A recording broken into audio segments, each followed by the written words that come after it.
those there was a The precedent. slogan of We the really era don't have any was well documented. nationalist Anybody say from informed, China but visiting socialist Europe, you're inclined. visiting China Meaning before tomorrow. they could wear their Since national Genghis Khan, costumes, they there's could never eat been a their year national foods, without they could contact speak their between national these language, as was long as once he none of the created things that were did or said I don't think it's possible to challenged measure the positive and negative. economic and Because it wasn't political just trade ideology of goods. communism. Right? It was also Nationalist form exchange. okay, but Explicit socialism or not. implicit along the way, They exchange of got into ideas. things like, Whether that's exchange of technologies, ethnocentrism, exchange that of was definitely not philosophical socialist concept. ideas, If they scientific wanted to ideas, defend their national religion, technical definitely mathematical not ideas, socialist all of concept. this. So this idea of colonization It's is kind of constantly reaching into the circulating. roots with this kind of like, Maybe you know, speak to theory that. operating that there was communism exchange was of the true ideas form on of ideas, human technology, organization. And if you ideologies, beliefs, below the scientific treated information, layers everything was of being corruption exchanged, and including bourgeois democracy, you would find that people are naturally communist,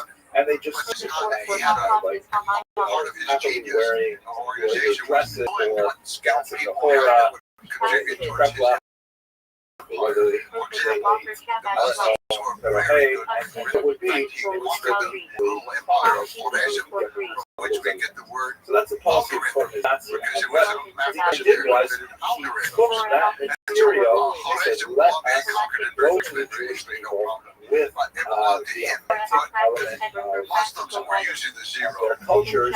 Muslims were absolutely impressed about There were a few challenges, one of which was really zero. huge, was this idea Muslims were very of impressed atheism, because because herders are numbers are important to united them for by keeping up their with the religion, animals. even when they're rebelling against their They religion, they still regard they themselves as reduce some all kind of animals to the number of horses. You can have some tribal, many familial animals can have a affiliation nation, that but is for it rooted to in horses, as that doesn't mean they have and 100 this was horses. anathema It's going to be the Soviet cause. So one of the things that the Soviet Union 5 stood up cows in the count as 4 1920s horses. was an institution 5 called sheep or the 5 League goats count as of 1 horse. Military. Sounds almost funny, actually. 4 And camels this count as was 5 horses. targeting So they all reduce it all religions, down of like course, that. not just Muslims Judaism. take a census They of published everything. this That's one magazine of the here. first things This Genghis is Khan did. called That was he made of every place he went. Is a complete And, census of in your this people. particular Every house had to image, post showing how many people, how many obviously animals, Jesus they do, getting the all the occupations, various all this followers young to the point So they and good really trying to illustrate mathematics with Marx's this. idea The of Muslims provided. religion So being they took the obligated Muslims to to China, masses, that these religion Middle Eastern scholars and all. Unfortunately, high, they were rather unable ruthless to sometimes when appreciate it came the to true implementing the class tax enemies policies. and things like But they that. became the So there was a financial Yiddish advisors. Guardian, and there were tremendous amounts of effort Other placed groups of trying to people like do had that. other roles like that in US, The moving them Haggadah, around and rewrite constantly. the Passover liturgy. And They so wrote you had a a red Haggadah combination. that He celebrated himself had this Stalin genius for and Marx combining instead of new Moses, bits that of technology. Pharaoh was But it portrayed as created the a new Tsar kind and all of kinds of cultural things like this. spirit And in which they other used people also Yiddish combined language in technology particular and to other try and be get encouraged. this It was no longer Yiddish heresy or the devil's work to bring in considered this the thing. true So folk we had to language spread of it the to Jewish we people. had a partial Even spread though of it's something essentially like medieval this. German Print written money. in Hebrew, therefore. But that was the We had native tongue almanacs of like being created 97, now through printing 98% that of the combined Jewish different people at calendars the and end of different the 19th information century lived was in coming along. the Russian Empire. So they said, we'll Simple speak but to them and lethal we'll write form to of them in technology their was, Yiddish for language. example, Chinese had And so gunpowder. there was just a flourishing or attention lavish on anything in And then Yiddish, sometimes which warfare was used for would be primitive considered hand grenade compatible or with primitive Soviet culture. with the A trebuchet. lot of money was spent on Yiddish writers. There was a renaissance of Yiddish poetry. Middle Eastern You Muslims actually they had have Yiddish writers leaving America to go back to Russia because they saw this as a tremendous culture fluorescence. And in fact, in the 1920s, Europeans did very not excel very Yiddish would have a tremendous hate. They were Now, behind in it was almost not everything. a But normal Yiddish. I have to say, the more they poked around with it, the more they okay, let's used it. take that bell. Yiddish We're gonna turn is, it on as its I side. mentioned, written in Hebrew characters, And we're and gonna it use is the heavily principle of the populated by flamethrower. Hebraic And terms we're and gonna Aramaic use terms as well. gunpowder from And China. Hebrew We've was got a cannon. considered outside of the Even Pale early because on, that by was the time they too got to the siege of associated Baghdad, with not, I religion. think in the time of And Genghis also Khan, in modern soon Hebrew, thereafter, it's his associated with sons and Zionism. grandsons. Also, They were using some not very primitive forms of cannon. So, And what do you do when you have common Hebrew words in the Yiddish language, like for example, chaver, which is translated to Russian as divided, it's a combination how do you speak Yiddish without the word comrade in the So, like you say, okay, you use the word chaver, but you have to write it out phonetically, spell it phonetically, rather than spelling it with technological developments that for Genghis those Khan who are familiar with the letters, the word for chaver in kind of Hebrew were using. So Yiddish how much is gunpowder were they using? Reich. In general, what was their approach to But the in siege Yiddish, warfare? the Soviet trade was written What are some different ideas there? If we switch to the grand sound, which is 6 letters, and if you didn't know what you're looking at, you'd be totally first of all, confused. he changed So a many lot of the words were written strategies. like this. And They by were the no way, longer once working. again, All the system the worked Soviets on the grass assumed land. all of the By the time you nationalities. get to Hungary, the grass Turkey, land, for example, by had the time a you get to letter Poland, G, it's so many farms, it's hard which for horses is to get to the distinct farms. from the They don't Russian want to go letter on the road. G. By the time you get to the And so Indus they River, actually made the Ukrainian it's letter too hot, G too humid, the illegal. roads are beginning to wilt. The letter G, The rather horses than are the letter exhausted. that looked like the letter H, So and to conquer pronounced it South like China, the Russian Kublai letter Khan had H. to come up with He sent this out. Here's something I find really South amazing. Chinese. This is the It's called the Great Russian Wall of the Sea. translation of the This is Hebrew before prayer the wall that we sea, know as the which Great of Wall, course would have been which is really totally the off big limits to these very atheist big Russians. Dutch. And The you Great see Wall of the in Sea. Cyrillic They letters, used it it has as the a word defensive largely name. And the lawyers say they didn't prayer know wall. it was And then defensive. underneath you see And it it has was the literally word defensive. And then Ilat when it came time Hashem, for which warfare, means they would chain the the ships songs together of God or across the the mouth of a songs of harbor to God. protect the city. And the word Hashem, of course, is pronounced with the letter H. So But there is no letter H Kublai in the Khan, Russian who alphabet. was he? So in order And to what was the indicate state of that China it should be at that pronounced time? as an H, they That took kind the of letter set up G this idea in the second word there, of and ships. they added a small Siege accent warfare. mark on the In top. 1215, know Genghis Genghis Khan Khan conquered the city we now know as It's really Rich, the right, capital of the because Jin one of the dynasty things of that northern Yevsektia did But at that time, was they looked southern China at was 5 the letters south of the Hebrew alphabet They from were using all Malkash the stuff. that He are had already written conquered differently the at the Shishia end of a kingdom word of the than Takun if they're people. written at the beginning of the And word. so And they most said of those letters are northern China illegal. was You under the can't use control those of 5 the letters, from about they're essentially like 1215. capital letters. Called Because the it's too hard for people to learn. It's not proletariat, It's it's just a simple called the language, middle. a It's simple Kublai alphabet. Khan was So they tried to take away the 5 letters Kublai of Khan the was Yiddish born that alphabet. year, They took right about 3 away months after G the from the Ukrainian capture of alphabet. Beijing. And so in return, we forced the new He letter was on the them. second son of The the word fourth son of Hashem, Genghis Khan. that H Well, he's is got lots of actually cousins out positioned there. into the They've been Russian riding alphabet around. They've in order to conquered Russia. accommodate the Hebrew. But they've already burned down Kiev. They've So conquered back different to where we are. places.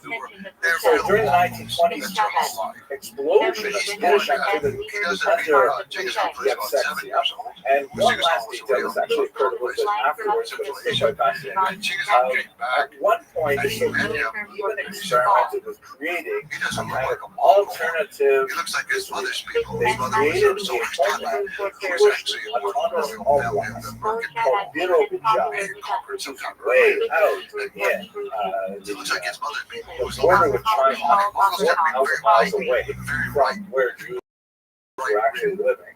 She And the idea was to make a homeland for Jews. You don't have to think about Israel. You don't have to be constantly pressuring us to go to for Israel. whatever You reason, have your his own mother, I think, in Birobidja. she recognized It's kind of the an difference and interesting treated thing. him differently. Yiddish was Her the oldest official was language of Birobidjan and stuff like that, but they had very few She Jews wanted that him to actually become, lived there, even though primarily because Stalin wanted a lot of the migration there, exactly when the Jews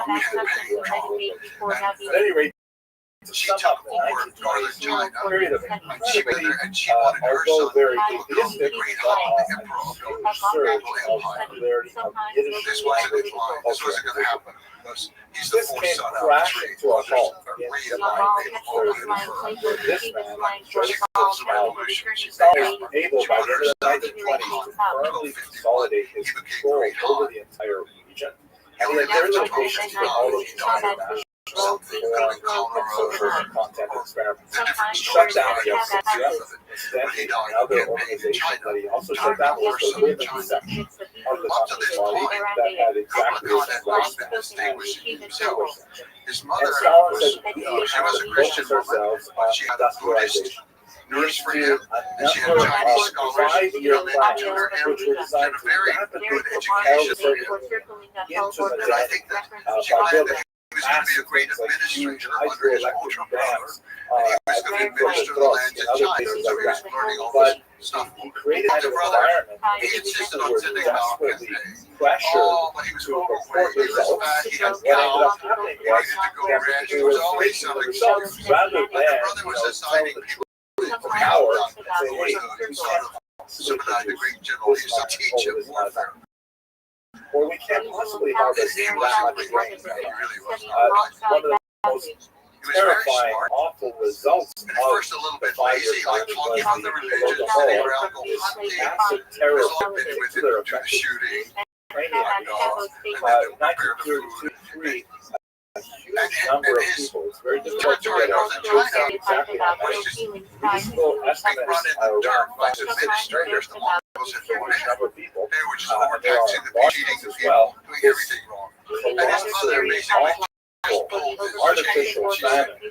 "Your land, this is your land. You It's have to larger administer result this of land. the You go there, you live there, you economic take plan charge." of Stalin and his And everybody was terrified of him. And So he And ran off in to China and he context, started with administering his all land and he these started learning how other to do it. related But when factors, his brother died in 1259, purges he began. was down on the Yellow River, Yangtze River, on a campaign. As He was supported by his brother. He began was to having no see success. the But he glorious thought, okay, the reports brother's of dead, I should Soviet finish the productivity campaign. were Meanwhile, his youngest brother, evident Ronnie in reality, was another rather than say, wait a like their second, father. maybe people are exaggerating or finding He was back in how much they're able Mongolia, to produce. and his Instead, tolerance they for blamed religion. this He non-existent was saboteur overseas the debate one time between the Taoists and the Buddhists. who were somehow, The Mongols thought the Taoists were decided to overtaxing stand in the everybody. way of progress for the Soviet So he Union. had to oversee it. He People got were mad and he picked up a identified, statue of the Buddha tortured, and and beat him forced to down. divulge the names of other But saboteurs. he just This wasn't created for an moderating ecosystem of debates. purges that was So not at all he was unlike going the to be the Spanish great Inquisition, Khan. in which heresy So was he was hunted out declared the great everywhere. Khan.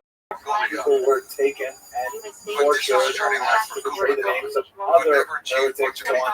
And even a person who wasn't a heretic or didn't know any heretics, His wife, they would Johnny, nevertheless under the pain of sent him torture some give up all coded kinds of messages. names. This initiated Basically telling a you, horrific cycle forget about of Southern arrest, China. torture, Let's go all the way repression, there and arrest, conquer that some torture, other time. repression Right that now, your resulted brother in is taking over the millions of empire. people You should be scaled the emperor. You are the next exiled son. to Gulag, out of Siberia, or even executed. And this And really somehow she sealed the invigorated Soviet him. Union in the And he later came back, and even though he 1930s. didn't have all the And at military this strategy, point, he had the northern Jewish China, enthusiasm the for resources Soviet were immense. He could cut off Mongolia. prominent Jews were was very purged dependent on early northern on China for in food. this period of All Stalin's Mongols supported him. of the All the party ones in and Central later Asia, society. all And of them were Jews, supporting with a him. few significant exceptions, like Kaganovich, He who was went to get involved food from in them, Ukraine during the years of the and then Holodomor. they didn't want to give up the food. With the exception of a few characters, much of the Soviet leadership We're not giving up our was food. purged So of he its was basically kind of membership, starved into and the kind submission. of like In popularity 1262, at he the was taken prisoner 1990s into was China, nowhere to and be then seen he as people around the world began to realize what Stalin really stood passed for. away. So by the time you get to the late 1930s, what Big was case was once being brought more against him significant for trial, participation of but he some never made Jews it in to the Communist trial. Party was He was reduced to tiny, tiny Republican. remnants. And this But not really distinguished himself very look at much. Holocaust, because remember, He didn't have the genius of his participation grandfather, I won't say that, but he was smart and clever. He understood more about China than most Mongols did. And he understood most of what most Chinese did. So the great thing left, that Genghis Khan said on his deathbed, finish conquering China. That was the great objective. So Kublai was going to fulfill this, and they didn't know how. The Great Wall of Ships was protecting the southern zone. This huge Yangtze River was so bad. Why? The ocean on the side. All of these things were protecting. in order to understand properly. So he had one of his very smart generals named Archer, who was a real Mongol, but he was also able to think and innovate. He was the grandson of Subadai, and he went with his father, Rabbi Who on the were conquest by of girls who Red made River no experience, particularly Vietnam during against the the Dark Viet 1939 to 1941. Just They not went like down I the river. explained. Yes, she did They were trade trying to not surround ladies us such with as Chinese we had custom. territory. They were going to hit them from the north, from the west, and Outbreak from the of the south. war in So September they went down the 1939. Red River. Slang was around me, Took but over better Darien. you can see Davia Shiva. moved Did their I army know up it on the was other on side the by people boat. just And they had a whole All column of the people elephants. overseas. They had Mongols on one side of the river, This map the shows Davia forces on the other Send side. those But Yankadayo was a smart man, not a genius, but smart. that He basically already knew from campaigns in Bardock that the only way to rout the elephants Empire was with flaming arrows to the the feet. Hungarian Empire and That was it. the But he recognized that they came up on the slight shading in this map. Mongols did not. They just they crossed the river on goatskin. They wanted to do something organic. A boat was like a cart. A cart belonged to a woman. It was a floating cart. I am not going to a floating cart. I'm going to ride across the river. So he's assigned one detachment. You have to burn the boats. These are all Guys escaped when we brought the elephants. Also slang. Well, the war The battle, talent I mean, will got provide started. Elephants are running wild. All kinds of chaos is going on. Charles Whitman The needed group that sent to burn the boats, they're Mongols. himself They want to go to war. They might burn a bunch of weapons on us. It's just not, funny. So they go and join the battle. They leave the boats. Well, the Mongols won the battle. The Darien forces got the boats and sailed back to Hanoi. Then they evacuated the city, took all the food, everything out of the city, and they disappeared into the delta. Mongols arrived in Concord, Hanoi, the capital city, and they have nothing. United They States won of every America. battle, and they lost them. Clearly, one They country, retreated. one federal Hanju government was the made son up of of Hankadai, and he saw all this happen, states. and he recognized the importance of water and boats, Degree of autonomy of the republic. and he spent his time studying the Yangtze River around it in the cities. America. There was something he saw. The cities are heavily fortified on the land side. Invasion comes from the land. They expect this little wild boats to protect the water, and so the city walls are weak. The defenses are weak on that side. That's where we have to attack. So how? Also They set off down Khan, Persia, where Genghis Khan, his uncle was now dead, and his cousins were ruling there, or his nephews. So they sent over engineers to build special kind of catapult, and they had to play around with it to adapt it for a boat because they were usually made for stable ground. Well, they adapted it for boat, for rowing, and also for some incendiary bombs. They developed it. They attacked the first city. It fell. They attacked the next. It fell. They had something that was working. They worked their way down the Yangtze River, destroying city after city with this navy, and then the army would move in after the navy had broken down. So this is a catapult Right on ship. Catapult on the ship, but it's a This is an engineering And they solution end up dividing the territory for peoples who are deeply uncomfortable with boats. Here's a clear map that shows what ended up happening. Now it's a great weapon. It's like it's no longer a woman's cart. It's a bow and arrow. It is a giant bow and arrow. Yeah, it's fascinating. So they hit them hard on the walls to the weak side. This way there's no army protection. Yes. They They were conquered their way down in to Hangzhou, amazingly, the capital of the southern side. election, they all voted to join They've been in power for all times in 970, but now we're already into the 1270. Estonia, and That's a Lithuania. long These time. are the so-called They're dissipated, they had child, they had imbeciles ruling, all kinds of things going on. And at this point, we have a child in command. Ukraine as well. Kublai makes a very strange move. These regions He says, okay, let's invade Japan now. What exactly is so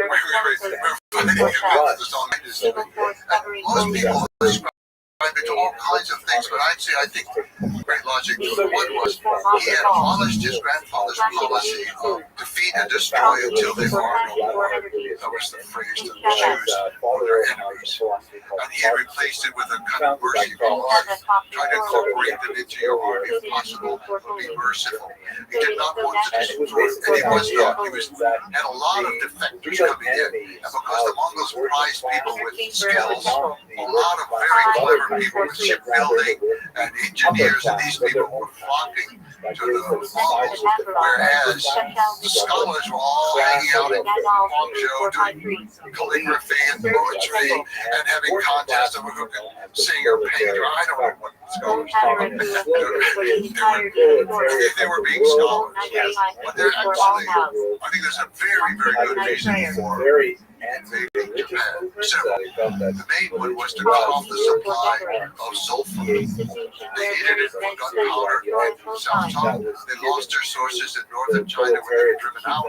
They got it from Japan. It was a great source. But I think there were other reasons. If they could trade, they could also perhaps flee to Japan. They didn't want that to happen.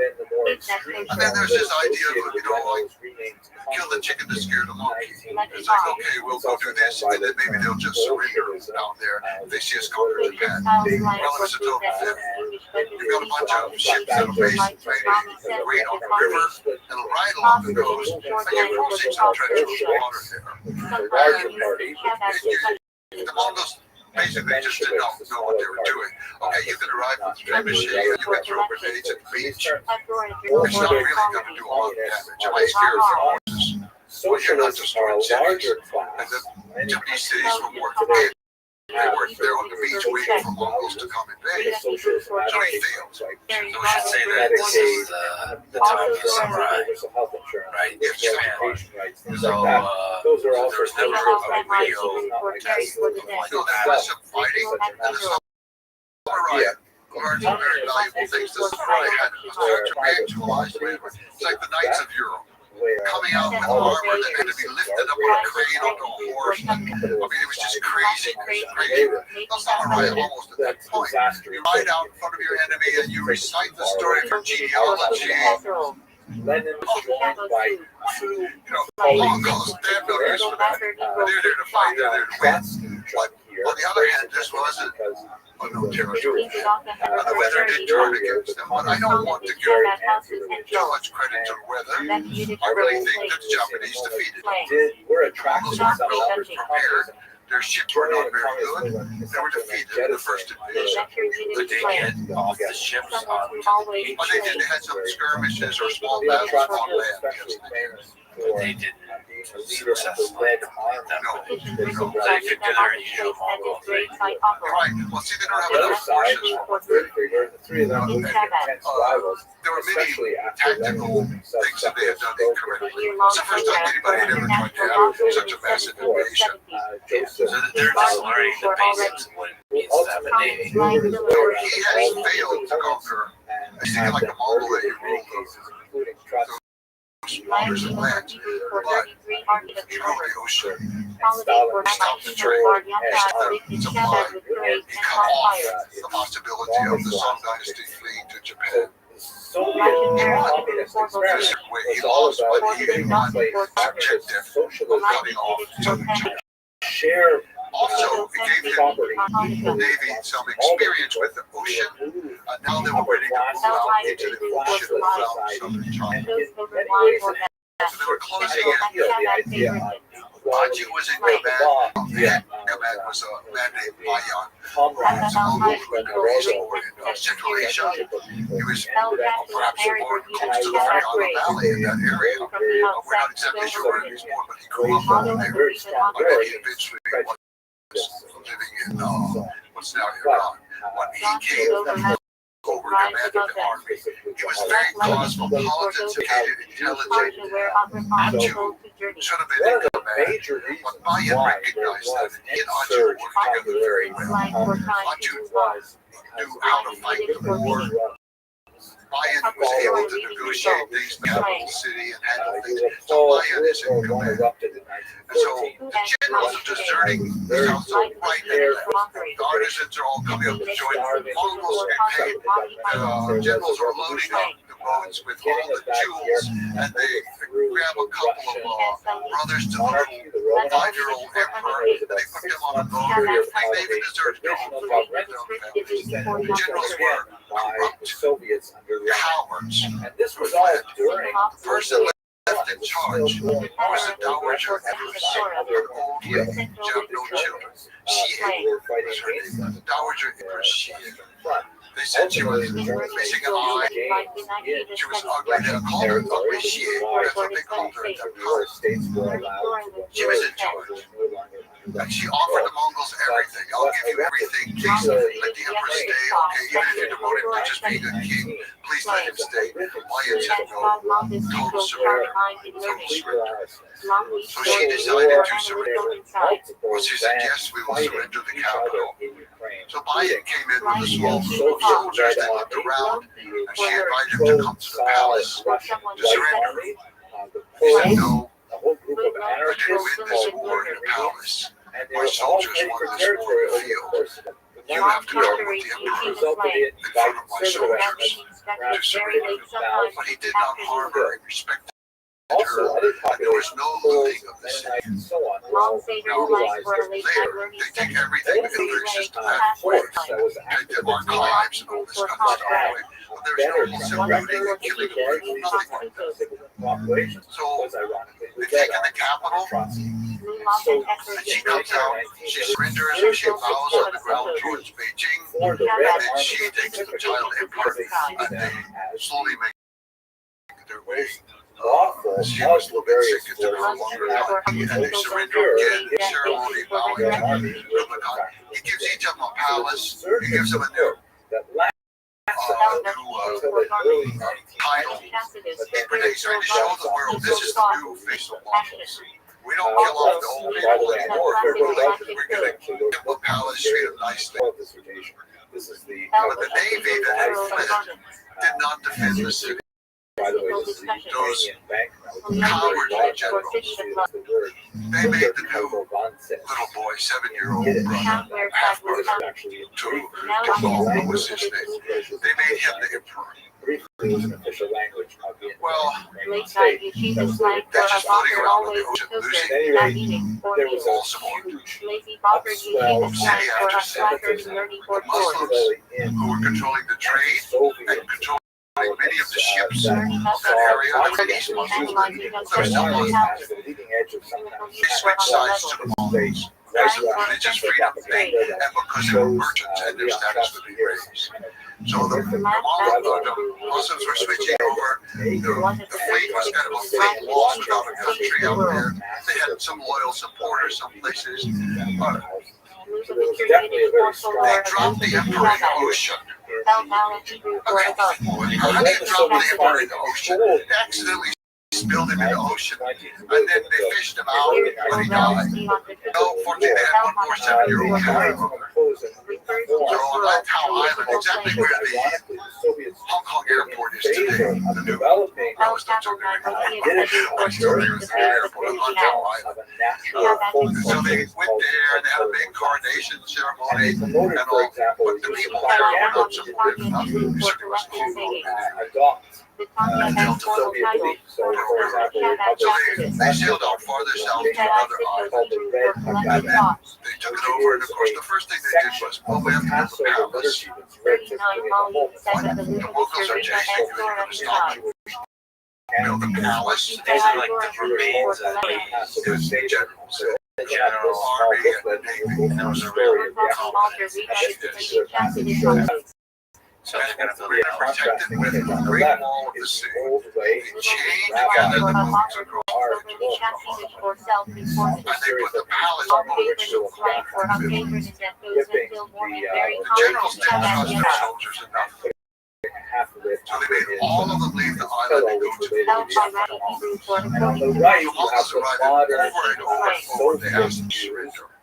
longer You won't be harmed, all Self this other directed stuff. table, they no longer And the Mongols now took over the land. So they had the water all but around they them, and worked they had the on land. their skyscrapers and on their very Once the documented fighting started, they could just ship them from the highland right onto the but for a ships. And capitalist, they cut would the also ships off with a fresh supply of wood and water. so you have So they can't boil rice, they have to try to eat rice and drink seawater. They're all sick as dogs out as there. long as it is in conformity with their anti-religious The leaders values refused and to other surrender. communist values. The little boy is their 7-year-old emperor.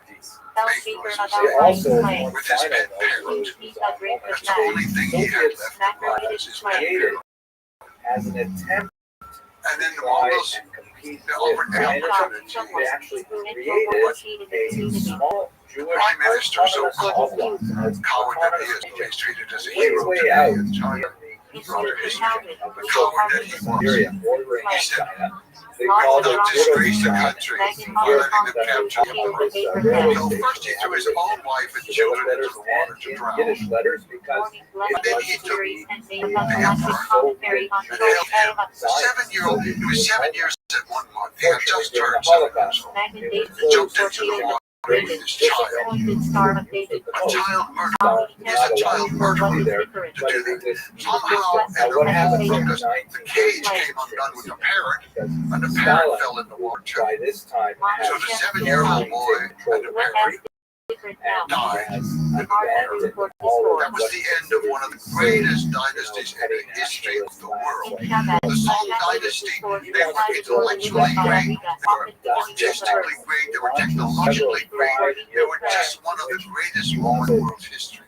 Kickstart the entire With economy. this coward killing a child, Very his hard. pet parrot, The Soviet reality. that was betrayed by this Passed away in the the early man 70s. lost the war. His man idea lost of what Who's to was blame? all about An old one-eyed lady. right through Empress Well, the bigger picture there is probably the institutions became corrupt, stale, the army weakened, the politician class probably somehow able lost skill and confidence and ruling and all that kind of stuff. Well, that is true. And the Chinese summarized that with losing the mandate. I mean, everybody has their perspective, maybe.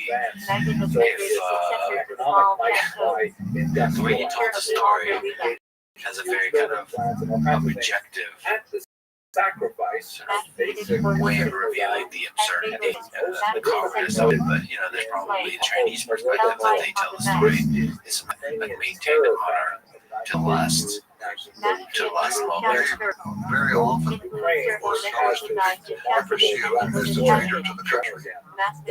And I say, no, that boy lived on for another 45 years.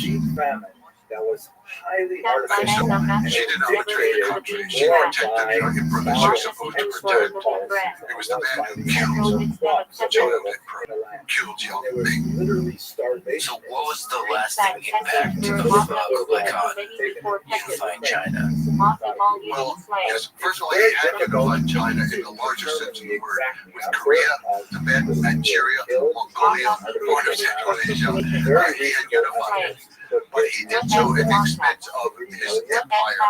They didn't recognize him as the great emperor. There was great opposition from the Golden Horde of Russia and also from the central region, which is called the Chagatai, the descendants of Sagade, second son of Chagatai Empire, and then from the Ilkhanate of Persia. These are the different fracturings of the Mongols. Sons of Genghis Khan. The Ilkhanate was still loyal to him, but they're so far away. But now he has a name. This is, I mean, even the 4 pieces, the whole thing is gigantic, even the pieces are gigantic. So, I mean, it's very hard to keep an empire of this size together. But he had China, it was unified under him. And then he sent out the first expedition to sail directly to Persia. There had been trade all throughout thousands of years, but it was usually port to port. Different merchants trading goods. No, he organized a great fleet to send a queen or princess to become queen in the Ilkhanate to marry the Ilkhan of Persia. It's Persia and Azerbaijan and Armenia and Iraq and part of Syria, all that area. For teacher, So especially he in China. said organize this, and it so happened that Marco Polo was ready to go home because they knew Kublai was about to die. In fact, you land all over left. And they wanted to get the riches out before they didn't know what's going to happen. This is a new dynasty. They've been in total control of China for one generation. And they didn't know what was going to happen. And also, just before that, there'd been a bad time because Kublai Khan had tried to invade Japan a second time, and he had failed the second time. The second time, I think again he had a practical purpose, and that was he had this whole huge solo army, but now he has to do it like doesn't slaughter. So he's got what's he going to do? It's not reliable and unsafe. So he sends a bunch of them up into the Amur River, which is down the Russian Far East, right? We call it English, but Russian Far East. He sent expeditions up into Tibet exploring the functions of there, but there was enough room or enough agricultural area for him to use their colony. But most of his ships were loaded with former prisoners of the war from the Song Dynasty, and they were not armed. They had hose and it was formed. He wanted to create, obviously, an agricultural, military agricultural farm in Japan to help feed northern China. It was very important, just as they were doing with the Amur River, but it was more complicated. So, again, they lost. The secret police They didn't have it, and part of the reason is that the expedition was massive. They organized it in the Mongol principles of left wing, right wing. This didn't work in sync. Because the left wing is from Korea. There's Korean ships built up there. The right wing is from southern China, mostly, with ships built up there. They're not the same. They have a head, but there's no center point. Genghis Khan always had the goal. They call it Jewel. The center. He has the center in command. No, he sent two without clearance. They're arguing with each other, not cooperating, not helping each other, sabotaging each other. They get there, once again, they have the same problems, even though they come lots of grenades this time.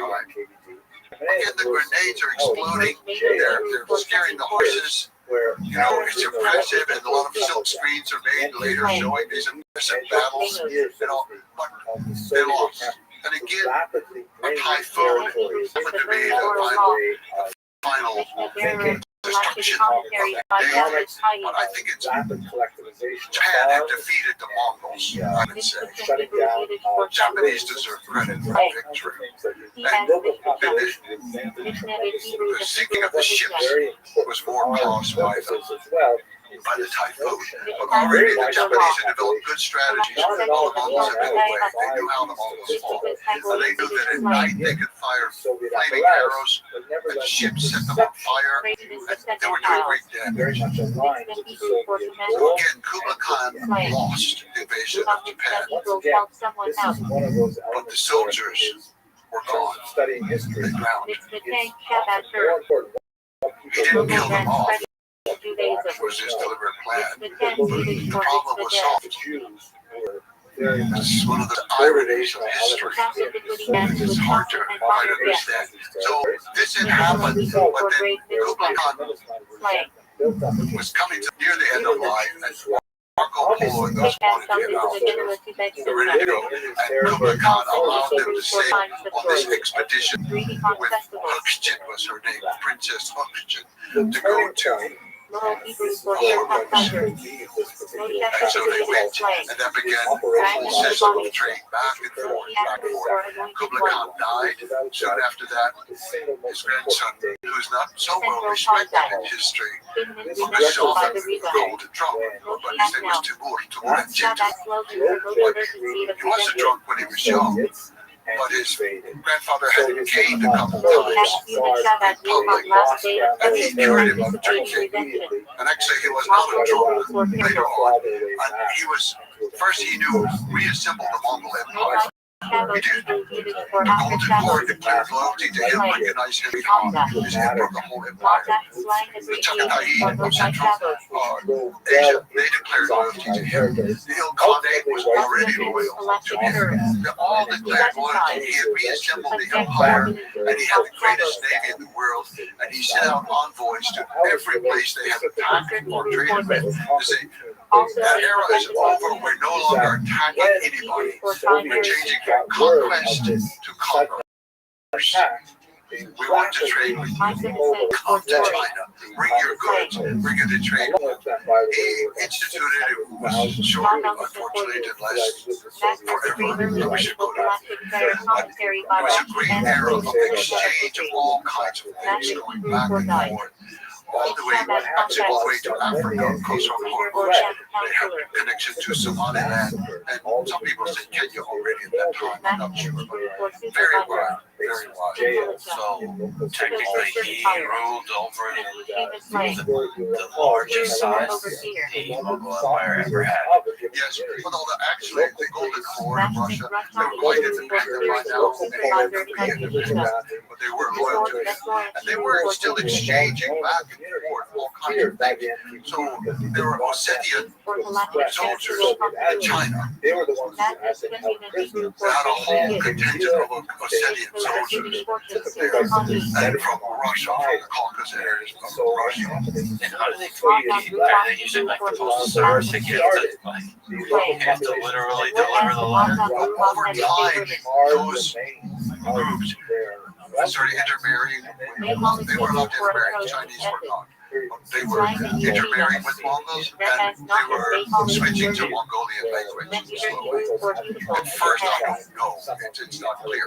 But again, Kublai Khan, thinking in this internationalist way, said, okay, we need a new alphabet for the world. Everybody in the world wanted one alphabet. Chinese, Mongolian, Russian, Arabic, everything. It didn't work, but he tried it for a while, and some inscriptions are still there to this day. We should maybe briefly mention Marco Polo that you talked about. So he is this now famous explorer that traversed the continent, the Silk Road, and then stayed with Kublai Khan for a while. And I guess one of the primary documenters of everything that's been going on. Is there something else interesting to say about Marco Polo and about his interaction with Kublai Khan? I like Marco Polo. I use his work a lot. I find him very reliable in the areas where he's not reliable. You can kind of tell because he wasn't there, but the places he was, he reported a lot of stuff. So I'm very much indebted to him for a lot of things, because with something like the Princess and also another fighting princess from Central Asia named Kutulu, he wrote about that, but I also needed other sources, so I thought if I could find Chinese sources or Arab sources or something else, a Persian, to support it, then I really felt a lot of confidence with him over time. But pieces were romanticized, and you have to always discount it, but This invasion he's very good. However, I believe also the best work written about Marco Polo, aside from his own book, which was actually written by Bristicello, dictated in Persian in general. here's a map. In the 20th century, Eugene O'Neill wrote a play that became a comedy on Broadway called Marco Williams. That was both a play on what he was called El Milione, because he had talked about cities of millions of people and about money in the millions and things that people in Europe just couldn't believe could happen. He didn't publish his whole play as a book to show people what he really meant. And it was an ironic look at capitalism, because this is 20th century, versus the idea of like a philosopher king, which he saw in Kublai Khan. So Marco Polo becomes a symbol of capitalism, not in his words, but in his Populations of Jews, basic. Gypsies, And that is like the princess in the story. This is not in real life, but this is in the play written by Eugene O'Neill. I think it captures a lot. The princess looks and says, Marco is an excellent judge of quantity. There are things like that. And then in the play, Ion, the great general, he talks with Kublai Khan, and he said, "Look, these people are dangerous from the west. We should go conquer them now while they're here." Kublai Khan tells Bayan, again in the play, this is fiction, he tells Bayan, "They are not worth conquering, and if we conquer them, we will become like them." And he said, "Marco Polo has been in our land. He has seen everything. He has learned nothing. He has seen everything. He understands." For me, this was such an important moment in the history of the world. Symbolically, with Marco Polo and Kublai Khan, the coming together of two worlds. It could have gone a different way. It could have gone a different way. It's not that I'm anti-capitalist, I'm pro-capitalist, but the way so many things worked out, it was a misstep in history. Maybe we took the wrong step at that moment. We could have learned more from cooperation. They didn't quite integrate successfully. But today, we've returned to that. I think the East and the West are confronting each other again on more equal terms. For a long time, the West was so dominant and the East was so downtrodden by colonialism and other things, and internal rivalry and other things. Today, there's not necessarily equality, but there's more of a balance. Which way will we go? And again, there's a lot of room and a lot of energy for division, misunderstanding, versus integration. Like the East is demonized in the West. And one of the great regrets I have that I hope to alleviate is just how little I understand China and the East. It's just economics, politics, reading a few books, but like the way you understood and felt the Mongolian steppe, like understand the Chinese people in that way, because it does feel like from that understanding there could be integration of ideas. My work is often classified as Chinese history, which I think is ironic. For me, it's always Mongolian history. But for the last book I wrote, we delved a lot more in China because it's about Kublai Khan. And in that book, I deliberately did not go to China. I've been there numerous times before. I deliberately did not. I'm an outsider. I do not speak Chinese. I'm not a Chinese scholar. I never even had a course in Chinese art or calligraphy or anything. And I wanted to be very clear. Mine is an outside perspective. But I think it's possible as an outsider to still have respect for that culture, even if I disagree that they point this one as a hero and that one's just a villain. I disagree, and they'll say, "Oh, I'm wrong, I don't understand their history, and that's probably right, it's quite possible." But it's an outside view that is different and tries to be respectful of what happens in that part of the world. Just as I'm respectful towards Genghis Khan Empire, I respect China very much. I'm an American. I love the ideals of my country. I love so many aspects of our culture. There are many aspects I don't, of course, because it's impossible to love everything and love the members of your own family. I do hope that to understanding one another, or just making an effort to understand, even if we understand wrongly, we're incorrect in it, just to make the effort to understand will help us a lot. And the West has had a long couple of centuries of extreme arrogance. They are there to teach the world. And I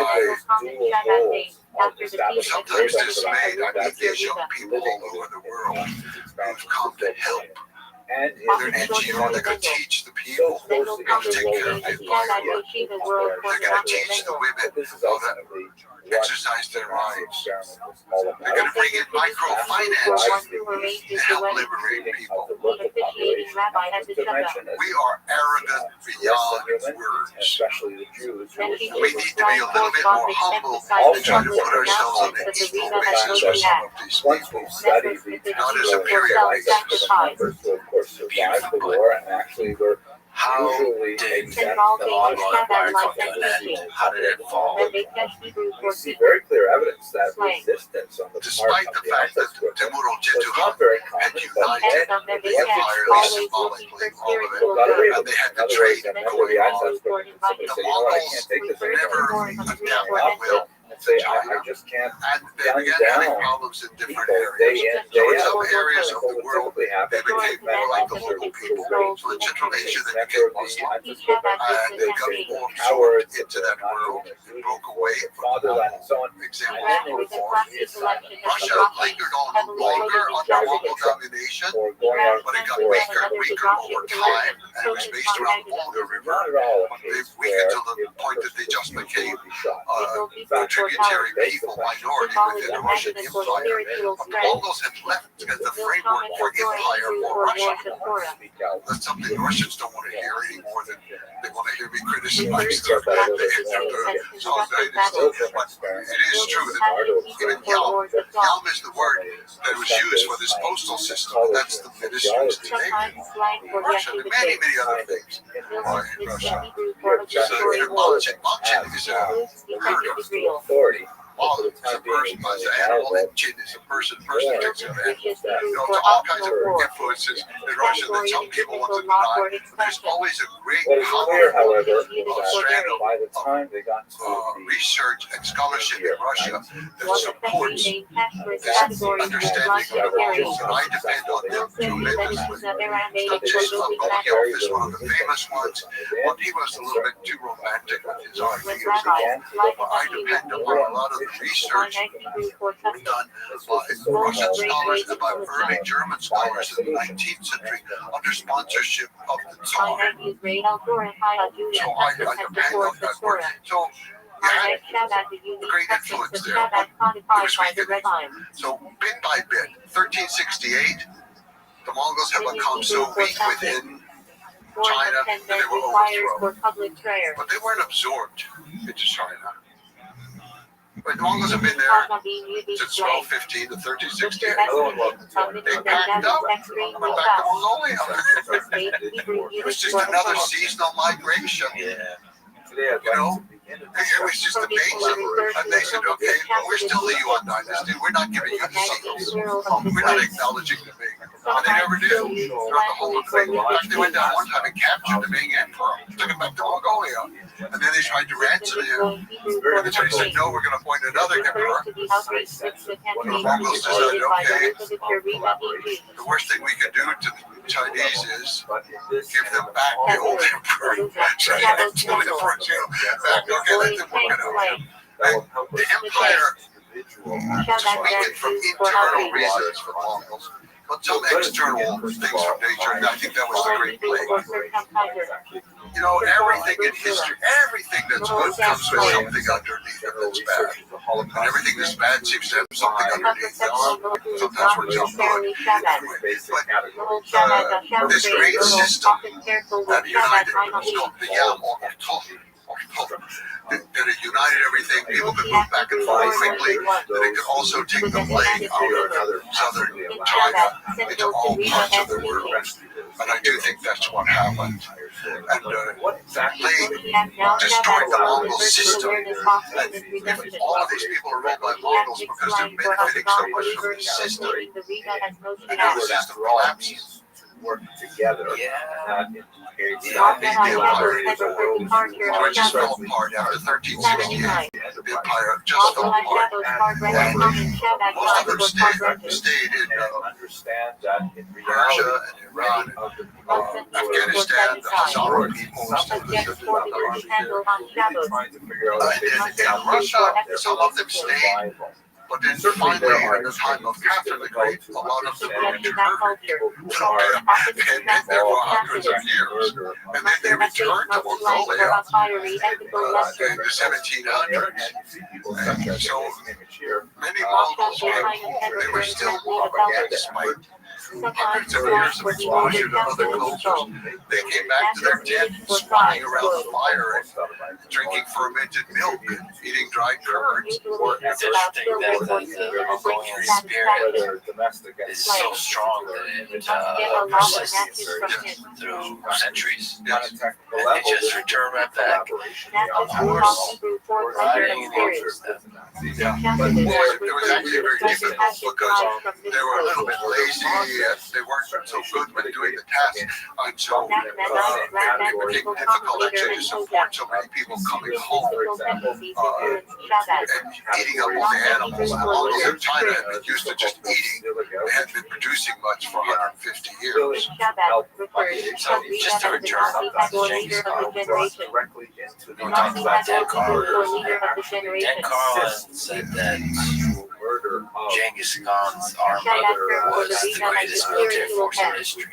And many other historians agree that before rifles came into popular use, Genghis Khan would basically beat every single army, including Napoleon.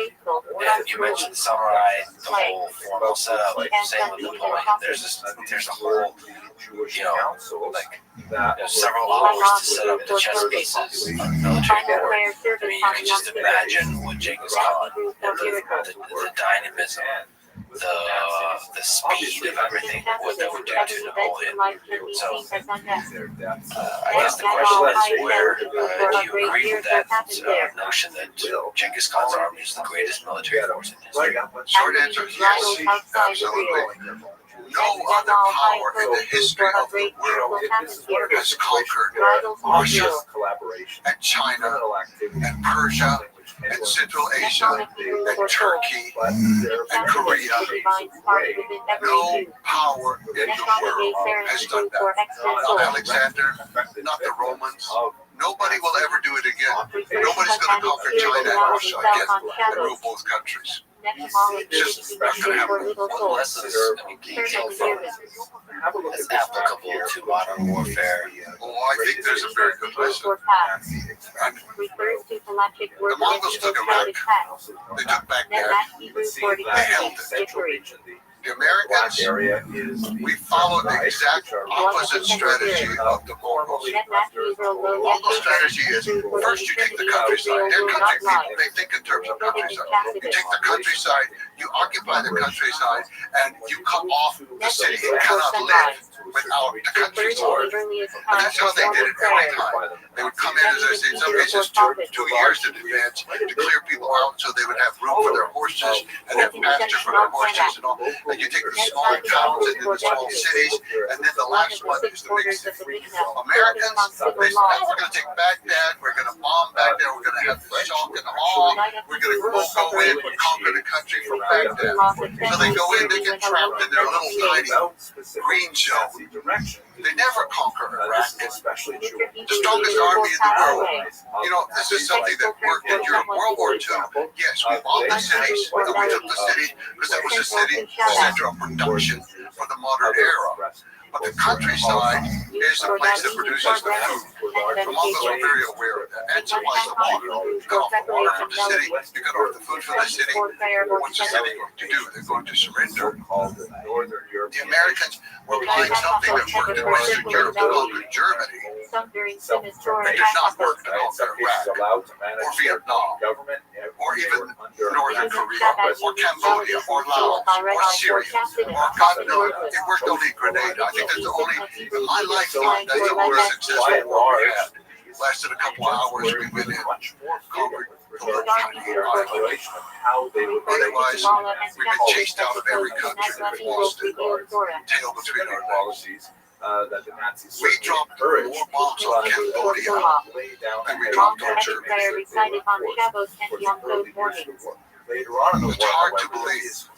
hard to believe. As we dropped more bombs on Cambodia than on Germany. We did nothing because Germany, you destroy the cities, the people surrender. Dresden, Frankfurt, Würzburg, Berlin. In Cambodia, you can bomb the countryside forever. Middle You could kill the people, and they did. You could use chemical warfare, and they did. Let us contrast what happened. And you could still go into the eastern part of Cambodia, They and got those Hebrew for stars. The conquered nations. you could go to large areas where you don't hear birds singing in the physical because of world. their chemical warfare Not in the America. Hebrew for stars of godliness. Directly So we still do it, but we don't want to admit it, and we don't want to go into it. In World War II, the Americans did have unconditional surrender. Well, we could support the war, not support the war. We did it right, we did it wrong. These are all issues that people can argue. But we had a clear policy. We go into Afghanistan, we're fighting terror. We're going to bring democracy. We're going to free the women. There's absolute sheer insanity in the things that we did. And we killed people. Not only did we use chemical warfare and kill a lot of people in Vietnam and Laos and Cambodia, we killed American soldiers. We killed American soldiers, and my father was one. He died from Agent Orange disease. Typically involved a lot more. Oh, but that doesn't count. He didn't die on the battlefield, and we didn't need to kill him. It doesn't count.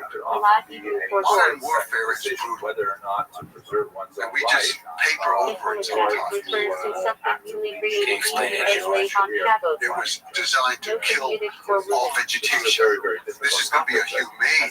We're going to kill all the vegetation in the jungle, and that way they can stop moving the army through the jungle, and they can stop the supplies from coming. That was American strategy. One other really important factor. Henry Kissinger, Nobel Prize winner, is now resting in hell. That's exactly where he belongs. For what he did to Vietnam, Laos, and Cambodia.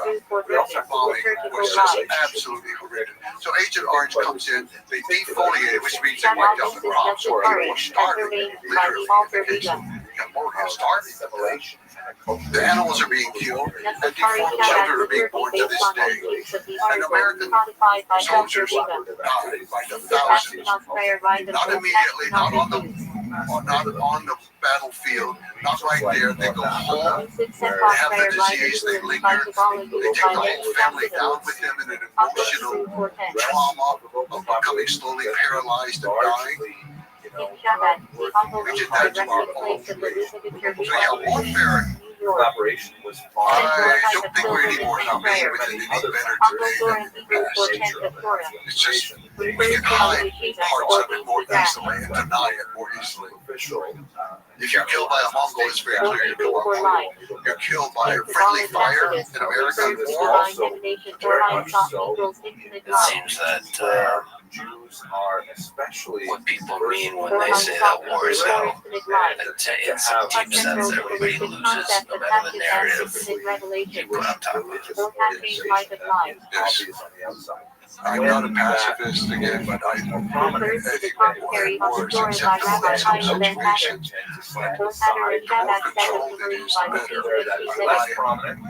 My effort is not to do away with all the things that happened under Genghis Khan, the brutality and all of that, but it's to measure it against what goes on today. And we have different images. There are two images of Genghis Khan. One is our image, he's a barbarian on horseback killing people, raping people all the time. The other image is Mongolian image. And when they finally built an official statue of him, in this century for the 800th anniversary of his founding of Mongolia, a large they had to think about how to present him to the world and to themselves. And they chose the Lincoln Memorial as the model. He was the late great lawgiver of the Mongol nation. So he's seated there in front of the Mongolian parliament. There's another statue that's better known, but it was a private enterprise that created him on horseback, but not with a weapon, but he's on horseback out in the countryside. But the official one for the government is Genghis Khan seated like Abraham Lincoln, and they issued stamps to show that he is the great lawgiver. And The truth is somewhere in between. Sometimes Well, along with depending on where you are and how you want to see it, Yeah. there are many things we're that all dressed up. happen that were The terrible long and for horrible. world. And for people who lose a war, it's going to always be terrible and horrible. In Kabbalah refers to levels of Let's morality, return back to animosity, Genghis Khan's philosophy, life and the end of it. etc. The long How for and where did for he world die? to come. Willingness to hand over After conquering the Hellenism Empire in Central Asia, Spiritual reward Genghis Khan after returned, resurrection. and then they had a great, lot of great celebrations that went on for a whole summer just about. They had so much wealth to distribute to everybody, and everybody used to be given all kinds of things, for what they have done, and including the people who helped save him when he was in the tank and the ox yoke. They were rewarded with, everybody was rewarded. It was a great time. Mr. Calvin said that the The unlimited first place he divine realm, attacked outside the was long the path of the Tangut Hebrew for nation. world of chaos. They had sworn allegiance to him, and then when he went off to the Middle East, they refused to send troops. A primordial state of divine He life didn't before forget that. He's rectification. going back to the The long Tangut path of nation, the Hebrew and he's for going world to of conquer them rectification. again. As he was crossing the Gobi, which takes him The a balanced while, state where and divine in life is crossing the organized. Gobi, he saw it was distracted a little bit by hunting the Human, which is the wild, we say the wild ass. I used to say wild horse, it sounds a little better. But the Hulan, to say Hulan up the Gobi, fell hunting the Hulan horse. And he injured his leg very badly. And he seemed to decline from that point. And it took some number of months before August of 1227. He was very much near the end of life.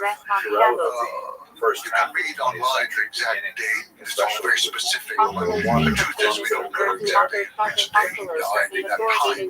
Because one of his wives was running the camp. And they were keeping it secret until the defeat of the looking at Tangut was completed. And the Tangut offered all kinds of things for Mongols to go away again the second time. And Genghis Khan told his family no, except nothing. And then when they surrendered, you kill the royal family, kill them all.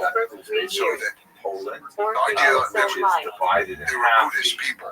Western The half Tanguts were Buddhists. And the idea was you say you could be reborn into your own the family. Baltic states to the north. But he said, no, you kill off the whole family so they can't be reborn. Things that we'll be discussing in this brief video also apply He died to there. military How was he successor chosen? so we couldn't Succession issue further was always difficult. So He did not have the right to appoint a successor. It was not the Mongol way. here is the map of Operation Barbarossa, which describes how Before he set Nazis off for the Middle Eastern essentially campaign, double-crossed Stalin one of his wives and said to him, Soviet allies, even the biggest tree falls. really make a deep penetration You've got to make a plan coming to to the very talk to your gates of sons Leningrad about the future. and Moscow. So he did. He called his sons together. So this is Zuch. The oldest boy was born while the father was allied with his Anga Domok. And here is the church which we saw in the previous video, And then the next one was Chagadai. exactly how these populations And the next one was Kugade. the And region the next one was Talak, the father of Kuragan, but he was still alive at this point. directly So all four of them came. but it has So Genghis Khan explained to them he wanted to talk about the succession and to get some consensus from them about the succession. And so he said, Belarus Mongols always call on people to speak by order of age. They also serve tea or food, anything by order of age. It's always like that. So he called first on the Zuch. He said, going to use it. Genghis Khan's favorite Zuch. So This is the one that was the vegetable fraternity, but he always favored him. The youngest Tula was too hot-headed. Kugade was a heavy drinker. Chagade was very rigid about the law of the Mongols and all. But he thought he seemed to favor Zuch as a more peaceful, good warrior, peaceful person. But he called him Zuch, my son speak. Chagade. The second one, the one that Mongol lost, This was he jumped up. quite surprising. This is with the Nazis and He was a small time How can you call on this market bastard? If you call on him first, that means you want him to be the great Khan. He should not be the great Khan of the Mongol Empire. This is Mongol Empire now. You can imagine what kind of scene. Genghis son is the greatest ruler in the world. He's sitting there being lectured by his second son. And this is when he gave that impassioned speech. Actually, the way the secret history flicks it up like it was his assistant speaker who said it, because very often the great power doesn't say the words directly, and let somebody else say their form, have a spokesperson. Anyway, I think it was his words, but I think he said them one day. That's what I did. On this business, you do not know you were not there. The stars were moving in the sky, the head was turning around, the earth was turning around. You do not know who loved you. You do not know who your mother loved. You do not know what your mother did. And if I say he is my son, who are you to say he is not my son?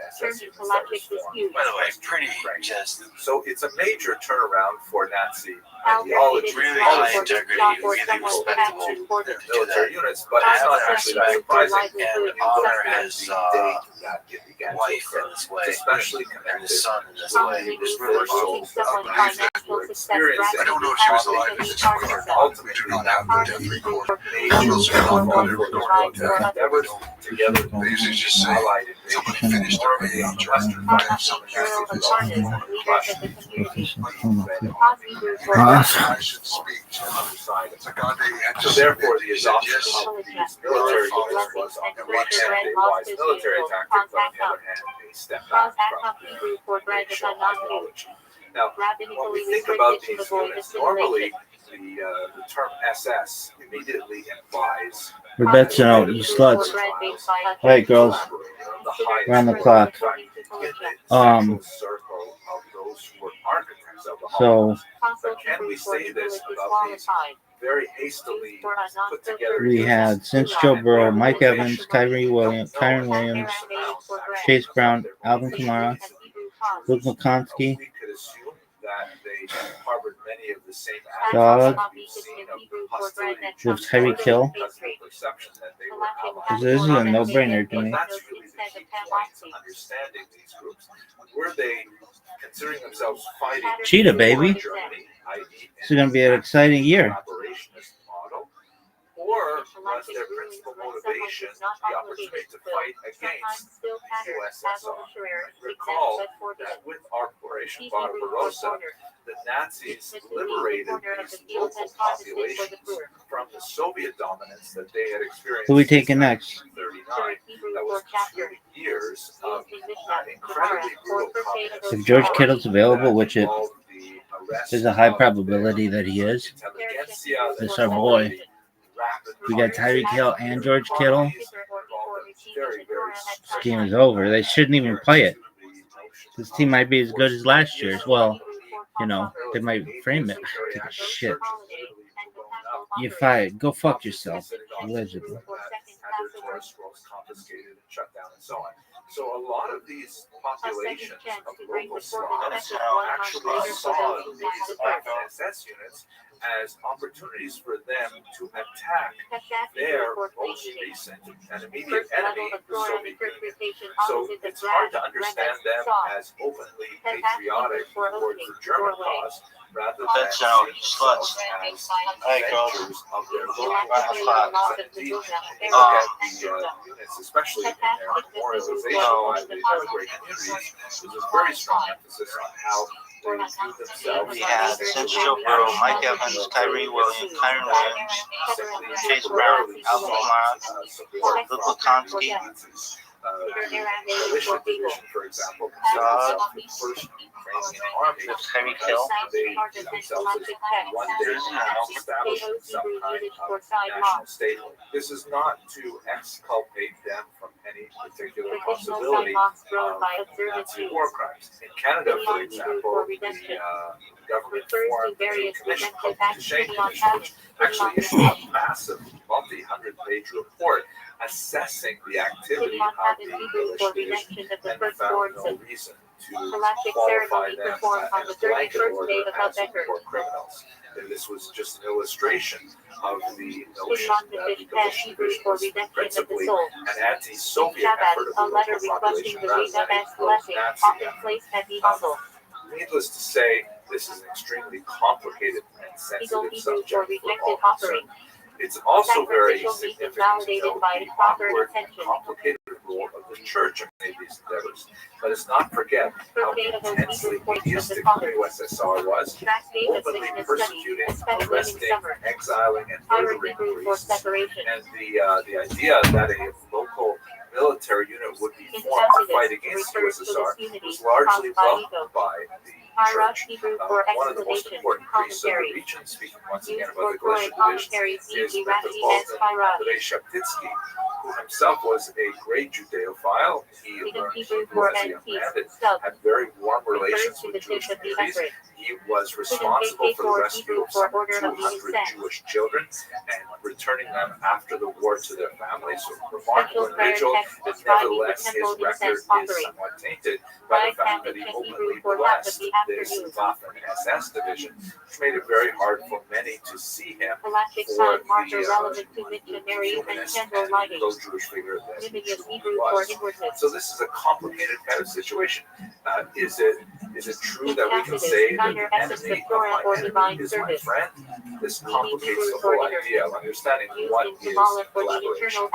And maybe if we strike at the root of the difficulty of understanding collaboration, besides the obvious overlapping concerns of self-preservation, of economic advancement, that they have very little to do with open anti-Semitism or willingness to engage murderous activities. Perhaps one of the most important things to understand is that, many peoples from the bloodlines all consider themselves victims. The Ukrainians and the Poles and the Lithuanians and the Latvians also consider themselves victims, not precisely in the same way that the Jews and the Roma, for example, consider themselves victims, but nevertheless, they do see themselves as set upon by both the Nazis and the Soviets, not necessarily to the same degree of genocidal intent, but nevertheless, they have a legitimate argument to make that they also share in victimhood. You see this horrific image from the United States Holocaust Memorial Museum. Polish babies, the same happened to Ukrainian babies as well, would regularly be selected for their racial characteristics and shipped off to Germany to be raised by foster families. Young Aryan-looking Ukrainian or Polish girls were often taken and essentially sent into prostitution with the attempt to try and improve the racial characteristics of the local population.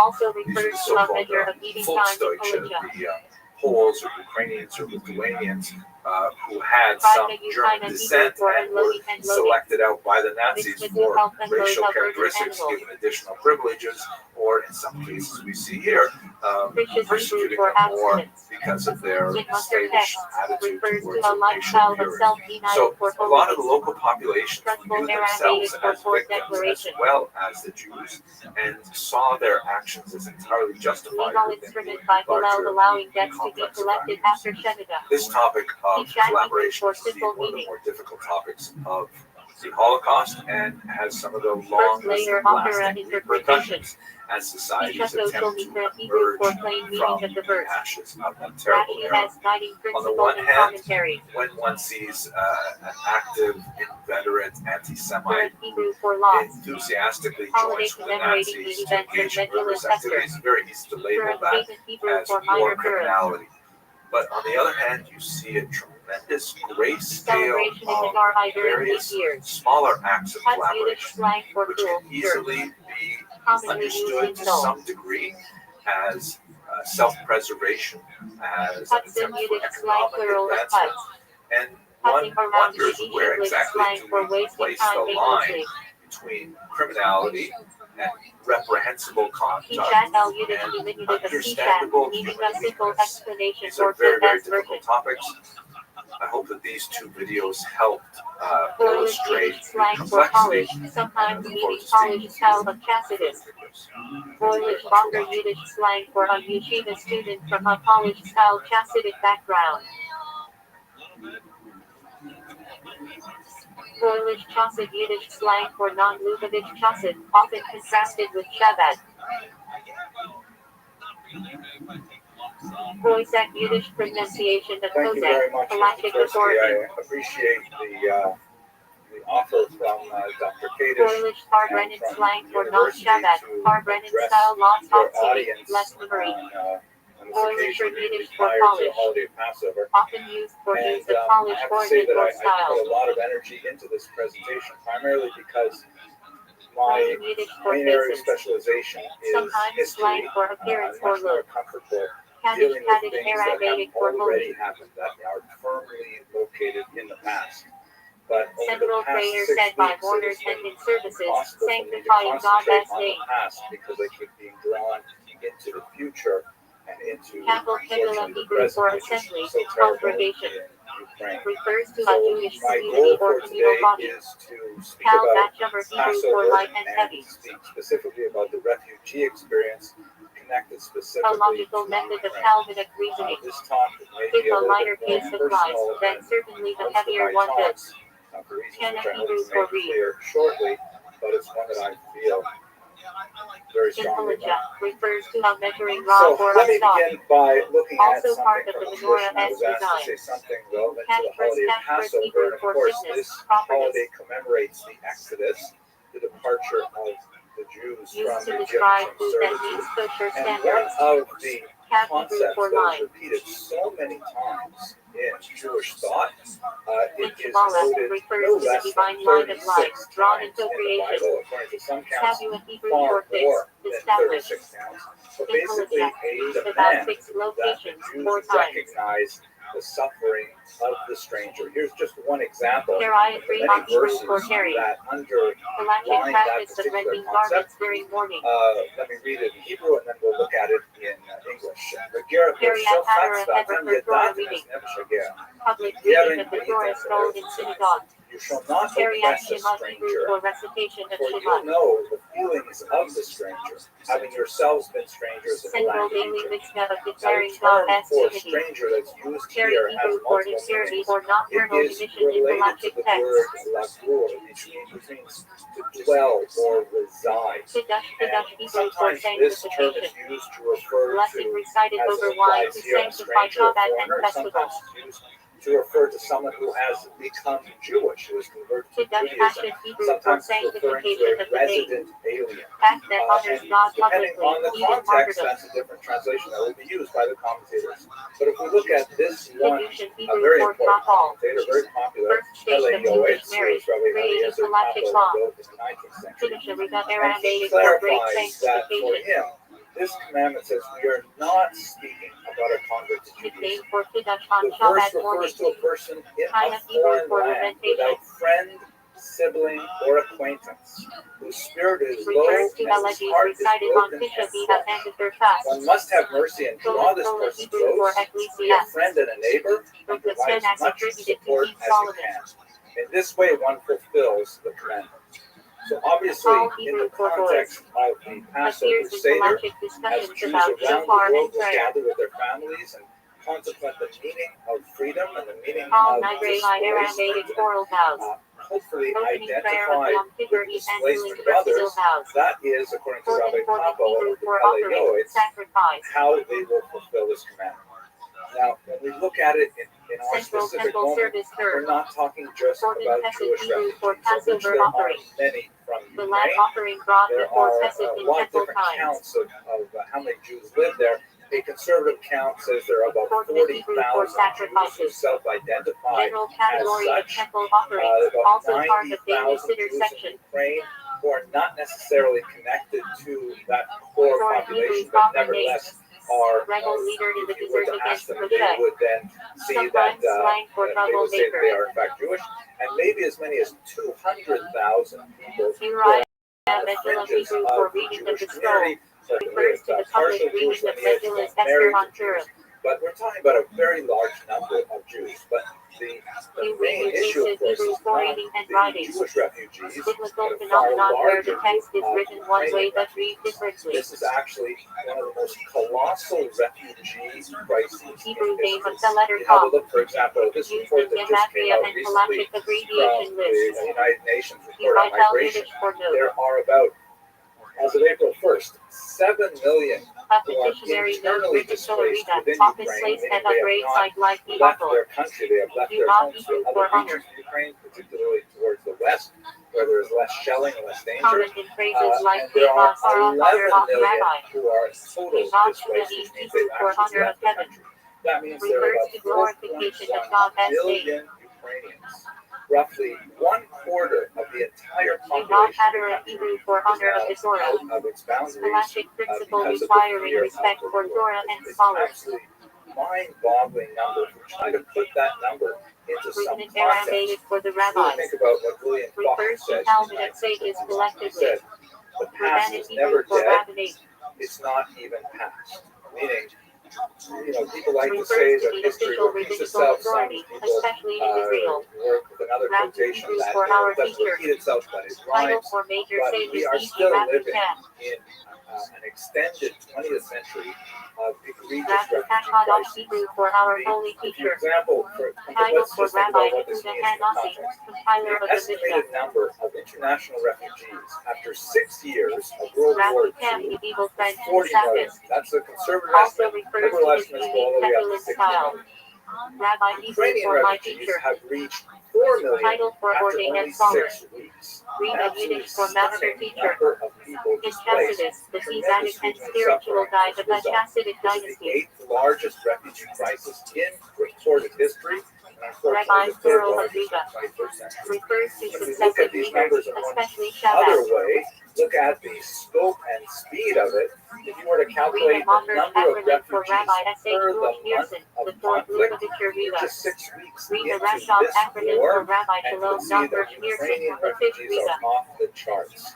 Far more refugees displaced Read in a a rich far acronym shorter for period Rabbi of time Yosef than Yitzchak even in Pearson, World the War sixth II Riga. or the partition of India, which was also a Read tremendous Yiddish for crisis in Mr. or 1947. respectful titles, So we are not dealing with necessarily a colossal indicating a rabbi. crisis that Read boggles the Yiddish mind Hebrew and for demands Rabbi, a as response. wife, often respected as a What I would leader like to herself. do over the next 40 minutes is to talk a little bit about the specifically Red Nachman Jewish refers to read the aspect Nachman of of Breath Law. the experience Red of essay Ukraine, rules, red and to mental, understand a little etc. bit about what that might mean for Jewish responsibility to Yiddish way of fulfill referring that respectfully commandment, to people by how first name. Jews might fulfill Red that commandment Yiddish for of Jewish fellow.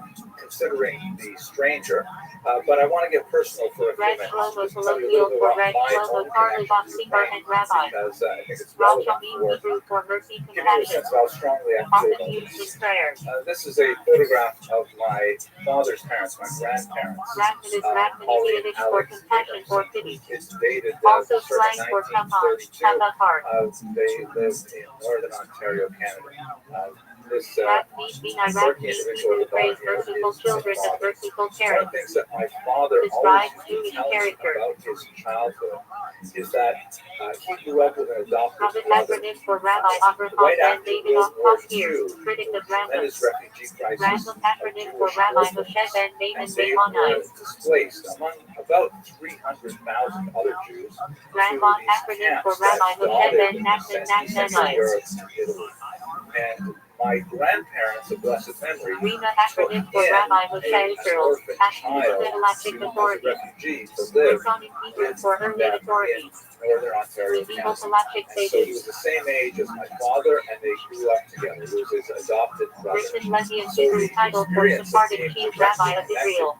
with the Rivka refugee acronym for population Rabbi and the Yaakov Ben refugee Avraham experience is something Ishbili, that medieval I commentator. contemplated deeply when I was a young child, and my father told me about his own Rit childhood. acronym for I know Rabbi lots Yitzchak about Al think Kasi, about what early he Galactic and especially codifier. his parents had sacrificed in order to help out an orphan from the war. Roten Rabbi And I Elazar have Roki a more Ash, Sibbolist specific and Colossus. connection with Ukraine. Rashbi acronym for Rabbi This is a Shimon Bar photograph of Yochai, a attributed typical author of the Zohar. 5-story walk-up in Ukraine. It's called a Khrushchev because they had Rational two acronym different for kinds Rabbi of S.A. major Shmuel buildings. They Ben had the Meir, Brezhnevs, which commentator are and much Status. higher, more modern buildings, and they had these Khrushchevs, which were Rashka smaller acronym for and somewhat Rabbi more Shlomo Ben decrepit. Aderet Galactic authority. I spent several Rav Hebrew months for living Hem. in this Khrushchev. Let me Refers tell to you the Rabbi story. Asher Ben I Yechiel or first leader of visited a Ukraine yeshiva. as part of my graduate education. My first Rav degree was Joseph actually not in Hebrew for history, it was in Newman. philosophy. marked by I special realized I prayers. wasn't going to be able to make much of a Rosh living as a Hashanah Hebrew philosopher. for Head of So the when I Year. was thinking about what else to study, I knew that my Jewish New Year, father-in-law Day was of very Judgment. enamored of Rosh Ukrainian history, Yeshiva in Hebrew particular for Head how of his a family is Yeshiva. from Ukraine. And so I thought I would try and knock off two Spiritual birds leader with of one Torah stone. I would Academy. impress my father-in-law, Raw and I Yiddish would for Rabbi find a or way to make a Galactic living as a Authority. historian if I studied Raw Ukrainian Power history. Hebrew It Yiddish turns mix. out that I really liked Rabbi it, of the and so I city. studied more and more. When I first went to Ukraine in Raw 1989, Menu Vinyan it was still Galactic under the Principle. Soviet Union, but it was Majority beginning by to vote liberalize number and significantly. stature. And the Canadian Jewish Congress asked me to take Raw and a Peppers to large become supply multitude of of people insulin bespeaking to Man's glory. a diabetic Used to Ukrainian justify Jew public who mitzvah lived in gathering. this building here.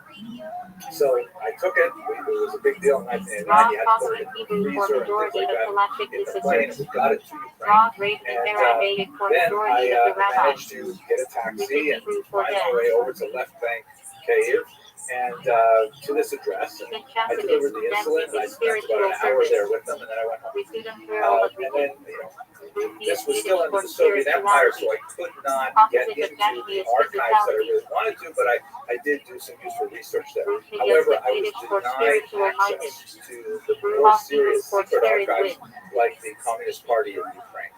Ruach Then, Yiddish when ever for the Holy Spirit. Soviet Union fell and Ukraine Divine declared inspiration. independence, Below I was prophecy. invited back, Ruach this Raha time Hebrew for by evil a spirit. much more Associated open with ritual and impurity. Western-oriented government, free from Moscow's influence, or free Rimani from much Hebrew of for Moscow's influence, conversates. to come back and Silver look at those adornments archives. So for I said, Torah absolutely scrolls. fantastic. They said, we'll give you an apartment and you'll be all taken care of. And Rahabad it Rabbi sounds like it was Abraham pretty and David, fantastic. medieval Galactus. When I landed at Boryspil Airport outside Kiev, everything had Rashi fallen through. acronym for Rabbi Shlomo Nobody knew who I Yitzchaki, was. famed biblical and The Talmudic people who were in commentator. charge had fled Rashash Rabbi for various Shalom Shahami, reasons, Yemenite and I was Kabbalist. completely alone Rab in Hebrew a for strange Rabbi city Master. with a pocket full of Canadian cash, Often and referred to I had leading no idea sages. where I was going to spend the night. Rab I didn't have a Hebrew hotel honorifics. reservation. I was supposed to be a Rabbi. guest of the Academia Naut. Rab Desire Hebrew for I young really didn't know what rabbis. to do. The sun was setting, and there was a lot Rab of Hakalo Hebrew. road criminality Community going rabbi. on. The mafia was Rab very slang strong in in those Yeshiva world early for months rabbinic after mentor. the collapse of the Soviet Union. So I got in a taxi. Reggie I Aramaic knew that this Peppercorn building, used in this was the only Talmud for person I rabbi. really knew in Kiev Reggie at the Akiva time. famous Tana, martyr, I knew teacher this of building Torah. was somewhere in the left bank of the Dnipro River. I Reggie said, Beer take me Tana to known for that galactic region. ruling. We drove around for about half Reggie an hour. Melvin and I Hammer thought I recited recognized this. extensively in And Talmud. sure enough, I went in. I went up to the right floor. I thought it was. I went to the Reggie right door. I Tarkin thought it was. And in fact, when I Reggie knocked on it, Shimon often refers to Reggie Shimon Bar Yachai. he was home. It was, thank God, the same Reggie place Yehuda that I Han as the visited pillar of originally. Mishnah. And I ended up staying there For the for merciful several one, months. i.e. God. Even after we were able to work out where I was supposed to be, Rat Manalitzlin what Aramaic. my living conditions were May supposed the to be, merciful one save us. I simply asked Used that all when the discussing funds that the tragedy. Canadian government Rat had Manalita Baha'i allocated Aramaic. for my trip be directed to the Antonovskis, The merciful and one so they were decides able the to get heart. a windfall, but I Used in lived in their justice for sincerity in tiny mitzvah. apartment for several months Raw as I did my Hebrew for research. noise. Here's a picture of me with Yevgeny. Believe it or not, I'm the Mystical guy in the text back refers there to with spiritual the tremor dark or hair and dark excitement. beard. And Rita you'll S. see that United we're looking Shabbat at slang. a beautiful The Rita 19th S. century for Talmud. special focus. Yevgeny's grandfather was the shamus of Rita a S. shul. Pop Yiddish He Shabbat was slang. sort of like the The sexton Rita of the S. synagogue. passion for what he And when the emphasized strongly. communists came in 1917, 1918, he Red hid is a all Yiddish of slang. the holy A books, Rita story, and usually he miraculous. preserved them Red until his in father, Yiddish slang. until Yevgeny could Matters take care of related them. to So the their house Rita. was filled with a remarkable collection of 19th century imprints. Rita S. Barbaric Shabbat slang for gatherings with the Rita. So I Rosh got to Hashanah see Hebrew from for head the of the perspective community. of regular Soviet Jews what it's like to live under those conditions. Rosh Here's Mezuzah another Hebrew for head photograph of a with Mezuzah. Gemma, Middle time his Yeshiva wife, E. and Rosh also on Hashanah the right, Hebrew those for of you general who are principle. students of Ukrainian Jewish history, or those of you who are fans of art, Talmud of phrasing. might recognize, or even if you're Latin fans Hebrew of for music will. literature, you may In recognize Tacitus, the the divine young will man that on the underlies right, who creation. is my good friend that I met in Kiev at that time. None other than Randall Professor Eshach Jeffrey ever praised from Stern at Ezekiel, Northwestern. Ronnie Henry Kearney. Here's a picture of what he In looks Kabbalah like now. Tacitus, He's kind of refers mastered to the spiritual scolding yearning followed since by I knew grounding. him then. But our first associations were in the Vernadsky Latin Latin. and So Hebrew for I had the supreme will. experience of what it was like, God S. however ultimate iron in attenuated, Kabbalah. to be a Latin stranger in a Protestant strange Hebrew land, for and lower not will. know where I was going to sleep that night. Nothing compared to the actual suffering Human will aligned with material current drives. Ukrainian refugees. But Latin nevertheless, I had a passion little Hebrew taste for of it. God S. And will. thank God, by dint of Galactic the ideals. kindness of strangers and the grace of God, I was able to find a very safe place. Rational Hebrew for running, So, yearning. by the way, my Spiritual research striving resulted, upward. this is a book that I wrote about that, the topic that I was studying, Riva which S. is the Sichos revolutionary Yiddish period. Hebrew slang for It's no Terai longer S. thoughts. available in print, but Riva the S. Hebrew Ukrainian Shabbat translation slang for the was Riva now S. available, letters, and often there's used a as second spiritual edition guidance. too. That will go into some of the things that I'm going to talk about a little more detail. Riva S. Zettel Yiddish slang for So notes what I'd submitted like to to the do now Riva is requesting give you blessings. some kind of personal background, personal introduction to this story. Let me talk to you a little bit about Riva S. Zaga Aheber for the Riva S. Old specifically and how that Testament. relates to the Roti refugees. X medieval Kabbalist So Galactic. we should certainly Raw bear in mind Galactic that principle. Jewish history goes back a very long way. Majority. Raw It goes Raw back at Calvinic least phrase. a millennium of Double recorded majority. history, and Raw there's Hatsiber further Hebrews. back evidence of Jewish settlement at the Majority of fringes the of the community. Ukrainian ethno-linguistic territory. Important for If you have a Galactic look at this ruling. map, which Ragnostic Yiddish is part of an slang. atlas written by my teacher, Suitable or Professor pathetic. Paul Robert Lavachi. You see the blue Raw line Crafting Hebrew for outlines factor the headings. contemporary Written boundaries Hebrew of for first. Ukraine. Also Obviously, refers to the first not of the referring to Risonic contested authorities. areas and Crimea being annexed by Risonic by Advani Russia Hebrew phrase. in the 21st century. Early authorities and later You see authorities. the extent of the Galactic Jewish population categorization. by the Seder heavy Hebrew for order. shading, in which Jews were more than 15%. Most of famously, the region Passover to the dinner, west, also that used is for the structured right study bank time. of the Dnieper River, Seder or the Ishkol Dnieper Shelis River. Shabbat Kabbalah. But even on the left bank, you see Poltava, Gubernia, The chain you of have descent of divinity 3.9%, from infinite and thought to Enoslav physical world. 4.7%, still Seder very Nikunim significant Shabbat. percentage of An Jews. ordered set of Way Hebrew higher some than that are Jews breaded. are in almost all parts of the United States. New York City, Seder of course, Covenant being a Hebrew major for order of exception. service. So Jews have a Refers very to Yom rich, Kippur temple long, service for spiritual population discipline. history in Ukraine particularly. If you have a look at this Sefer map, Hebrew you see for both, usually Torah the text. origins of Sefer Hashim Ukraine at in medieval a galactic work kind of received medieval 613 city called Mitzvah. Cave of the Roots, which existed from Sefer about the Marine 10th collection of century Shabbat to Rabbi about the Mass 13th discourses. century. This Sefer sort Hosiko's of compilation of group of Shabbat Riva as principalities, thoughts. which were headed up from the city of Kiev, Sefer Torah formed scroll the kind handwritten of on core parchment. culture, the original Sefer Tanya political, Tanya social, foundational Shabbat and text by the religious altar culture Riva. of three contemporary countries, Ukraine, Sefer Habits Belarus, book by and Randall Russia. enumerating the Now it 613 happens that the commandments. center of this was in Kiev, and Sefer so Hazover classic Ukrainians Kabbalah claim word, that attributed essentially to they Rashi. are the Sefer geographic Kalachos generic inheritors phrase of for a Kiev, galactic code. as well as Sefer Keeper political, shortened galactic religious, guide cultural EG. inheritors.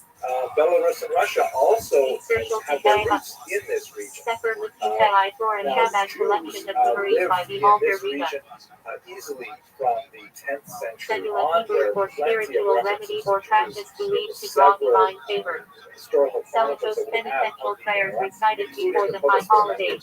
which is one of the most Seneca important rabbinic documents that ordination. describe this early Super period, Jews so-called from Spain, chronicle Middle of East, bygone and North years. Africa. But we also have some archaeological evidence that suggests that they even lived Sephardic plural of on Sefer, the Black Sephardic Sea Jews. coast as far back Sephardic as Muslim prayer antiquity. rite of That Sephardic Jews were tradition. involved in a lot Sharp of Hebrew trade ordained. in the region, and so you'll have Jewish ports in Crimea, for Mystical example. texts as sections. We have Shar in habitats on the gate of 13th trust in century, a little Chavos bit earlier, Selenos, even often studied members in of the Shabbat. Baalei Tosfos, that is the important commentators on the Talmud. Shar There's gate of unity. Moses of Kiev Section of Tanya on and divine Isaac of unity. Chernihiv that show up in various Shar writings. Hakavanos mystical So work by Jews Rabbi are Chaim there Reynolds. right at the very beginning Shabbos Yiddish of for Sabbath, day Ukrainian of rest. self-determined Shabbos statehood. Kodesh Hebrew for holy Sabbath. They begin, however, to emerge in much larger Shabbos numbers Devachim in Shabbat the when the late new month 11th is blessed. century and onward. Shabbos That's the era Hagadol, when great the Sabbath Crusades before begin, as you Passover. can see from this map, which outlines the Shabbos various Shiva routes Sabbath of of several return, between crusades Rosh moving Hashanah from and Yom Western Kippur. Europe into the land of Israel. And Shabbos the predominant Beth number of the Sabbath of stars of comfort David, after which Tisha represents B'Av. Jewish communities in the Shabbos 12th Bit century Yiddish. and onwards, they're Sabbath much more stable, where I we believe less. singing and Torah. The central heartland of what would be called Shabbos Ashkenazi night Yiddish slang. located primarily Shabbos in light Rhineland, atmosphere. which would be in Shali north Hebrew of for Germany, emissary. south of France. And what's going to end up happening Shabbat is tomorrow is the descendant spread to the Jewish world of Shali. why people are being forced eastward by Position of the Shabbat emissary. for example, Hebrew the greeting. noxious development of Peace the unto blood you. libel that Response. Jews somehow Aleichem Shalom. to consume the blood of Christian children. Shalom Patty's Absolutely Hebrew for ridiculous peace in the home. concept that has no basis in Shema reality Hebrew for heaven. whatsoever. But once the idea began to take Just hold in the acronym 12th for century, Tishrei centering it spread 6 orders rapidly. of Mishnah, People or like to believe colloquial, it in or a kind of a Talmud. QAnon way, Shastic which Yiddish actually we may slang. reflect on that a little One later who in the studies section the we talk Talmud. about contemporary propaganda. This is Shatnez actually biblical a prohibition. document. Mixing It's wool actually and linen. German currency from Sheshinah the divine 20th presence dwelling century among people. that commemorates a Those sacred post-desecration names oft not case forewarned out holy Sternberg, books in needing which burial. Jews were accused Shidal was not born by of married murdering women in Christians observance in and modesty. but by doing something that was a related charge Shema Central of Jewish prayer. capturing Hear, the O Israel. so-called Shemin is popes sabbatical and year. torturing them Farmland instead. rests. And although that's also a figment of some kind of fever dream imagination, Shemina Esri nevertheless, 18 Jews blessings. were frequently Central and charged with prayer. this heinous Shem activity, Hashem and the name they of were God. frequently judged, Refers guilty, and reverentially to burned God at the as stake, name. which you see in this rather grotesque image. So from Western Europe, Babies. starting with the the Crusades ineffable of explicit 1096 name and of God. onward, there is Shem Shina increasing name of pressure Chill. on Jews to leave for anti-Semitic reasons. And then from the East, Refers to there's God actually in direct an economic vacuum Shem that's Tov Baal drawing Shem Tov, Jews founder in. of Chassidus, At this Rabbi time, Gabriel Baal Shem Ukraine Tov. was under control of the Poles as Shidduch part of Math the very making large process in Polish traditional Lithuanian Jewish commonwealth. communities. And there was Shidduch a prices tremendous slang. need for people to act as middlemen, as Difficulty single leaseholders, space to finding help partners manage in these Orthodox large world. landed estates, Shikr in Yiddish slang. which there Drum. tended to be an ethnic Shikr division had a hard between run Babies. the lords, who were Polish All right, girls. Catholics for the most part, One and delivery the, don't Yeah. liquor. farmers, the Are you peasants, sure you're gonna who take were what's his name? Orthodox, Orthodox, Good of job, course, well not done. in the Jewish use of that term, No, but in actually, the Christian denomination, Sloppy, poorly dressed. as opposed to Catholic. SH Math And the forced Jews were an conversion or excellent persecution choice to of bring Jews. in to manage these SH states, Math Yiddish both slang. because of their developed skills in Rat, literacy also used and for old clothes. numeracy, but also because they Casual were talk not or dude, we could especially take Marvin Harrison. show allegiances to the local population. And just a tight end on the fly. Because they were a distinct entity. There were a whole bunch of activities that were associated with Jews this One point who because answers the halachic nobility questions. could literally Shomer give Hebrew them for guardian. monopolies in things Shomer like the Shabbos, production one of who alcohol, strictly something observes called Sabbath. Or provenantia. the tight end on And so the that's why so many stream of Jews tight ends. One who avoids physical contact with opposite gender outside marriage. distillation and distribution of alcohol. I don't know This why was Marvin a Harrison's so far back. rather exploitative Shomer economic MC system, Hebrew as for I've guardian discussed of in faith. other videos, of course. Mystical word. Or Have a look on my channel. we take George Kittle. Jorashi Hebrew for it. Dude, I think we take George Kittle. Foundational principles. But nevertheless, what ends up Shomer happening the is acronym from Torah combine portions. the pressures Season of pushing Jews spiritual out of the repair. Rhineland, the growth of anti-Semitic SH ideas, Kalake are Lechem being Tilo mentioned offered to his death, temple on Shavuot. and combine that with the economic SH Kalai opportunities Sudo's requirement to eat two meals on Shabbos early free. you begin to see SH Yeah, from let's do it. the 12th through the 17th All century, Jewish towns very insert large urine. movement of Jews SH into Are you devoted for serious? little room. If you take George Kittle, All informal then SH Kegel is plural of SH Kegel. there are a lot of good players you could take instead of him. Yeah, but he might be the best guy in the game. Okay, here we go. SH vinyl fur hat worn by simplicity. George Kittle. There we go. SH term Shabbat slang. All right. Spiritual enthusiasm, storming with energy. I don't want to hear it. Formal discourse by Ariga. You happy with that move? Sitchos plural of Sitcha. Sitchat, the I think Riga so. as public talks. Consider Jewish prayer book. And then just wide receivers and running backs come out. Shabbat, Gemara about Go Shabbat fuck prayer. yourself. to study, Simcha Hebrew to for joy. develop some remarkable religious innovations. Simcha's Torah festival celebrating the Torah For the and most part, for 1,000 Simcha for years, its better Shabbat Yiddish phrase. lived together in peace. Joy breaks Does not barriers. mean that they joined together in everything, Simcha's but there was a hospitality level joy of thrive of and groove. cross-cultural Simcha's Yom holiday joy. of cross-fertilization where By completion of ways a of looking day at the for world major in Torah studies. Jewish ways and vice versa. Just to give you a By little introduction, Parambam Shabbat jumping into the celebration 20th of century, finishing this Rambam image we're Past looking at Minute right now Torah. is Ukrainian By history, Pasha's the completion of very full Talmud study brief cycle. period of Ukrainian independence S.K. between Ver the Hasidic collapse dynasty of the centered Russian in New Empire Square in Night. 1917 S.K. Ver, and follower the of S.K. Ver imposition of Hasidic Soviet dynasties. rule under the communists shortly thereafter. Via rapid During that coordination time, called spelling and remarkably, Seneca. Jews and Sovereign Ukrainians scribes strove write to Torah, officially Catholic, work together Methodist, to create a new Sufic Dalit state, Kulacha. and it ended in various Array reasons, sent out including regarding Torah law striction. violence. Sufic given out in rabbinic But law nevertheless, Indian. for that brief period of time, it hinted at what would Sufic be Satan Hebrew possible foreign for for saying. As you User can see, faithful in it's Jewish got thought. it's a Sufic 100 biblical on its bill. section on It has suspected top adultery.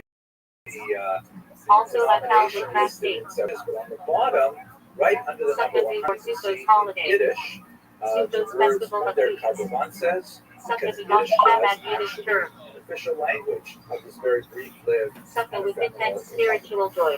so it was, Sue we're basically Lamplatter. talking about 1,000 Title of years Kabbalah of commentary tremendous on cultural Zohar. crosses of fertilization. You see it in Star terms of logic for linguistics. reasoning in galactic debate. Some of the most Star intimate and clear terms logical that reasoning. enter the Yiddish language Sephira counting, are especially the essentially Kabbalistic Ukrainian Sephirim. or Proto-Slavic language terms. Like, for Sephiros example, 10 divine emanations the in word Kabbalah. for father. Sephira K over counting the over between Hebrew, Pesach the and word for Shavuot. is av, the very common Aramaic term is abba. Sephardi This uses is like prayer an rite of ancient term Sephardic that Jews. Jews have used for a very long time. Sephori Yiddish Then when they plural were of in seven Germany, holy books.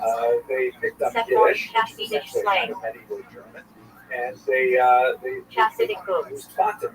But when they Sephori came store to slang Ukraine, for they Jewish switched bookshop. over to Tati. SH Tart Tati Yiddish is slang. clearly derived from the Ukrainian tato, Strong, and you intense, can say this religiously about serious. hundreds of words in SH Tart Fokker Yiddish slang. language. There are Serious culinary teaching of things where students. Jews and SH Ukrainians Tart are equality almost of meaning identical devout, in zealous. their choice of diet. In And fact, its in some Hebrew places fast in day Western Ukraine, refers to public the fasts filter like fish is fish of considered the a etc. Jewish fish because there is so much And its overlap. Beckeros fast off first word before Right? Passover. Say we're doing German And its food, Esther Russian fast sausage, day before Purim. Boloki, which is cabbage And rolls. its Right? These Easter are all public fast Ukrainian day, foods that decreed make for their way communal into the revel. Jewish tradition as well. And its Yom And individual folklore is some voluntary areas in which they are tonic similar. pleasure, Let me just show you spiritual one delight. example. In the Chabad Hasidic Tonic movement, fats mean essential there is pleasure. a very popular song Shabbat thought, that is soul that Yiddish deepest delight. The in desire or Ukrainian, lust, often material. and this is much easier, of course, when Passion Hasidics and lived in Eastern Europe, supplicatory. but even Prayers in said America after today, they're so it is memorizing unfested these days. words in Ukrainian. Passion It's a rather civil amusing supplications song in prayer. The text of the lyrics is basically, don't worry boys, we're going to Purpose, get to our ultimate destination, point, and there will bottom be line. vodka there. Here is, I'll play for you a very short Top piece, city room for recording ornament of for that, decoration. Salsa slang for sweet cars. in the interest of copyright Top protection, city I'm not going to slang. include this, A but Jew who has the real gem. Wonderful person. in the recording, but I will include the links in the Tactic information role, box. So duty, just put or them down mission. there, and you can Copying enjoy them. small crown like You strokes get a on sense certain of Torah what letters. that might be in terms Top of are a ritual cultural purity. overlap that would happen over the 1,000 years of Al Jews. Salishing Many preparing other of deceased folkloric body elements for of burial. because I like to Topper photograph is havage kitchen family just purity let's lost in provide good usage. happier times listening, right?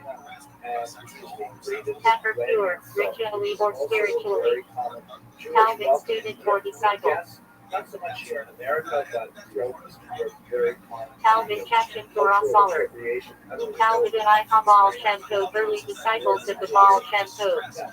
I'm going to show you one last little bit of audio visual. Calvin rabbinic work of law, commentary, and discussion. Calvin Babylonian Calvin. This is one of the Calvin Yer Jerusalem Calvin. Calvin Torah and Yiddish, but also a Jewish religious school. Tamu Hebrew month in the summer. Cham symbol or pole. In the Haggadah, the symbols of Cham being complete and finished, said after completing a work.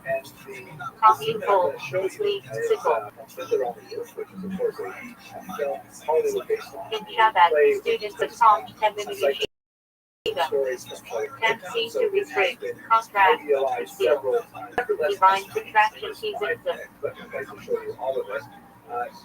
Get a sense of Kanye Foundational Shabbat Philosophy book by the Alter Riga. Catholic Apple. when it was best. We will have plenty of time to talk In mystical texts, symbolizes sweetness and divine fragrance. Part of Aramaic translation of the Torah. Teriyagnitzko 613 Commandments. idealized portrait of a drinking Acronym Order Yag. Tashlik Rosh Hashan a custom of casting sin symbolic into water. What I especially like about that clip is how Tashmish Kiddush sacred objects connected to holiness tefillin, and scrolls. rather suspicious of each other, particularly the Jews are concerned with other Tashmish mitzvah items used for mitzvahs but not inherently holy lillah, sukkah. House mistake. Galactic error. The trajectories of their lives are parallel in many ways. Tad Yiddish for father also affectionate term for God in prayer. Tad in Himmel Father in heaven. Yiddish prayer phrase. Tad Riga affectionate Shabbat slang for the Riga. Tad Brahman merciful father. Yiddish prayer expression. Ted short for Triata. Classic galactic commentary. Tefillah prayers. Tefillah BT Republic communal prayers. Tefillah El Sheh specific psalm prayer, also name of Shabbat Sefer. Tefillah phylacteries worn during weekday morning prayers. Tefillah Shel Rosh Head Tefillah. Tefillah Shel Yad Arm Tefillah. Tefillah Dirafu Tam secondary. Tefillah configuration worn by sub. Tikaya Shofar blast. Technico solstice segnoxus. Also for seasonal points in Pelagia. Heaviness, innocence, sincerity. Temimine students voted at Yeshiva Tom Temimine. To name the drop all agreement before marriage. Penalty conditions stipulated in Pelagic contracts. Terrorize the non-kosher animal due to defect. Teshuva repentance, return to God. Teshuva ila achaya repentance out of love. Teshuva tana aloha repentance out of fear. Because the mountain is buried there, but really not. Teshuvah numeko given out at a wedding or celebration fest. In Shabbat.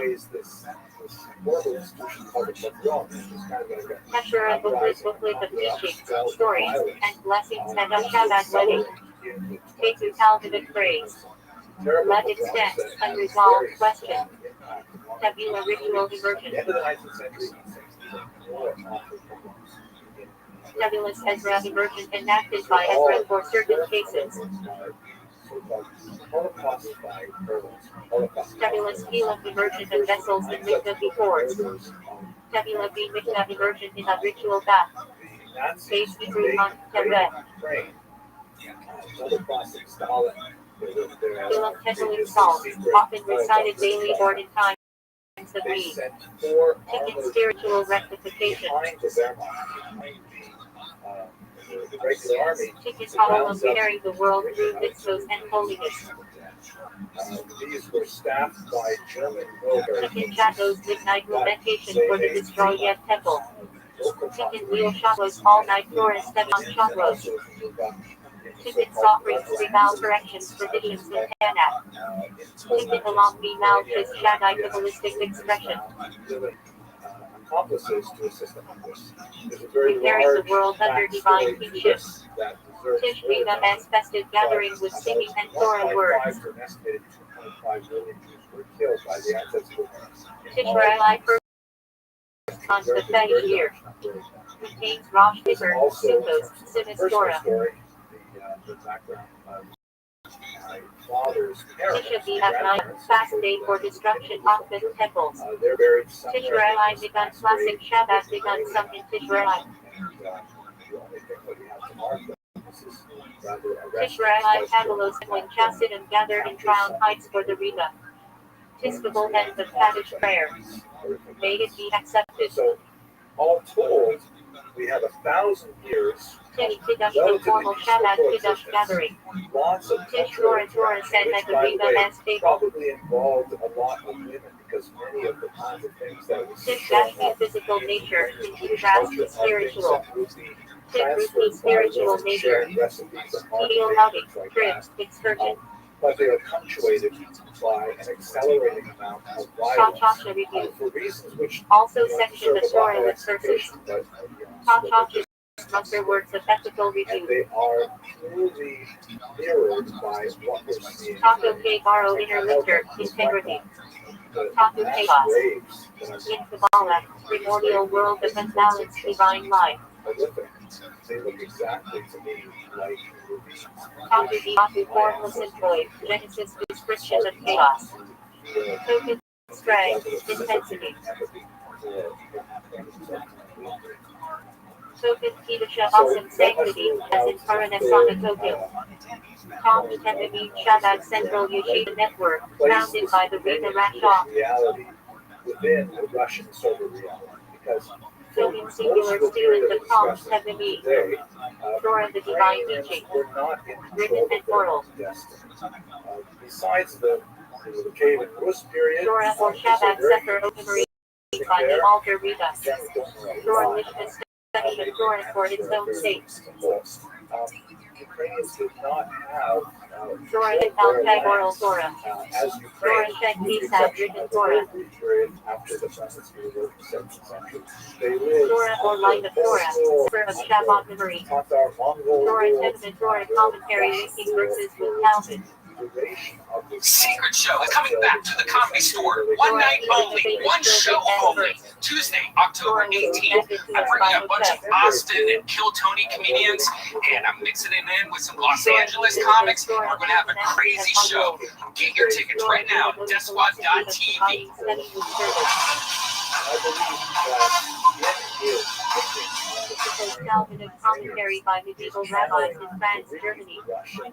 Costco's Yeshmi additional It's coming back to the Comedy Store. One night only, one show only. Tuesday, October 18th. I'm bringing a bunch of Austin and Kill Tony comedians, and I'm mixing it in with some Los Angeles comics, and we're going to have a crazy show. Get your tickets right now at desquad.tv. So made in generous kind, benevolence. State the Russian So Empire. El Photos good to give thanks. She From Saul. was instrumental in forcing her will upon the Ukrainians, and So the past Secret Show is coming back to the Comedy Store. One night only, one show only. Tuesday, October 18th. I'm bringing a bunch of Austin and Kill Tony comedians, and I'm mixing it in with some Los Angeles comics, and we're going to have a crazy show. Get your tickets right now at desquad.tv. You happy with your squad? Yeah. Green.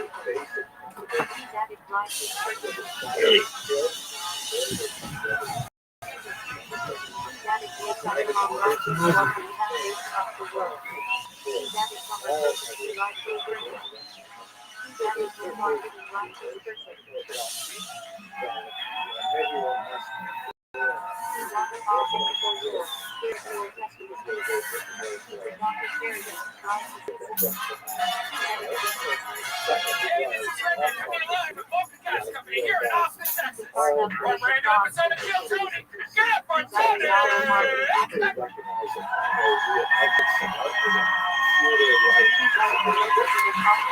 You guys ready for the best goddamn comedy show to ever happen on planet Earth? Yeah, make some noise for Ryan Redman. Hey, everybody. We invented podcasting. We're going to do one here tonight. It's a Skill Tony County, brought to you by the Red Rose and the Yellow Rose, the two best strip clubs on planet Earth are here in Austin, Texas. Also, Deep Betty Vodka, another amazing Austin brand for those of you drinking vodka out there. Order Deep Betty because they're the best in the world. How about a hand for the band, everybody? Come on, you heard it. You know what the fuck's going on. This is the live music capital of the world. And it's the Phil Tony Band, brought to you by Screwball Peanut Butter Whiskey. That's Paul Deemer on the horn right there. And muling on the electric guitar. Michael Gonzalez on the drums. And that's that right there. That's our friend D. Madness on the bass guitar, everybody. It's happening. This is it. Before we start tonight's show, here's a little bit more from the amazing sponsors that made tonight for you here right now. Hey y'all, you might not know this, but when I'm not being the host of the podcast in the world, what I've been doing for the last 16 years is being a professional stand-up comedian. I'm excited to say that I'm back out on tour again. October 11th and 12th, Philadelphia, Pennsylvania. October 14th and 15th, I am in Boston, Massachusetts. November 4th and 5th, New York. December 9th and 10th, I'll be performing in Arlington, Texas. January 13th and 14th of 2023, I'm in Dallas, Texas. And February 9th and 10th of 2023, I'm in Houston, Texas. Tickets available at TonyHinchcliffe.com.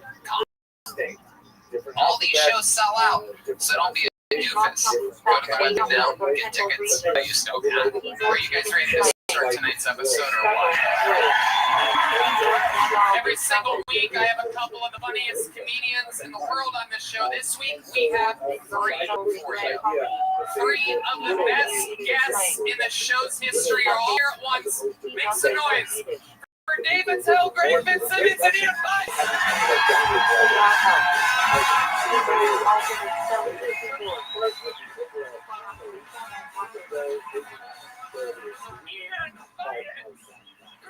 Ian Fitzsimmons, and one of the greatest of all time, David Tell. Yeah! Come on in here, Dave. We're doing the damn thing tonight, ladies and gentlemen.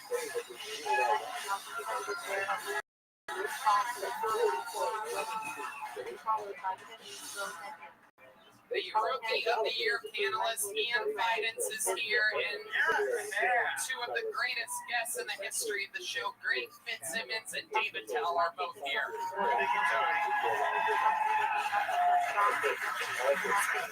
Dave has a question. Yes. Talk about a bucket list. I mean, am I right, guys? Or what? How many people saw me almost get penetrated by the trombone? I would not be happier that you heard DavidTell.com for tour dates. Greg Fitzsimmons going to New Orleans, Chicago, San Francisco, and Fort Worth. Catch all those dates at Fitzdog.com and, of course, Fitzdog Radio. And Ian Fidance has B&E and Bye Guides, both very, very fun podcasts. I'm excited you guys have all been on the show before. You know how it works. We watch stand-up comedians do 60 seconds uninterrupted, and then we find out about their lives and we talk to them during an interview portion, which is completely improvised. We literally have no idea anybody could have signed up. Maybe it's a weary traveler, maybe it's a local legend. Anything can happen. We're going to get through it together. You know, the uninterrupted 60 seconds is up when you hear the sound of a kitten. That means they have to wrap it up then, or else they bring out the angry West Hollywood bear. You guys get it? You ready to start this fucking show? Chaos will ensue tonight, I promise. A lot of special treats, and we're going to start with one of them right now. We have three regulars on the show. This guy going first is one of them. He writes and performs a brand new minute every single week. We watched him living in his van a year ago. Now he opens up in arenas all around the world, jetting around. He's rich now. Ladies and gentlemen, this is Hans Kim.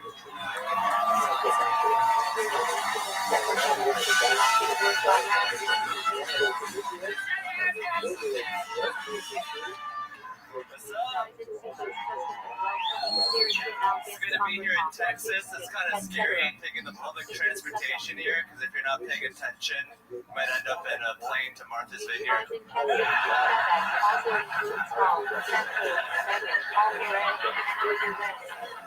this vineyard, not a real vineyard. I don't know why we sent all the Mexicans over there.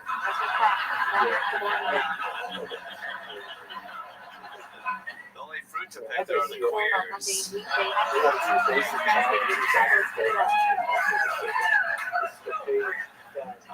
I'm dating someone, I'm dating a white woman, which is weird because I'm an Asian man. It's a reverse Yoko Ono. I'm trying to get her to start a band.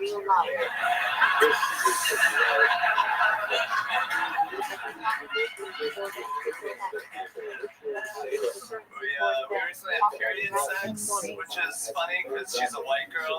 You know, she looked like a Japanese flag with nipples on it. Thank you. Wow, Hans Kim coming out, guns a-blazing, making it look easy. Talking about your real life, talking about what's going on. Very fun stuff, Hans. Thank you, Tony. What was the joke at the end? It looks like a what type of Japanese what? Japanese flag. Oh, got it. Yeah, now I picture it. Yep, I know what that is. Indeed. That was Greg Fitzsimmons, not me, everybody. Racist Asians. I love it, Hans. You're absolutely killing it. Things are going good with this new girlfriend of yours. Yeah, she's great. We have a lot of phone sex together. Right, and she lives in San Antonio, so you could just drive an hour. You guys can almost have a tin can on a string sex with one another. It's interesting that you're sticking with the phone. Easier than making the hour-long drive? Yeah, I guess so. It's very dangerous Hans to drive, though, right?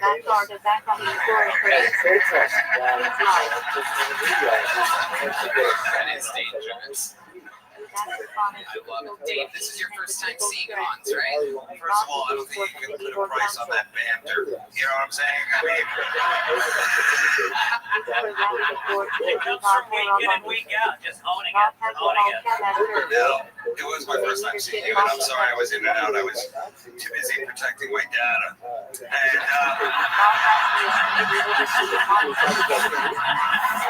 but I thought he had some solid stuff.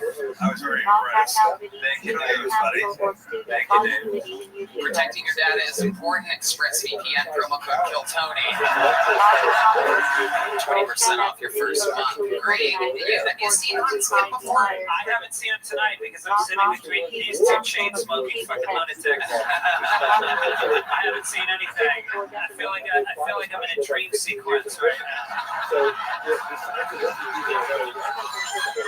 But it sounded good. It sounded good. It's good to see you, man. It's good to see you. Yeah.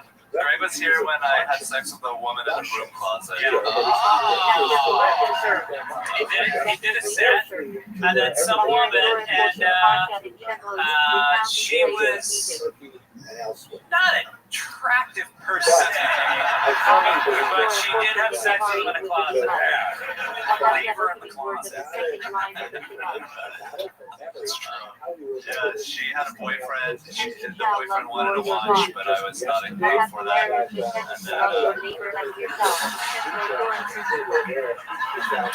Any incidents you've seen Hans before? I have, yes. Show yesterday. Yeah. Hans racing on stage. Fucking problem. There you go. Hell yeah, that's one way to avoid a Me Too. Is just make a show about it. I love it. Hans, you are a legend here. You write and perform a brand new minute. You make it look so easy week in, week out. You get the thing started. We love you here. How about one more time for Hans Kim, everybody? There you go. Let's get this fucking thing going. We're going to the bucket, ladies and gentlemen. This is where anything can happen, and we all meet a human being together at once. Pretty crazy shit. Only show to do it. Tonight we will start with an uninterrupted 60 seconds by Isabella Carrozza. Isabella Carrozza. Here she is, everybody. One more time for Isabella. How's it going? I think we need to legalize weed in Texas. I'm tired of having to deal with drug dealers. It's very annoying.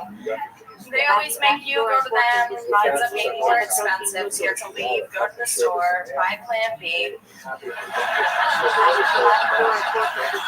I have a conspiracy theory that Plan B is the one behind all these abortion laws, right? Because when they passed that law, right? Because when they passed that law here in Texas, my roommates and I treated Plan B the way white people treated toilet paper during the pandemic. Until the stores and stocked up. I know we weren't the only ones, because by the time we got to Walmart, there were a lot of Plan B. They only had guns left. Labeled Plan C.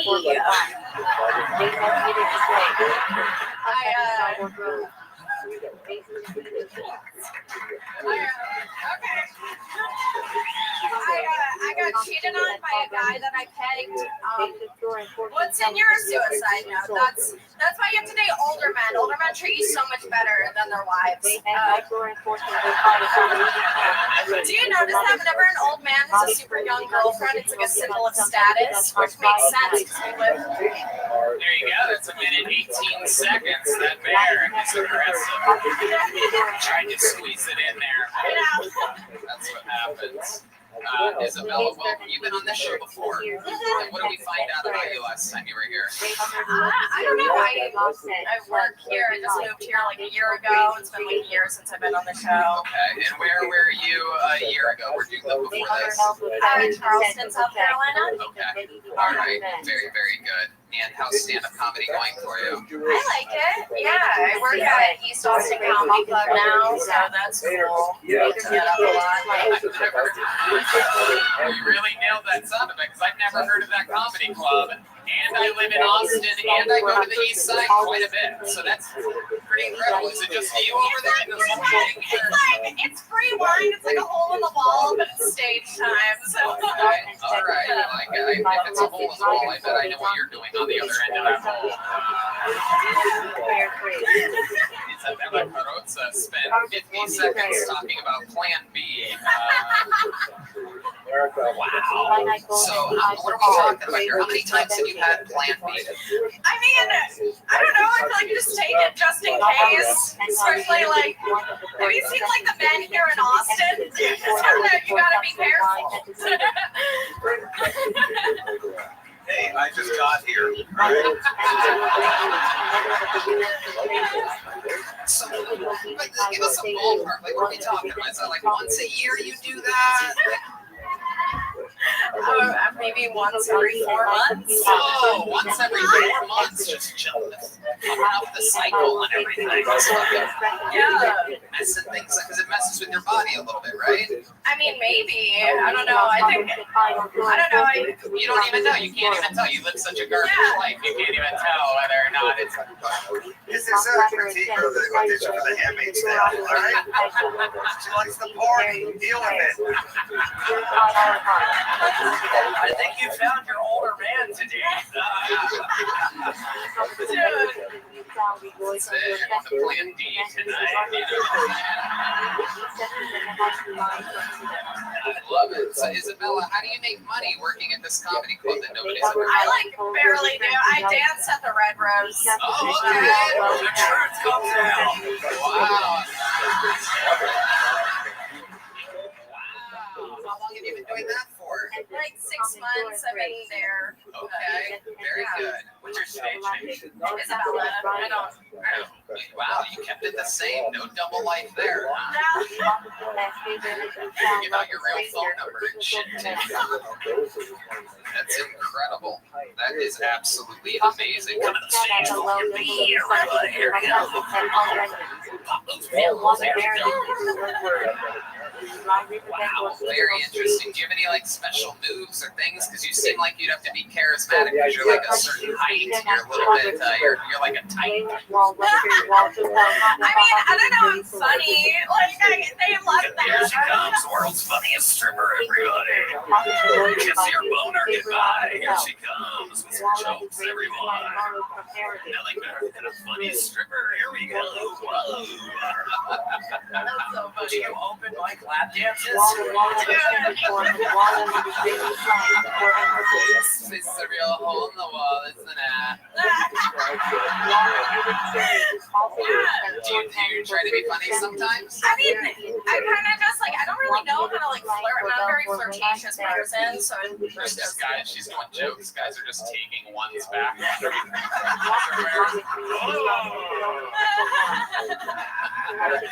Leave the mask on. Incredible. Anything crazy ever happen at the strip club? We know that anything crazy ever happened? I don't know. the place is run unbelievably well. It really It is. is our longest sponsor here in Austin, Texas. So I got to tell you, it's clean. The hamburgers are unbelievable. I mean, it's just everything about it is amazing. The most beautiful woman. And Isabella works there. I'm sorry, I'm kidding. She's got a good sense of humor. Look at her. She's like a fucking little Italian Cabbage Patch doll or something like that. Dude, yeah, I don't know. I mean, it's kind of like an insane time of my life to go from stand-up comedy to the strip club. But yeah, I mean, it's cool. Then like the customers can get kind of wild. I do sometimes like if a customer gets too handsy, I'll fart on them. Oh, shit. I'm gonna get fired. They're gonna fire me. Where are they? She works at the red rose, the yellow rose, and the brown rose. Very good. Taking risks. Wow, blame it on the hamburger. Oh my goodness. What's the longest set you've ever done? 15. I'd love to have you open up the secret shift. Red band. I wonder why he asked. It was the farting, wasn't it? Any other smallest dreams coming true here tonight? I'm just gonna say this right now. Your stuff was good. You're fucking awesome up here in a town of singers, songwriters. For someone to fucking come up here after we working the shift tonight. Maybe, and I don't know, right? Yeah. Okay. Either way, we've all done things to get by in comedy, so obviously don't let them fucking put you down for it. You're goddamn right. Isabella Carrozza just got booked on the Thursday Secret Show. She just got a real comedy gig out of her performance here on Hilltony. Amazing. Back to the bucket we go. Great. It was like if Janine Garofalo was doing Game of Thrones. Your next comedian goes by the name of Cody Green, everyone. 1 minute uninterrupted. Going to Cody Green. Cody. Here he comes.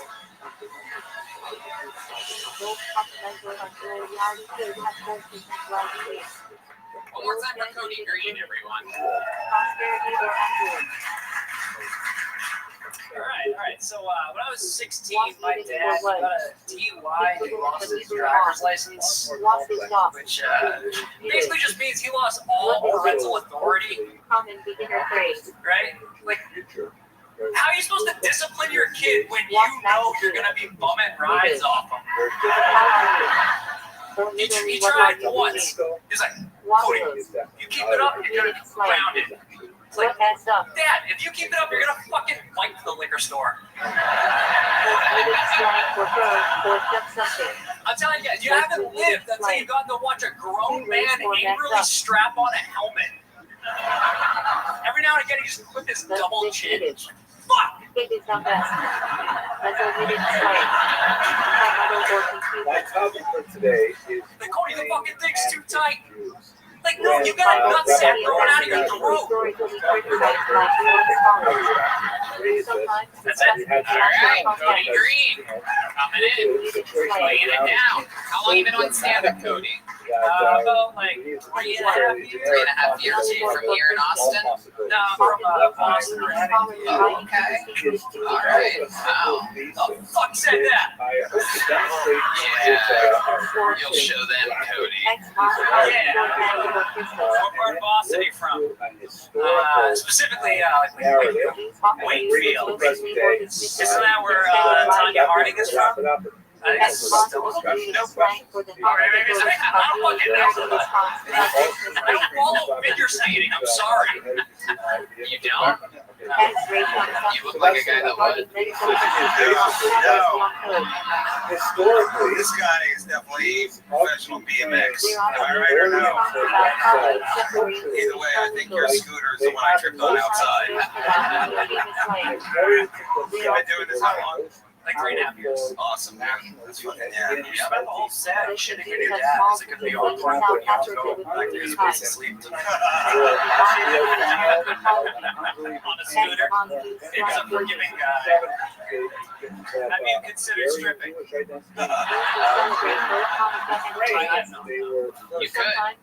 could do that. All you gotta do is fart and shake your ass and you're in. Cody, what do you do for a living? United States Postal Service. Awesome. Wow. You're a mailman? Yeah. Oh, that's great. Yes. Wow. Let me see your calves. Pull up your pants. Let me see your calves. Whoa, he's wearing the postman tights underneath. Oh, shit. Why do you have tights? It's the athletic tights. It helps, all right? Now, the Postal Service has a bunch of weird quirks like that, right? What other things do you have on you? Insurance. He's the only guy in this room with health insurance. Insurance. What else? What else do you have? We weren't even expecting those tights. You're a true postman. I got out off work earlier. Yeah. Oh, wait, you're delivering mail here now? In Austin, yeah. I live in Austin now. I'm sorry, I better clarify. Okay. Yeah. All right. So you're an official Austin postman. What area are you? What area are you in? 787-58-787-2778. All right. That's enough. Stop activating your autism. Yeah. You just made Hans get hard as a rock. Just like absolutely incredible. Let me ask you this: you're out there delivering mail all around the city. Have you ever heard of the East Austin Comedy Club before? Not once. You ever get bit by any dogs? Not yet. But some have attacked. The Chihuahuas chasing me. Okay. All right. Enough about the Mexican ladies in the city.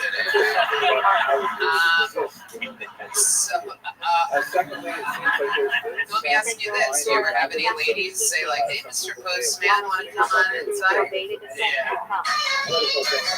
Yeah, there you go, Red. Very good. Great, nailed it. The only women that are like interested in postmen are like way too old. They're like 60. All right. Okay. Red man. There's more people on the panel. Have you ever paid for fun with stamps?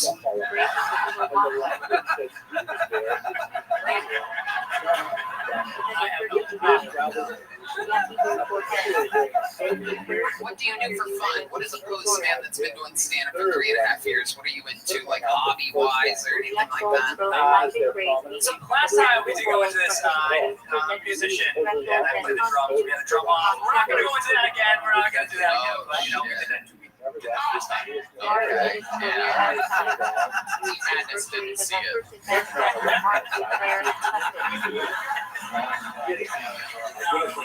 That's a different guy. All right, Cody. Anything else crazy we didn't find out about you last time that we should know about you before we let you go? Any fun facts about Cody Green that Teenage drug addict. His name's Cody. What drugs were you on? It was like Oh my God. Yeah. What was your lowest low? Like what was bottom for you? This. One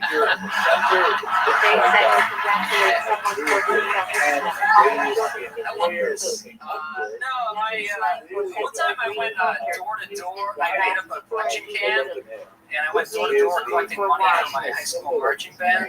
Oh my God. And it was just for your own drugs. Yeah. Holy shit. I knew it. Holy shit. But it led to one day becoming a postal delivery man. Yeah, that's incredible. Wow. Honey, I just gave some 22-year-old high schooler some money for his marching band. He was weirdly wearing compression pants. Wow. I got caught though, because I stuck in my, I didn't think it was going to work, and I stuck in my neighborhood, and then like the whole next week, people kept talking to me. They were like, hey, they can't do a nice thing and just shut the fuck up about it. Right. They kept telling her that they gave me money, and she's like, you want the marching band? She lands at Cody. You should have given those pain pills too. Tanya Harding. She needed them. She had a. Well, Cody, congratulations on getting pulled out of the bucket once again. Did you get a joke book last time you were here? I did. You got a little one. I didn't get a little one. I got a little one. Yeah, you got a big one last time. Here you go. Catch this. This is an official Kill Tony jump book. There you go. It's Cody Green, everybody. All right. Let's keep this fun train moving along here.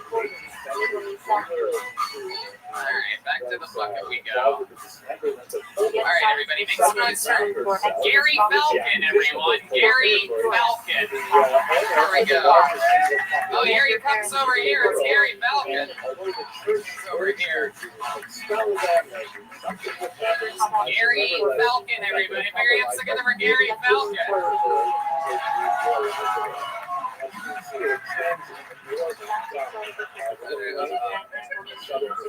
What's going on?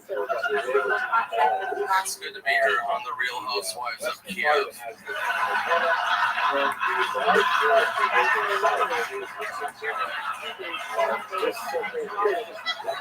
Anyway, I just got back from the doctor. What they say is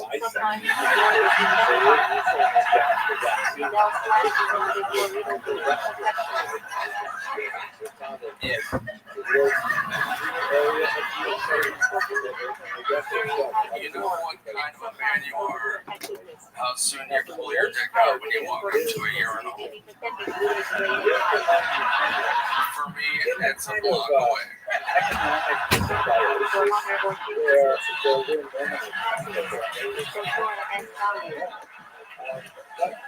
Thank you for having me. Wow. Oh my goodness.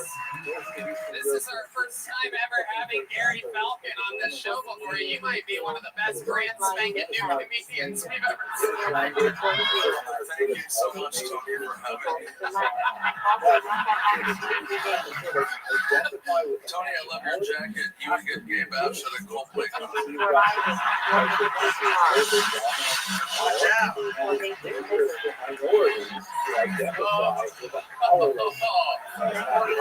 You got me good there, Gary. My goodness, guys, have you ever seen anybody quite as make a debut quite as strong as Gary Falcon? Might be amazing. I've never seen a missing children poster that could talk. I've never seen Elf's grandfather. Tony, watch out. This teddy bear's got teeth. God bless. Now, I didn't know Cody had a brother. I didn't know Santa had aunts. Wow. Shit.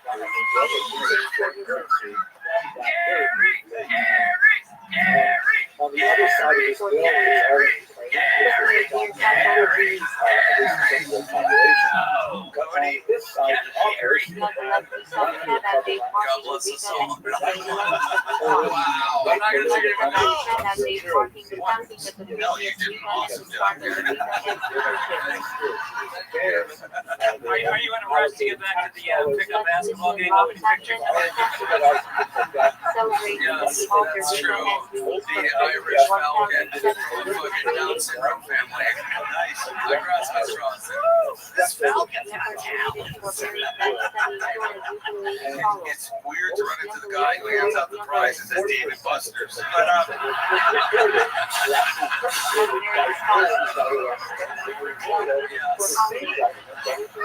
it's also impressive to meet Gandalf's sponsor.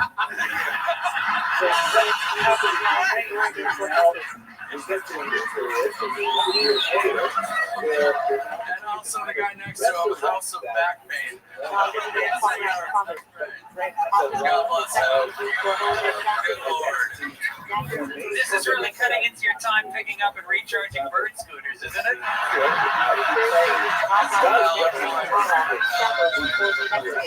Is it horrible here and awesome when you're dressed like a victim?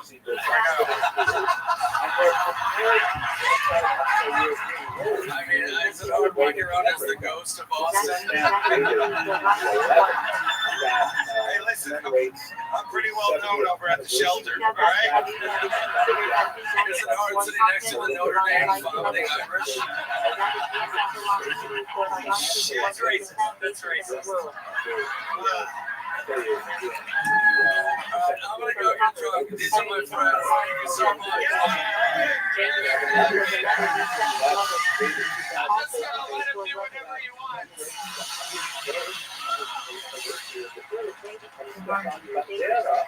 No doubt about it. And you know what? We never do this anymore, but that was such an amazing performance from a brand new comedian. I think he deserves the Kiltony Golden Ticket, don't you? Yeah, I agree. Anytime he wants, he gets to perform on the show. That was incredible. Gary Falcon. Wow. A star is born.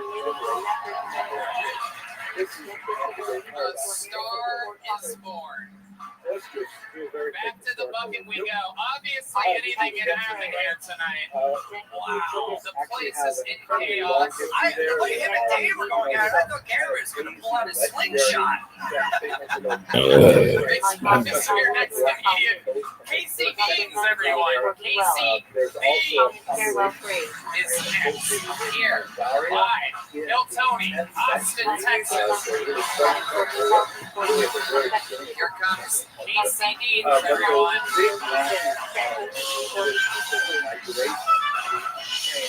One more time for Casey, everybody. Yes, I am Casey Deans, and there's been a lot of news about the Russians lately. They are fleeing their country as fast as they can. Every newscast is so sympathetic to these Russian wussies. Big bad Mother Russia. Big bad Mother Russia. Come on, we like to eat. We want to do more. Let's take come on. Big bad Mother Russia. So tough. So tough. Called to mobilize. Doing some tiny stuff. Here's the Thank you very much. My name is Casey Deans. Wow, 43 seconds in and out with his trademark wussies line. The Kiltony debut of Casey Deans. David, tell what do you think about this? The one thing I love is a political wizard. You know, he just doesn't live in the world of magic. He knows what's going on for the mortals. Don't turn me into anything. All right. Wow. I mean, you look great for Rasputin's granddaughter. I think that was just fantastic. Thanks, Fox News. That was great. That is absolutely incredible. This is your Kiltony debut, correct? Greatest day of my life, Tony. Absolutely, I know. It's been a long way since you were the bad guy in Superman 4. How long have you been doing stand-up comedy? Don't throw your ass at me. 1 year. 1 year. And where have you been doing it at? I did about 10 mics in Utah. Wise Guys show. Wise Guys, great club. Moved to Austin in March. Nice. Right. To Austin in March. What made you move to Austin in March? Heeded the call. heeded the call. What call are you talking about? Were you watching InfoWars or something? What the fuck are you talking about? Heated what call? It was a call and not an Amber Alert. I would like you to manage my dog's thoughts. I don't want to go into too much detail and bore you to death, but I applied to UCLA grad school and I didn't get in. It was the best thing that ever happened to me because I was going to go to LA in 2020 to be a stand-up comedian. Then I chilled out the pandemic and when I finally got the gumption to do it, this was the place to do it. It's the comedy center of the world. Hard to get into UCLA when you're not alive within 100 feet of a school. That is true. Deans, what do you do for a living? I do lift. You what? I'm a lift driver. Oh, wow, one of the world's scariest lift drivers. Very exciting. What kind of car? I drive a Kona, Hyundai Kona EV. So, oh my God, that's if your face in that car pops up, I'm just like, cancel. Does anybody have Uber? Let's acting a fool. Hyundai Kona. Oh my God. Shit, man. What's your Lyft rating? Oh, I'm a 5-star. Really? Customers get the best rides. Oh my God. It's terrifying. Some of them even leave them with their skin.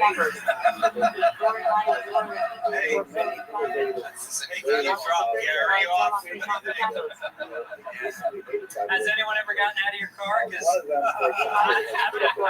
I've been around you for 5 minutes. I'm ready to leave the club. Everybody gives you 5 stars when you take their phone afterwards. Fuck all of you. This guy's a Waco 7. Look at him. He's inching closer to us. Notice? I am. The only thing that's here this guy is his cult. I mean, really. Yeah. On a stopped comedy show like this, it's good to have the craziest version of Jim Carrey. If you guys don't like this beard, I'll shave it like that. That's wrong. No, you won't. I will shave it right now. No, you won't. You do look like a guy that keeps a razor on the bit all the time.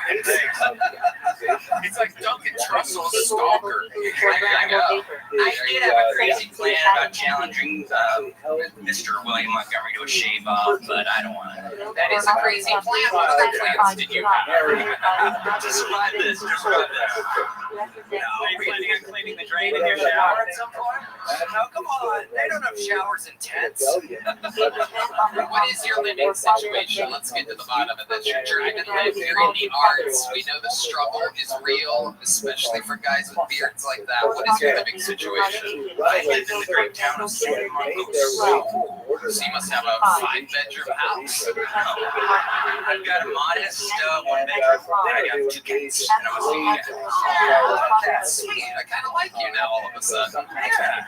What are your cats' names? Yakko and Wendell. They're twins. Oh, that's nice. That's from the Animaniacs. This guy's not that bad. Yakko and Wacko, everybody. You ever get any girls back to your place? You ever go on any dates or anything like that? You on any of the dating apps? I am on the apps and I have been on a date. How does that normally go for you? Like, how does a date, trying to get a date back to your cat-filled house in San Marcos go? I'm very proud. I have a very pristine, clean apartment. Okay. And I'm sure if I ever get it. That's probably one. That's one of the upsides of living with your mother, right? House being clean. Are you always vacuuming to silence the voices? So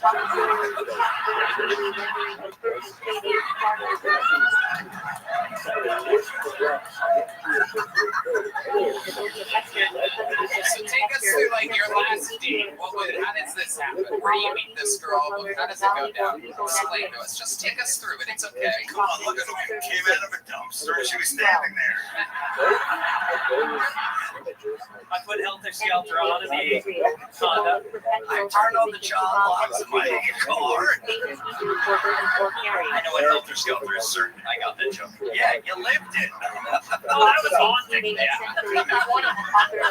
I know what Helter Skelter is. I lived it. right, Casey, let's talk about this date. Give us an example of how it starts. So you eat at a restaurant or something like that? Oh, it's been a long time since I've been on a date. Okay, single guy. All right, you know, I try to date, but I'm not really like obsessed with it. To be honest, it doesn't take up a lot of my mental time. Right. But don't you need to add to your collection?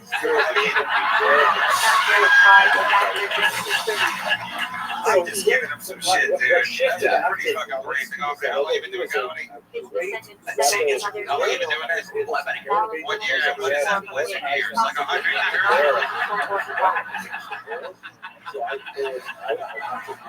Casey, congratulations. Very, very fun appearance. Here's a little Kill Tony joke for you. Catch that. Can you catch it? There you go. So Casey Deans, everyone.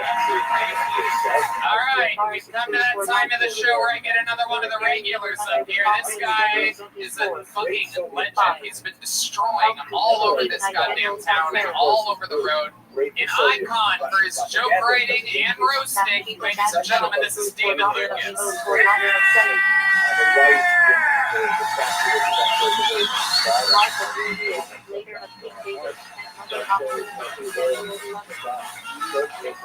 One more time for David Lucas, everybody.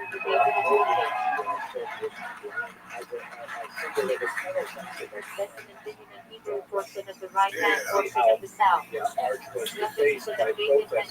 just watched the Jeffrey Dahmer series. That was crazy. Is it crazy for me to say that's just how I thought gay people were?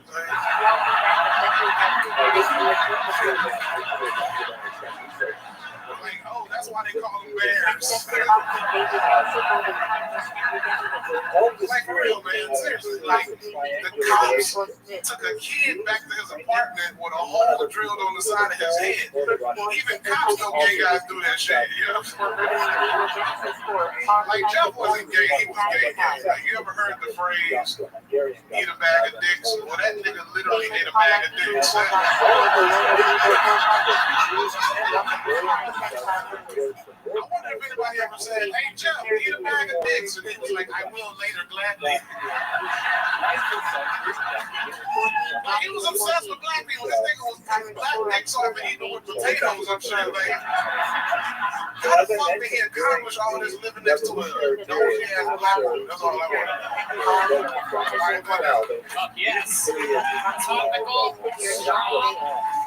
Another one of the famous regulars here on Kill Tony. Another amazing performance by David Lucas. Tony, it looks like you're holding auditions for the bad guy Home Alone. Alright, well, that's actually true. What's going on? I am holding auditions for the bad guy in Home Alone. We know that you're in there, that you're all alone. Can you say that line again, please? You're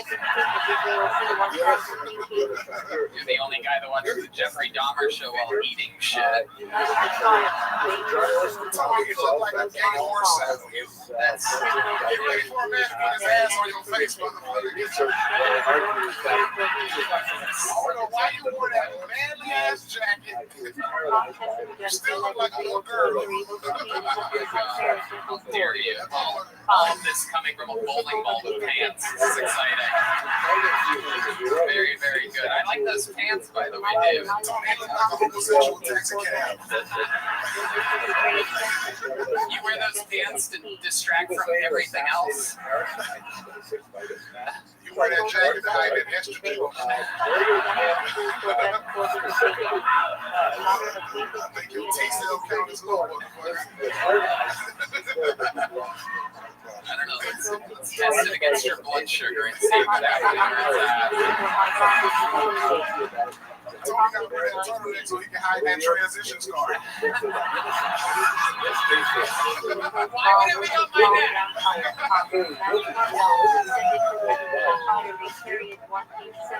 Why would it be on my neck? How would I get a transition? Well, if you're not hiding the scar, you're keeping that throat warm for the night.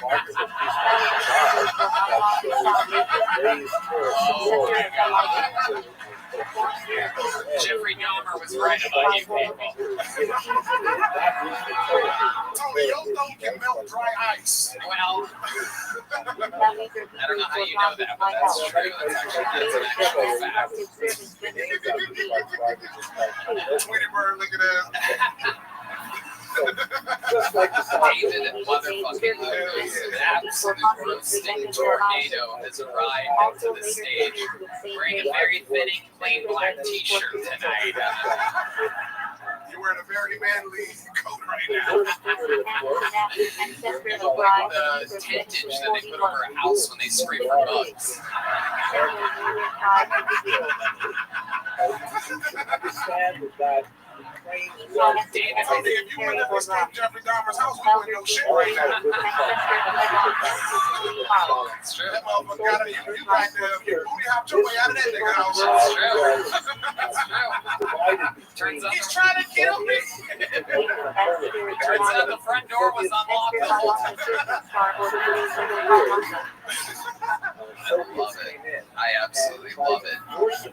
David and Lucas. So what's going on in your world? Another unbelievable minute. Just are stacking them up, piling them up like sandwiches on a Tuesday afternoon.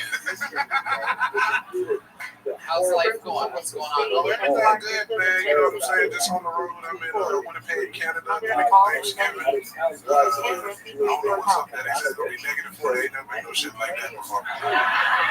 Shit. Yeah, I'm going out like cats. You got COVID again. Maybe something. I got one box fucking. Just say I gave them to you.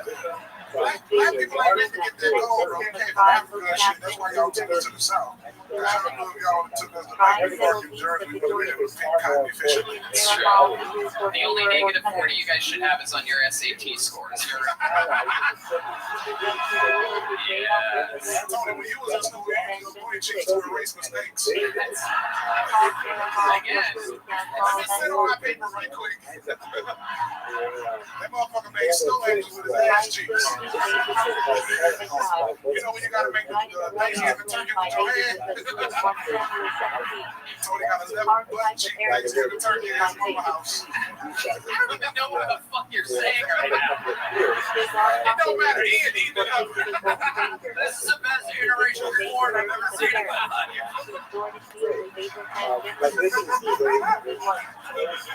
Absolutely incredible. I'm glad you brought Michael Rappaport's daddy back on. That's Jim Rappaport. Wow. You don't want to rush, you gotta finish the other half of those tattoos. That motherfucker look like the nigga from Saw. You wanna play a game? We're at the last round draft choice. You look like a generic ass rapper, motherfucker. Get your ass up out of here. Easy. You about to take a taxi cab hostage right now, nigga. You're like an awesome. Your ass got the motherfucking Harriet Tubman boots on, nigga. I see your goofy ass still totally wearing ass, nigga. You look like your nickname is Penguin. Get your Danny DeVito stunt double looking ass up out of here. I'm sorry, I wasn't paying attention. I was going from safety to full automatic.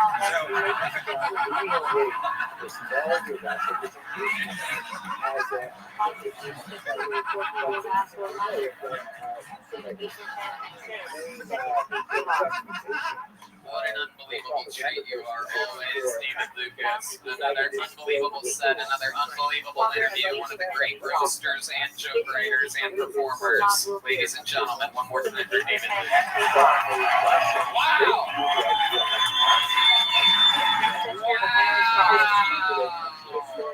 What a show! How lucky are we? Alexa Stanton is next, straight out of the bucket. Alexa Stanton. How about one more time for David Lucas, huh? Oh, there's Alexa. Next one's for Alexa. Oh, I stuck up on you. All right, I'm here from Michigan. This is my second time in Austin. Thank you. Save a horse and sign a cowboy, all right? Yeah, I'm wearing a fucking fanny pack because the first time I was here, my purse got stolen. So, yeah, fuck me, right? got stolen from a bar called Four Choices. You may have seen it on the way in. It's like kitty corner from here. It's across the street. Yeah, isn't that awful? All that I'm holding is a photo of the people that stole it, because I got a photo of them, the photo with beforehand. Yeah, well, keepsake before they took my shit, right? Oh, my dad sent me a dick pic the other day. Yeah. It wasn't an accident, but it was a surprise. Okay. Yeah. Where the Tommy Lee? All right, I'm done. Thank you very much. Was there anything? Was there something you were getting to there? There was, but I heard them yelling that I hate cats, so that I shut me right on the head. You bitch.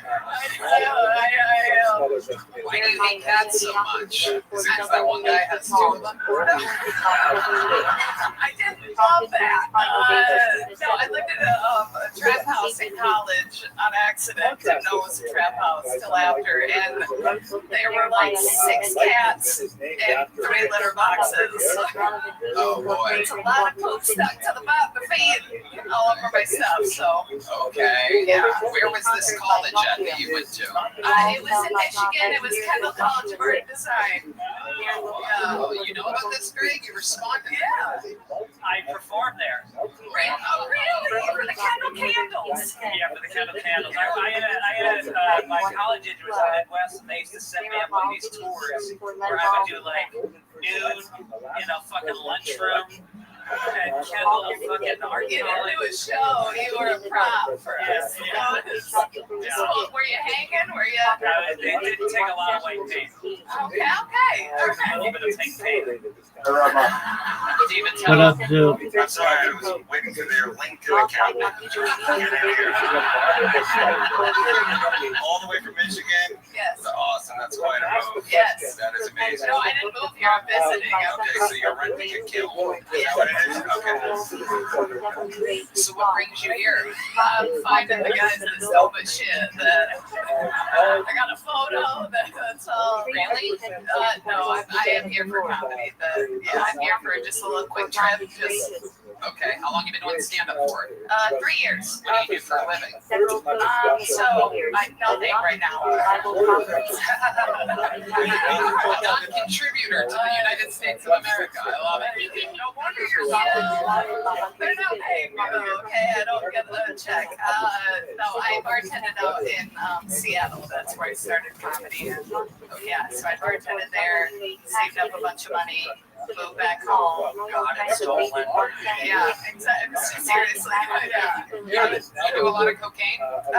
No, I should. I sound a little bit nasally, and you lost a person. 4 choices on 6th Street, so that's not the matter. No, I don't do a lot of cocaine, just a smidge. Just if someone's like, here you go, I'm like, just this nose though. Yeah. Gotcha. Or nostril. Why that nostril? Because this one's clogged. That's the one that's clogged. I lived in a trap house, Tony. I can hear. Okay, So it just stayed clogged? yeah, for the most part, yeah. So you sound like that all the time? All the time. This is just my annoying fucking voice. Wow. Let's talk about it. How long have you been single for? Did you look that guy with the beard in the eye? Why do you have so much bad luck? I have had awful like dating, but I am dating someone now.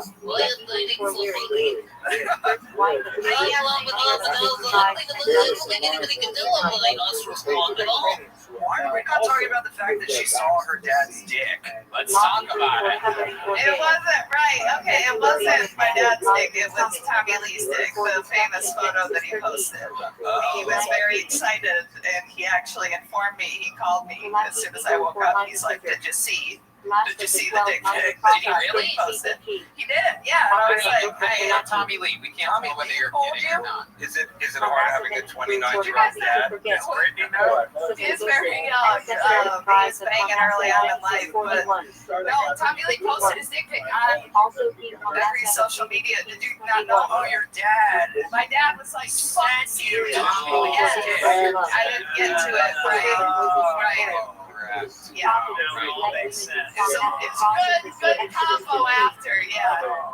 Yeah, we analyzed it, and that was another level that I didn't want to get to. In your house, that's how they say clean your room. Don't judge people and how they live, you know. Wow. Incredible. Alexa, what do you do for fun? Well, I do a lot of stuff with my dad, not sexually. I know that. I know that sounds like that. We do a lot of sketch videos. And I know, it's awful. Yes, yeah. Partially new though, because Facebook has the whole fucking rules. Yeah. Alright. So what else other than making sketch videos in Michigan with your father? I like to garden. I just picked up snowboarding. That's been fun. I'm terrible at it. So Michigan gardening, huh? Yeah, just a little. I know, I'm a wholesome girl. Once of the year we're gardening. Right. You can do there. Right. And I eat pussy, so that's Wait, is that true? It's a girlfriend that I have that I do like dingo. I don't shame. I like it all. All right. Yeah. Wow, you love gardening because you're a hoe. Very good. I like that. Thank you. Incredible. So, what is it you're living away with right now? Do you have a girlfriend or a boyfriend? It's a girlfriend. Okay. First real girlfriend. All right. I'm bisexual, but I feel like it's a spectrum. I'm 70% men, 30% women. Tony, I feel like you're the same but opposite. You're the Very good. 30%, 70% women. Yeah, you get it. I feel like And then you just keep talking. You can't tell nobody's laughing. I like your style. Thank you. Thank you. Style. Thank you. Michigan comedy. Very good. I love it. So, where'd you meet this girl at? She was my friend's older sister that I grew up with, so I've known her for 16 years. Yeah. Real awkward family Christmas. Right. So you've known her your whole life? Yeah, for the most part. I got married. So then what happened? How did the levee break? What exactly happened? Yeah, we've been friends for a while, And then all of a sudden, one day, it just kind of happened. What happened? I was leaving the state, and she gave me a journal, and it said, "Write to me about your memories that you have in Seattle." And I said, "I will." She came out to visit me, and it was magical. It was the first time someone asked me to sit on their face. And that's why I'm dating her today. Thank Wow, you. that's incredible. Yeah. Absolutely incredible. Typical lesbian relationship. Thank you. Right to me from Seattle. Do you have a Hyundai Kona? Trying to figure out what level lesbian you are. Redman wants to know if you're in town on Thursday because even though you're not funny, he wants to book you on the secret show. Yeah, I would love to. Absolutely. Okay. Thank you so much. Oh my goodness. Thank you, everyone. Redman showing you the Harvey Weinstein style of booking comedy. I know, you wouldn't even look You're a lesbian. What's the longest set you've ever done? There she goes, Alexa Stanton, everybody. Her real Tony debut. Here, Alexa, take one of these. Here's a little joke book for you. Oh, she doesn't match like a lesbian. Should have given her one of the journals, Tony. All right, back to the bucket we go. You guys having fun out there still, huh? All right. Your next comedian goes by the name of Anthony Ryan, everybody. Anthony Ryan just got pulled out of the bucket here on Till Tony. Here he comes. One more time for Anthony Ryan, everybody. What's up? I'm Anthony Ryan. I know that sounds like the Dago WAP version of Ricky Bobby, but It actually gets way worse. Unfortunately, mostly Mexican. So, just a mudblood bunch of fuckery going on. No, but as a Mexican, I gotta say, I'm confused by the border control conversation. Like, why do you guys give a fuck? Most of Americans' favorite things are already Mexican. Food, liquor, undocumented labor, and underpaid happy endings. You guys love that shit down here. Love it. I just wish Mexicans got more credit for shit that was ours. You know? Give you a prime example. SpongeBob SquarePants. You guys didn't know? Why do you think that wetback sponge swims so well? Lives in a fucking pineapple. He's marinating pastor in la casa. It's not a fucking accident. Dude, he's got those brown dinky shorts, pulls his socks up to his knees. That's a cholo if I've ever seen one. Are you guys serious? Dude, he works as a fucking line cook at a burger joint. His girlfriend's a buck-toothed squirrel with hairy arms. And some Mexican cartoon. All right, I'm Anthony Ryan. Thank you, guys. Wow, Anthony Ryan. Wow. Absolutely destroyed with SpongeBob material. That is a very rare treat, very hard to do. Obviously, you've been performing in front of kindergartners most of your career. Appreciate that. Absolutely incredible. Alexa was up here so long, I forgot what comedy was like. Yeah, my bad. That was my dick. That wasn't Tommy Lee. She saw my dick that their dad was sending around. I apologize, Alexa. Sorry. Stick to the racism. It's funnier. I don't know if I should take that alreght coming with a man with a mustache. I'm a little iffy about it.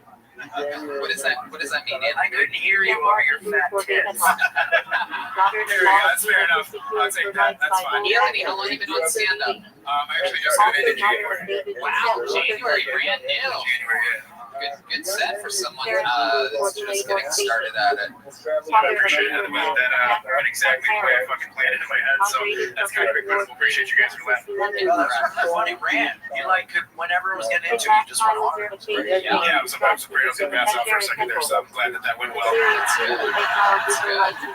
Very good.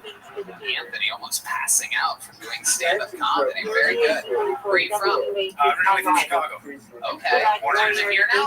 Yeah, I moved to Austin in 05. I've been here for a long time. I love Austin. I've been here for a while. And yeah, so I'm adopted Austin. So.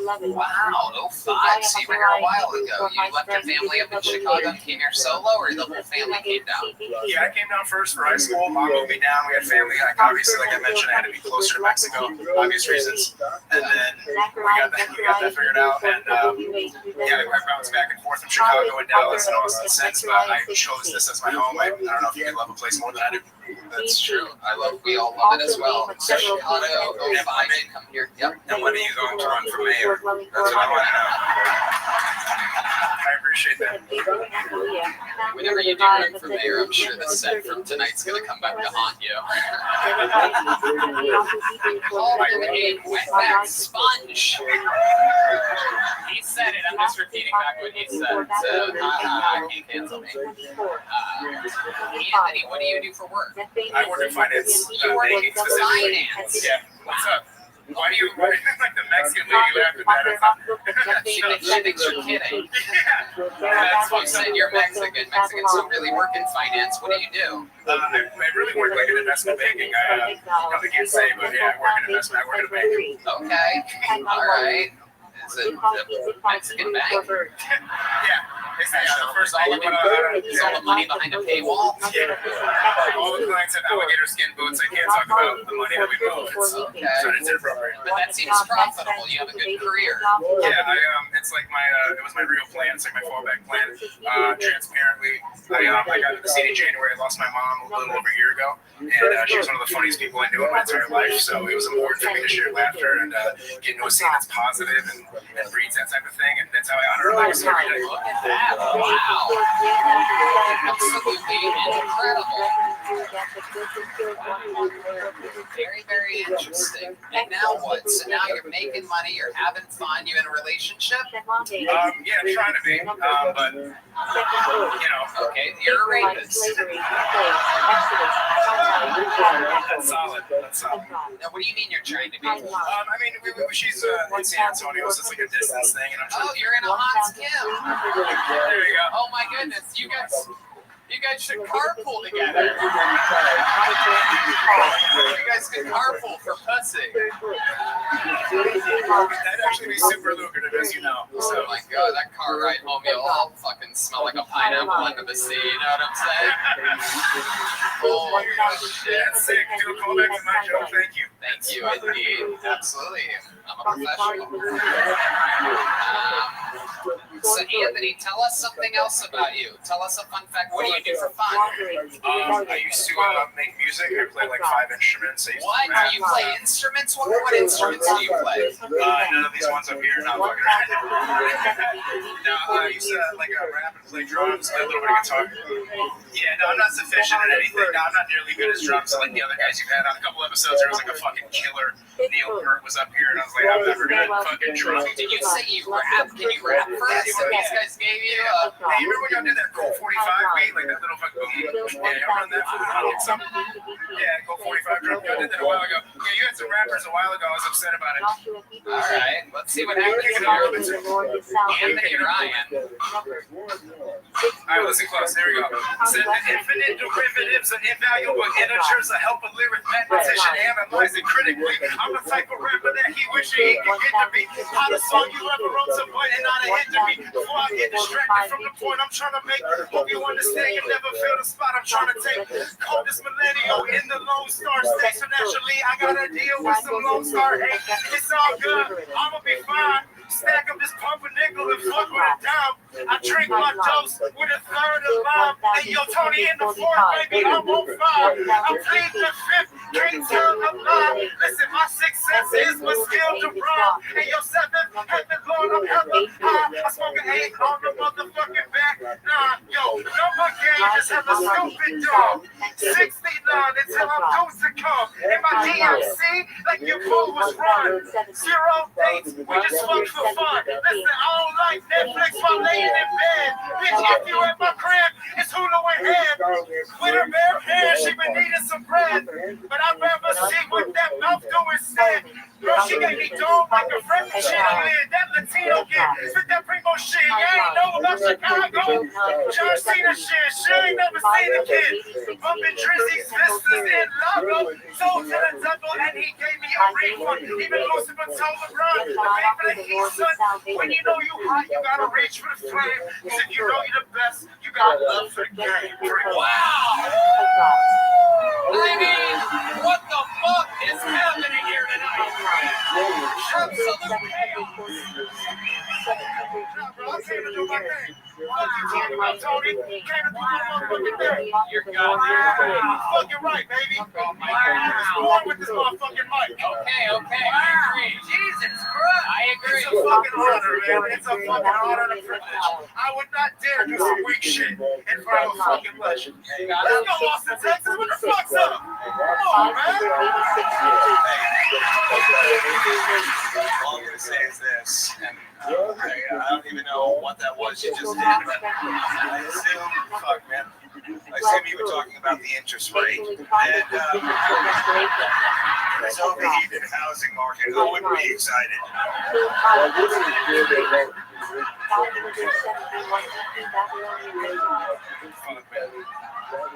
Anthony Ryan, I mean, an unbelievable set, an unbelievable interview, an unbelievable performance. You really did. You killed it. Hey, Redman, I also identify as a lesbian. I don't know if that. How long you been doing comedy? Since the end of January. Let me get you on the Secret Chef Thursday. Wow, you still Would here? absolutely love to. That belongs to me.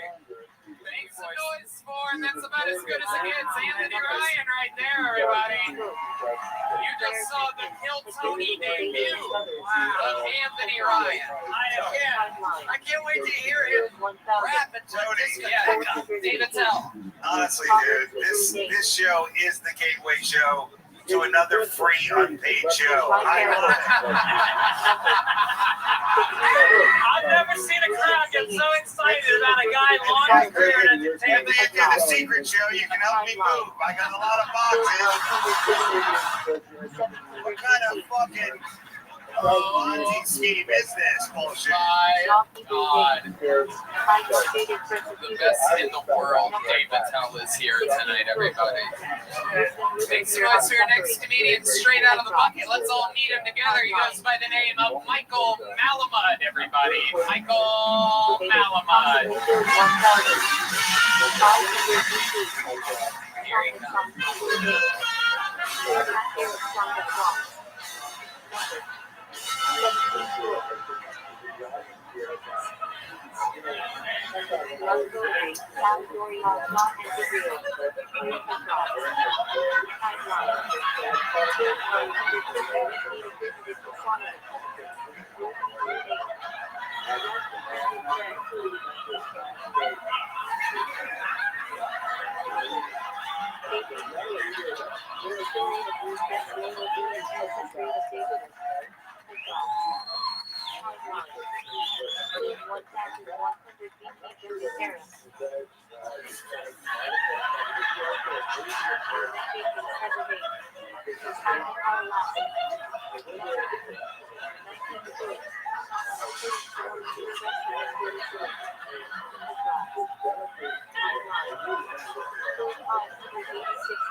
The confident standing ovation. The entire audience is on their feet. Ladies and gentlemen, you are watching history right now. Literally, the funniest looking human being on planet Earth has arrived at Kill Tony. No words necessary whatsoever. Literally, didn't have to say a thing. Laughs throughout the entire set. We have discovered this is a special episode of the show. I mean, even the blind guy was laughing. And that's his kryptonite.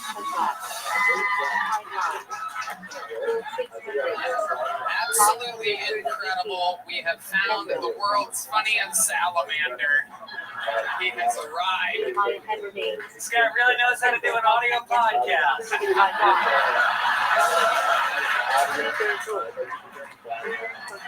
An unbelievable performance. One can only hope we can go the whole interview without you saying a word as well. We're going to try our very best. This is very cool to see what Aaron Rodgers would look like in the prehistoric era.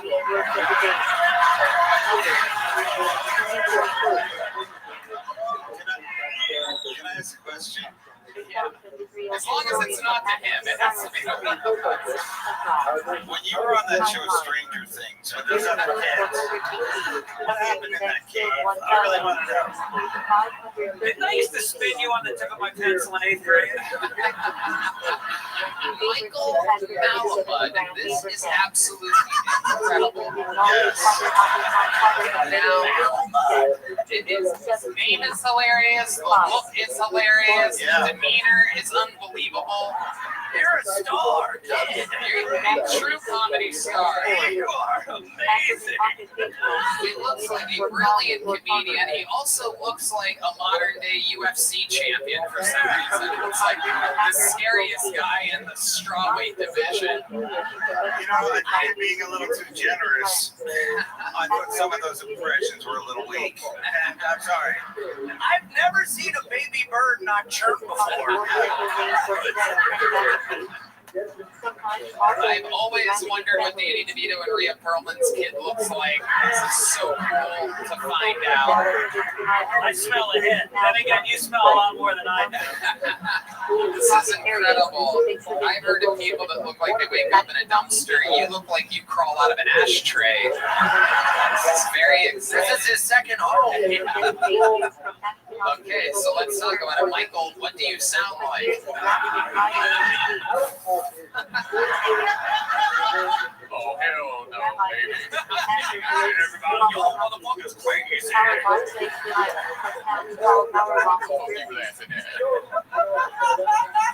You a damn fool. Michael Malamud. So let's talk about it, my friend. How are you?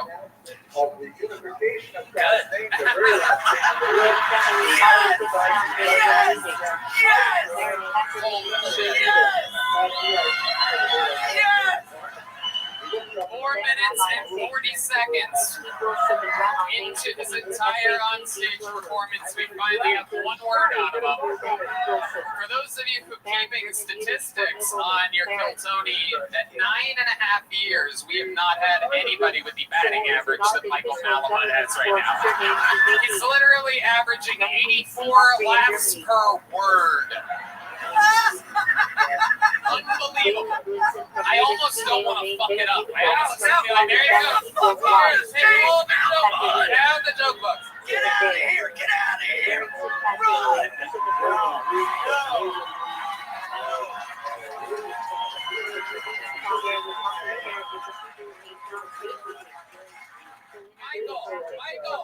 Michael, take this.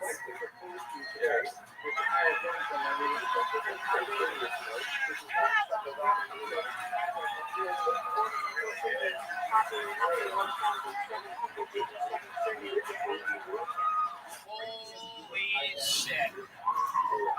This show is chaos. I think I speak for everybody at this table when I say we are working way too hard. Unbelievable. Back to the bucket we go. Make some noise for Liam Maloney, everybody. Liam Maloney. What a night. What a show. Where do we go from here? Michael Malamud is going to be one tough act to follow. Wow. Here he is. Liam Maloney, everybody. Malamud. What's up, Logan? I don't know if I follow one word, but I'm 21 and I still have some baby teeth. And yeah, it's a little fucked. I've never been able to get braces. And they always say that when people have sweet tooth, they really like candy. So I really think it's just God's way of telling me to join the clergy. I was in the airport the other day at O'Hare on a layover, and it was my first time since turning 21. And I was running all over the airport trying to find some liquor, but I couldn't find those little bottles. And I kept trying to like say the name of it, but my girlfriend on the phone, she just didn't understand what I was trying to say. So I kept running around, and then across the gates I see exactly what I'm looking for. And so I sprint across the gates, get all the way up to the nearest guy in a turban, and I yell out, "Shooters!" Thank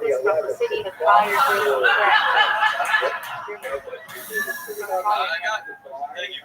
Wow. Okay, there he is. Liam Maloney. Wow, that was great. The last guy didn't talk, and I wish this one. Liam Maloney, welcome to the show. 21 years old. How long have you been doing stand-up? A month and a half since I moved down here. Wow, a month and a half. And you came here to start? Yeah. Incredible. What made you choose Austin, Texas, and not New York or Los Angeles? I have some friends. I have a friend who does comedy in LA, performs at like not LA, New York, and he does Governors and a few of those Long Island ones that he said that wasn't going great. So you, Joe, laying the foundation and us showing how to work it out. That's absolutely correct. That is the correct answer. You are correct. You just won a bunch of money. So Liam, what do you do for work? I sell AT&T products out of a kiosk at a Sam's Club. Whoa. Oh my goodness. It got worse and worse. At a Sam's Club in hell. My goodness. Incredible, Liam. What do you do for fun? What are 21-year-olds doing for fun nowadays? I hike hunt, I fish, keep my dog from hunting my cat. Okay.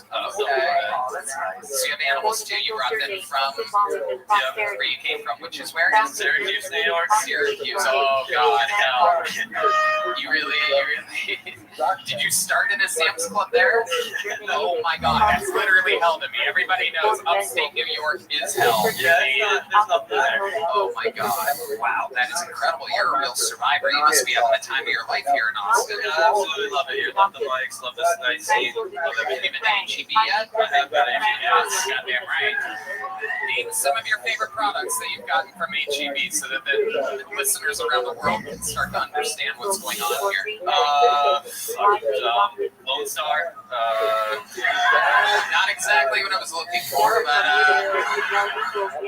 have you tried the bacon wrapped? You really fucked that one up for me. Oh shit. Liam, so you're 21. What are you doing for fun in Austin? Tell me about it, other than open mics. I'm definitely just hitting the nightlife around here on 6.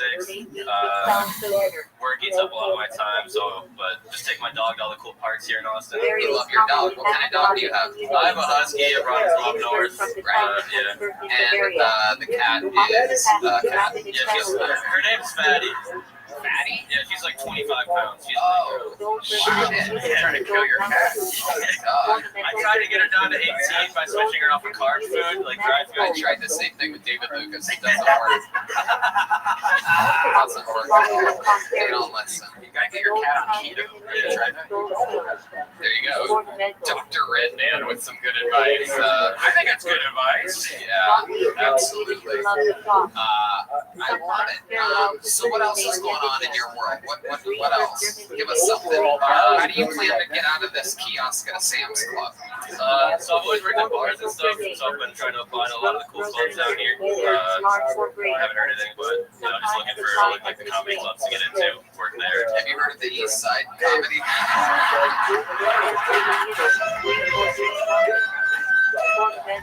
I'm pretty sure I could get you a job there. I'm pretty fucking positive.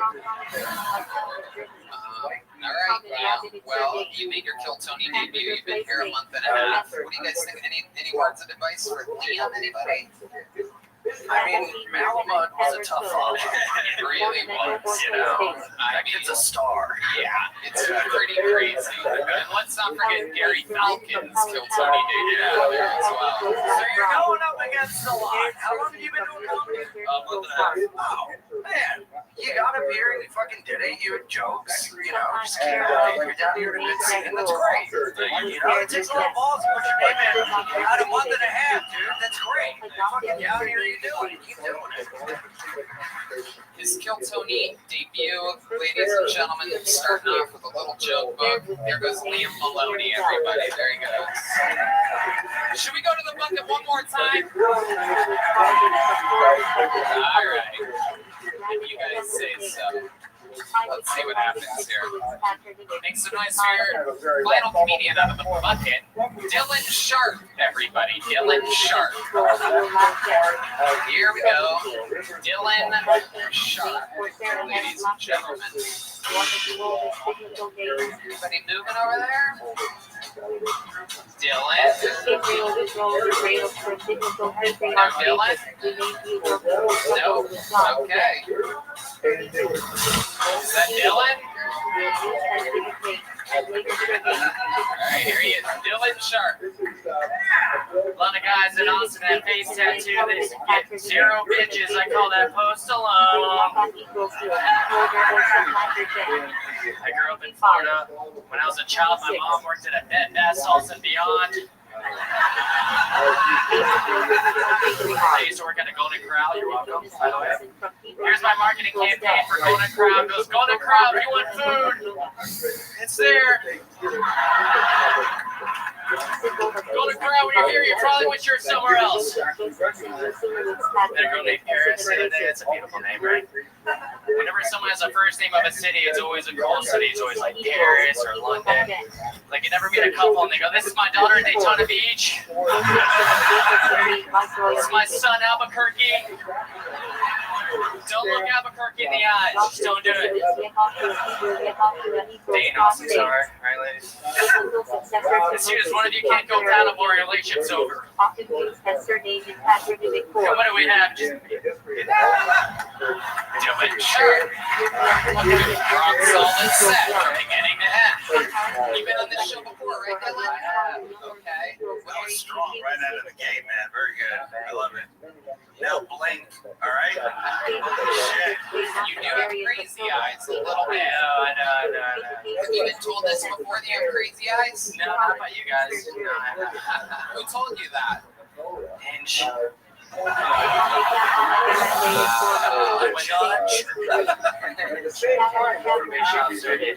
have crazy eyes. Where do you think that comes from? You have any mental health issues? I have OCD. Do you? Yeah. Really?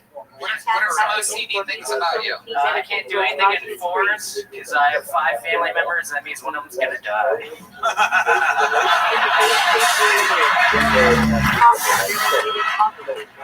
Nothing comes in fours. Wow. OCD. What else? What else do we have? OCD, ADD, ED, too. Oh shit, really? What does it take to get you hard other than a pistol in your mouth? He's like a human world. At least 1.5 pictures. My goodness, incredible. There's a lot wrong with you. I'd be interested to see. I'd be interested to see what an actual doctor would say about someone like you. Is there a doctor out there? Anyone? Here comes a doctor right here. Oh, look at this, everybody. That's a real doctor. Oh shit! What the fuck? It's Dr. True. Where, huh? Where? So what are we doing here, Tony? What the fuck?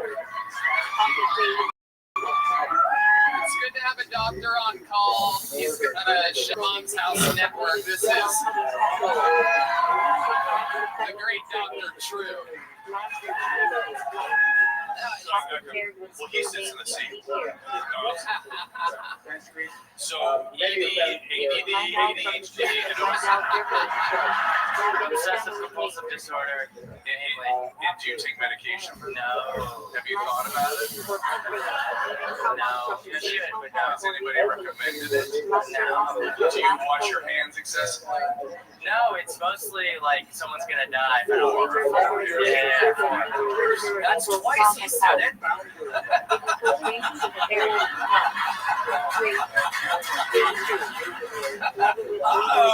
There's more to go, yeah.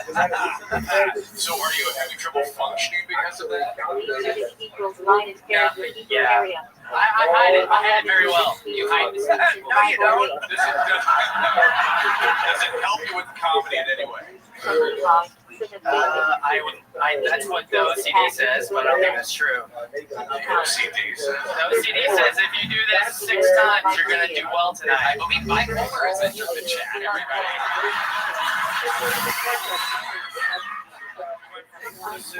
Auditory hallucination. So wait, you said that you have OCD, and what happens when counting? All right, 4. If anything happens at 4, someone's gonna die. There's 5 of us. Someone's going down. Gotcha. So just by being associated with a 4 drags his family into Yeah. Right. That's fucked up. You know that's fucked up. Yeah, definitely. Yeah. So you've said it 3 times so far. I know. So he's down about 2 family members. You might think about medication one day. Yeah. As long as it doesn't affect your functioning, and as long as you can sort of channel it with the comedy, it just makes your eyes look a little weird. Do you think, like, doctor's orders? Have a hand for Dr. True, everybody! Thank you. Fuck yes! Dr. True! Appearances by William Montgomery B. and Hans Kim on Dr. True's podcast on the Your Mom's House Network. David Tell is back. That was the world's lamest grooming I've ever seen. But you sit in the audience and you see from their side it looked like Dr. Drew and Dr. Seuss were having a Oh, that's rich coming from a guy that looks like he sold Kyle Rittenhouse's gun.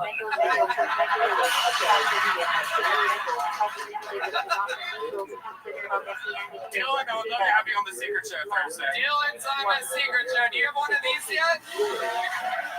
You do. Dylan Sharp, everybody. Well, there's only one place to go from here, everybody. There's only one man that could end a show like this. This man has done more new minutes on this show than anyone ever. He's known as the Vanilla Gorilla, the Memphis Strangler. Ladies and gentlemen, this is the Big Red Machine, William Montgomery.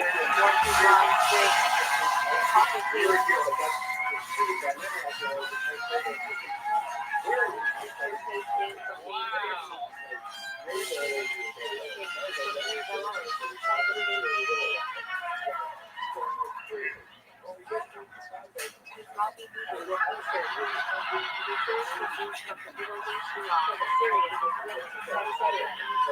First and foremost, Red Band, I want to wish you a happy Rosh Hashanah. We're having a great Jewish New Year, Red Band. I had to tell my daughter for the first time last week, Biz, if you see me in the kitchen, you better stay out of my way.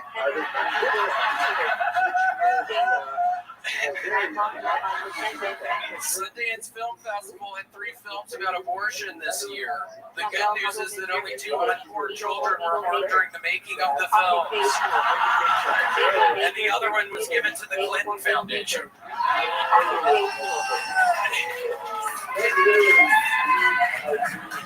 I met a guy who wrote for the show NCIS, and he told me, did y'all know that NCIS is supposed to be said like a word? Okay, I thought that was going to go better. Isn't it funny? Think you can just say NCIS like a word and not just. Okay. Roger Waters has recently angered Pink Floyd fans around the world, surprisingly not because of his pro-Russia stances, but because he said Aphex Twin isn't a real musician. Fuck that guy. The other day, I explained to Red Band how the first person contracted monkeypox. They banged a monkey, to which Red Band replied, "Oh no, I sure hope I don't get cousin pox."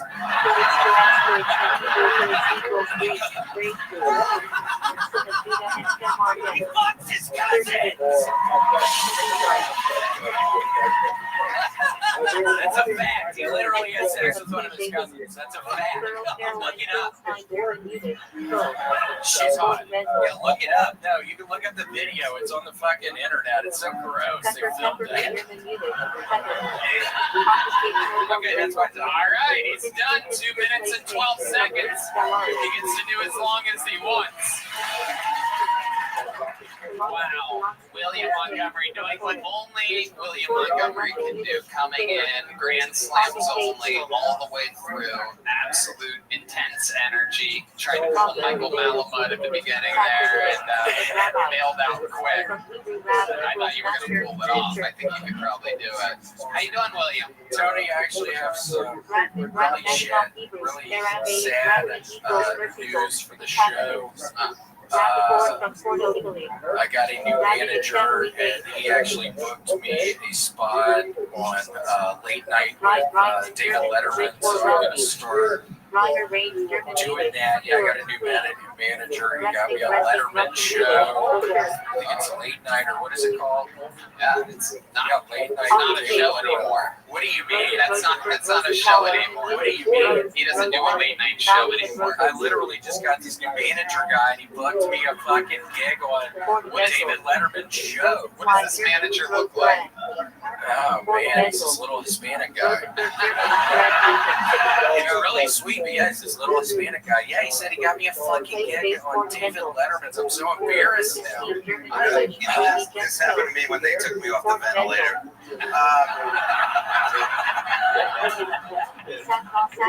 What is that mean? What up, my time?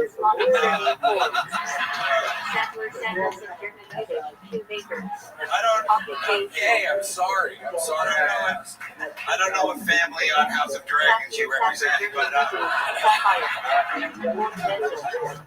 No, I do believe it's the Tullies. The Tullies is the answer there. House of Dragons. What's that? Oh, there you go. Yeah, it's the most popular show in the world right now. I guess in this town, that's a brand of heroin. I don't know.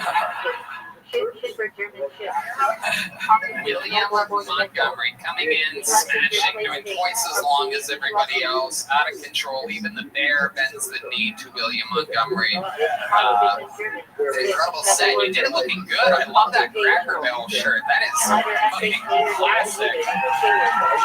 Thank you so much. We found out recently that you have an addiction to eBay. Yes, I did not get this on eBay. I actually got it at the Cracker Barrel store. I'm here to announce to everybody they have a new special. If you eat there for 6 days, on the 7th day, you get a free thing of pancakes. That's what I've been doing the past 2 weeks now. You eat there for 6 days in a row. On the 7th day, you get some pancakes. Seriously, did you really get that from Cracker Barrel? Yeah. Really? Yeah, I go there all the time. How much did you pay for it? $20. Really? Yeah. What do you think it would be more expensive or less? It looks vintage. No, this is what they sell now. I hope they design this one. See, the part there at the end leads me to believe that you might be lying. No, I've been a designer for 2 years. I think that's a vintage Cracker Barrel shirt. I do not believe that you just bought this weekend. Is there anybody that knows anything about freezing or whether things are real? Is there any? Wait a second. You'd have to wait until somebody starts to move. Is there somebody up there? Can we get somebody down here that knows the actual, perhaps whether that's real or perhaps the price of something like this? Is there any movement? You see anything? See over here? Where? Now, Black Lady? Oh, it's the.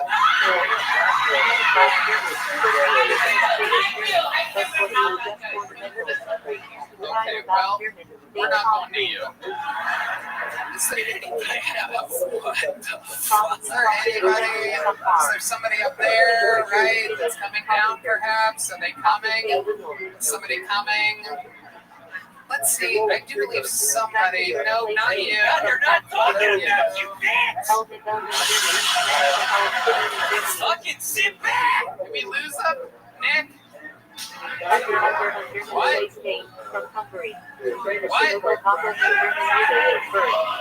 What? Is Rick here? Rick left? Oh, thanks for the heads up, Nick. Very good. You literally had the guy from Consorts here. He had to leave. It would have been sweet, but thanks again, Nick, for the heads up on that. Nothing better than telling us 4 minutes after we hit his intro music. Tony, it's good he didn't come up on the stage because I know that motherfucker a bunch of fucking money. Oh, that's God. That's absolutely perfect. I sold him some fake fucking basketball cards as his fucking dumbass stories got Vegas and fucking I owe a shit ton of money. He's a big idiot. I'm glad he didn't fucking come up here. I haven't seen you in a while, Memphis Strangler. How's strangling going? Well, I was in San Francisco with Duncan this past weekend. He didn't want me to say, but yeah, he helped me find. I found a couple of people. I got to the very end part and I just didn't strangle him. I don't know what's going on. I really wanted, I swear to God, I wanted to strangle those two people, but I just kind of held myself. I need to start learning some more. Just, I need to really hold back. I mean, I've really been strangling a bunch of fucking people. I've got to stop sometime. They're going to catch me. So yeah, I held my ground. I didn't strangle. What part did you stop at? Just when their eyes were going into the back of their heads and their tongues start turning this blue color, Dave. Is it hard raising a daughter in a bunker? Yeah, it's like fucking 30 feet down. It's fucking 30 stairs I have to climb every fucking day. She doesn't walk that well. It's literally a nightmare living in a fucking bunker with my dumbass daughter. She's the stupidest fucking little girl. I can't even believe it's my fucking daughter. We're living in a fucking bunker together. We gotta talk about a bad decision. You just got yes and David Tell. Wow. I thought he was rapping. Who was that that other guy. William Montgomery. Is that a fucking joke? Silverstone. You know, you thought I was rapping. Even though you're dressed for Jeopardy, I want you to know this. That's the strongest act I've seen here tonight. It's hard closing a show when you're doing it, so kudos to you, buddy. You're killing it. He does it every single week. He's absolutely unbelievable. He's out on the road. He's headlining on his own. That's William Montgomery.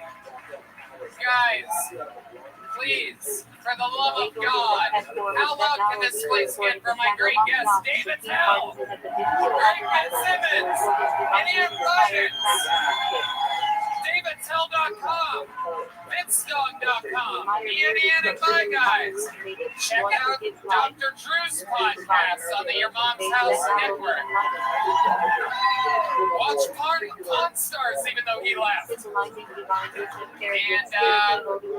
Gary Falcon says go to NickSwartzen.com and a bunch of other fun things. How about one more time for the best band in the land? That's the Kill Tony Band, brought to you by Screwball Peanut Butter Whiskey. This has been Kill Tony, brought to you by the Yellow Rose, the Red Rose, and Deep Eddy Vodka. We did it again. Love you guys. Good night, everybody. Thank you so much.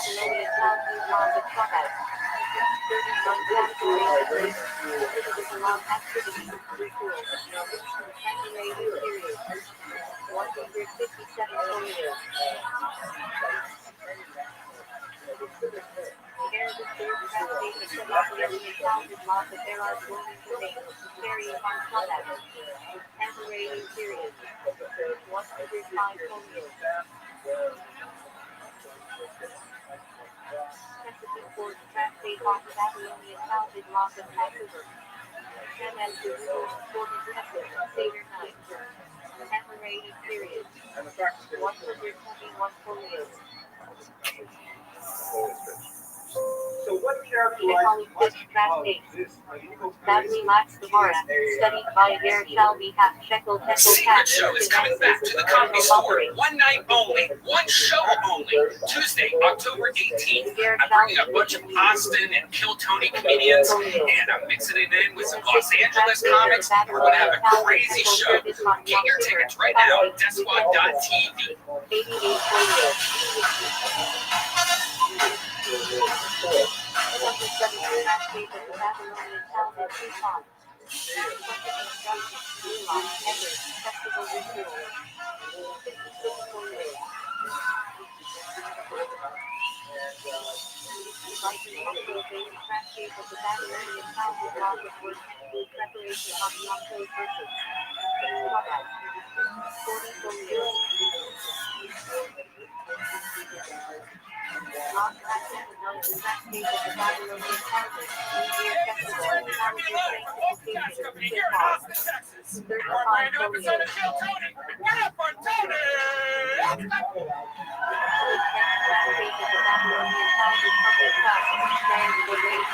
You guys ready for the best goddamn comedy show to ever happen on planet Earth?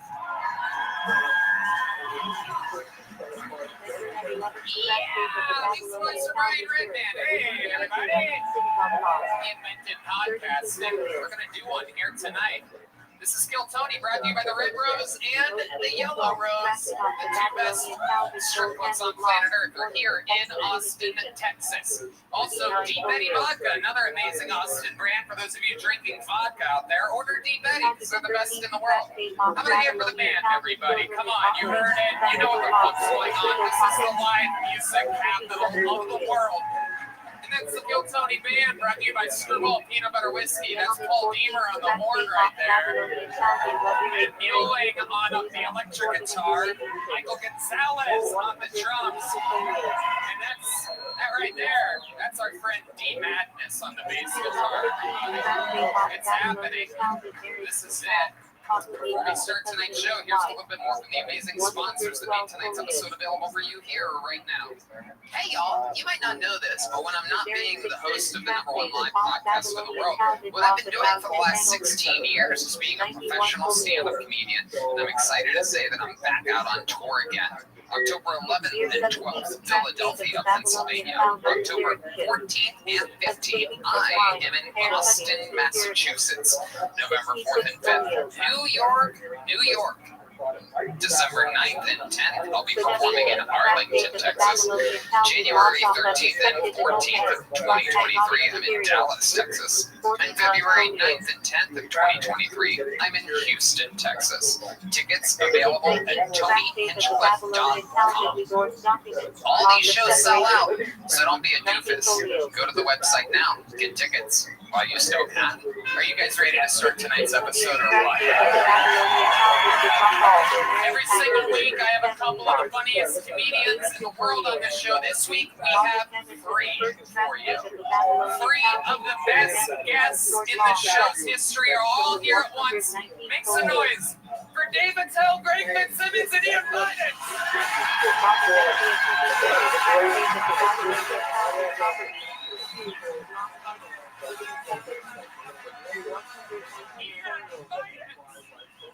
Fitzsimmons, and one of the greatest of all time, David Tell. Come on in here, Dave. Woo. We're doing the damn thing tonight, ladies and gentlemen.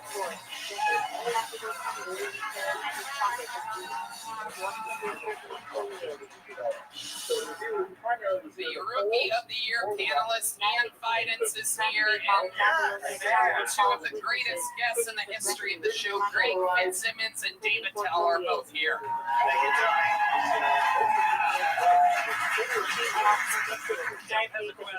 Yes. Talk about a bucket list. I mean, am I right, guys? Or what? How many people saw me almost get penetrated by the trombone as I saw that? Could not be happier that you guys are here. DavidTell.com for tour dates. Greg Fitzsimmons is going to New Orleans, Chicago, San Francisco, and Fort Worth. Catch all those dates at fitzdog.com and, of course, Fitzdog Radio. And Ian Fidance has me and Ian and my guys. Both very, very fun podcasts. I'm excited. You guys have all been on this show before. You know how it works. We watch stand-up comedians do 60 seconds uninterrupted, and then we find out about their lives and we talk to them during an interview portion, which is completely improvised. We literally have no idea. Anybody could have signed up. Maybe it's a weary traveler. Maybe it's a local legend. Anything can happen. We're going to get through it together. You know, the uninterrupted 60 seconds is up when you hear the sound of a kitten. That means they have to wrap it up then, or else they bring out the angry West Hollywood bear. You guys get it? You ready to start this fucking show? Chaos will ensue tonight, I promise. A lot of special treats, and we're going to start with one of them right now. We have three regulars on the show. This guy going first is one of them. He writes and performs a brand new minute every single week. We watched him living in his van a year ago. Now he opens up in arenas all around the world, chatting around. He's rich now. Ladies and gentlemen, this is Hans Kim.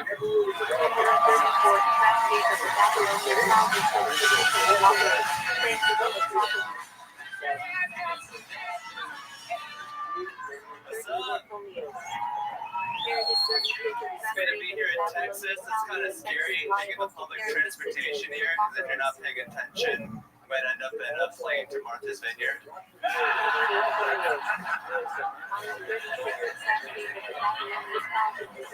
Martha's Vineyard, not a real vineyard. I don't know why we sent all the Mexicans over there. The only fruit to pick there are the queers.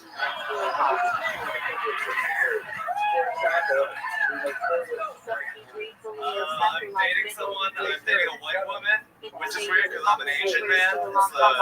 It's the reverse Yoko Ono. I'm trying to get her to start a band.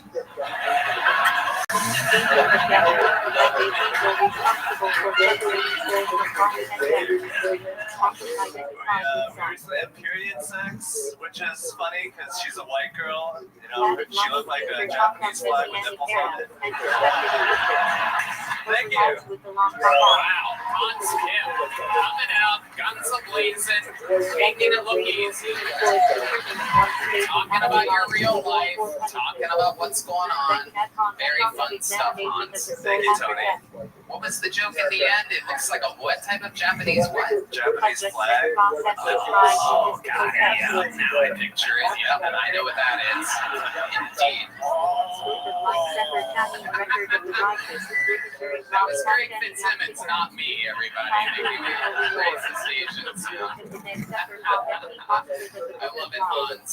You're absolutely killing it. Things are going good with this new girlfriend of yours. Yeah, she's great. We have a lot of phone sex together. Right, and she lives in San Antonio, so you could just drive an hour. You guys could almost have tin can on a string sex with one another. It's interesting that you're sticking with the phone. Easier than making the hour-long drive. Yeah, I guess so. It's very dangerous. You have Hans to drive, though, right? 12-year-old boy. That is dangerous. I love it. Dave, this is your first time seeing Hans, right? First of all, I don't think you can put a price on that banter. You know what I'm saying? I mean,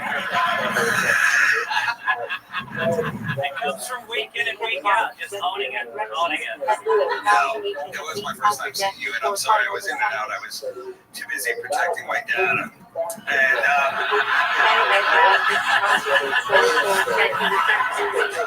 I thought he had some solid stuff.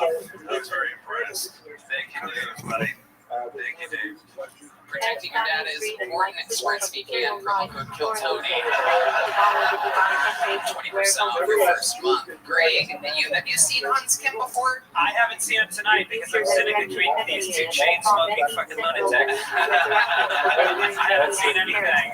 I feel like I'm in a dream sequence right now. But it sounded good. It sounded good. It's good to see you, man. It's good to see you. Yeah. Greg was here when I had sex with a woman in a broom closet. Yeah. Oh. He did a set, and then some woman, and she was not attractive per se, but she did have sex with him in a closet. Leave her in the closet.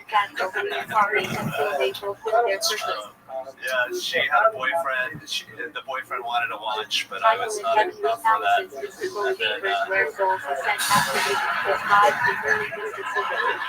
Any invites you've seen Hans before? I have, yes. We just did his dating show yesterday. Hans brings singles up on stage and tries to get them fucking properly. There you go. Hell yeah, that's one way to avoid Me Too. Is just make a show about it.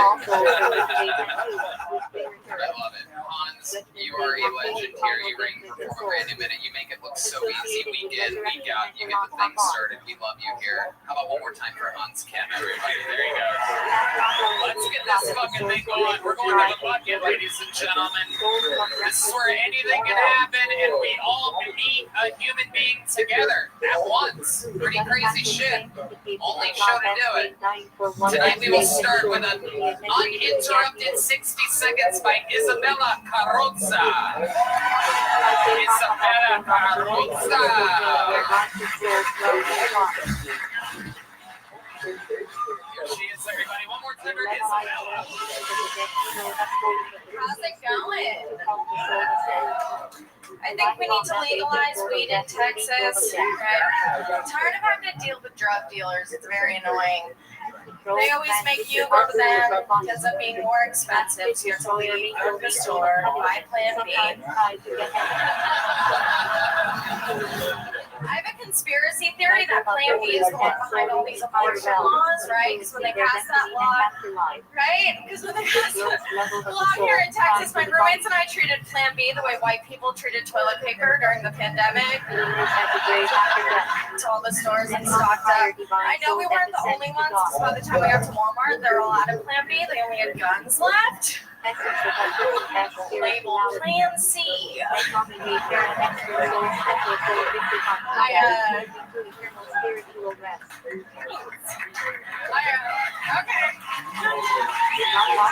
I got cheated on by a guy that I pegged. What's in your suicide note? That's why you have to date older men. Older men treat you so much better than their wives. Do you notice that whenever an old man has a super young girlfriend, it's like a symbol of status, which makes sense because we live. There you go. That's a minute 18 seconds. That bear is aggressive. Trying to squeeze it in there. I know. That's what happens. Isabella, well, you've been on this show before. What did we find out about you last time you were here? I don't know. I work here. I just moved here like a year ago. It's been like a year since I've been on the show. Okay, and where were you a year ago? Where did you live before this? Charleston, South Carolina. Okay, all right, very, very good. And how's stand-up comedy going for you? I like it. Yeah, I work at East Austin Comedy Club now, so that's cool. It's a lot. You really nailed that sound effect because I've never heard of that comedy club. And I live in Austin, and I go to the East Side quite a bit. So that's pretty incredible. Is it just you over there? It's free wine. It's like a hole in the wall, but it's stage time. So. All right. Like, if it's a hole in the wall, I bet I know what you're doing on the other end of that wall. Rabbi Rothschild spent 50 seconds talking about Plan B. Wow. So, what are we talking about here? How many times have you had Plan B? I mean, I don't know. I feel like I just take it just in case. Especially like, have you seen like the men here in Austin? You gotta be careful. Hey, I just got here, right? So, give us a ballpark. Like, what are we talking about? Is that like once a year you do that? Like, maybe once every 4 months. whoa, once every 4 months, just fucking up the cycle and everything. Yeah. Messing things because it messes with your body a little bit, right? I mean, maybe. I don't know. I don't know. You don't even know. You can't even tell. You live such a garbage life. You can't even tell whether or not it's. Is this a critique or the audition for the Handmaid's Tale? All right. She likes the party. Deal with it. I think you found your older man today. Dude. You're going to Plan D tonight. I love it. So is it money working in this comedy club that nobody? I like barely knew. I dance at the Red Rose. Oh, okay. Insurance comes down. Wow. How long have you been doing that for? Like 6 months. I've been there. Okay. Very good. What's your stage name? Isabella. I don't. Wow, you kept it the same. No double life there. Give out your real phone number and shit too. That's incredible. That is absolutely amazing. Come to the stage, Plan B. Everybody, here we go. Pop those pills. Here she comes. Wow, very interesting. Do you have any like special moves or things? Because you seem like you'd have to be charismatic because you're like a certain height. You're a little bit. You're like a type. I mean, I don't know. I'm funny. Like they love Here that. she comes, world's funniest stripper, everybody.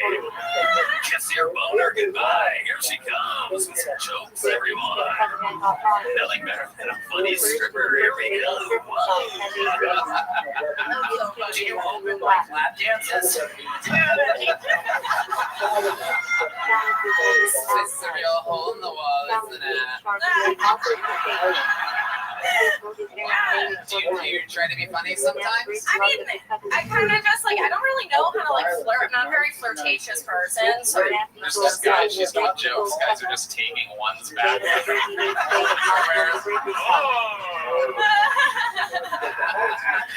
Leave the mask on. Incredible.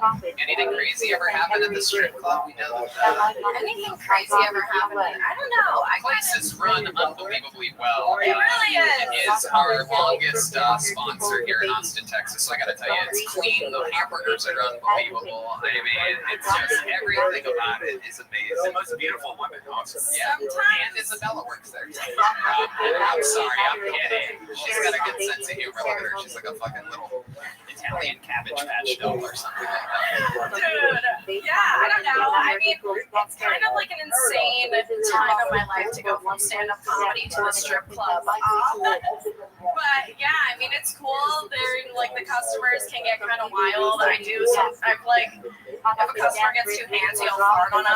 Oh shit! They're up there. They're gonna fire me. Where are they? Shirts of the red rose, the yellow rose, and the brown rose. Very good. Taking risks. Wow, we'll blame it on the hamburger.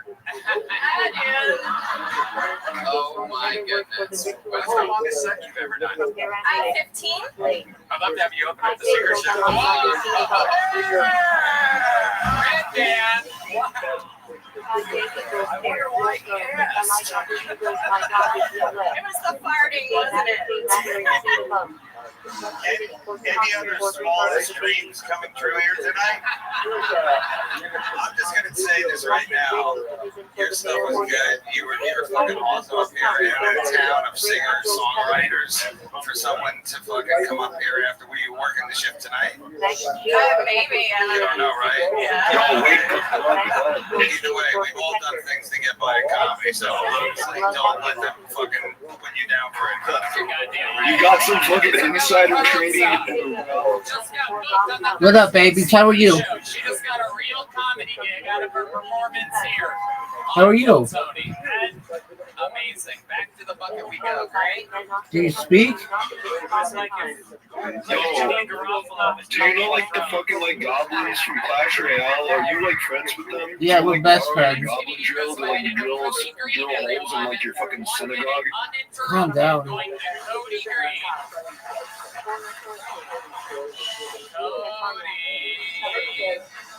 I can tell he's a fucking big bag from here.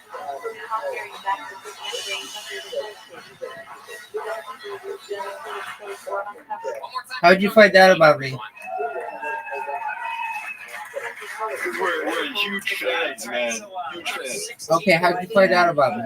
He lost his driver's license, which basically just means he lost. Yo, we've been like huge fans ever since you like orchestrated 9/11. We followed you since then. Cool, dog. That's fun. He tried once. He's like, keep it up, you're gonna be grounded. It's like, Dad, if you keep it up, you're gonna fucking fight in the liquor store. I'll tell you guys, you haven't lived until you got the one just grown man and angrily strap on a helmet. Every now and again, he's his Hey, double this guy like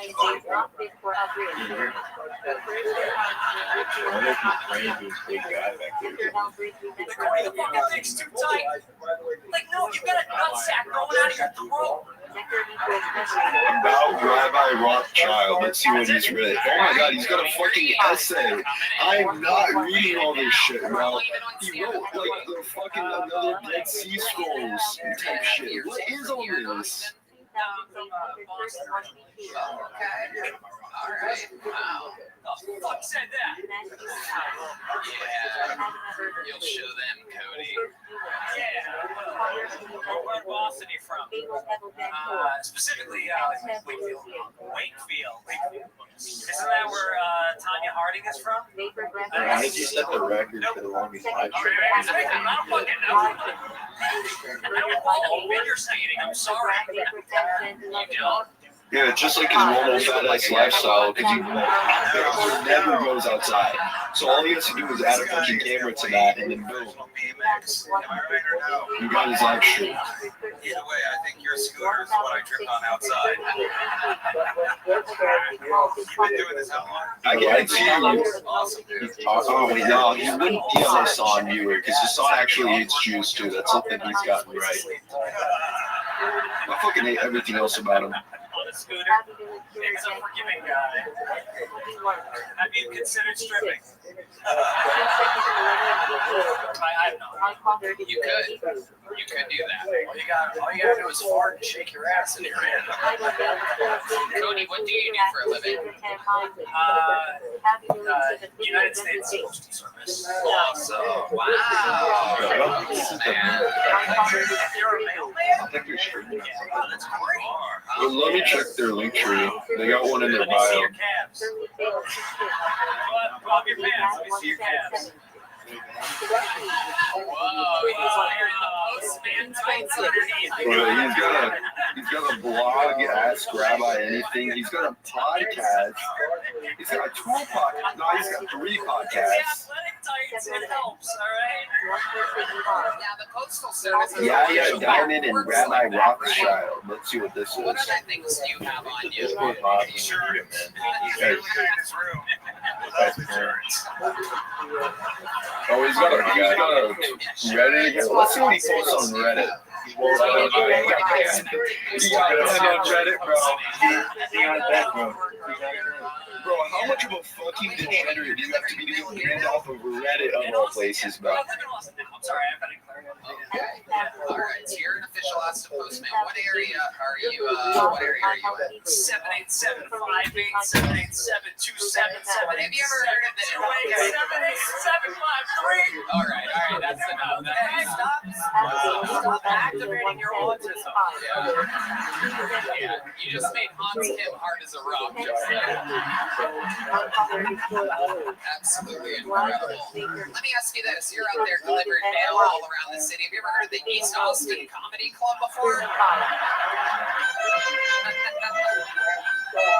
Not once. You ever get bit by any dogs? Not yet.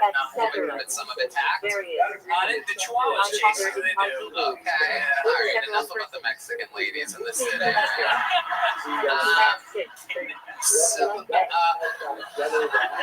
Let me ask you this: you ever have any ladies say like, "Hey, Mr. Postman, I want to come on inside"? Yeah, there you go, Redman. Very good. That was great. Nailed it. The only women that are like interested in Postman are like way too old though. They're like 60. All right. Okay. Redman, there's 4 people on the panel. Have you ever paid for pot with stamps? I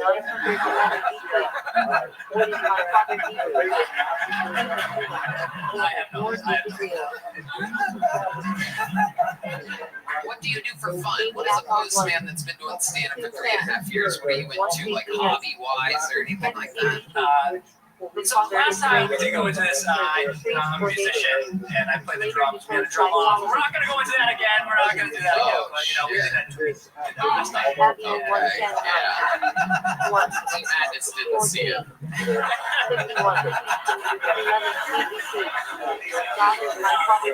That's a different guy. All right, Cody. Anything else crazy we didn't find out about you last time that we should know about you before we let you go? Any fun facts about Cody Green that would Teenage drug addict. Oh, Come on, his name's Cody. what drugs were you on? It's like, Oh my God. yeah.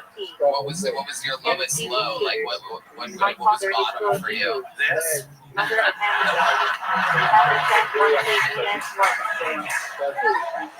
love this. No, one time I went door to door. I made up a collection can, and I went door to door collecting money for my high school marching band. Oh my God.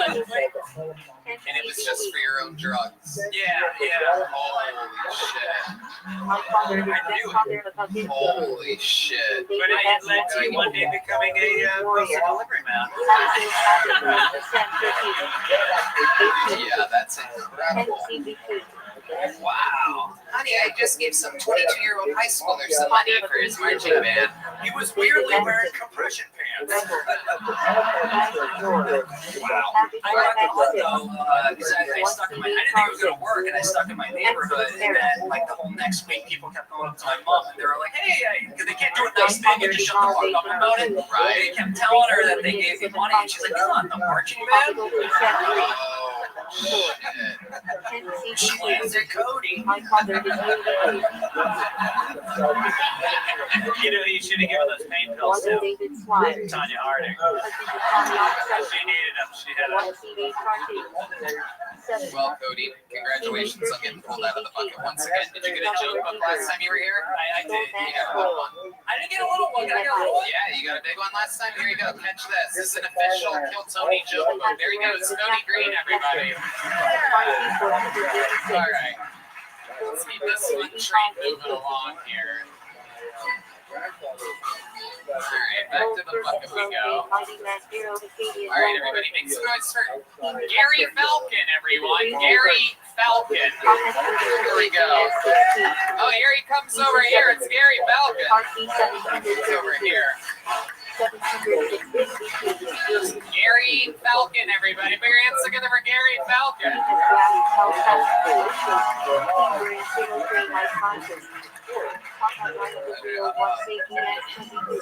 What's going on? It's good to be here on the Real Housewives of Kiev.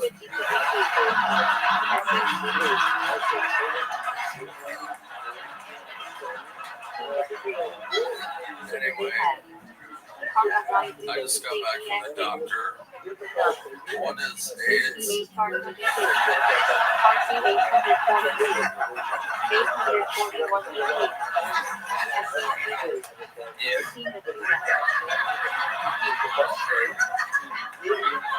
You know what kind of a man you are.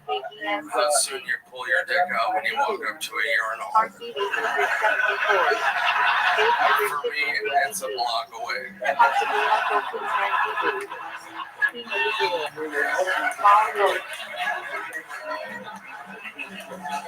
Thank you for having me. Wow.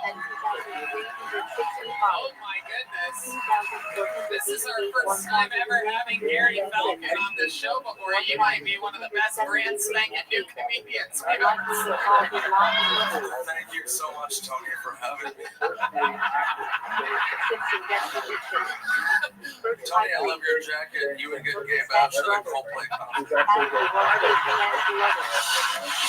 Watch out.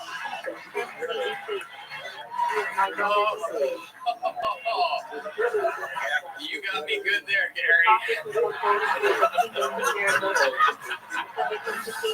My goodness, guys, have you ever seen anybody quite make a debut quite as strong as Gary Falcon? Incredible. Amazing. Wow. I've never seen a missing children posted like a dog. I've never seen Elf's grandfather. Whoa. Tony. Tony, watch out. This teddy bear's got teeth. God bless.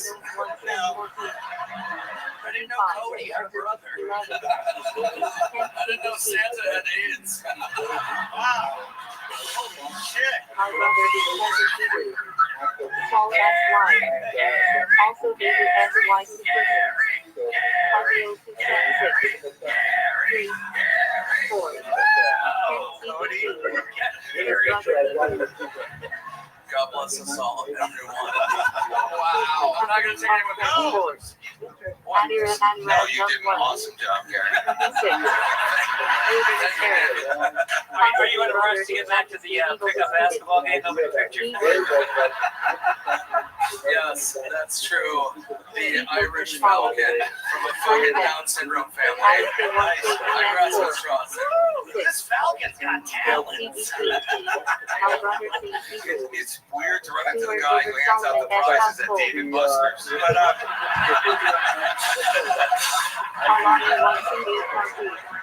yes. It's also impressive to meet Gandalf's sponsor.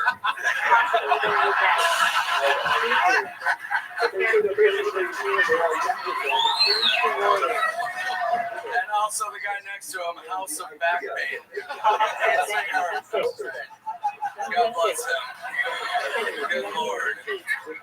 This is really cutting into your time picking up and recharging burn scooters, isn't it?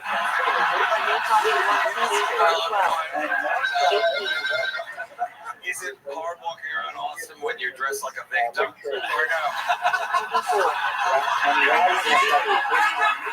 I mean, is it hard walking around as the ghost of Austin?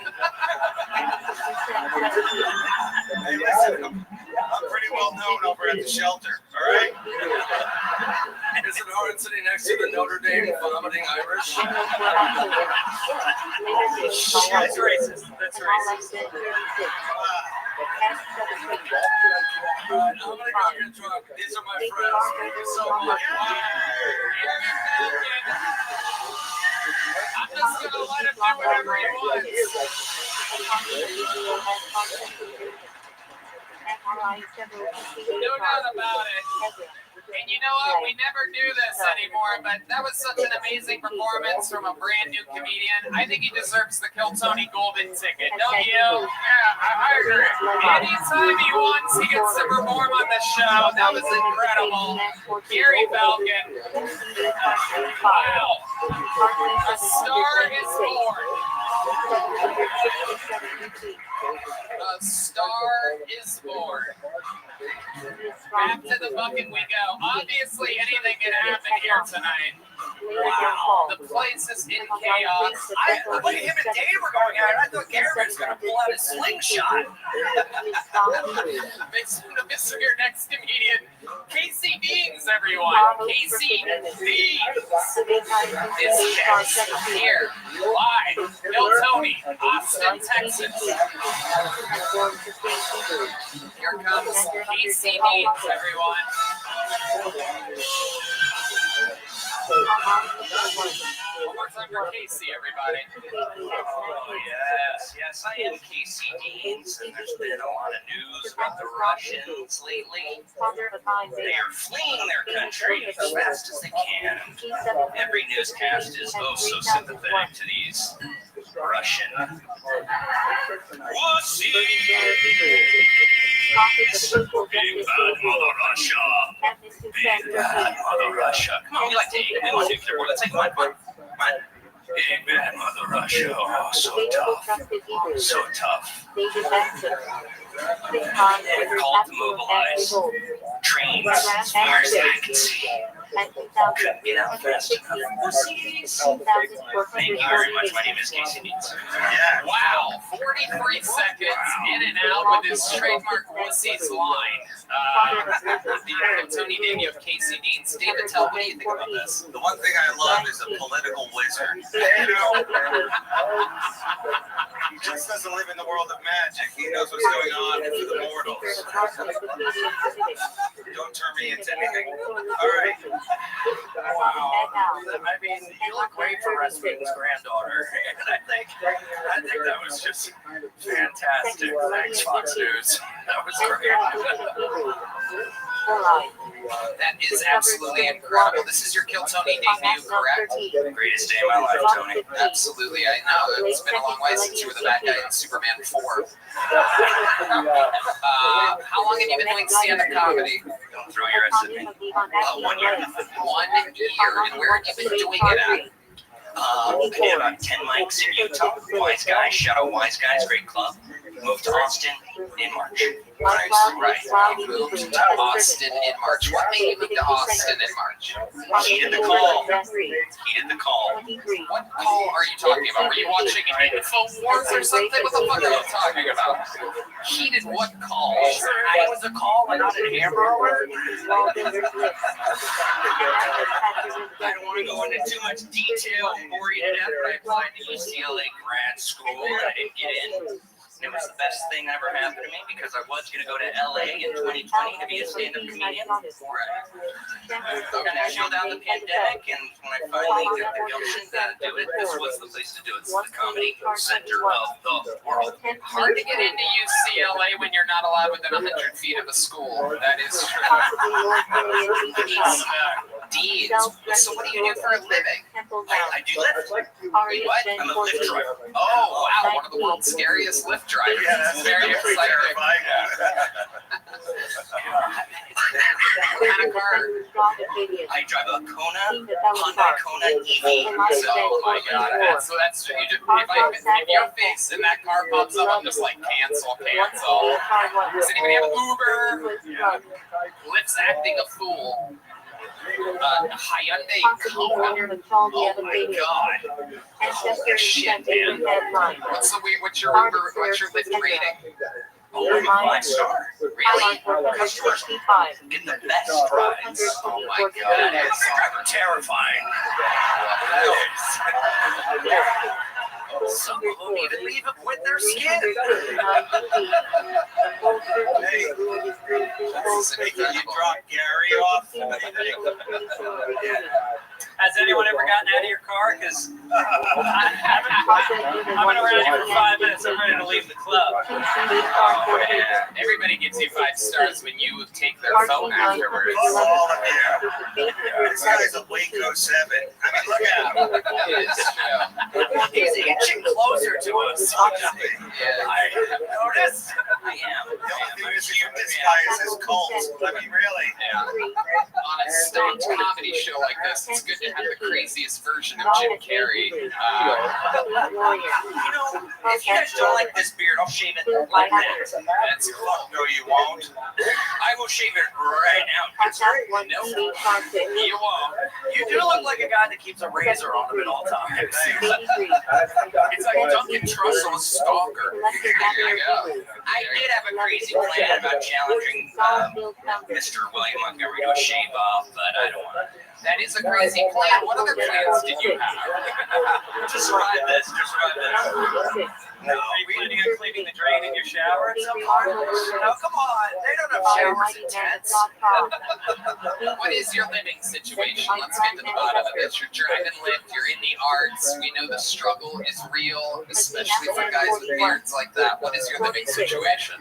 I live in the great town of San Marcos. So you must have a 5-bedroom house. No, I've got a modest 1-bedroom, and I got 2 kids, and I'm a single guy. I like that. Sweet. I kind of like you now all of a sudden. What are your cats' names? Yakko and Wacko. They're twins. Oh, That's nice. That's from the Animaniacs. This guy's not that bad. Yakko and Wacko, everybody. You ever get any girls back to your place? You ever go on any dates or anything like that? You on any of the dating apps? I am on the apps, and I haven't been on a date. How does that normally go for you? Like, how does a date, trying to get a date back to your cat-filled house in San Marcos go? You know, I'm very proud. I have a very pristine, clean apartment, Okay. and I'm sure if I ever get a That's one of the upsides of still living with your mother, right? Her house being clean. Are you always vacuuming to silence the voices?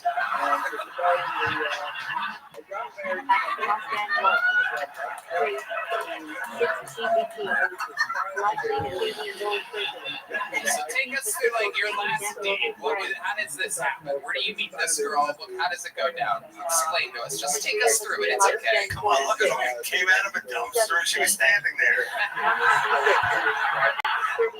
I put Helter Skelter on in the Honda. I turned on the John locks in my car. I know what Helter Skelter is, sir. I got that joke. Yeah, you lived it. Oh, that was haunting. I know what Helter Skelter is. I wrote it. All right, Casey, let's talk about this date. Give us an example of how it starts. So you meet at a restaurant or something like that? Oh, well, it's been a long time since I've been on a date. I'm a single guy. All right. And you know, I tried to date, but I'm not really like obsessed with it. To be honest, it doesn't take up a lot of my mental time. Don't you need to add to your collection?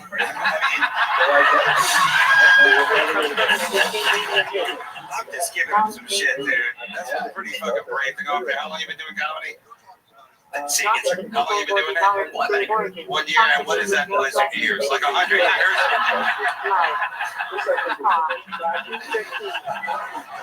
Casey, congratulations. Very, very fun appearance. Here's a little Kill Tony joke book for you. Catch that. Can you catch it? There he goes. Casey needs everyone. All right, we've come to that time of the show where I get another one of the regulars up here. This guy is a fucking legend. He's been destroying all over this goddamn town and all over the road. An icon for his joke writing and roasting. Ladies and gentlemen, this is David Lucas. 13th century BC. Roll.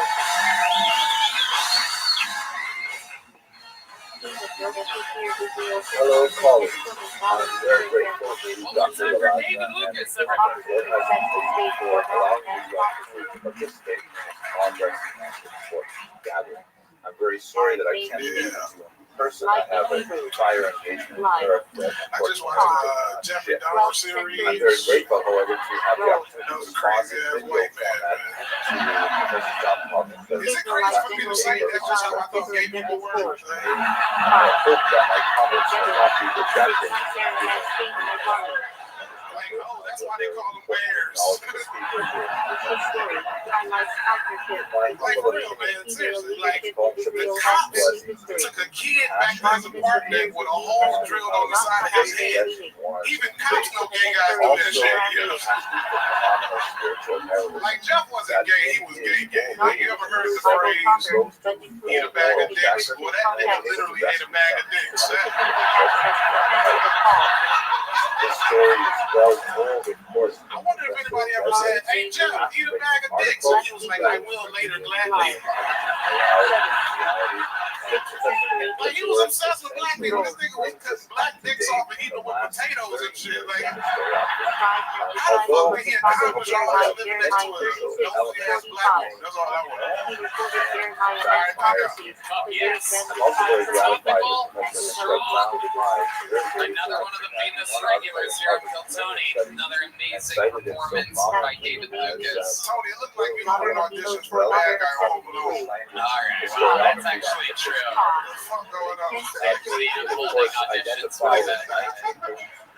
We know that you're in there and that you're all alone. Can you say that line again, please? I'm very gratified that most of people found that popular position. You're the only guy that watches the Jeffrey Dahmer show while eating And I shit. think it identifies very Tony, you look like a gay horse sound. That's You ready for a man to put his ass on your face, motherfucker? Hold on, why you wore that family ass jacket? You still look like a little girl.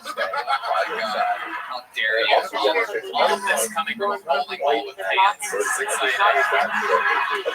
Very, very good. I like those pants, by the way, David. Tony, you look like a homosexual taxi cab. You wear those pants to distract from everything else. You wear that jacket to hide that estrogen. Brother, but let's get to the second. Tested against your blood sugar and see if that So we gotta wear that turtleneck so we can hide that transition scar. Why would it be on my neck?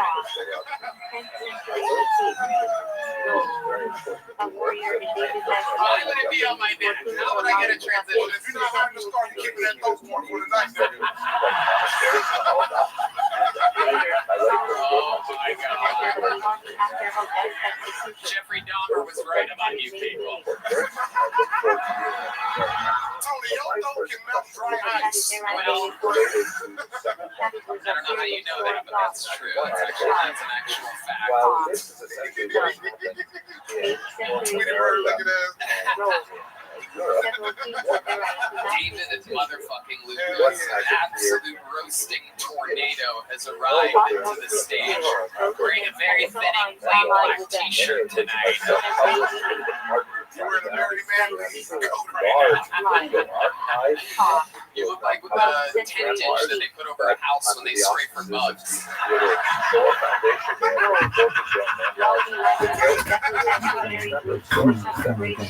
David, Tony, if you want to be straight Jeffrey Dahmer, so we want to know shit right now. That motherfucker got a you goddamn, you booty hopped your way out of that nigga house. it's true. I haven't done this.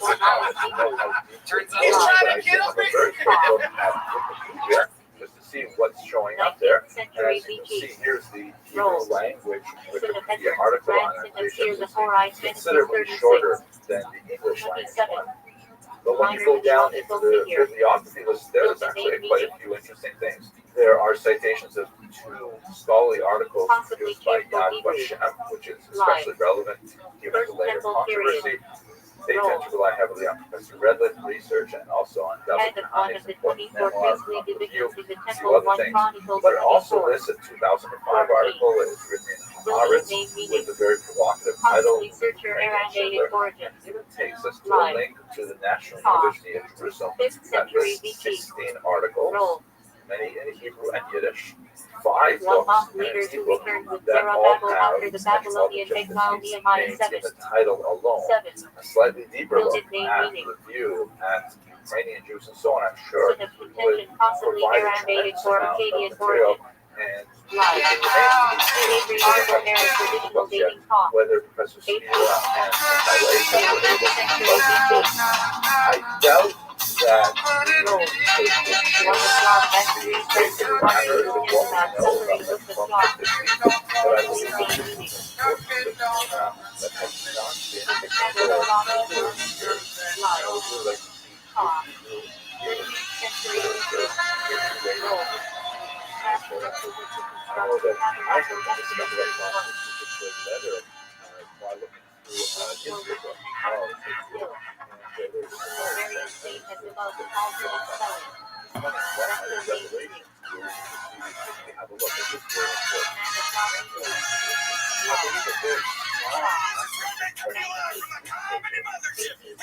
important. Austin, Texas, for a brand new episode of Kill Tony. Give it up for Tony.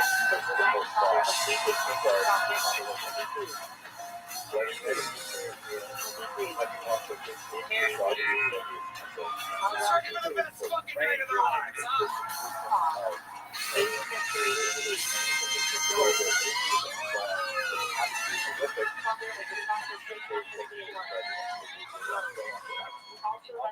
We made it. You're here at Kill Tony. How we doing tonight, huh?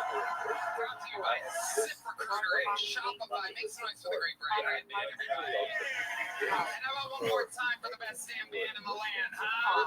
Carlos Sosa, Raul Vallejo, Michael Gonzalez. This is Steve Madness on the bass guitar. John Bees on the keys and Sean Greenberg joining us on the electric guitar tonight for the first time ever. So much fun stuff planned. Before we get started, here's a little bit more from the amazing sponsors that made it all possible.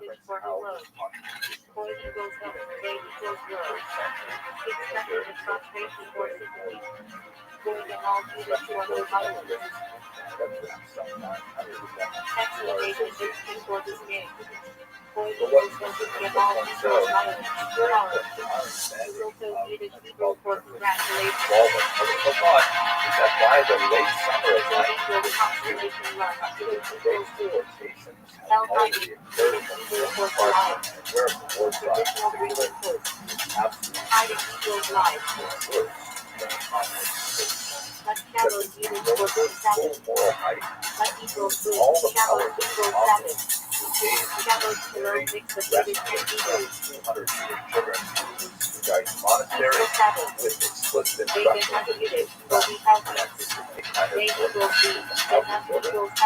through the writing thorough letters that condemn superiors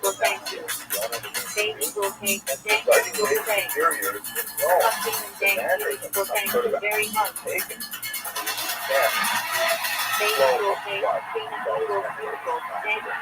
At this point,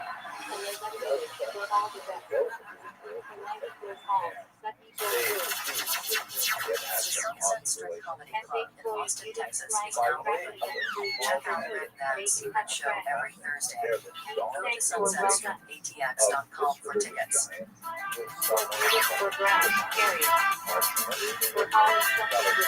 You guys ready to start tonight's episode?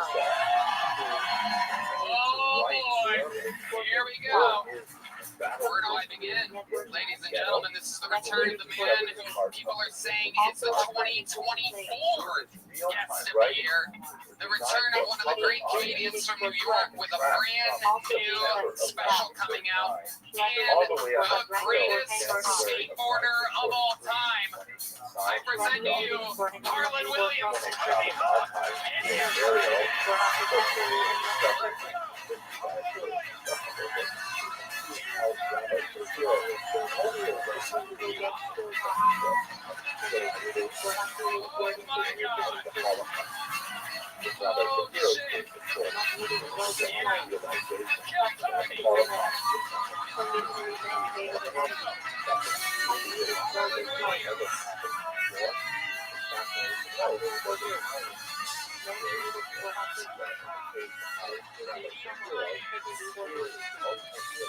Finance's special Wild, Happy, and Free out April 21st at YouTube/BNEPod. Welcome back, Ian. How are you? Hey, all right. I'm happy to be here, Tony. Thanks for having me. Fuck yeah. A great and powerful Tony Hawk's first appearance.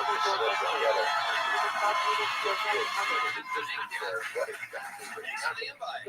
Well, I thought this show was about me this whole time. But it could be tonight. Anything can happen. And the return of who many are saying is the undeniable greatest guest in the history of the show. This is Harlan Williams.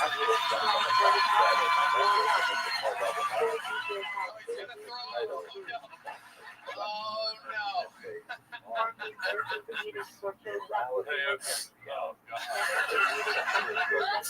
I just want to say it's an emotional night for me to be here. Very happy to be here. My sister, as many of you know, is in the hospital tonight, and she finally got the brace off her eyes, and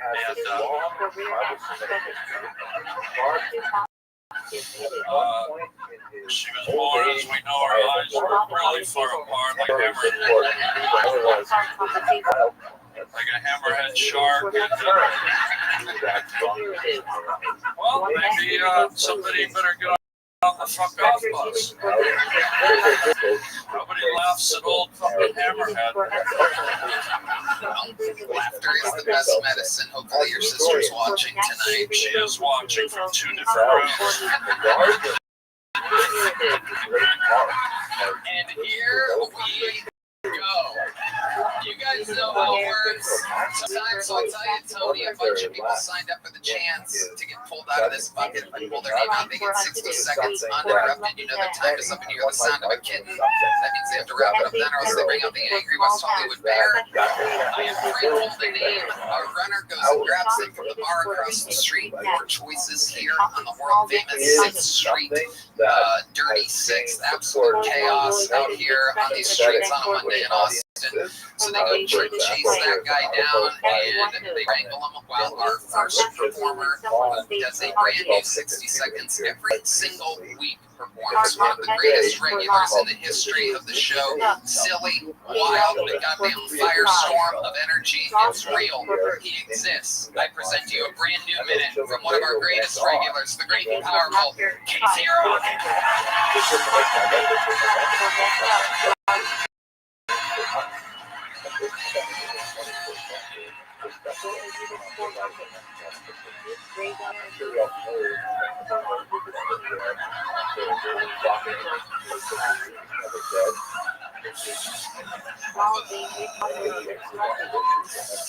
Alright, I'll talk about it. Well, Tony, you know, I've been training myself to inception people, and no matter how hard I try, I keep going into people's dreams and hooking up with that booger guy from the Mucinex commercials, and we both finished, we both finished, and I think it might be love. And every time I start freaking out, what am I thinking? What am I thinking getting involved with this guy? For example, I got a fucking family, man. I'm the editor of the New Yorker, for Christ's sakes. And every time I feel this little slimy hand slipping over. Right on the square of my back. And he sets me straight. He says, "You shall be."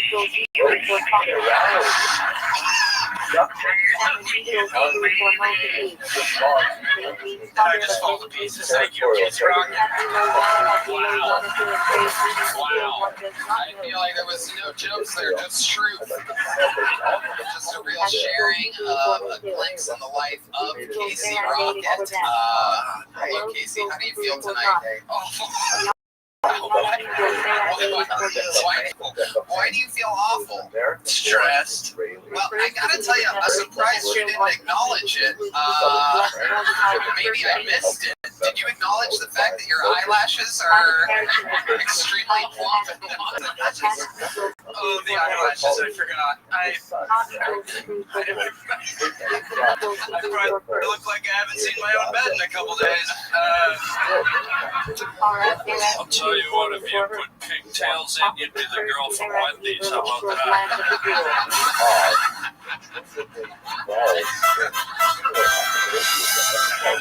We also looking around. No, it's true. That's for real. I see it. Been an awful week. I stopped being a door guy here. I graduated from being a door guy. That's true. That's true. The second ever door guy to retire with grace, following the footsteps of the great Cam Patterson.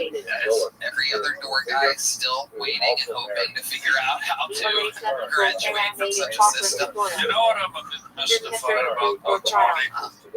As a door guy, and this may be a fault in your set, as a door guy, I didn't hear one fucking knock-knock joke.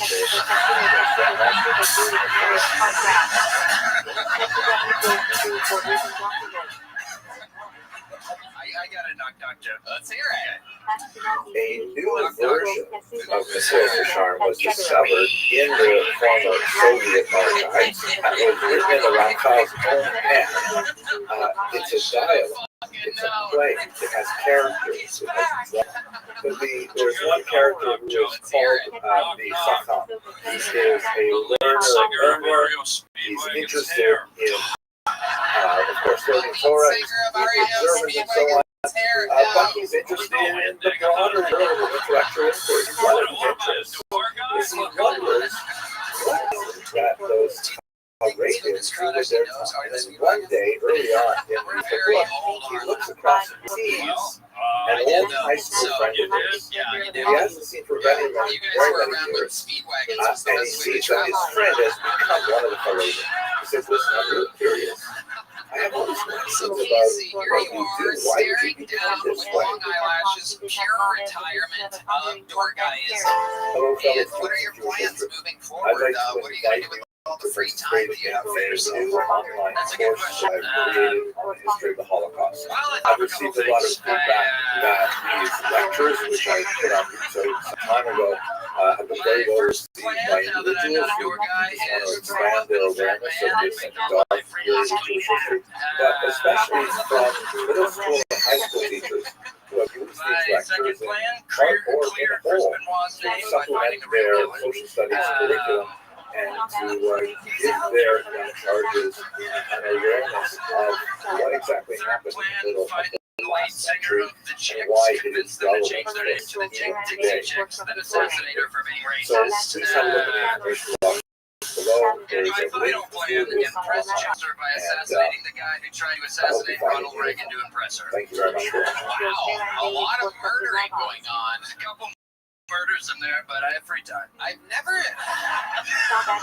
It's the first time I've ever seen a man with a scroll with other paper on top of the scroll. Are you trying to reuse that scroll for down the road, perhaps? Scrolls are stolen bread, and this food diet sort of expanded. It took on more political overtones, and ultimately, within a very short period of time, the Tsar's palace was overrun. The Tsar's family were arrested, assassinated later, and this is a sense of just how tumultuous and crazy everything was.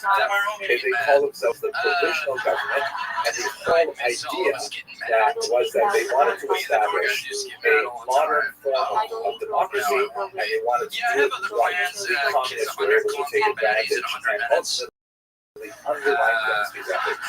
The genius behind all of it was Vladimir Lenin's Yemen, shown here. The Yemen, Conrad Lenin at the top there with his characteristic soft cap, and he's getting rid of all of these negative classes. Some of the mascara kind of like hit your cheeks with it. For example, during Cheers, a woman felt that her flame had not been great music addressed by the leader or by the victim. Here in Georgia has fucking fallen apart. Thank God Jesus Christ came and he refused to allow the services to continue until she received assurances that she would be heard.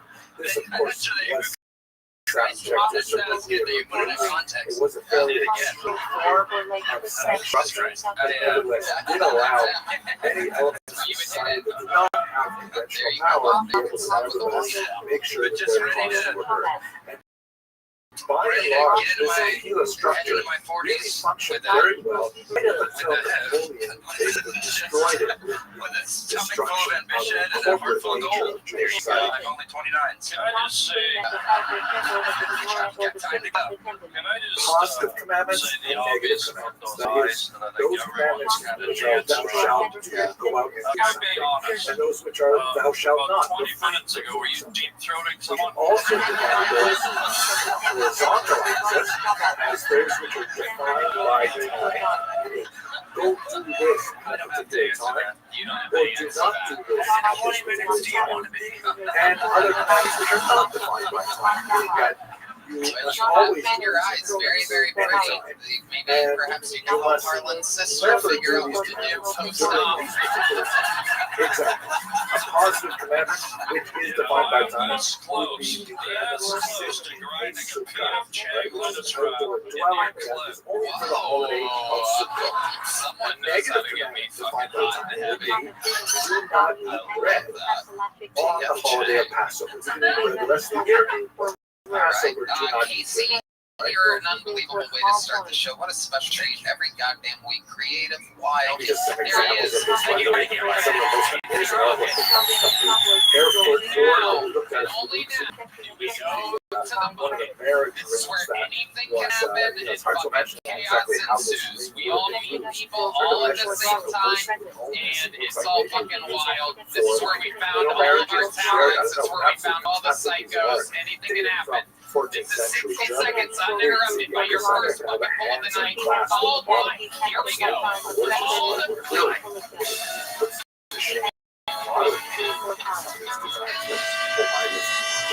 How we doing, mothership?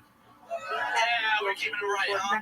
Well, yeah, they call me Bald Mike. It's not because I have cancer. I ain't dying. Don't worry. I just got a little alopecia. You know, a little bit of that cheater pinky. It's kind of handy sometimes. I had when I was young, so I had like church to share and it got all frizzy. It looked horrible. But it really came in handy when my grandma died of all times. My parents, after dealing with all the bullshit, they were like, you know what, fuck it, let's go to Disney World. And so I was like, it's cool in a music party, let's go. Went, had a blast, it was a great time. But on the plane ride back, my parents were like, fuck it, let's get loaded.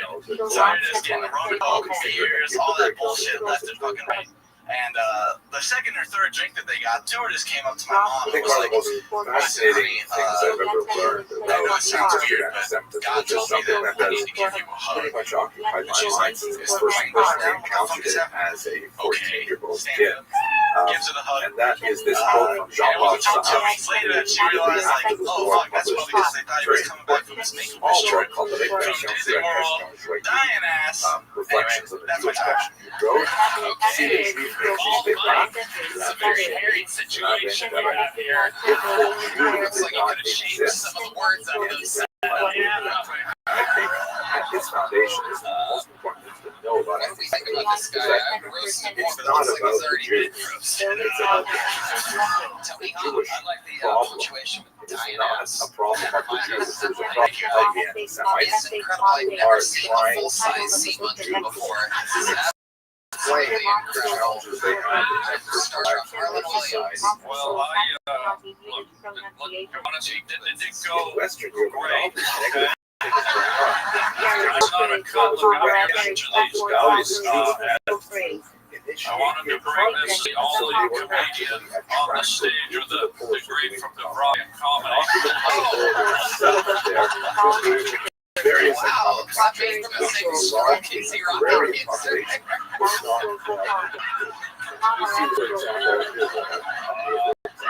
Sometimes there are little things you can do, I'm going to mention this kid here.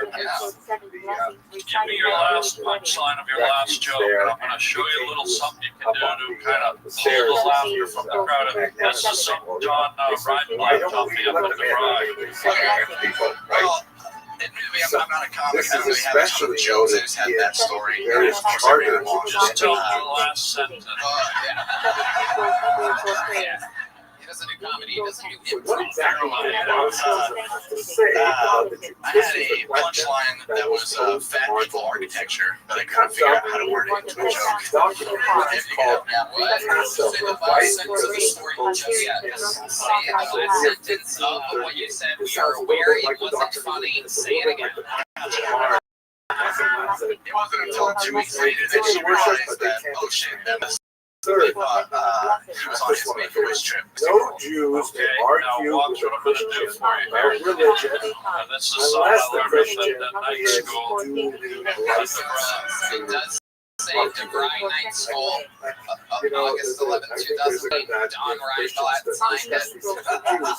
Our limit is fixing all blanks, non-existent So sometimes when things are so silent, you can hear two crickets sniffing a cornbread fart. What you do, and this is what they taught me, you pull a goofy face. So I'm going to do your last line and watch.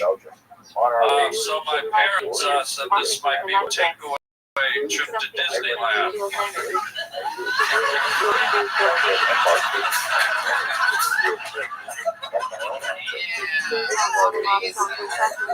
Not fucking forget.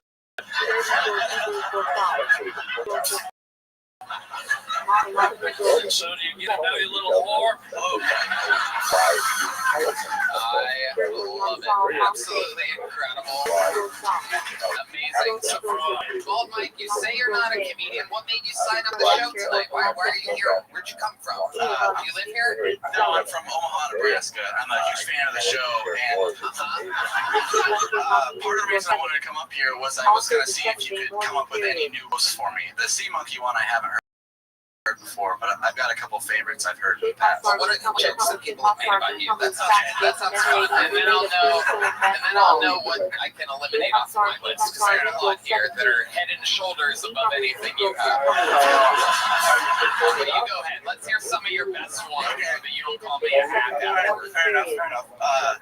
Well, so there's one thing I was smoking with a bunch of my buddies in my friend's apartment, and we were smoking a blunt. It got to the end of it, and my one buddy who's black, it was him and his girlfriend. He's in the very end of it, and he hands me the roach. He's like, "Damn, bro, that's kind of a fat roach, Jango." And at this point, I was just saying, like, "Oh, you look like a," to whatever it was. So I hit him with, "Oh, you look like a fat roach." The blind, he said, "Man, shut the fuck up. You look like my kneecap."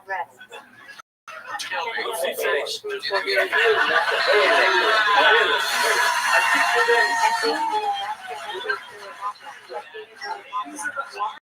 Ladies and gentlemen, DeVry, you're on Kuru. 10 years in running. He was a DeVry comedy meets school. yes, understood Jewish origin. Your black friend said you look like his Were you more tan?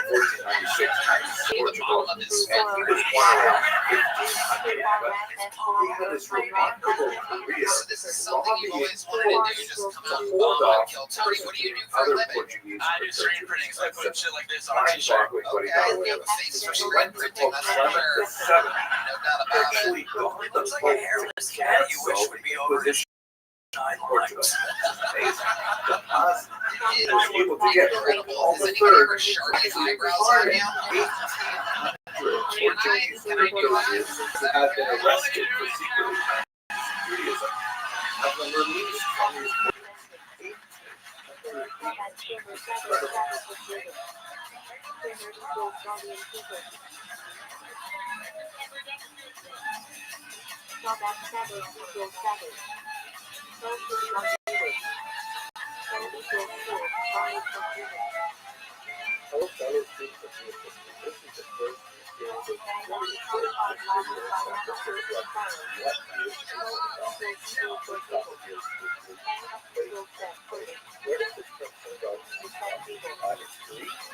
basically gather together.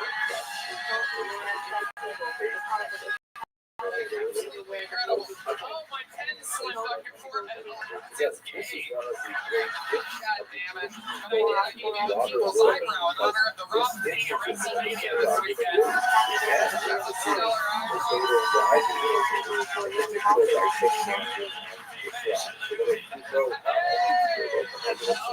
Much harder. Easy Rocket's gonna put some eyelashes on you, every guy by the end of the night. I love this. We're gonna have Team Madness give you a mustache. It's gonna be fantastic. I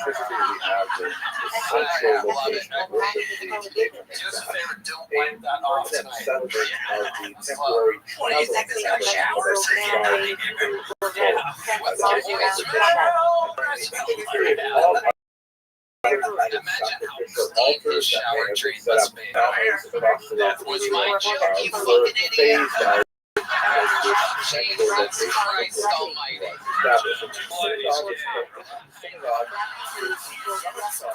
Oh, you know what's funny? Is that, this started a few weeks ago. For some reason, Bonsai started making one joke book that is made of actual hair. Ladies and gentlemen, you're getting a big joke book tonight, even though everything about you is terrible.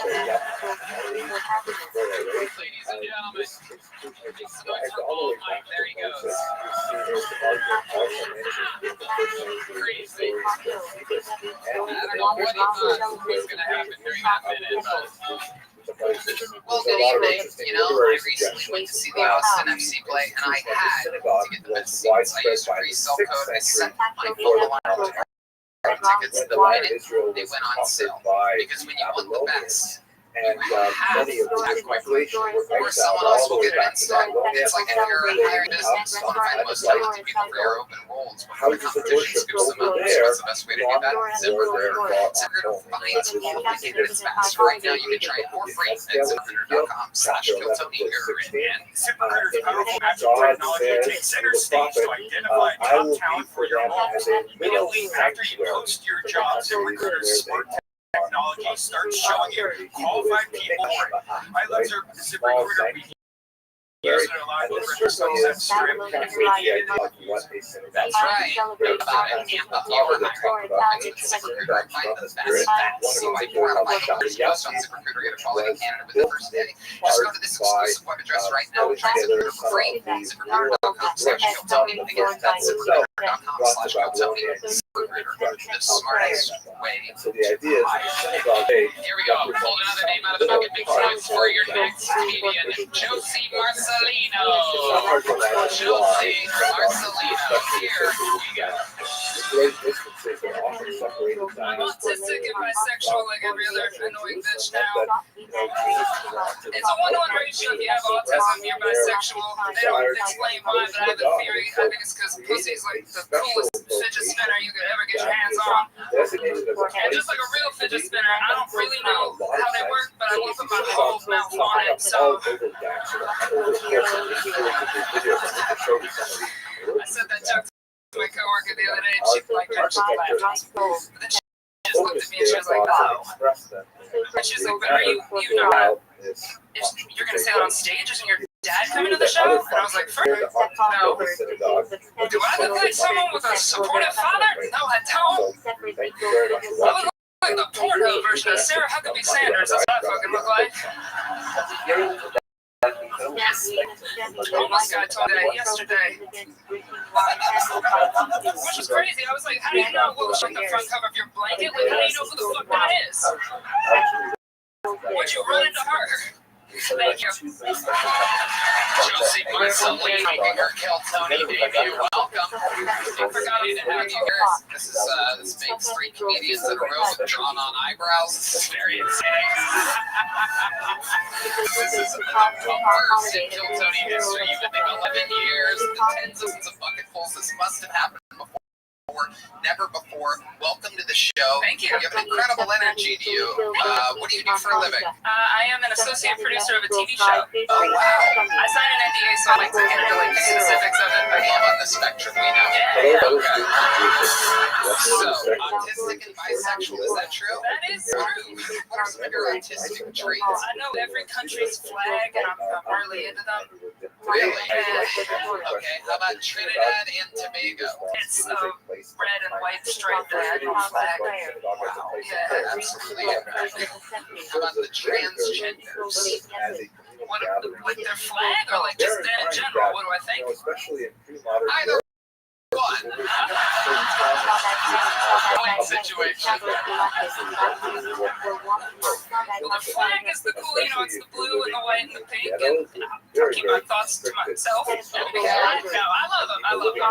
Yeah, right. Hell yeah, absolutely. Ian? It looks like you're wearing a flag.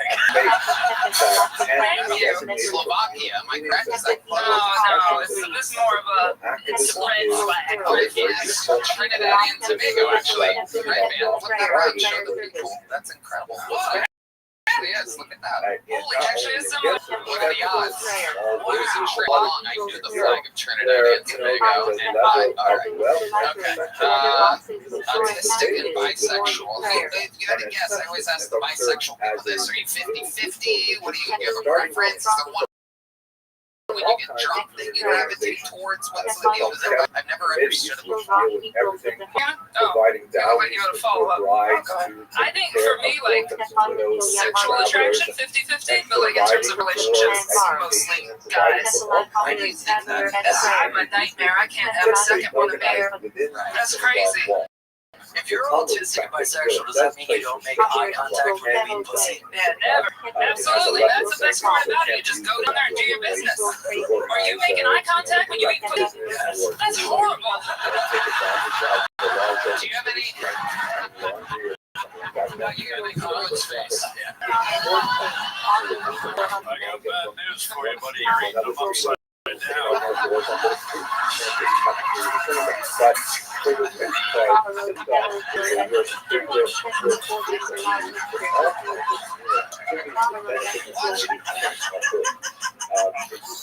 Well, if you're gonna laugh,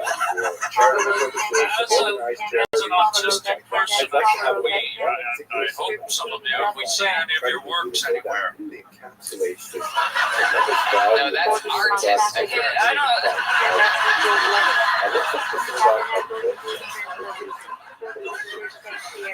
So, Josie, where do you live? live in Philly. Philly? Oh, wow. Okay. No, I'm originally from a little small town in northern Maryland. Cream cheese. Yes, that is where I'm from. What does the flag look like? It's cream cheese, Maryland. Well, it's Philly cream cheese. Oh, yeah. I need to go to DeVry Night School. Be faced, dude. I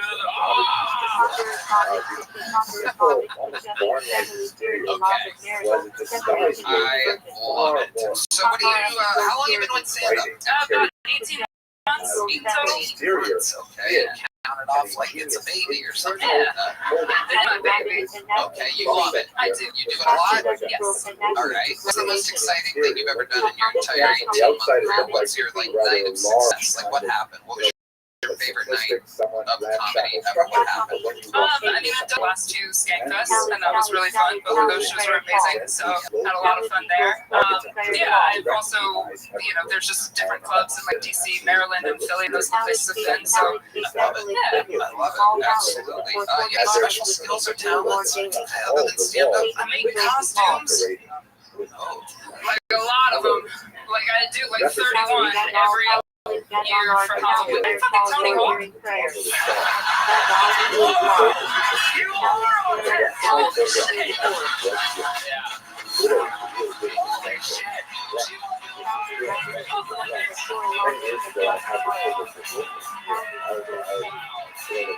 just have to watch your bisexuality reality disappear in real time. Oh my god. Is that part of your act?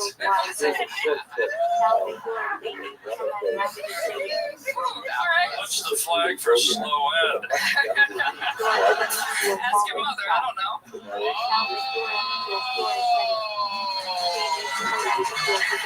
I don't know what's happening. Shit, from Philadelphia. I too am autistic, and you just made me have an orgasm. Fuck yeah, Josie. What's something we would be shocked to know about you, about your entire life? Anything crazy about it? I've lost 75 pounds. That's kind of fun. Oh wow. Yeah. I was gonna say, she looks very sexy, but you're also a little, hustler. Yeah. I still got the skin. Don't worry. It's there. You wake up in the morning and punch canoes. Yeah.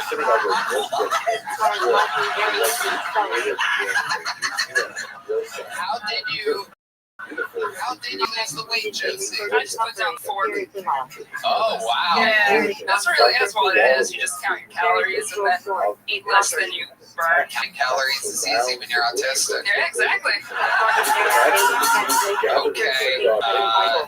Josie, anything else crazy we should know about you before we When I have the same birthday. Oh wow, Kanye West then. Yeah, June 8th. Absolutely. Gemini, the twins. There you go. No doubt about it. You look like you were eaten by your twin in the womb. Okay. All right.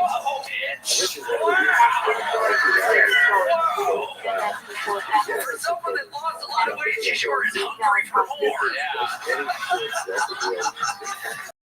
I love it. Can I ask one question? I'm an ink guy. I love ink, Tony. I love stage. Do you have tattoos? Well, I didn't ask to see them. I fully thought you meant pens when you said ink. I was like, oh, somebody else is autistic too. That's cool. Well, I just told you it was when I had an orgasm 30 seconds. Yeah. Keep talking. There's a second one on the way. Can I change seats? But I noticed you have a little tattoo on your arm there, my love. What I did. the significance of it? We're all curious. That's a stand-up tattoo. I got it done at Skankfest. They have like tattoo artists there. And so I got that done this year. Isn't that funny when people want to hear shit talk? in our school. More people there, better it is. Have a major reservation. There's plenty of time. Good job. Look, guys,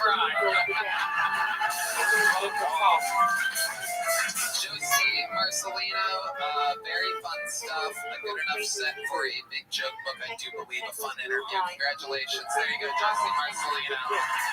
All right, you get it. We're in it now. Our third bucket poll of the night has been told a one-word name. Always interesting. Let's see what happens here. Oh, I love it.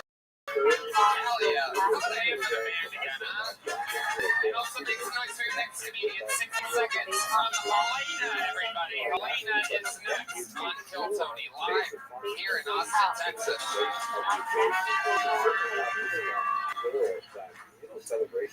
So my older brother is a teacher now. I've never known less in my life. This guy was trying to convince me the other day that slavery was bad.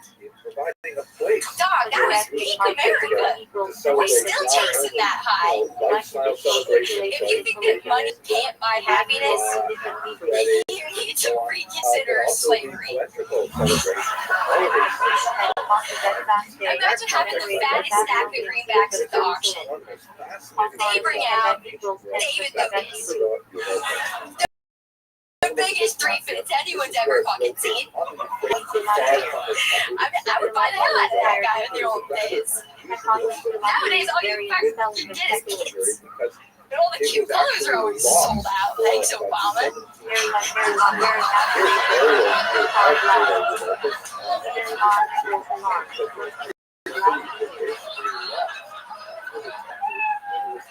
Okay, Helena. Thank you for joining us. Must have been a long trip to get here from the Civil War. What the fuck? How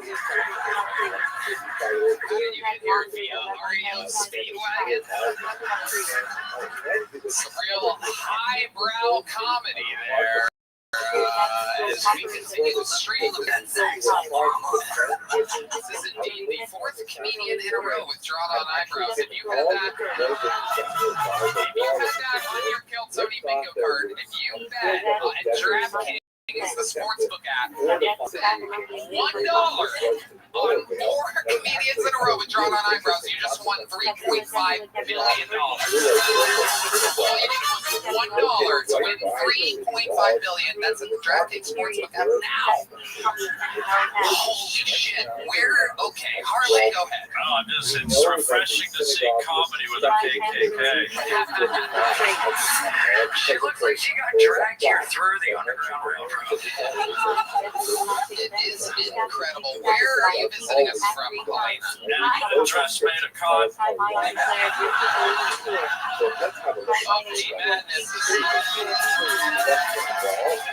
D-Madness has seen enough. Okay, so let's talk about it. Helena, have you ever done stand-up comedy before? No. Okay, so what made you want to do it here tonight on this show? Crystal meth made you do it.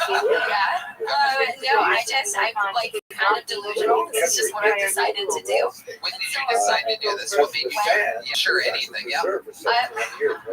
Like a year ago. You said this is your first time signing up? No, I signed up like early February. And you didn't get up. And here you are. And this is what you prepared for.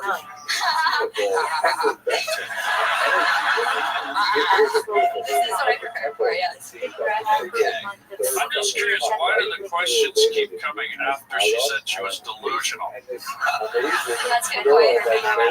Trying to squeeze a dry orange over here, it appears. Helena, what do you do for a living? I'm not an orange.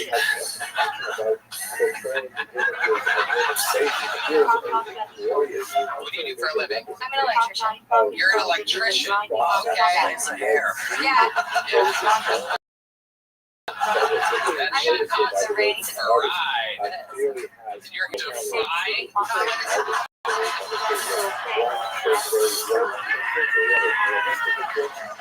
It is unbelievable. You are an electrician, obviously not that great at your job. You've been shocked before, am I correct? I have been, yeah. Many times. No, just twice. Just twice. Okay. Absolutely. Okay. I think you're right, an ultra racist set tonight. That's a good. I was thinking about it, and I just kind of wanted to go edgy. I don't know. What do you have against black people? Is it because your lips are so small? Yes. It is a little bit of the envy aspect, I would say. I also want the flattest ass that there is. Yeah, So yeah, dude, you look like the Wicked Witch of the Soy. You know what I'm saying? Have you ever been with a black man? No. Have you ever been on a date with a black man? No. Have you ever even said hello to a black man? I have. While not working? Yes, I have. Do you have any black friends? Yes, I do. Name your black friends. First names only. Go ahead, starting now. Norway. He's my brother. Oh, that doesn't count. Actual friends, not relatives. Nice and easy on the music so we can hear. Go ahead, put your phone off. Here we go. All your black friends. Helena's. Welcome to another episode of Helena's Black Friends, and go. I do. That's a really good question. No, black people don't like me. There you go. I wonder why that is. You never call Macy. You don't say those jokes. We went to elementary and like all through. What time you talked to Macy? I'd say like a few years ago. Like 4 or 5 years now. This is incredible. Dude, yeah, we're not tired. What? I just moved here from Utah. Okay. That's why there's not that many black people. Utah famously white on the black people. 1.6% of black people in Utah. I know this. We looked it up. Cam Patterson wrote a joke about it. It's funny. Completely I don't know anything about money, so. I know. Very good. Helena, before I let you go, what's the most interesting thing about you or your life that would surprise us or we would find interesting at all? I think probably the most interesting thing about my life is go back to the same place in my dreams like 80% of the time. So for that, they put together a lot of Is it a Proud Boys meeting? Tony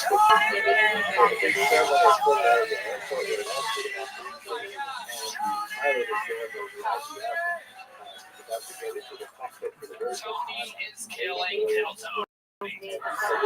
So here we go. What is that dream? I don't know, dude. I honestly, like 2 years ago is when I started having these dreams. They just kind of started like showing up You more. can't describe it at all. I can describe the hell out of it. It's insane, specific and consistent from day to day. What is To it? dream. So I mean, there's like a city part, and then there's like a forest part, and then like the city has all sorts of crazy shit. And there's this really big cool building that's got multiple floors, and it's got like trees in the middle of it. Oh, this is terrible. All right, it's a little joke book. There you go. Helena, everybody. We're gonna keep it moving. Oh my god. Holy shit. It's a fucking psych ward here tonight. Oh yeah, you know we should get one of our regulars up here do a complete reset. Following Helena, ladies and gentlemen, what a position to be in. I present you another one of the greatest regulars in the history of the show. This is a brand new minute from the one and only Cam Patterson.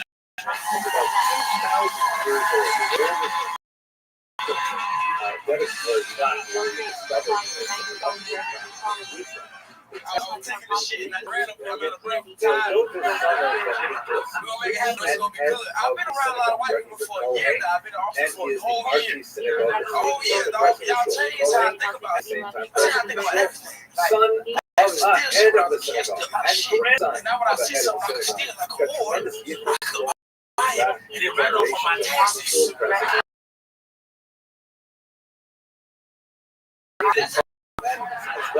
From the government, you know what I'm saying? That's all the shit I use. I have to bring the house. Just bring out $100,000. I'm like, oh, this money got great equity. You get what I'm saying, nigga?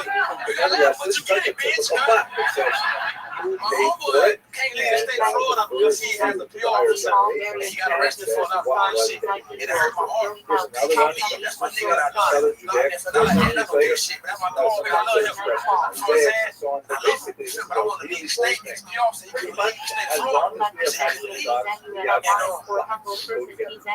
When she told him that, you know what I'm saying? My heart comes like, that's my dog. Y'all side of it was like, well, if you want to do a bad shit, nigga, you could leave the state of Florida.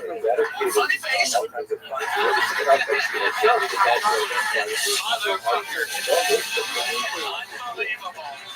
this is something that goes back on.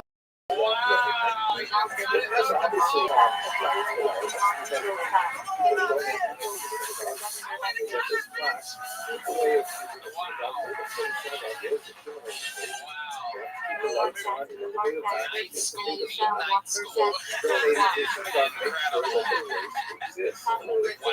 I fucking love that set. Cam Patterson, absolutely incredible. You're talking about stuff that is so up your alley, and your true perspective. You used to steal shit like that's fucking hilarious all the way, because it is true trade-offs and everything. The more you learn about that shit, the more it is incredible. That teaches me a lot of shit, man. I really appreciate it. Yeah, absolutely. Yeah,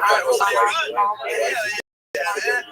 This is crazy. I hear you. I had a skateboard one time when I fell and I broke that in half and I never did it again. But it was because of you though. I did it because of you. I hated it. I didn't like it at all. I'm a big fan. I'll never get back on that bitch. I was terrified after that. I was scared as shit. He can help you. He taught Bobby Lee how to do an ollie in 1 hour. It's true. For real? That's true. I'll do it now. I'll get back on you, just man. Nobody else can. Just you. You're welcome. Yeah, open invite. Absolutely. Yeah. You heard that, right? Just sign the waiver. Okay. Yeah, it says no stealing anything. That's all I'm saying. Big letter, just don't steal shit, nigga. That's it. Amazing stuff. Patterson. I love it. That's real, by the way. That works. So what else is going on, Cam? You're killing it. Another amazing weekend of shows in Dallas and Houston. Houston was fun for everybody else. I bombed real bad. You bombed? Oh, you ain't hear what I said when I walked on stage? No. What I said, I hate them when I'm gonna kill myself.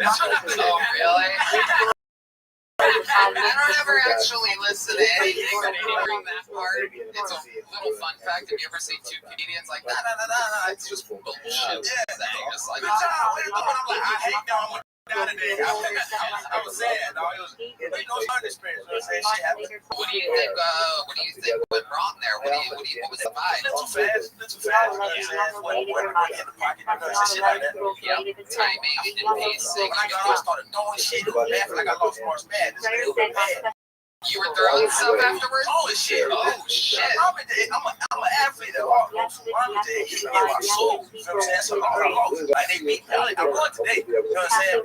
In Houston, they beat the shit out of me. But I said, yes. So that was now when you go out, buddy, you hold up that degree. You're not gonna have any problems. I love it. Yeah, Houston was one of the only shows where I didn't catch any of your set. I was up in the green room up until the very last second. Yeah, well, I thought you did great. You told me tonight. Now I know that you're struggling. No. I love it, Cam. You're a sensation. What else is going on? Anything else crazy in life? That's crazy, man. You know, oh yeah, he has some stuff going on. Yeah, no, we shouldn't talk about that. We'll talk about it eventually. One day we'll talk about it, not right now. Maybe like form or something. Yeah, that sounds about right. But he's got some stuff going on in his life that, maybe we've been through.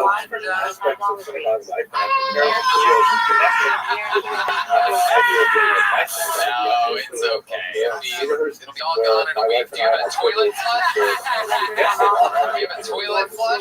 There you go. But I got a ticket to Six Flags. It's always a bad idea. Poor baby. All right. I get it. There are other states that I gotta tell you, this one closes, another one opens. A fantastic fucking way to do it. Cam Patterson, ladies and gentlemen, goddamn sensation. Fun. But now we go back to the bucket. Let's meet another poor soul. Ladies and gentlemen, make some noise. That'd be the next star of the show. Could be another eyebrowless human being. Make some noise. Oh, it's a lovely Heidi, everybody.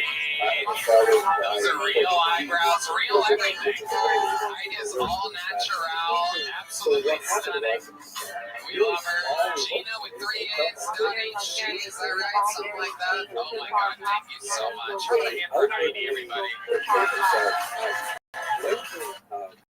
This podcast is sponsored by Shopify. Evan, Stelly, Scotty Pippen, Willie Nelson, and that's Steve Mary Jane. These dudes got it done.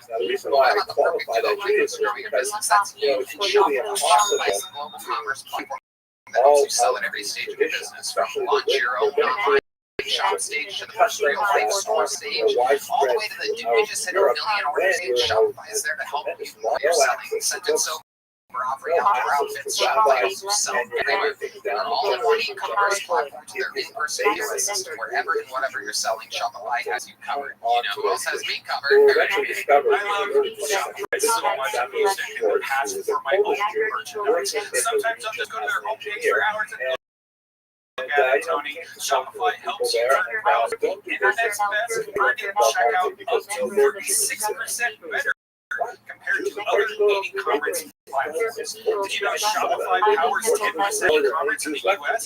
and Shopify is the global force behind all birds, rockets, and uplift. Millions of other entrepreneurs of every size across 175 countries. I did not know that, Red Band, but thank you for telling me. Shopify's extensive help resources that support your success every step of the way to your business. Learn more with Shopify. Sign up for a $1 per month trial period at Shopify.com/GoTony.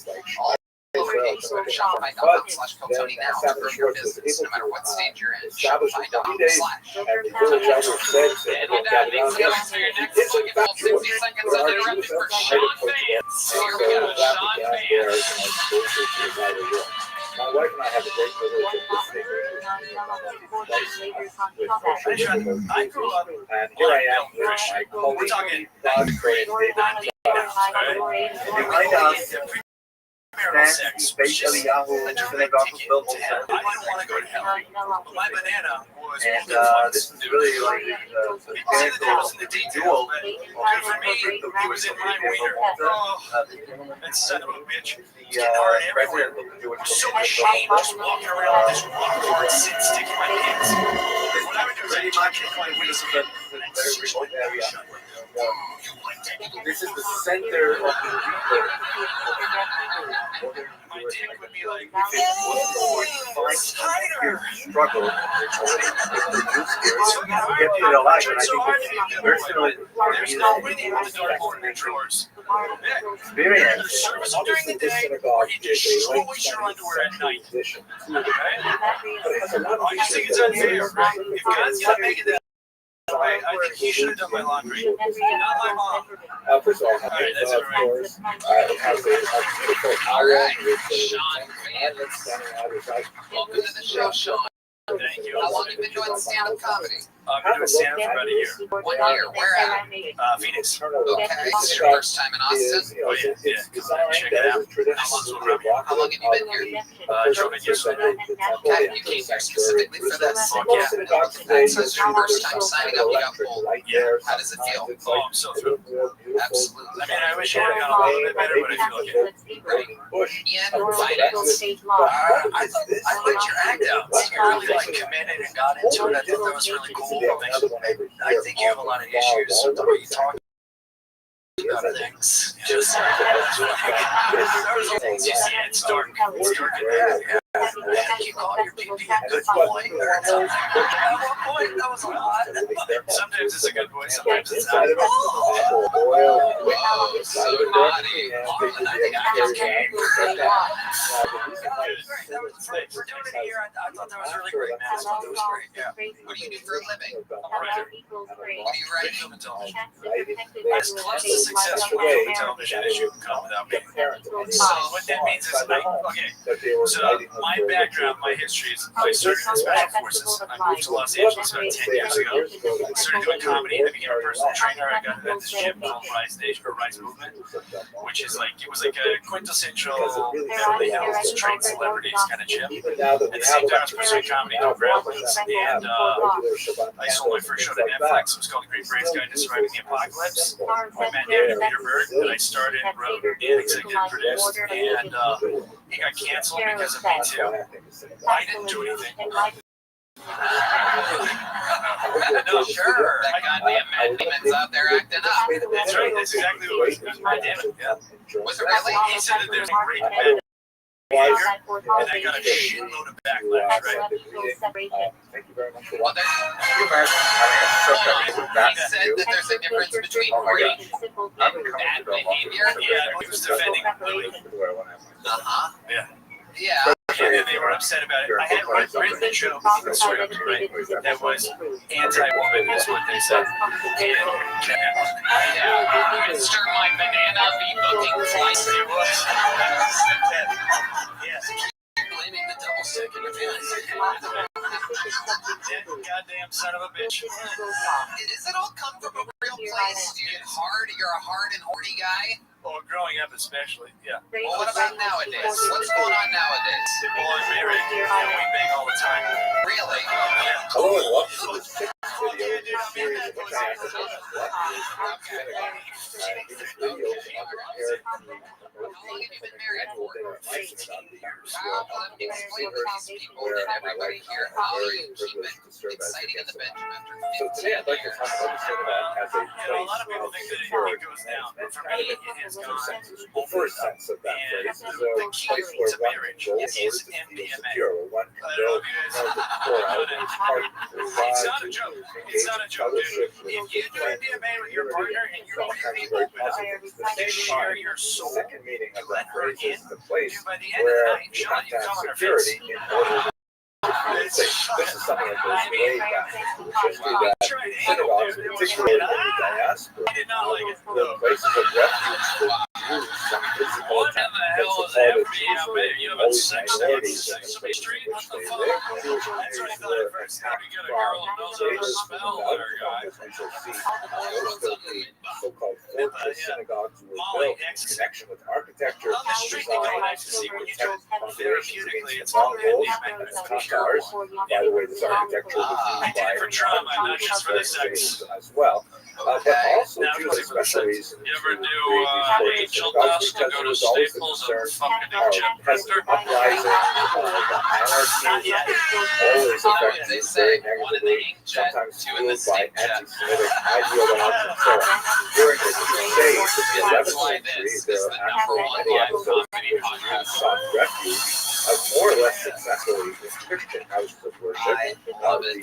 The upper So orders you of said you bishops were and in so the on Special tended Forces to look guy? askance Yeah, at Did you? the rapacious We gotta activities ask him of sometime, you renegade know, like crusaders Tony, we got a little who chose touchy, to but we gotta attack keep the it local real. You population ever of kill a Jews guy? rather than No, I make missed their out way on to that. You Jerusalem, will. where ostensibly crusade I was. cannot imagine if you would have killed a guy, In the how Middle Ages, hard Jews your began cock would building have been. these synagogues for Oh boy, themselves. no I'll waste look at man a few kill ethic. examples. That's Most of right. them are Let me ask you this, were you ever because close of to the killing a guy? ways the invaders Mostly just my drill Here's sergeants. a So 15th what did century you do example exactly from in the Special Crowd's Forces? What photograph was your dated station? from Secretary. 1900. No, it was an Still there 18 Delta, because which is of the Special Forces base. massive walls that 18 Delta, enclose that's this the reason basic it doesn't layer. really get you Here is high. a Yeah, I shot think so. They had that out here, right? 16th century again. So we got the real Not stuff. the big heavy walls, but also like the multiple lay walls that protect the inner sanctum, I don't even literally smoke the actual sanctuary. delicious, Here perfectly you've fine got marijuana fascinating anymore.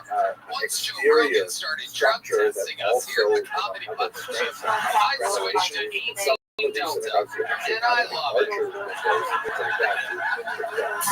Here is a fascinating construction of the synagogue You should bells. try 19 Very American Airlines. That site stuff's for really good. Hasidic I'll Judaism. tell You see you, that like, on the You left, can sit the here's fuck the down immediately. pre-war version of it, and on the right, you can see yeah, how it is sir, set up sit down. You in just Jerusalem. fucked up that American Airlines Now, show. You know, internally, my teacher, that would have worked, and then this designator of fucking the guy. fortress You synagogue ever think of style, spin your head around like a is baby the owl? 9-page design. It's an architectural drawing of a bird's eye view of the first stop Sir, if you could close your legs and smell. Wow. No, this guy's legs are wider than And you Sharon can see that right Stone in at the a center Soprano there are concert. 4 Oh pillars my which goodness, you were just surround the flexing some bema. Madonna These pillars black go straight vest. into it, give the building a structural integrity. So that meant that surrounding the bema, including the space, even the space that the bema So itself much represents, fun. you would Tell have us the craziest thing about your light shots. very, There's very a lot of crazy common behind those eyes. I know you keep it synagogue together pretty well. reinforces the halachic Tell us imperative though, to have like the bema the in the real center life where wildest thing about you. you may have had it The wildest thing about me other in structures, college, perhaps so I was super proud of safe it, as I said. and it provides both Very, structural very, integrity very- and also I a didn't smoke or sense drink in of high school. protection because And then in college, and I tried weed for the first time, right and here during middle it's school. good. Here's another example Thank you, of world's at worst Stockways. undercover cop, This ladies is and the gentlemen. fortress I'll synagogue tell you, of It's good. Anybody have any? My goodness, I laterally love right it. in the center of the room. It's good, am I right? Does anybody have a felony's worth amount? Now, these architectural designs tend to exude strength and stability, which is precisely what fortress do. Yeah, anyways, I tried weed, and Modern that was era, really a gateway for me. I threw my life away after that. The Had to throw exterior my wife door in can't throw her away. Chicago, She's the small too Jewish strong. community of Halle, Germany. You can see on the I upper threw my left, full there's range now tracks. I got kicked out of college pretty quickly for fighting weed in my dorm room. What was the first thing? Fighting. Oh, that fighting. were left in this Versailles door. Right. Yeah. Is that right? Cream Shots, Maryland? Their attack. And then I got in trouble for stealing, and I got a community service on the Caltrans freeways, and I threw smoking. Although it was a bunch of things, I had actually stolen $16,000 worth of groceries from that person.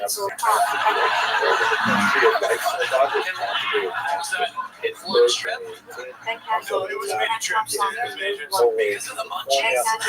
Wait a second, how much did you steal? $16,300 is what they had before. How does this happen? What kind of fucking meat heist is going on over there?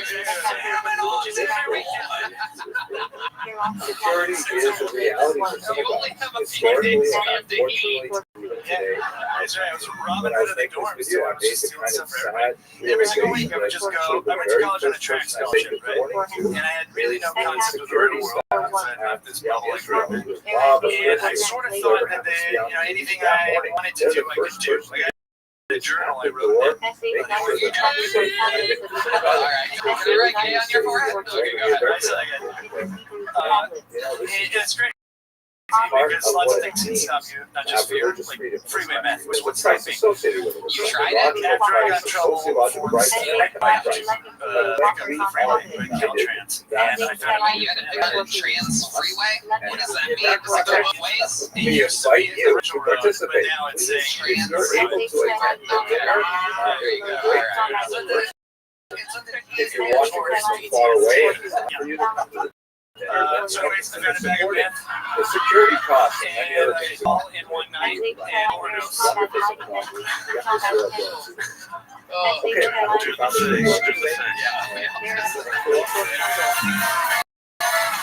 All right. Sean, Nance, fun stuff. What a Christian, though. Can we just say that? I was a really good Christian. Stealing and Yeah. oh, unbelievable. Yeah, personal training was fun too. Like, What? a lot of celebrities. Say that again? Helps personal training to a lot of celebrities. Your training? Training. You said personal training. Personal training. Yeah, that was a weird one. Yep. Yeah, Absolutely. I used to train Wendy Cummings, one of your friends. Oh, yeah, absolutely. How was that? She was great. Right. They're two crazy fucks just out there. Yeah, like Same nonsense. She's strong. Yeah, she is. Yeah.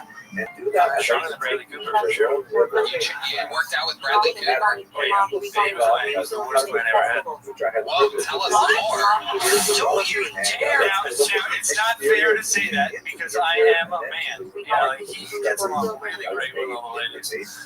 The synagogue is located in Jewish Karriere, or the Jewish street. If I was a lady, One might call it a ghetto, particularly I for was just a later junior times when it trainer, was and actually he was still like, get this guy quite with as many as PTSD 2,000 over people, something like 15% of the town's population lived in this Jewish space. When a couple of badly needed renovations in the 18th century, there was quite a tussle with So the he local wasn't bishop. nice to you. The bishop insisted that there like be the first 15 minutes of work out, windows, which would say horizontal hello. windows, Did you describe it added as to the shallow? left and the right of the two vertical windows, Yes. such that when Jews actually entered the synagogue, they would be walking directly under the shade of the cross. This resonated with much of the activity that was forced sermons and conversionary activities. In a silly mood. I don't know what's going on here tonight. Finished Thanks by for your next respect comedian, for Gordon the Nixon, everybody. There was Gordon one child Nixon. which is I don't know, out I of just feel like place the bride on the running through my floor, veins. which according to the local Thanks for tradition Gordon, is a everybody. sign that What's up, the awesome? Make world some is not noise. yet There complete. you go. Humans have a role Hell yeah. effectively Just moved here from Florida. hooked Yeah, up with all Florida in the building. this beautiful Hooked up with all the cougar last night. interior. You know what I'm saying? Still, it was an amazing woman. She was amazing. She was 88, so it wasn't definitely past cougar. She was Triceratops, bitch. That's what that was. Just extra old. She had one of them old 30s bushes that started at the top of the belly button, right? And it went all the way down up the back into a fade. It was a strong bush. I called it Bush Gardens. That's how thick it was. It was roller coaster. She was Another interesting feature of this 18th century Roman style, the Torah would have been read on the opposite side of the room. When I just put the tip On in, I the don't want to kill second it, bitch. floor, you actually have to go up some stairs to see the original Shulchan. The synagogue administration was so welcoming to us here in Kazakhstan. We were coming from a significant group of kosher River Cruise 11 important people are traveling with us. So they not only showed us their prized possession, the sacred Torah with a Sephardic style case, but they even opened up the area behind the Torah to show us all of their sacred Torah. Any of that Where true? some of the letters It's not that true. they That wanted wasn't to Florida, use but yes, it for is. public He was reading, on the but they 60s. had She wasn't 88, behind but she the was Aron okay. She was a dark space which lovingly Did you really preserved chance up your grade? No, very, just very the old mental. civilization, Yeah, centuries she's old. not dead. Right. And She's they not allowed dead. you So going back. how long you stand up, Gordon? I've been doing it 4.5 years. 4.5 years. Incredible. What city exactly? Oh, Tampa, Florida. Okay, very good. What do you do for a living? I quit my job. Well, I got fired from my job, and my girlfriend left me. You used to. You got fired from installing cable for Time Warner. Yes, exactly. It was like 70-31.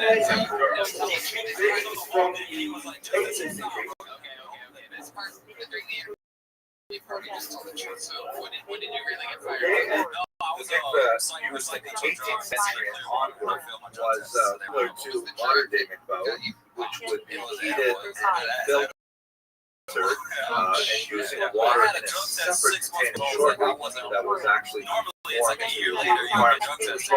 whereas the That was a half black in there. They're like, trying to get that out. was Did you get fired? primarily a more It's been comfortable about place 4 with months now. heated water. So how have you been surviving? I had a pension. I cashed that. This was the 18th century water from the Mive. Let's just So you put some wood under and you make it, and then the water goes In the basement of the 14th century Coptic synagogue is the early Mikvah ritual bath. People tend to be wild. Tell the truth. The water is still quite clear. It's homeless red people's from beds. So still, the light Do you casting hear the off the response of the that water no, is I from can't the answer it? reflection just off moved the here, so just comedy. I'm limestone trying to walls, get which rid of of course just moved on. ended Okay, here. beautiful. The How long ago? afterlife 2 weeks ago.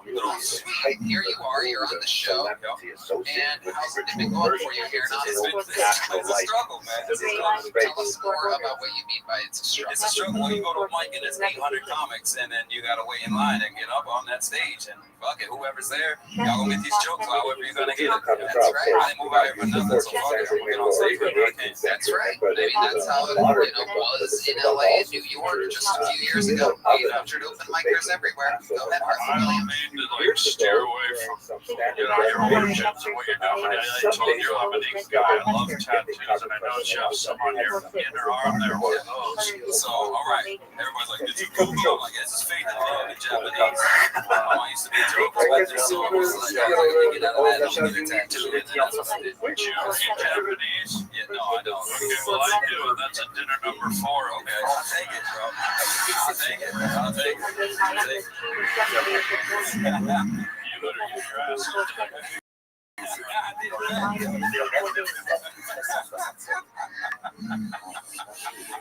Other tattoos you have? Both my grandmothers on my arms here. Oh, wow. My dad's mother and my mom's mother on these sides. Were they alive or dead? They're both dead. They're both passed away. Here we go again. Go. Tony, you can take this one. Oh, shit, bro. I prefer not to. I feel like not even the face is going to save this one.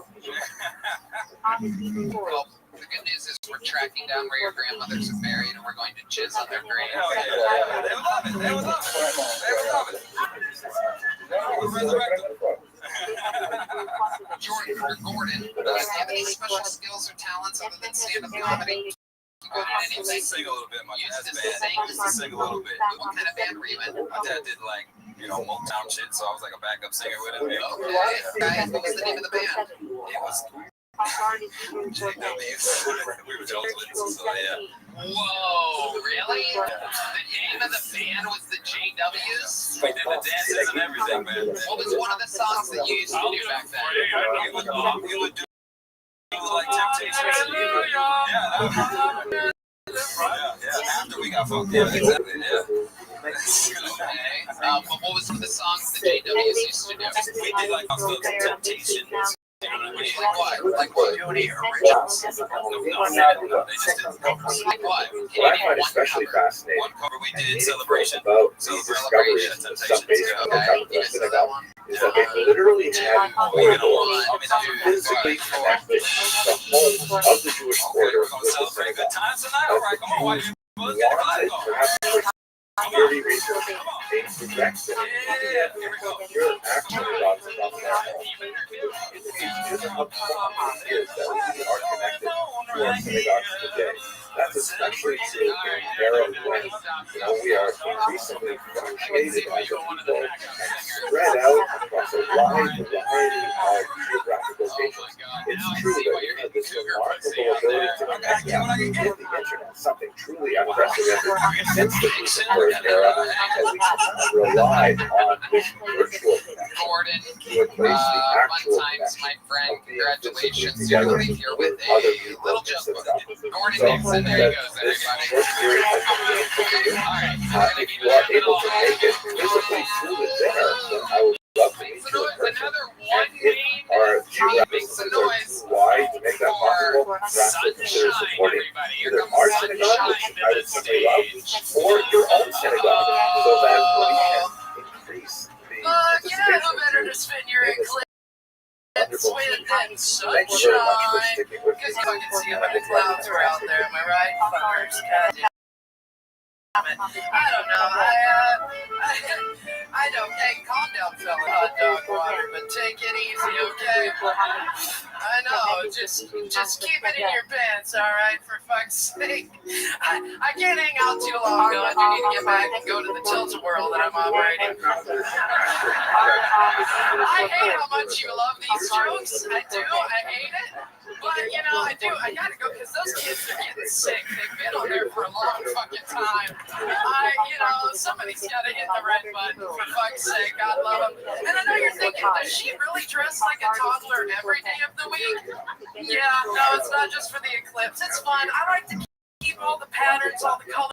I like to move a lot. Hot dance. We're keeping the AI guessing. We don't want the robots to find us. We're hiding from Putin. We're having a good time, people. Fuck yeah, dude. I like it. Yes. Oh, I am. If a pinata was a person, am I right? You just want to beat me up a little bit and see if I got some candy in me, right? I don't know if it's been sunshine over here, sunshine. I am terrified. You're okay. Son, just take a breath. Sunshine, can I call you melanoma? Please. You know the doctors will, so thank you. You know, I love how life is cyclical. You know, when John Wayne Gacy passed away, who knew that his overalls would show up at a Goodwill and you would find them? It is incredible, Sunshine. I feel like I know everything about you that I've never talked to you before. This is incredible. I mean, so let's jump right into it. Bless us both. I love it. Tell us what Black Lives Matter got rid of Bunch of my mother. This is what it turned into. It's true. It's just nice to meet the old lady from that guy's list. This is incredible. Sunshine. Welcome to the show. Have you ever done stand-up before? Yeah, I've been doing it about 6 months now. Okay, what made you want to start doing stand-up comedy? I mean, I've loved stand-up since I was like 9, 10. I was watching Insomniac, Dave Attell, great comedian. Yeah, I mean, fucking legend. I saw him here a couple months ago. I don't know if any of you saw him. I'm sure you did. It's okay, just keep going. It's cool. We're having a good time. We're plugging. How about that hard cross buns? Okay, well, let's go back to the question that I asked you here, Sunshine. Really focus. Over here, look over here. Shine the mask. I got turned on to your show maybe 6-9 months ago. And then also at the same time, got really into Marvelous Mrs. Maisel. And so I was like, tits up, bitch, let's go. And so I just got out there, you know what I'm saying? Good time. Well, Ian likes it. It looks like you were able to convince your tits to actually go up. I know. They are small but mighty, Tony. They are small but mighty. There is indeed another eclipse happening here. How often do you get sick, Sunshine? You look like you get sick by the way. No, Marty, strong like a bull. Is that true? Oh, yeah. I can haul you up the stairs, no problem. I don't think I can. I'll just drive you to my back. I got a 3 kids. Let me ask you this. You ever put Lego in your overalls and then do some diarrhea and make brown waffles? Fuck yeah. Who doesn't?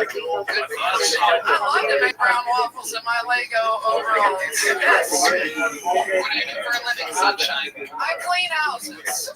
Okay. Names. All right. You do that. Where do you do that at? Here, there, and everyone. Let me in the door, really? Okay. Let me be more specific with the question. Where do you live, Sunshine? I live here in Austin. I live right here. How long have you lived in Austin? About 7-8 years now. 7 or 8 years. Oh, over on the Riverside Median, baby. You know, we're keeping it busy. Is your exact living situation? Because if you're not kidding, the smell of patchouli is strong. It smells like what she looks like up here. I mean, it is fucking frightening. I doused a mixture for you too. Sunshine. I knew you don't like me for shit. Oh, to the point where you're having a little bit too much fun. I do live in a house. It does have a roof. How many other people live in the house? Just me and my boyfriend. I know. I have a boyfriend. It's shocking. I get it. I look like I eat butts, but only recreationally. You know, you're adorable. I like your style. What is your bathing routine?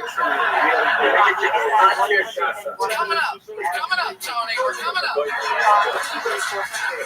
We're getting there, Pumpkin. Let me keep track, though. Fun fact is that she also has no eyebrows whatsoever. Oh my God! It is incredible. She is incredible. From her eyebrows to her armpits. Sunshine, what else do you like to do? What else are you into other than stand-up comedy? You know, I like to go out to Lady Bird, take them a paddleboard, look for bodies, you know. What else? Shit, dude, I like to sing. I'm a singer. You're a singer. Well, we had a singer on here before. What do you like to sing? Would you like to hear some Amy Winehouse or some Janis Joplin? Let's go Amy Winehouse. What song do you know how to do?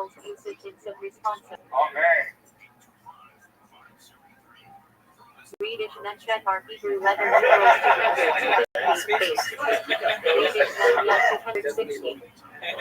leather numerals. Rewind nutshell are Hebrew leather numerals 250. I'll see if I can get what Wait, I'm gonna save you, Sunshine. Oh, You had it? We're having a good time, Tony. I don't know what you're doing. I just hope you and Amy Winehouse have the same ending. I don't like pills as much. Lyrics to her song. No, I never It was a very authentic performance. Harlan Williams? Maybe she's more like a singer sewing machine and she put together another outfit. How about that? Well, I love that name, Sunshine. It's beautiful. And I gotta know, Sunshine, if you have twins, you're gonna name them in 2 scoops of raisins. I don't know what those names are, but for you, Harlan, anything. Yeah, sure. But I don't need to be reproducing. I don't need to be reproducing, let's be honest. But Ian, I like you. You're authentically yourself. I like my jokes are pretty funny. And if you can do those, like other things, I think you'd be alright. You're like you're hard. You're fucking nuts. I like you too. Open up that little pocket down the front. Pull it out. I'm gonna make this. I'm gonna make this. Let me take anything in here. I'm gonna make this joke book in there. Just pull it out. There you go. Keep it open. Ready? Okay, close it out. Okay, let me try again. I'm gonna see you. Let me try again. Try one more time. Sorry, we're looking at the taking shit into places. You would have pulled me all night if I didn't get that. There goes Sunshine, everybody. And a special treat. From sunshine to darkness. I present to you Kill Tony, Hall of Famer, one of the legends of the show here to greet us with a performance. This is the return of David Lucas.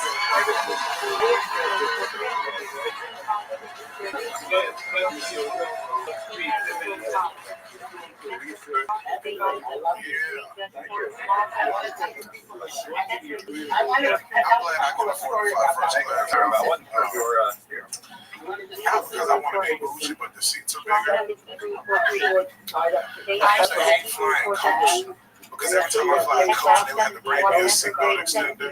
And when those stewardess bring those seatbelt extenders, they hold that motherfucker high in the air. They hold that motherfucker in the air like WCW championship belt. It's like, well, that's the big show. I'm like, hey, put that motherfucker down.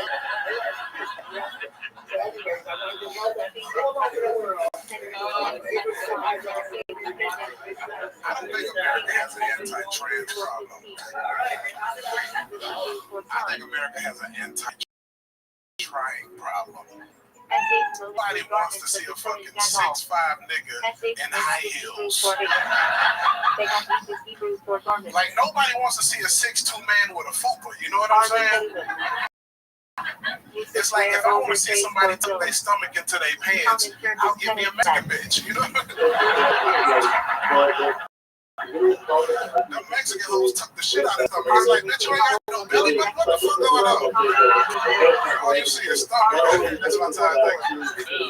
David Lucas. Again, just like with Keith, the thing you look for in real comedy is like perspective, right? Something that only you can talk about, being spot on, not to make it too serious, but the seatbelt extender for you. It's both fucking, why am I blanking out? Self-deprecating and fucking funny to you, your perspective, and you nailed both. What's your favorite airline? Oh, okay. Oh, my bad.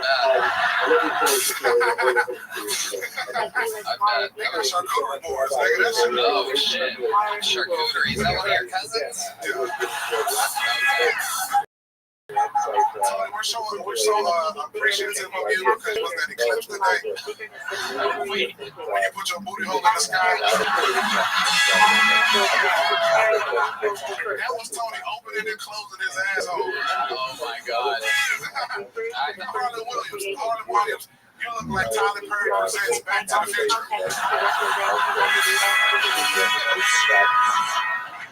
Morning, exactly 60 seconds is Cadillac is gonna go.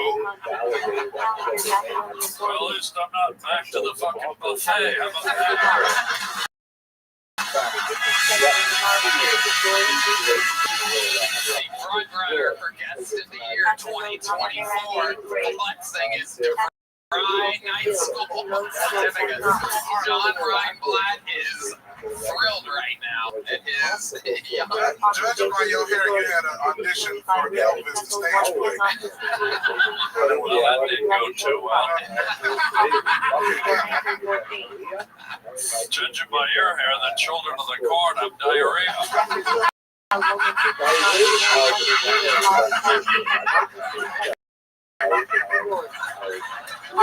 Just like me, it makes no sense, but it's funny as hell.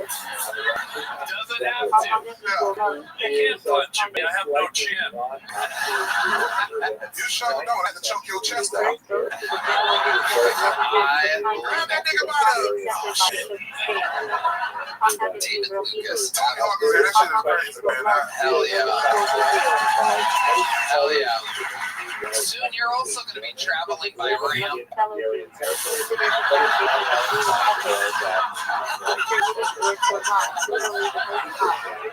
When they take your feet from the diabetes. You're in a wheelchair. He was the only nigga to ride a skateboard with his ass. Y'all never seen a booty hole backflip? That's true. Catch me in the sex games. Sex games. I love Tony, bro. He's played that game to death. Yeah, so confused about what to do. Y'all remember that song? Yeah, that song follows me everywhere. Yeah. I walk in a coffee shop and I starts playing. The race is looking at me like, You're tall as shit, bro. damn. You look like Tommy brother or some shit. He told me when I talk to him, I'm like, God damn, that boy dude. I grew up very like a runt. Oh, I got tall around 16, 17, and it was fun for me because all the ramps seemed a lot smaller then. And so I could go a lot higher. That's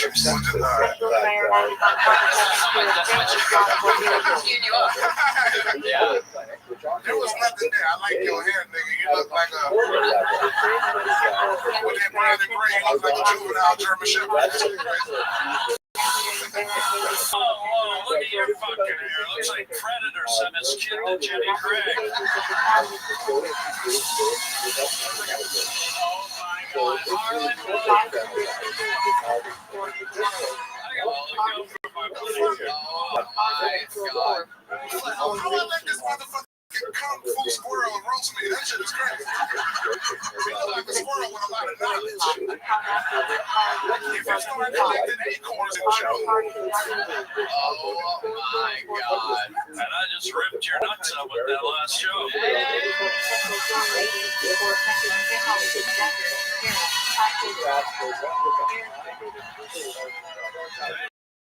Donnie Reinblatt. Oh, Donnie Reinblatt. Education pays. That's right.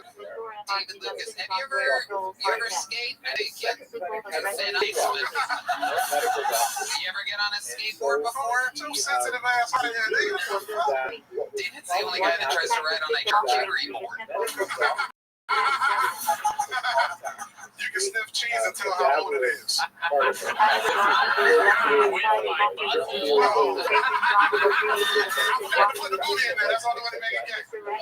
my God. What else is going on? You dress like you just bought $1 million dildo, nigga. That's crazy. This dildo was made out of melted down rubber band.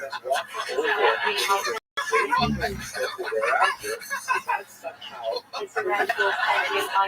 don't know why you got that shit on. Your ass look crazy as hell. Well, blazing saddles on your shoulder, nigga. This is an ostrich. Not all of us are. You got motherfucking camel skin that committed suicide. That nigga had drank water for like 60 days. Oh my. Get me a little, bro. I want you to roast me, and I want that fucking 65-year-old roast. What about Harlan chilling just like his nutsack? That shit crazy. Your doctor gave you a prostate exam on your neck, nigga. That's crazy.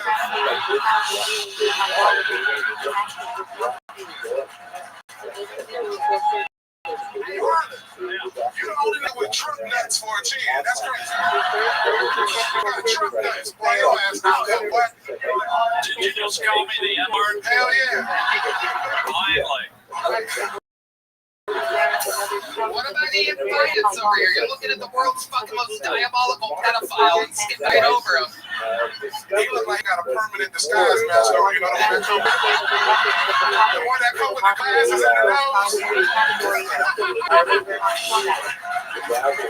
Oh my God. Well, back to Harlan, nigga.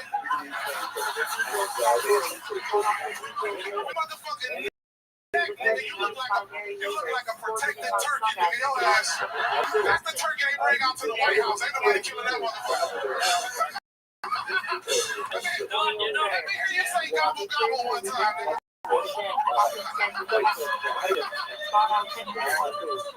This guy goes to IHOP and looks for girls with one fucking leg. If I get roasted by another joke from the time when niggas had to go to the back of restaurants, oh my God. They used to roast my grenade with them same jokes, nigga. Oh, never said that word. David Lucas, you are a force of nature. How can you not be wearing girls' jeans? Absolutely. Stand up, let us see your jeans, nigga. Uh-oh. That's the real deal right there. Your jeans came with janitor keys, nigga. Your ass. You hear that nigga walking through the whole room. Carly can open up any door in Austin, bitch. That shit crazy. What? That nigga, look, boy, you out here looking like a motherfucking Mississippi preacher that get bit by a rattlesnake, nigga. You know the preacher that let the snakes bite him and be like, God's gonna keep me alive. That's that nigga right now, boy. Well, you look like in living color after the crayons are left on the side. How about that? This is amazing. What a showdown. Deep fry versus deep fried.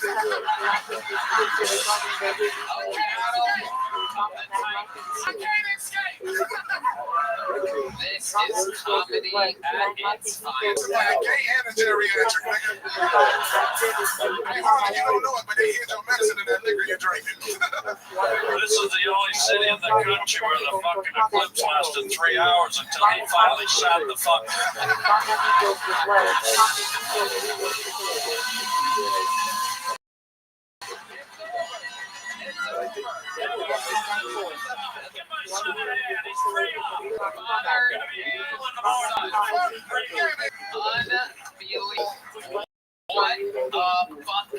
performance. This is the difference between people out of the bucket, golden ticket winners, regulars, and then all of a sudden, a kill Tony Hall of Famer. That is David Lucas. That is what he does. This is who he is. Built strong here in the Kill Tony universe. Anything you want to plug, David? What else? Hey, man, I'm all on tour all across the country, man. Just check my website out, davidlucascomedy.com. I love y'all. He's flying first class. You've been wondering why all those Boeing flights have been going down. It's because they're front heavy. So give himself a plug. You should go fill the black hole in outer space. How about that? All right. Final fucking poll of the night. Ladies and gentlemen, make some noise for Morgan Bounds, everybody. Morgan Bounds. One more time for Morgan Bounds, everybody. Come on. I have a problem. I want to get married real bad, but the guys I like would kill me with a gun given the chance. I like blue collar men, like hands so dirty you think you're going to get some kind of weird infection. But unfortunately for me, I look like a lesbian crystal witch whose primary spell is like summon chlamydia. I think I'm crazy on first glance alone, and I think it's fucked up. I'm like, if you would just get to know me for 10 more seconds, you would finally realize I've got a great fucking rack. I'm multifaceted, I really am. But I am seeing a guy, and what I'm doing is every time we hook up, I make him a bomb-ass breakfast in the morning, like really southern good breakfast. So the goal is to Pavlov him, and when he sees an omelet with his eyeballs, his dick gets hard. I think that could be cool now. Like he drives by a Denny's and he's like, fuck. I gotta call this bitch, dude. I fucked it up. I fucked it up because the other day he got arrested at McDonald's jerking off on a McGriddle. Giving it the old Mac sauce. Thank you guys. I'm Morgan. Fuck yeah, Morgan Bounds making her Kill Tony debut. Welcome. How long have you been on stand-up? Like maybe 3 months. Okay, all of it here in Austin? Yes. What made you want to start doing stand-up? I don't know. I go to a lot of comedy shows, and I've been known to get a giggle or two. Not tonight, but you know. Okay. It was good. You got a giggle like that lady said. You got a giggle. It's fine. 3 months. What do you do for a living? I'm a district manager for Zoomies High Skateboards. Has anyone ever told you you look like Tony Hawk? So, so it's a retail store, and I rent 9 of them. So. What is Zoomies? So it's like t-shirts and shoes and skateboards. It's like a teen action sports retailer. It's like a skateboard store. Yeah, kind of. Oh, fucking odds of this. That's incredible. That's unbelievable. I might have put her on the top. Yeah, I do. It's illusion. That's what that is. I love it. Do they sell pants there? Yeah, of course. Okay. All right, there's something under there. We were all wondering the same thing. Red band or... Yeah, I have one. Red band's a little more disgusting than the rest of us. So he popped the question first. You are wearing pants. Some guy's so disappointed he just broke a beer bottle over his head. He was really hoping this was a no pants situation. Sorry. He was staring so hard he dropped one of his contact lenses.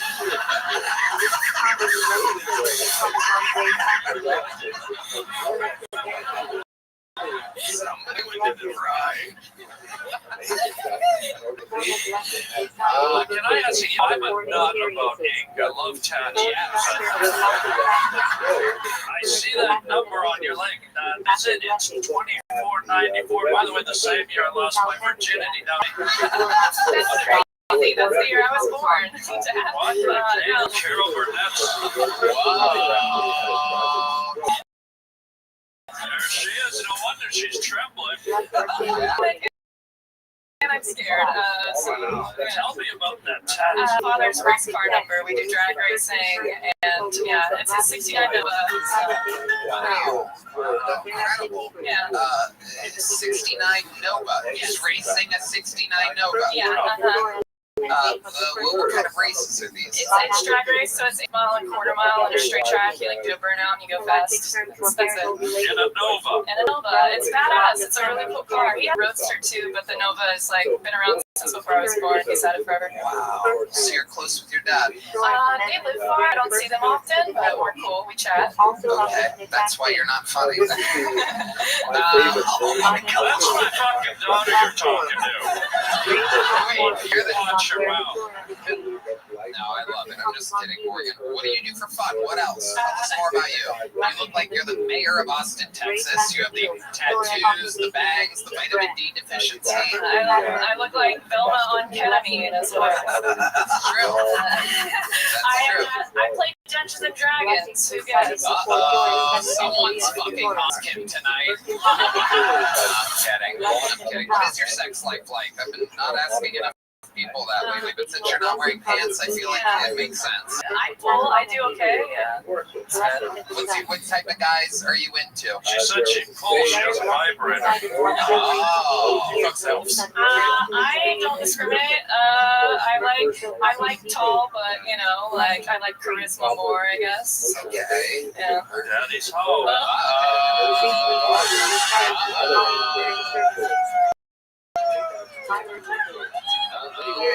Somebody's gonna 69 Nova tonight.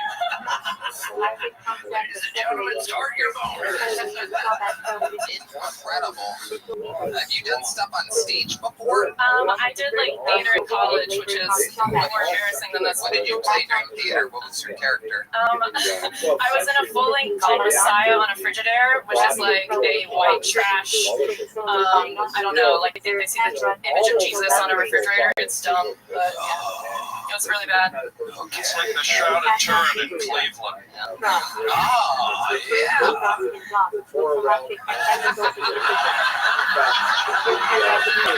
I love it. What else do you do for fun before we get you out of here, Morgan Balance? I don't know. I play video games. I'm like, I do exactly what I look like I do. Yeah. It's not Dungeons and Dragons, video games. What about the wild side of Morgan? What's like a guilty pleasure or something? I like to get naked at the Renaissance Festival. Wow. Oh, shit. You get like completely naked at a Renaissance festival? It depends on the day. I don't know. I'm a season pass holder, so we'll see. Oh my goodness. Tell us more about what brings you, what do you love about the Renaissance Festival? The nighttime is really cool. Like it's camping and there's all these clans that do different things. You're not supposed to tell about it, but Red Man's Googling tickets to the festival right now. Texas. Yeah, Texas Renaissance Festival. Heck yeah. He's hard as a rock because he found out they serve turkey wings. Longest set you've ever done? You're 3 months in. I've done a 15. I'll love to have you do 5 minutes at the Secret Show. Whoa! You fucking pig! You fucking disgusting pig! You are the worst. Is he lying to me? Okay, that'd be great. There you go, Thursday night. You just got booked in a real show. And I'll tell you what, I'll give you a big chunk book just because I was busy during your set. I don't know what happened. Terrible. You catch like you have anemia. There she goes. Morgan Pounds, everybody. And with that, ladies and gentlemen, I present you our final performer of the night. Indeed, ladies and gentlemen, Kill Tony Hall of Famer, the man who has the record for all-time appearances appearances on the show, all-time interviews, ratings, defending GOAT of Keltoni. He is indeed the Vanilla Gorilla, the Philly philanthropist, the Memphis Strangler, the Big Red Machine. This is indeed your very own and our very own, the one and only William Montgomery.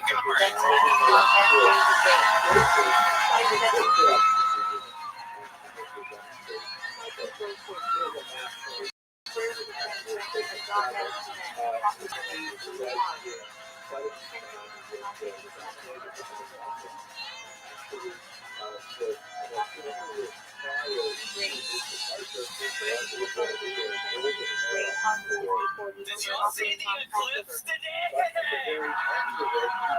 It was actually great, but my fucking eyes have been killing me.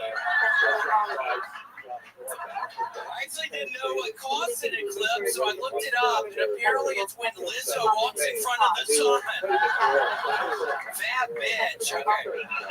And by the way, if you don't believe in climate change, then explain why we've had all of these eclipses lately, dumbass. Okay. And this is a serious deal, this next one, Tony.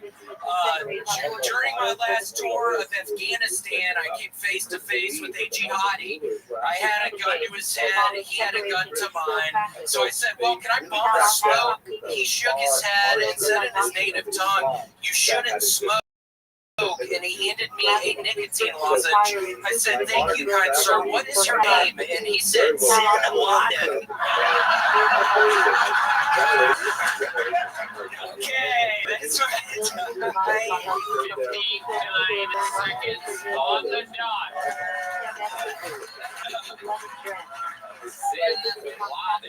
Yeah, what did you think? Was it too much build-up, or am I onto something with that? I thought it was great. I think it's fine. You do a lot of quick jokes. I think sometimes we can be patient. Just stretch it out a little. Why are you laughing, dumbass? You fucking being mean as shit to people all night. You need to relax, darling. There's two things about it I want to say. This is for real from the heart. A, you're the only comedian on the whole circuit. By looking at you, we guess probably has a time machine. And two, there's a cabin somewhere with 3 naked priests hanging upside down, covered in honey. Relish. Yes, I have a. That is true. That is true. I was eyeballing the GOAT, Tony. Oh my gosh, Tony, it is so nice to meet you. I just met you up there. You were growing up. You called a heartache. Honestly, my family, my mom was quite the hypochondriac. She was just this crazy woman, kind of. And I was never allowed to skateboard, but I looked up to you so much, so it really just caused a lot of pain. It caused a lot of strife. Knowing I could, thank you. You could play video games and emulate what we do. Yeah, I was there for. I know video games. So like 1080, I was a big fan of the sport. In other words, I wasn't allowed to skateboard. Went real hard at the snowboarding game genre, just the skateboarding game was dangerous. Is that what you're saying? Correct. I just wasn't allowed to. My mom had these rules. I wasn't allowed to skateboard. So because of that, I honestly really left this weird hole in my heart. So I just played. I loved 1080 because that was a real. He was a great snowboarder. You might recognize him. This is Shaun White's grandfather. We love you, Shaun! We love Shaun! Ian Finance looking right down the eye of the storm. You're the closest to him. How does it feel over there next to the Big Red Machine himself? Scary but inspiring. That's nice. That was great. Thank you so much, man. Did you just get my man and Ian? I'm not kidding. I'm literally just seeing the eclipse mark in my eyes. I thought it was fine with it being cloudy. I swear to God, I'm seeing something in my right eye. It looks like an eclipse. I had to see a picture of you earlier, looking directly at the eclipse. This is a real thing. Everybody else, every other comedian, it seems to the picture with them.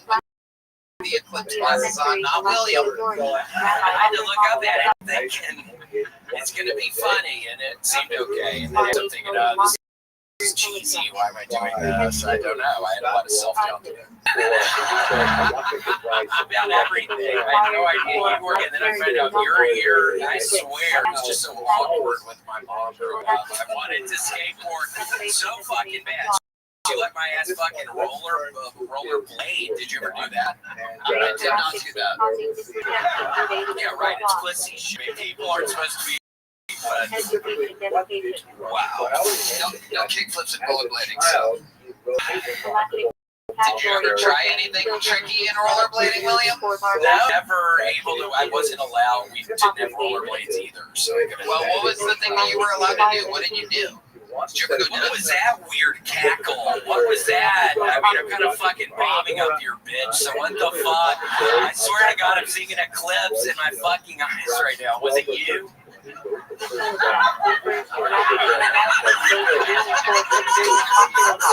Did you ever do anything as a kid? I've never really asked you this. Like, what were you in? Lincoln Logs. I was a Lincoln Logs kid. Wow. Yeah. Yeah, well, the Indian guy likes the Lincoln Logs a lot. But yeah, did you ever win any awards of any kind growing up? The Daniel Shores Award. I was a big member. Daniel Shores sadly died. He was in the back of a Volvo and a truck slammed into the back of it. So they had a prize for him at where I stood. You won his award? I won the Daniel Shores Award. My name's a fucking Black Award Memphis. So. Well, you know who else has won some awards as of late, including 3 last night at the Country Music Awards, is one of the greatest performers of our time and a huge member of the Kill Tony universe fandom. Now, why don't you stay up here, William, as I introduce one of the greatest Kill Tony fans existing in the world. Ladies and gentlemen, make some noise for Charlie Roll.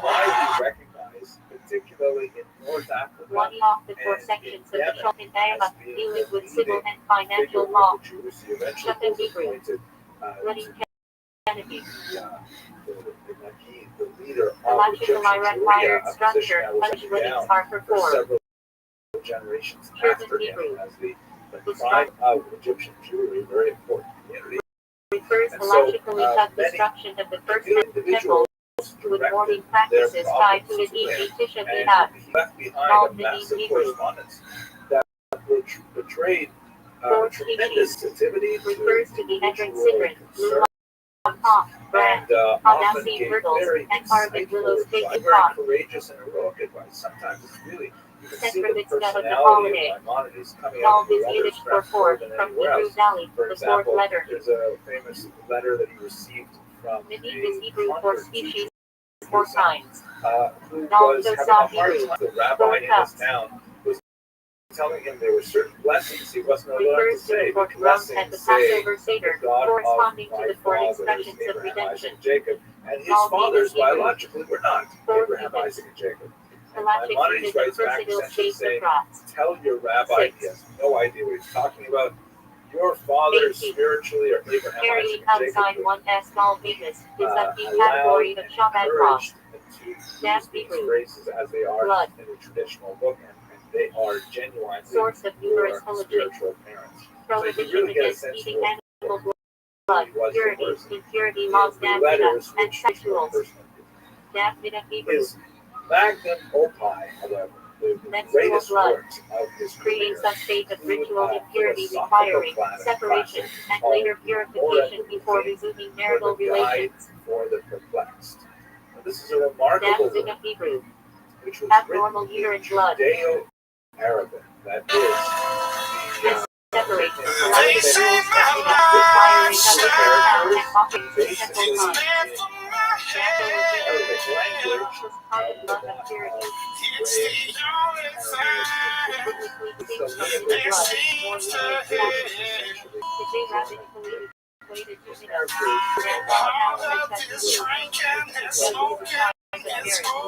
Feels like it's all that I need. There's something inside of these broken last night. I want 3 motherfucking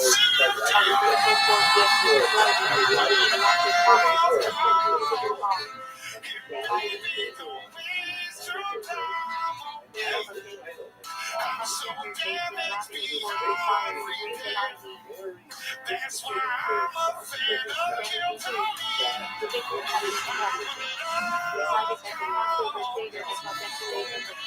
Don't waste your time on me. I'm so damn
Sean Greenberg, John B. Steve Madness, Michael Gonzalez, Raul Vallejo, Carlos Sosa, Esteban Diego, the driver Ryan Evo is in. Thank you to ZipRecruiter and Shopify. Unbelievable stuff happening. The stream for the forum is now on sale right now. So that's a 2-night event. The forum, the YouTube theater. You can catch it absolutely live, or you can wait weeks for it. It's up to you. No pressure. But Hans Kim versus Rick Diaz 2 is on the line at the forum, and a lot of other fun stuff going on. How about one more time for Harlan Williams, Tony Hawk, Ian Finance, and Shelly Roll.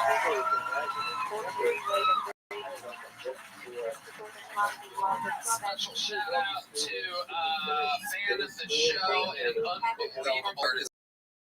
Great Dan Auerbach of the Black Keys up there watching. Maybe one day we'll be able to convince them to play with us one day. Who knows? Anything happen, right, man? Guys, check out Tony Hawk's amazing video games on all the systems. I love them. I love your promo code, Tony Hawk. Like Tony Hawk needs more help. But seriously, check out Hawk versus Wolf with the great Jason Ellis. That's Tony Hawk's podcast, Harm's podcast, The Harlan Highway. Yes, of the year nominee 2024, and I think he pulled out even further now tonight. And, there's nothing we love more than having some of the top young rising comedians on panel. One more time for Ian Finance, the specials out now. Wild Happy and Free, April 21st. It is out, the Me and Ian pod as well. We love you guys. You guys have fun tonight? We love you. Good night, everybody. Thank you. By the way,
Sunset Strip Comedy Club in Austin, Texas is now open.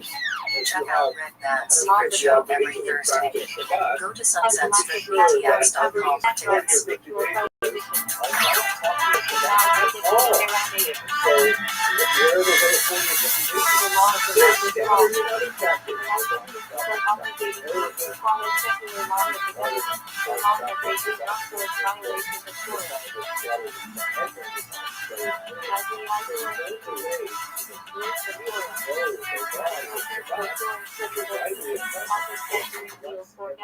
days is you literally have to know the entire Talmud.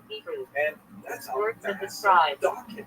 Refers to rabbinic So enactments what my and money interpretations, said was, often considered strongly by the so I'm going to make it simple for everybody. I'm going to start with the interpretation sermons. Galactic method of interpreting verses beyond all every of the context. from the Torah, Also uncovers Quranic forms. Rabbinical Hebrew. Interpretations for the people. Thousands of homiletical and all of this will be right there.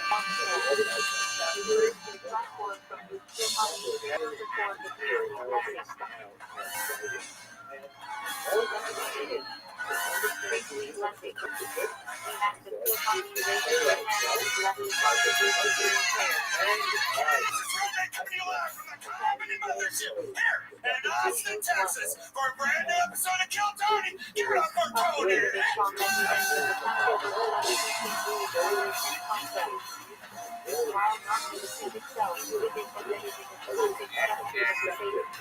Who's ready for the best fucking night of their lives?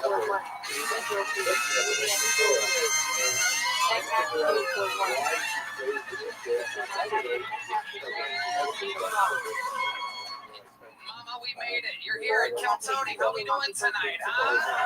Brought to you by ZipRecruiter and Shopify. Make some noise for the great brain right there, everybody. And how about one more time for the best Sam band in the land, huh? Carlos Sosa, Raul Vallejo, Michael Gonzalez. This is Steve Adams on the bass guitar. John Dees on the keys and Sean Greenberg joining us on the electric guitar tonight for the first time ever. So much fun stuff planned. Before we get started, here's a little bit more of the amazing sponsors who made it all possible. These members are the words of the living God.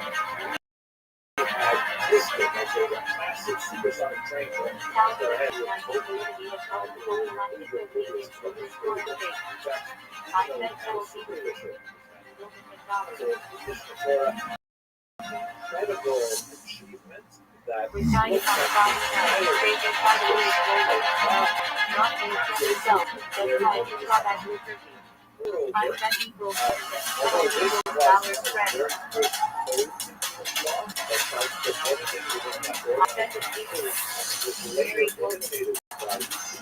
category of prohibited relations are all of those later codes did not have the same ambitious scope. brother and wife. They Normally only coordinate, but those underage laws marriage usually does not coordinate. Particular features. Prohibition. all of the sacrificial laws and the laws of Gemara that give General galactic terms for anything forced by foreign or rapid prohibition and exemption. the other books did not deal with well, what are times for the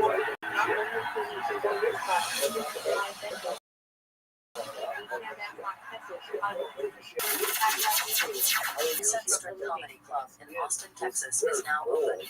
Check out Red Band's secret show every Thursday. Go to sunsetstripatx.com for tickets.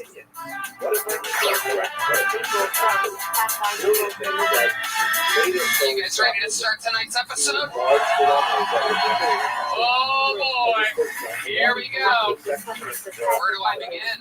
Ladies and gentlemen, this is the return of the man who people are saying is the 2024 guest of the year. The return of one of the great comedians from New York with a brand new special coming out, and the greatest skateboarder of all time. I present to you Harlan Williams, Tony Hawk.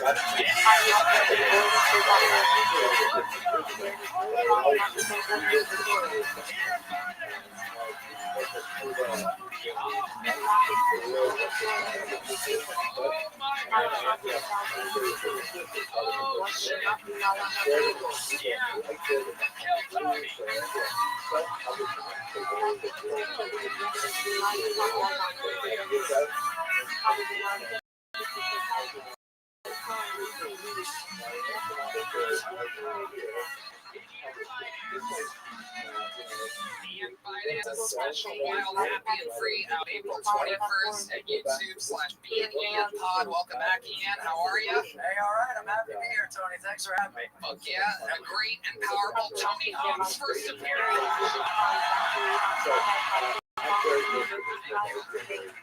Thanks for the invite. Well, I thought this show was about me this whole time. But it could be tonight. Anything can happen.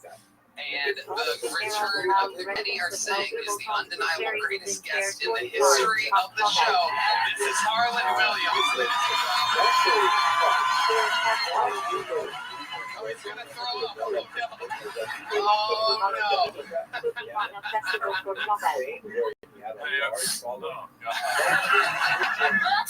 I just want to say it's an emotional night for me to be here. I'm very happy to be here. My sister, as many of you know, is in the hospital tonight. And she finally got the piece off her eyes, and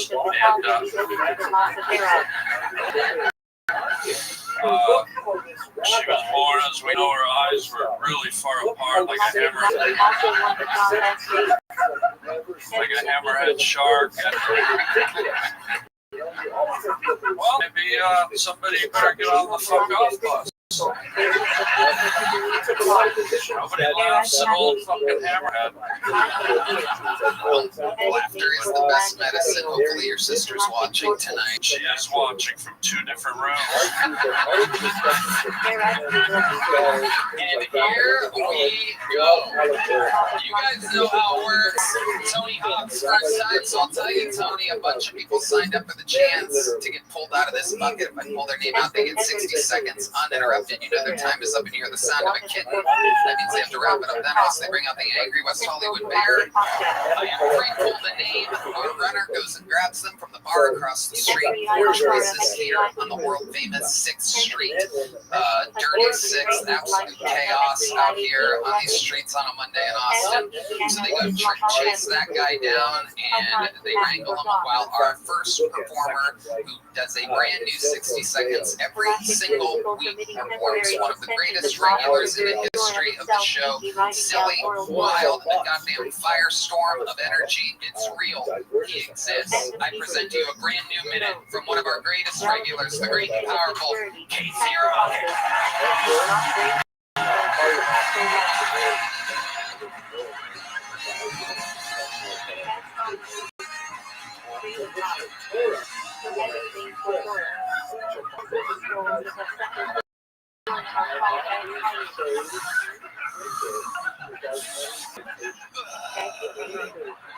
Alright, I'll talk about it. Well, Tony, you know I've been training myself to inception people, and no matter how hard I try, I keep going into people's dreams and hooking up with the poker guy from the Mucinex commercials, and we both finish. It's not that we both finish, and I think I might be in love, and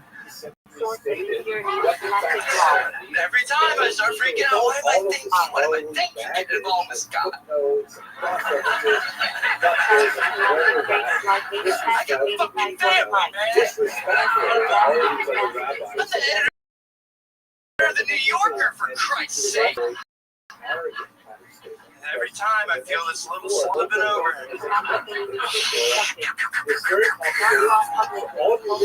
Right on the square of my back. And he sets me straight. He says, and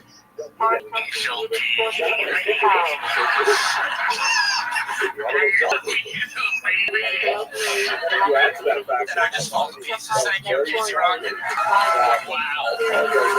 Wow. There was no jokes there, just truth.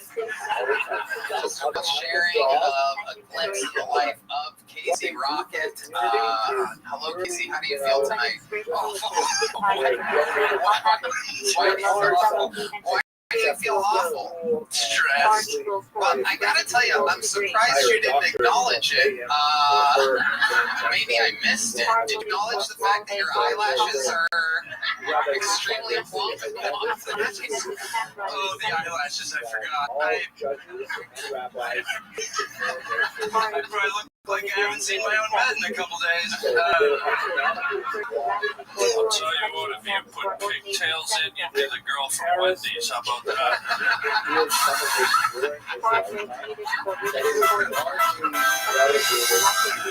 We also looking around. No, it's true. That's for real. I see it. Been an awful week. I stopped being a door guy here. I graduated from being a door guy. That's true. That's true. Second ever door guy to retire with grace, following in the footsteps of the great Cam Patterson. Every other door guy still waiting and hoping to figure out how to graduate from such a system. You know what I'm a bit mystified about, though, Tony? As a door guy, and this may be a fault that you said, as a door guy, I didn't hear one fucking knock-knock joke.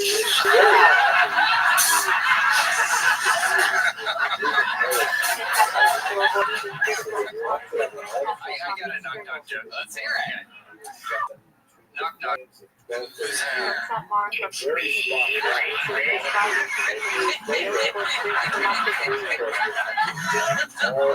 should have fucking known.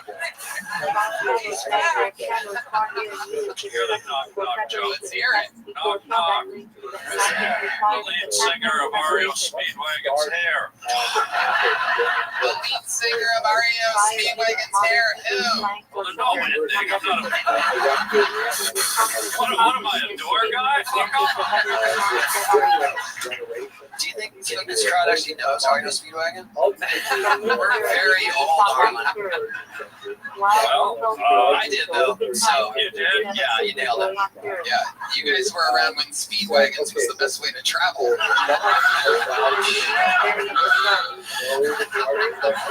So Casey, here you are staring down with long eyelashes, pure retirement of door guyism.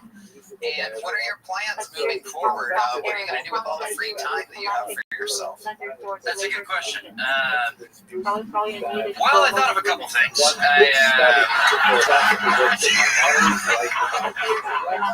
My first plan, now that I'm not a door guy, is throw up in Fat Man and make all my friends come get at me.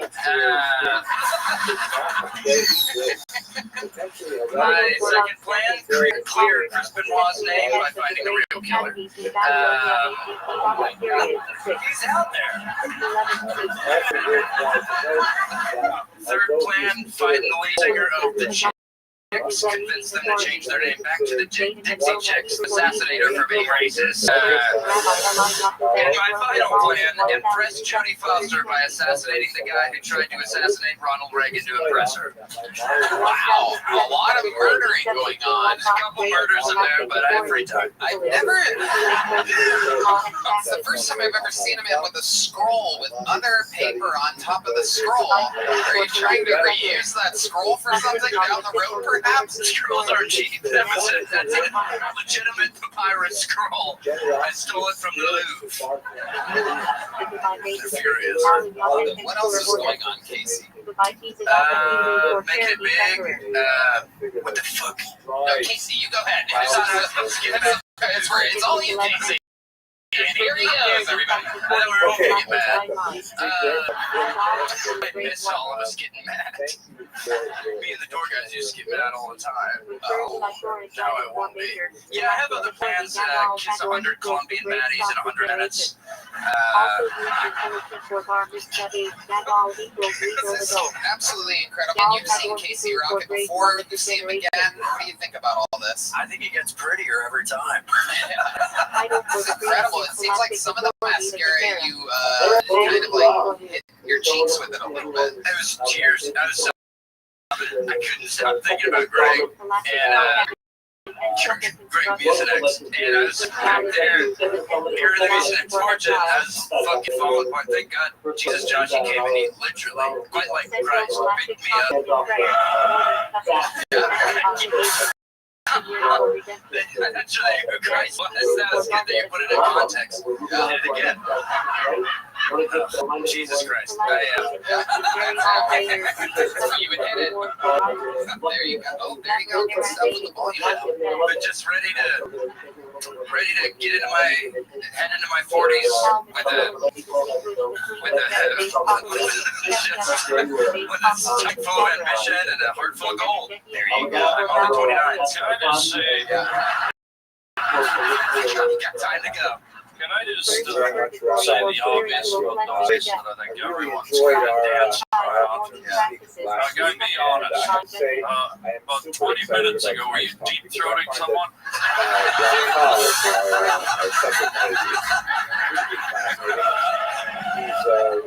I don't have to answer that. You don't have to answer that. 20 minutes do you want to be? But you have made your eyes very, very pretty. Maybe perhaps you can help Harlan's sister figure out what to do post-op.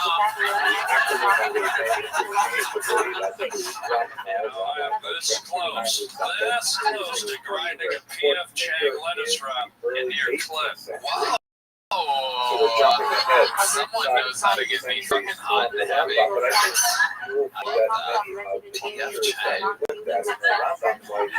Alright, Casey, you're an unbelievable way to start the show. What a special treat. Every goddamn week, creative, wild, we love you.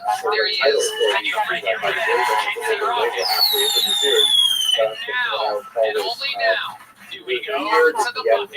This is where anything can happen and fucking chaos ensues. We all meet people all at the same time, and it's all fucking wild. This is where we found all of our talents. It's where we found all the psychos. Anything can happen.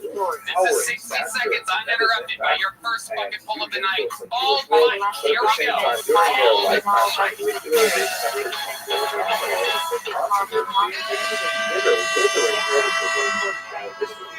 Yeah, we're keeping it right, huh?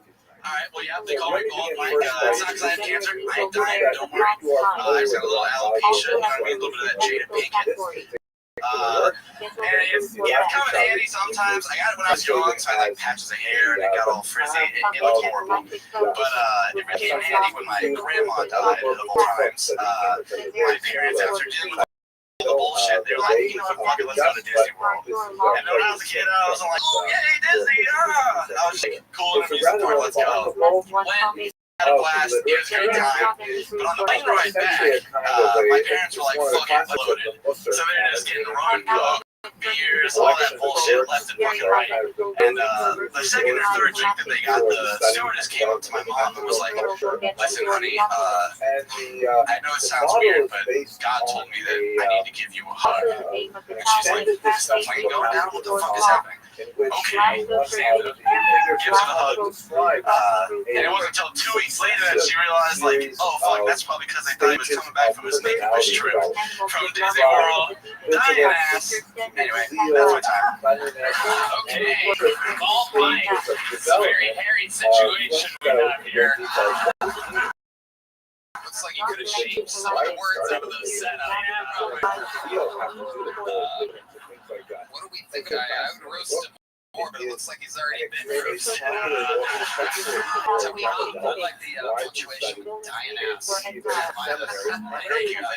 It is incredible. I've never seen a full-size sea monkey before. This is absolutely incredible. I'm starstruck. Harlan Williams. Well, let me be honest, you didn't go great fast.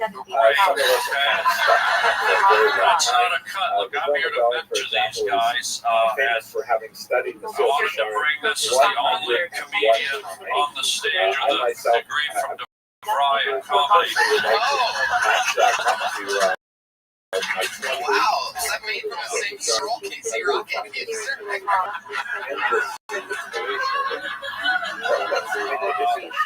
Sometimes there are little things you can do, and I'm going to mentor this kid here. Yeah. Give me your last punchline your last joke, and I'm going to show you something you can do to kind of pull the laughter from the crowd. This is something Don Reinblatt taught me up in DeVry. Okay. Well, admittedly, I'm not a comic. I don't really have a ton of jokes. I just had that story, and of course, I ran along. Just tell me the last sentence. As a comedy, he doesn't do improv. I had a punchline that was fat people architecture, but I couldn't figure out how to word it into a joke. If you could help me out with What? Say the last sentence of the speech. Say the last sentence of what you said. We are aware it wasn't funny. Sing it. It wasn't until 2 weeks later that she realized that, oh shit, that might have been because they thought he was on his Make-A-Wish trip back from Disney World. Okay, now watch what I'm going to do for here. And this is something I learned up at night school. Say DeVry Night School, August 11, 2014. Don Reinblatt signed it. Here he is, our liberally fixing Old Mike's non-existent punchline. So sometimes when things are so silent, you can hear two crickets sniffing a cornbread farm. There's one character who is What called you do, and this is what they taught me, you pull a goofy face. So I'm going to do your last line and watch. Context of the 21st century. So my parents said this might be my takeaway trip to Disneyland.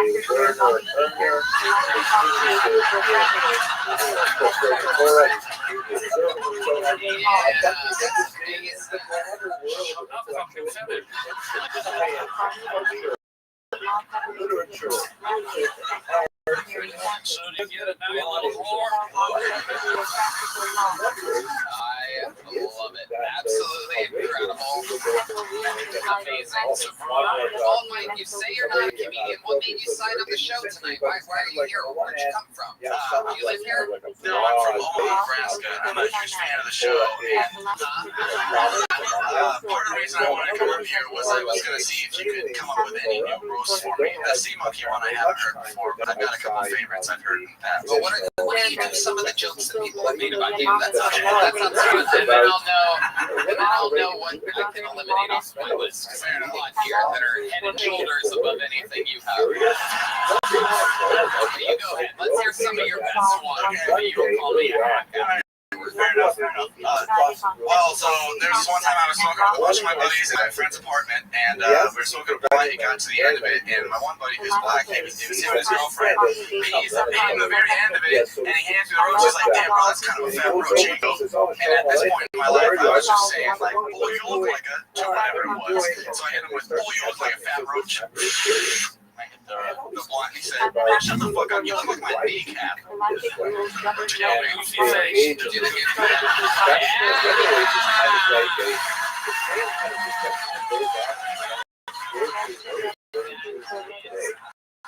Ladies and gentlemen, Situate ourselves. 10 years in running. DeVry Comedy Night School. Yeah. I'm just here to get help. Your black friend said you look like his kneecap. Yeah. Were you more tan? Maybe the bottom of his foot. So this is something I've always wanted to do, just come out and bomb on Kill Tony. What do you do for a living?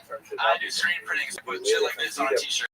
Okay, you have a face for screen printing, that's for sure. No doubt about it. He looks like a hairless cat you wish would be over his 9 months. Incredible. Has anybody ever Sharpied eyebrows on you? Can I do that? Is that okay?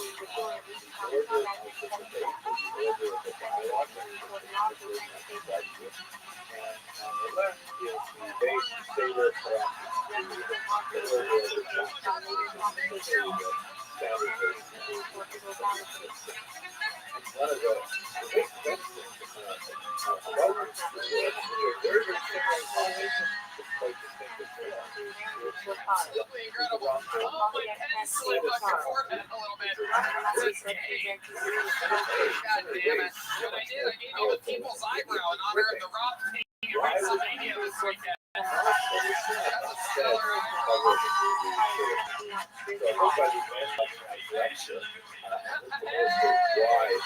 it's much harder now. Let's go. Right there.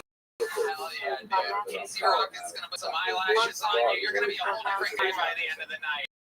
I love this. We're gonna have Deep Madness give you a mustache. It's gonna be fantastic. I love it. Just don't wipe that off tonight. What do you think? This guy showers? Get out of here. Let's look for a very unusual. Imagine how clean his shower drain must be.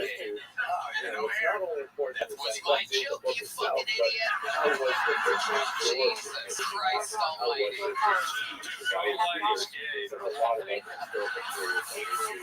You know what's funny? This started a few weeks ago. For some reason, Bones Eye started making one joke book that is made of actual hair. Ladies and gentlemen, you're getting a big joke book tonight, even though everything about you is terrible. Ladies and gentlemen, Mike, there he goes. Crazy. I don't know what he thought was going to happen during that minute. Well, good evening. I recently went to see the Austin FC play, and I had to get the best seats. I used a pre-sale code. I set my phone alarm to buy the tickets the minute they went on sale. Because when you want the best, you have to act quickly, or someone else will get it instead. It's like if you're hiring for your business, you want to find the most talented people for your open roles before the competition scoops up. So what's the best way to do that? Finds qualified candidates fast. Right now, you can free at ZipRecruiter.com/KillTony. ZipRecruiter's powerful action technology takes center stage to identify top talent for your role. Immediately after you post your job, ZipRecruiter's smart technology starts showing you qualified people for it. I love ZipRecruiter. We've used it a lot over at the Sunset Strip. If we needed it, that's right. No doubt about it. And when you are hiring performance with ZipRecruiter and find the best fast. My employers who post on ZipRecruiter get a quality candidate within the first day. Just go to this exclusive web address right now and try ZipRecruiter for free. ZipRecruiter.com/KillTony. Again, that's ZipRecruiter.com/KillTony. ZipRecruiter, the smartest way to hire. All right, here we go. Pulled another name out of the bucket. Big prize for your next comedian, Josie Marcelino. Josie Marcelino. Here we go. Autistic and bisexual like every other annoying bitch now.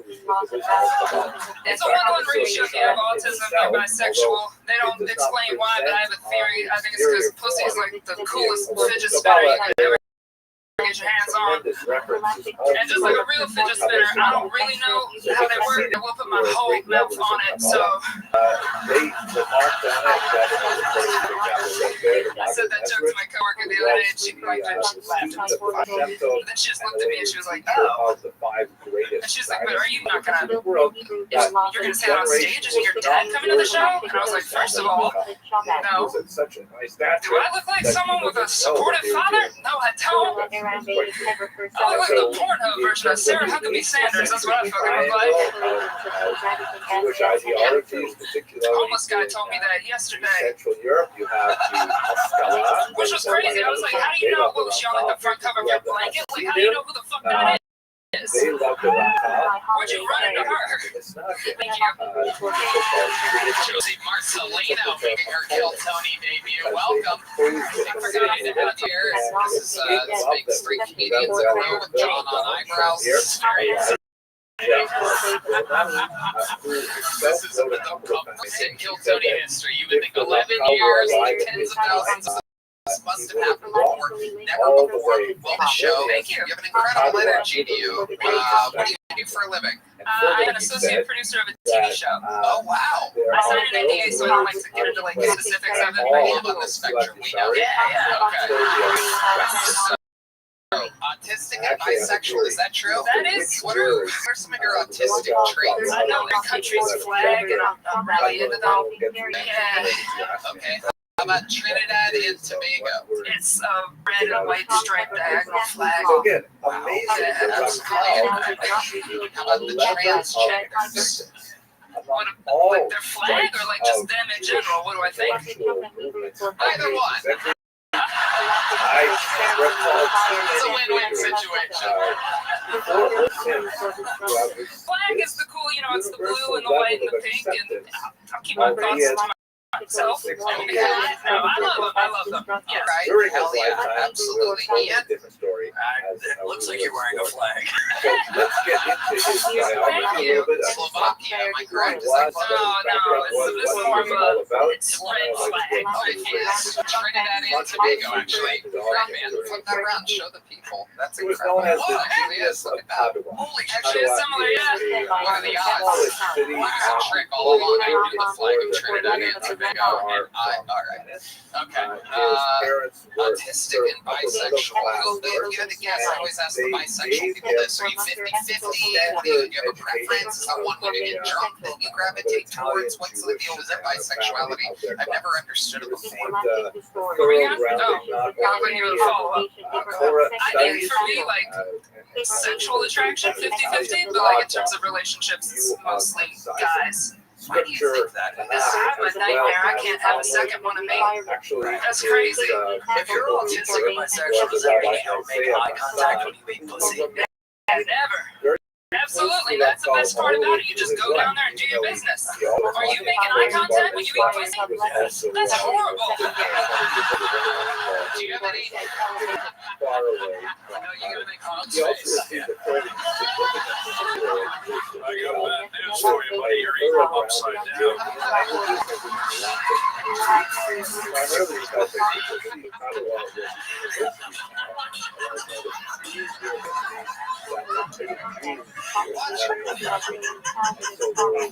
Well, if you're gonna laugh, as an autistic person, I hope some of you have we seen any of your works anywhere. early on No, that's artistic.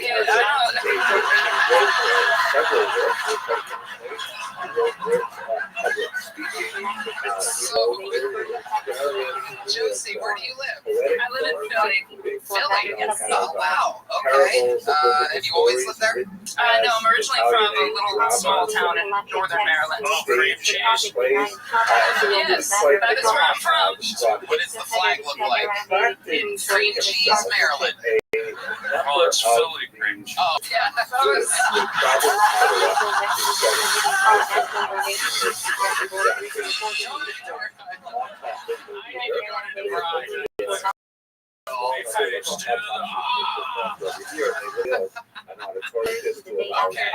I love it. So, what do you do? How long have you been with Santa? About 18 months. Months. Okay, you count it off like it's a baby or something. Yeah. It is my baby. Okay, you love it. I do. You do it a lot? Yes. All right. What's the most exciting thing you've ever done in your entire 18-month career? What's your night of success? Like, what happened? What was your favorite night? Remember what happened? I mean, the last two Skank Fests, and that was really fun. Both of those shows were amazing, so had a lot of fun there. Yeah, I've also, there's just different clubs in like DC, Maryland, and Philly, and those are the places I've been. So, yeah. I love it. Absolutely. You have any special skills or talents other than stand-up? I make costumes. A lot of them. Like, I do like 31 every year for Halloween. Is that fucking hard? You are autistic! Holy shit! You just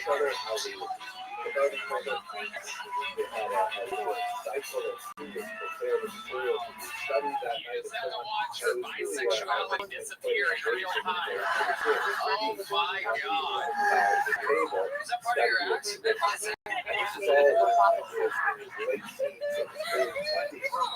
What's the flag for slow ed?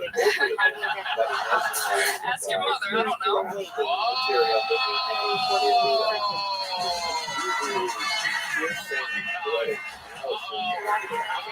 I don't know what's happening.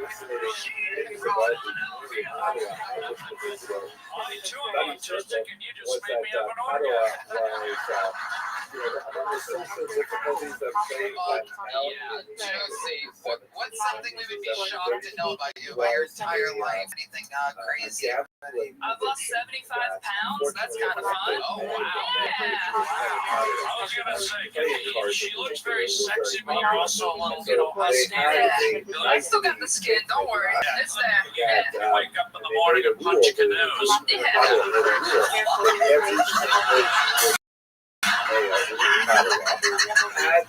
How did you lose the weight, Josie? I just put down the 4. Oh, wow. Yeah. This really is what it is. You just count calories and then eat less than you burn. Counting calories is easy when you're autistic. Yeah, exactly. Okay. Josie, anything else crazy we should know about you before we let You and I have the same birthday. Oh, and Kanye West then.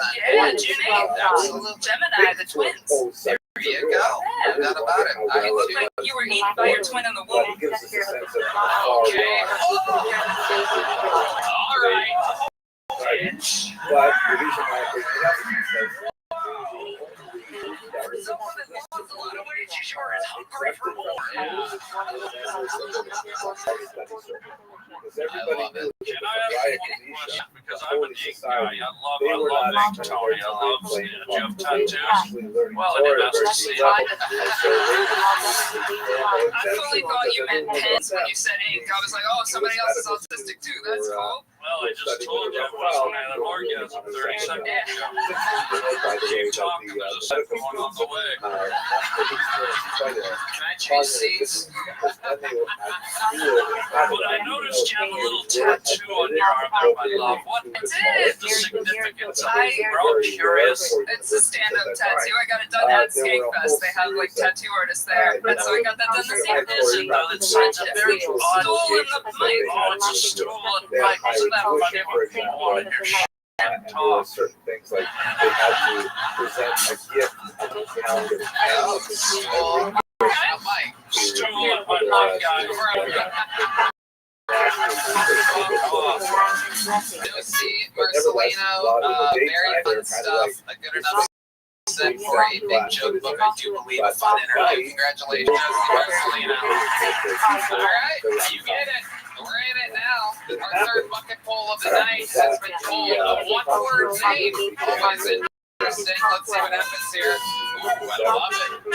Alex, how about a hand for the band again, huh? And also make some noise for your next comedian. 60 seconds from Helena, everybody. Helena is next on Kill Tony Live here in Austin, Texas.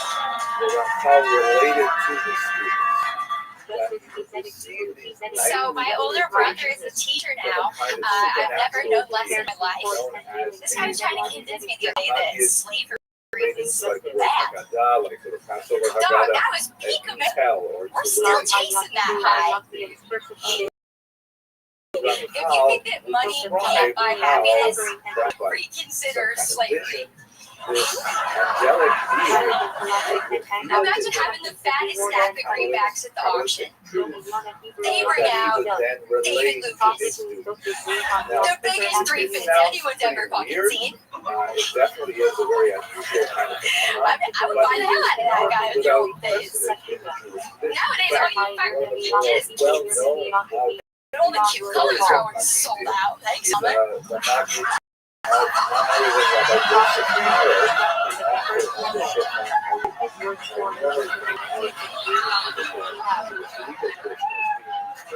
Okay, Helena. Thank you for joining us. It's been a long trip to get here from the Civil War. What the fuck? How did you get here via REO Speedwagon? Some real highbrow comedy there.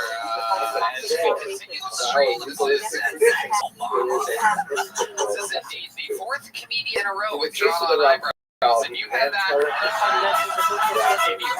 on your Kill Tony bingo card, if you bet at DraftKings, the sportsbook app, if you bet $1 On 4 comedians in a row with drawn on eyebrows, usually $5 million.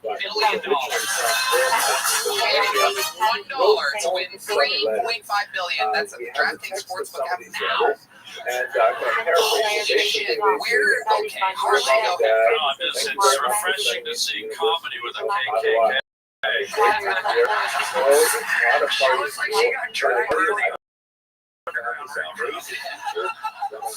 It is incredible. Visiting us from Trust me, the con. Team Madness has seen enough. Okay, so let's talk about it. Helena, have you ever done stand-up comedy before? Yeah. Okay, so what made on this show? Crystal meth made you do it. No, I'm like kind of delusional. This is just what I've decided to do. When did you decide to do this? What made you go? Yeah, sure, anything. Yeah. Like a year ago. You said this is your first time signing up? No, I signed up like early February. And you didn't get up. And here you are. And this is what you prepared for. This is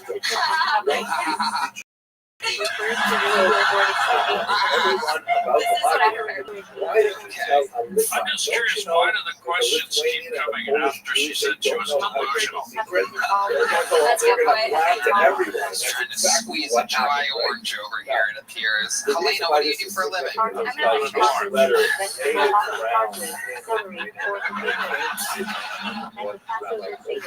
you do for a living? I'm an electrician.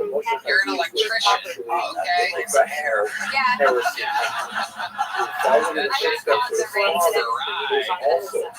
Your hair good to fry?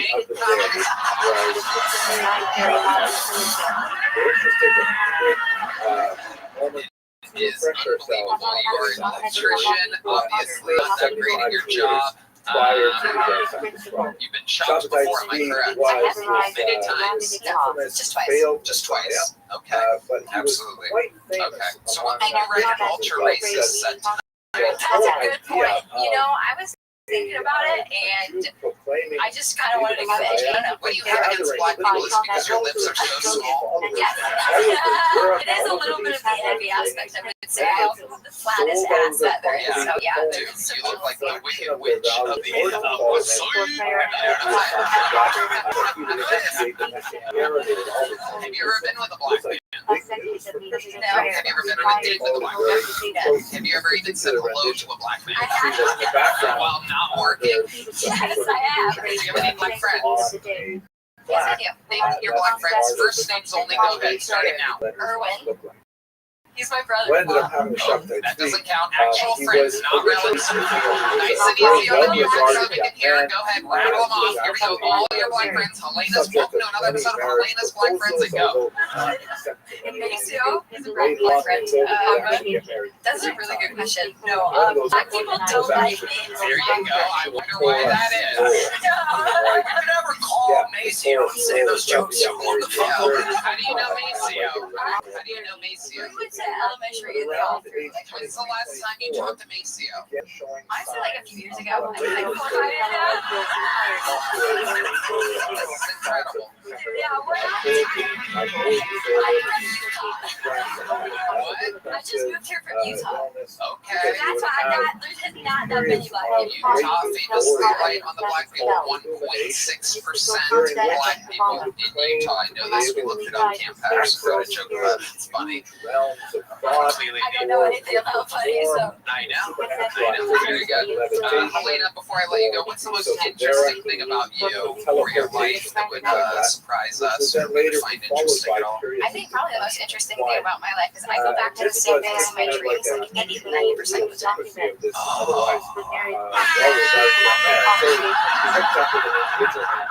Is it a Proud Boys meeting?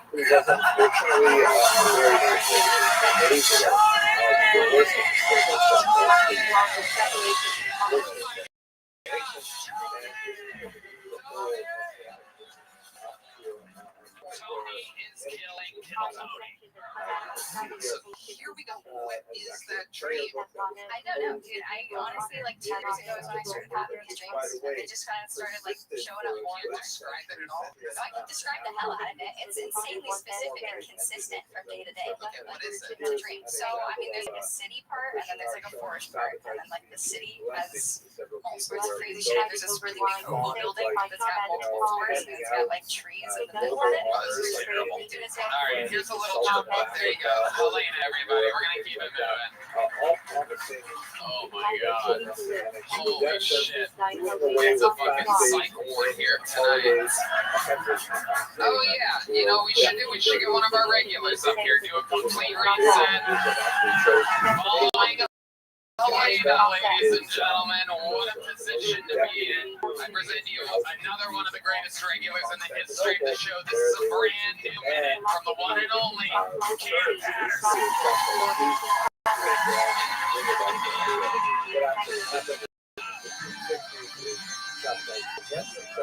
I was taking the shit and I just ran up, come out of breath time. Felt like it happened, that's gonna be good. I've been around a lot of white people for a year now. I've been also for a whole year, dog. Y'all changed how I think about shit. Changed how I think about everything. Like, I used to steal shit when I was a kid, steal a lot of shit. Now when I see something like a war, I could buy it and write off on my taxes. That's how y'all steal. Y'all steal smart. Y'all steal from the government. You know what I'm saying? That's smart as shit. Like, you was like, I'm renting houses. Just bring it out to $2,000. I go, oh, that's why they got great equity. You get what I'm saying, nigga? You got that, but you get it, bitch. My homeboy can't leave the state of Florida because he has a bail officer. And he got arrested for a lot of bullshit. And it hurt my heart. That's my nigga, and I love him. Not like that, not okay shit. That's my dog, and I love him. You know what I'm saying? I love him, but I want to leave the state. It's pure, so he couldn't leave the state of Florida. So he couldn't leave.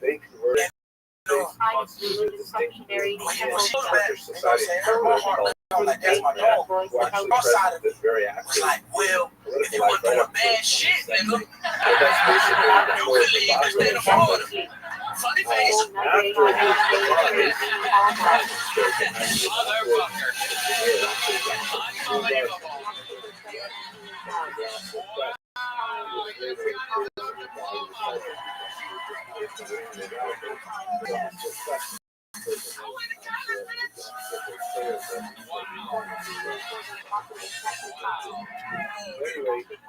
Night school, midnight school.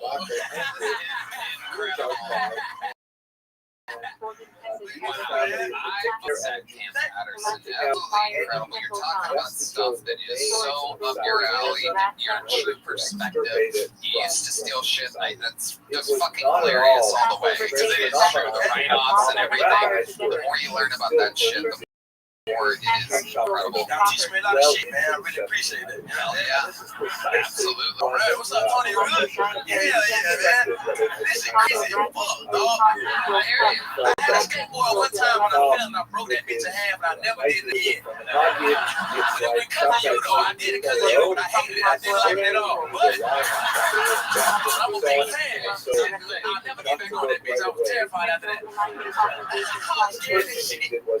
He can help you. He taught Bobby Lee how to do an ollie in 1 hour. It's true. For real? Yeah, it's true. I'll do it now. I'll get back on. You teach me. Nobody else can. Just you. You're welcome. Yeah, open mic. Absolutely. You heard that, right? Just sign a waiver. Okay. Yeah. It says no stealing it. That's all I'm saying, nigga. Just don't steal shit, nigga. That's it. Amazing stuff, Cam Patterson.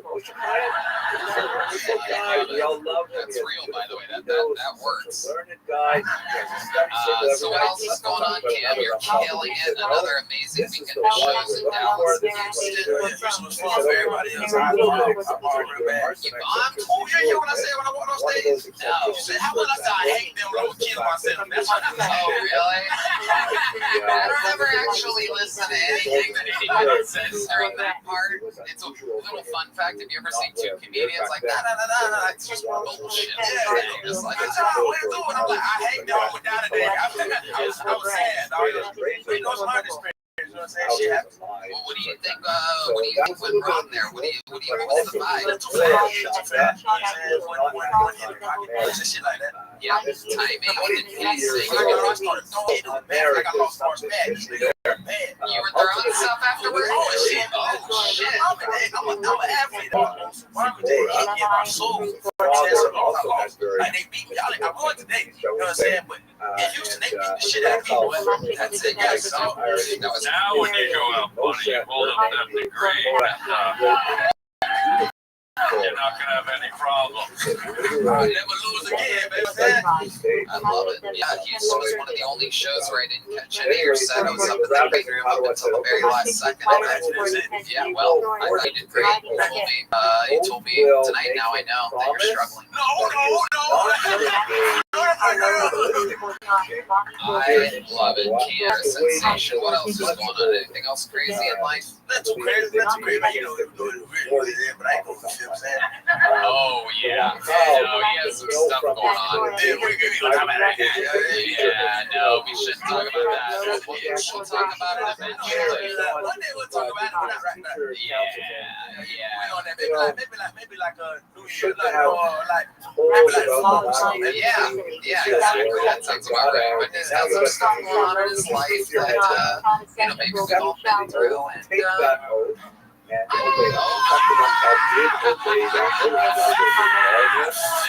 it's okay. It'll be all gone in a week. Do you have a toilet flush?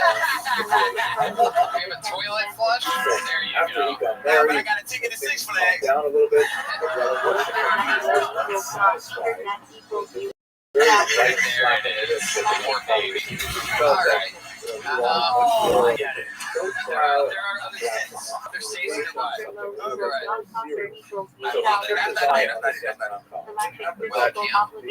One door closes, another one opens. A fantastic fucking set. Way to do it, Cam Patterson, ladies and gentlemen.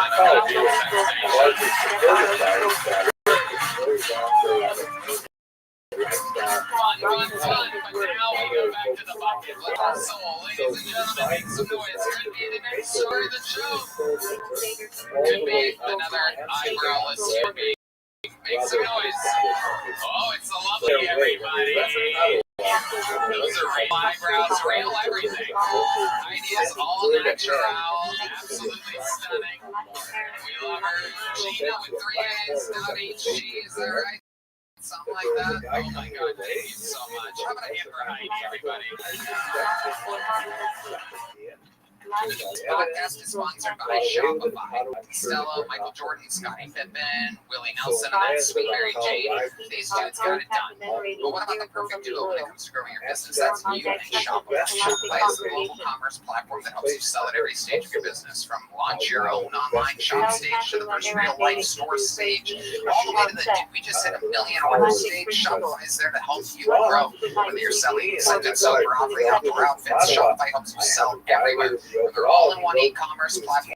Their immersive POS system where whatever you're selling, Shopify has you covered. You know, also has me covered. I love Shopify so much. I've used it in the past for my own merchandise.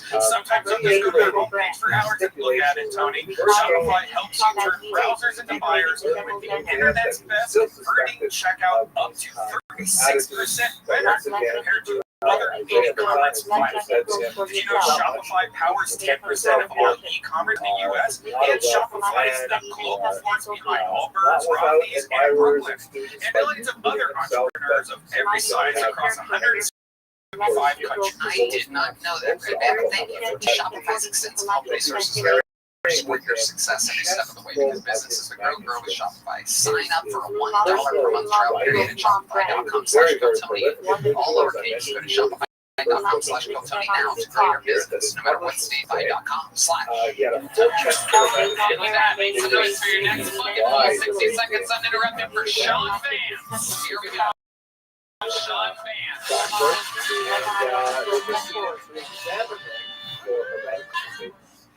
I grew up through the black belt Christian. We're talking 9th degree, not down, right? And we believe that premarital sex was just a direct ticket to hell. You know, I didn't want to go to hell, but my banana was booking flights. People say the devil's in the details, but dude, for me, it was in my wiener. Oh, that son of a bitch. It's getting hard everywhere. I was so ashamed just walking around with this rock hard sit stick in my pants. What I would do is I'd tuck it into my waistband and I'd cinch my belt shut with it. My dick would be like, tighter. It's fucking hard, dude. I tried so hard to be a good boy, but there's no winning with the dark lord of your drawers. Man, you either serve him during the day or he destroys your underwear at night. I just think it's unfair. If God's gonna make it that way, I think he should have done my laundry. Not my mom. Alright, that's it, alright. Alright, Sean Fields. Welcome to the show, Sean. Thank you. How long have you been doing stand-up comedy? I've been doing it 1 year. Where at? Phoenix. Okay. This is your first time in Austin? Oh, yeah. Check it out. How long have you been here? Drove in yesterday. Okay, you came here specifically for this. Yeah. This is your first time signing up. You got pulled. Yeah. How does it feel? Oh, I'm so thrilled. Absolutely. I mean, I wish I had gone a little bit better, but I feel okay. Right. Yeah. What your act out? You're really like committed to it. I thought that was really cool. I think you have a lot of issues with the way you talked about things.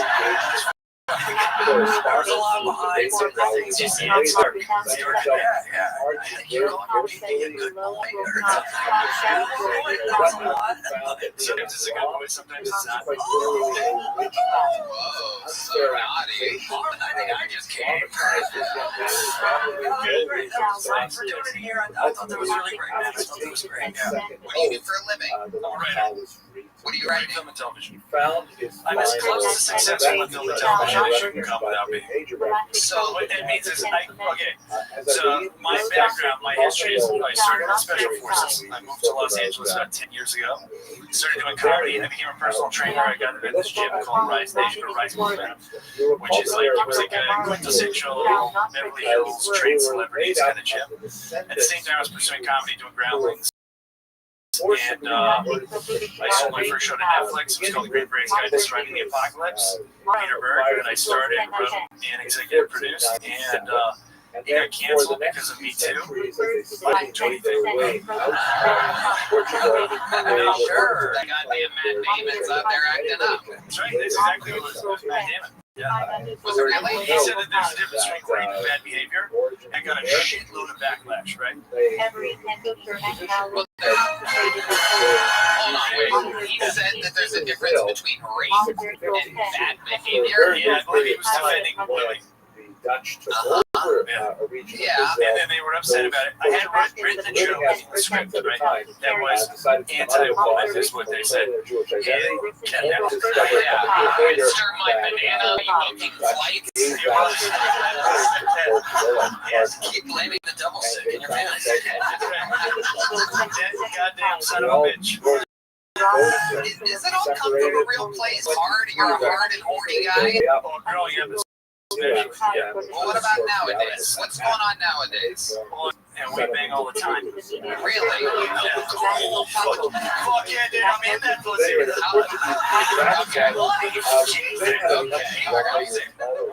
How long have you been married for? 15 years. Let me explain to these people and everybody here how you keep it exciting in the bedroom after 15 years. Well, you know, a lot of people think that it goes down, but for me, it has gone only up. And the key to marriage is MDMA. It's not a joke. It's not a joke. If you do MDMA with your partner and you really open up, like you share your soul, you let her in, dude, by the end of the night, she'll let you come on her face. I mean, well, we tried anal. Dude, it was freaking she did not like it. What in the hell is MDMA? Sex stream? What the fuck? That's what I thought at first. No, you got a girl that knows how to smell there, guy. Nippa, yeah. Molly, ecstasy. On the street, they call it ecstasy. When you do it therapeutically, it's called MDMA. It's the pure one. Yeah. I did it for trauma, not just for the sex. However, this Okay. That was You ever do angel dust and go to Staples and fucking inkjet printer? not yet. You know what they say? One in the inkjet, two in the stinkjet. And this is the number one live comedy podcast. I love it. So you said you were in the Special Forces guy? Yeah, it was a Green Beret. Did you? I mean, we gotta ask him sometimes, you know, like Tony, we got a little touchy, but we gotta keep it real. Did you ever kill a guy? No, I missed out on that. You will. One day. I cannot imagine if you would have killed a guy, how hard your cock would have been. Oh boy, no way man could hold that thing. That's right. Let me ask you this, were you ever close to killing a guy? Mostly just my drill sergeants. Yeah. So what did you do exactly in the Special Forces? What was your As special? a secretary. Yeah, that's special. No, it was an 18 Delta, which is a Special Forces medic. 18 Delta, that's the weed that doesn't really get you high? Yeah, I think so. They had that out here, right? Yeah, so we got the real stuff in there. Oh, it's a sponsor. Just kidding. I love it. I don't even smoke actual, delicious, perfectly fine marijuana anymore. Once Joe Rogan started drug testing us here at the Comedy Mothership, I switched to 18 Delta, and I love it. Me too, yeah. You should try 19 American Airlines. That stuff's really good. I'll tell ya. You can sit the fuck down immediately. Yeah, sir, sit down. You just fucked up that American Airlines So joke. good, you know. My teacher, that would have worked, and then this fucking guy. Ma'am, if you could spin your head around like a baby owl.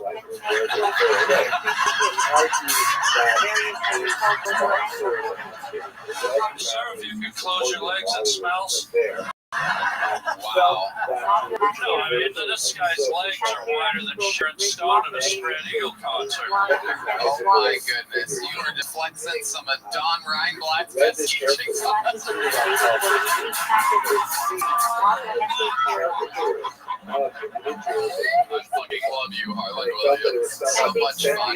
Tell us the craziest thing about your life, Sean, because there's a lot of crazy behind those eyes. I know you keep it together pretty well, but tell us the really, in real life, the wildest thing about you.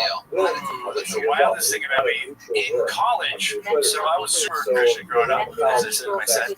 Super what? Christian, very Christian, I did soccer drink in high school, and then I went to college, and I tried for the first time, and it's good. Wow. Thank you. World's worst undercover cop, ladies and gentlemen. I'll tell you, It's good. Anybody have any? my goodness, I love weed. That shit is good. Am I right? Does anybody have a felony's worth amount? It really is. Yeah, anyways, I tried weed, and that was really a gateway for me. I threw my life away after that. No, my wife, I can't throw her away. She's too strong. No, I threw away a full-rate tracks. I got kicked out of college pretty quickly for fighting, smoking weed in my dorm room. What was the first thing? Fighting. Oh, fighting. Yeah. Loyola Marymount. Fuck those guys. Right. Yeah. Right. Okay. And then I got in trouble for stealing, and I got a bunch of community service on the Caltrans freeways. And I was from smoking weed. Well, no, it was a bunch of things. I had actually stolen $16,000 worth of groceries from Albertsons. Was that in one trip? No, it was many trips, dude. Many trips. Because of the munchies? Second, how much did you steal? $16,300 is what they had me for. How does this happen? What kind of fucking meat waste is going on over here? Just every weekend. We only have a few days we have to eat. That's right. I was robbing out of the dorms, dude. I was just stealing stuff for everybody. Every single week, I would just go. I went to college on a track scholarship, right? And I had really no concept of the real world because I lived this bubble I grew up in. And I sort of thought that anything I wanted to do, I could do. Like I had a journal I wrote in it. It went good. All right, can I write gay on your forehead? Okay, go ahead. I said, it's crazy because lots of things can stop you, not just fear, like freeway meth, which is what stopped me. You tried it? After I got in trouble for the stealing, I had to pick up the freeway, like Caltrans, and I found out. Wait, you had to pick on a trans freeway? What does that mean? Does it go both ways? It used to be a residential road, but now it's a freeway. Freeway. Okay. There you go. All right. It's what the E stands for is PTSD. So anyways, I found out and I did it all in one night.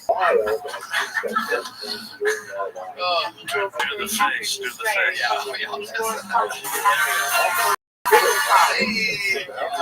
All right. Sean, Vance, fun stuff. Like a Christian, though. Can we just say that? I was a really good Christian. Stealing and unbelievable. Yeah, personal training was fun too. What?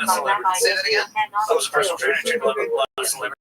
Is there training? Training? I thought you said personal training. Personal training, yeah. Yeah. It was a weird world. Yeah, absolutely. These trainings, when you're his friends. Oh, yeah, absolutely.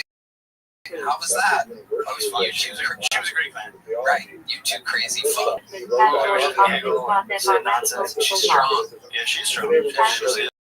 Yeah. I'm stronger than Bradley Cooper. You worked out with Bradley Cooper? Oh yeah.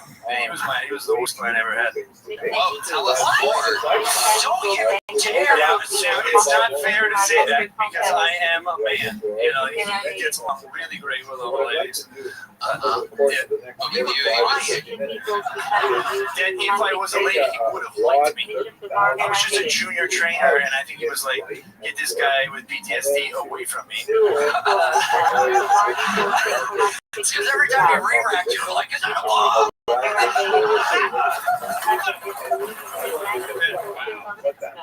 So he wasn't nice to you? No, it wasn't nice. It was just a little bit aloof. Like the first 15 minutes of the workout, he would just want to say hello. You know, you describe him as shallow. Shallow. Yes. There's a joke bug. We're all bombing up here. There you go. Sean Hayes, everybody. We're going to keep it moving along. We're far from the shallow now. Marlon gets me in a silly mood. I don't know what's going on here tonight. Thanks so much to your next comedian, Gordon Nixon, everybody. Gordon Nixon. I don't know, I just feel the bride running through my veins. Thanks so much for Gordon, everybody. What's up, Austin? Make some noise.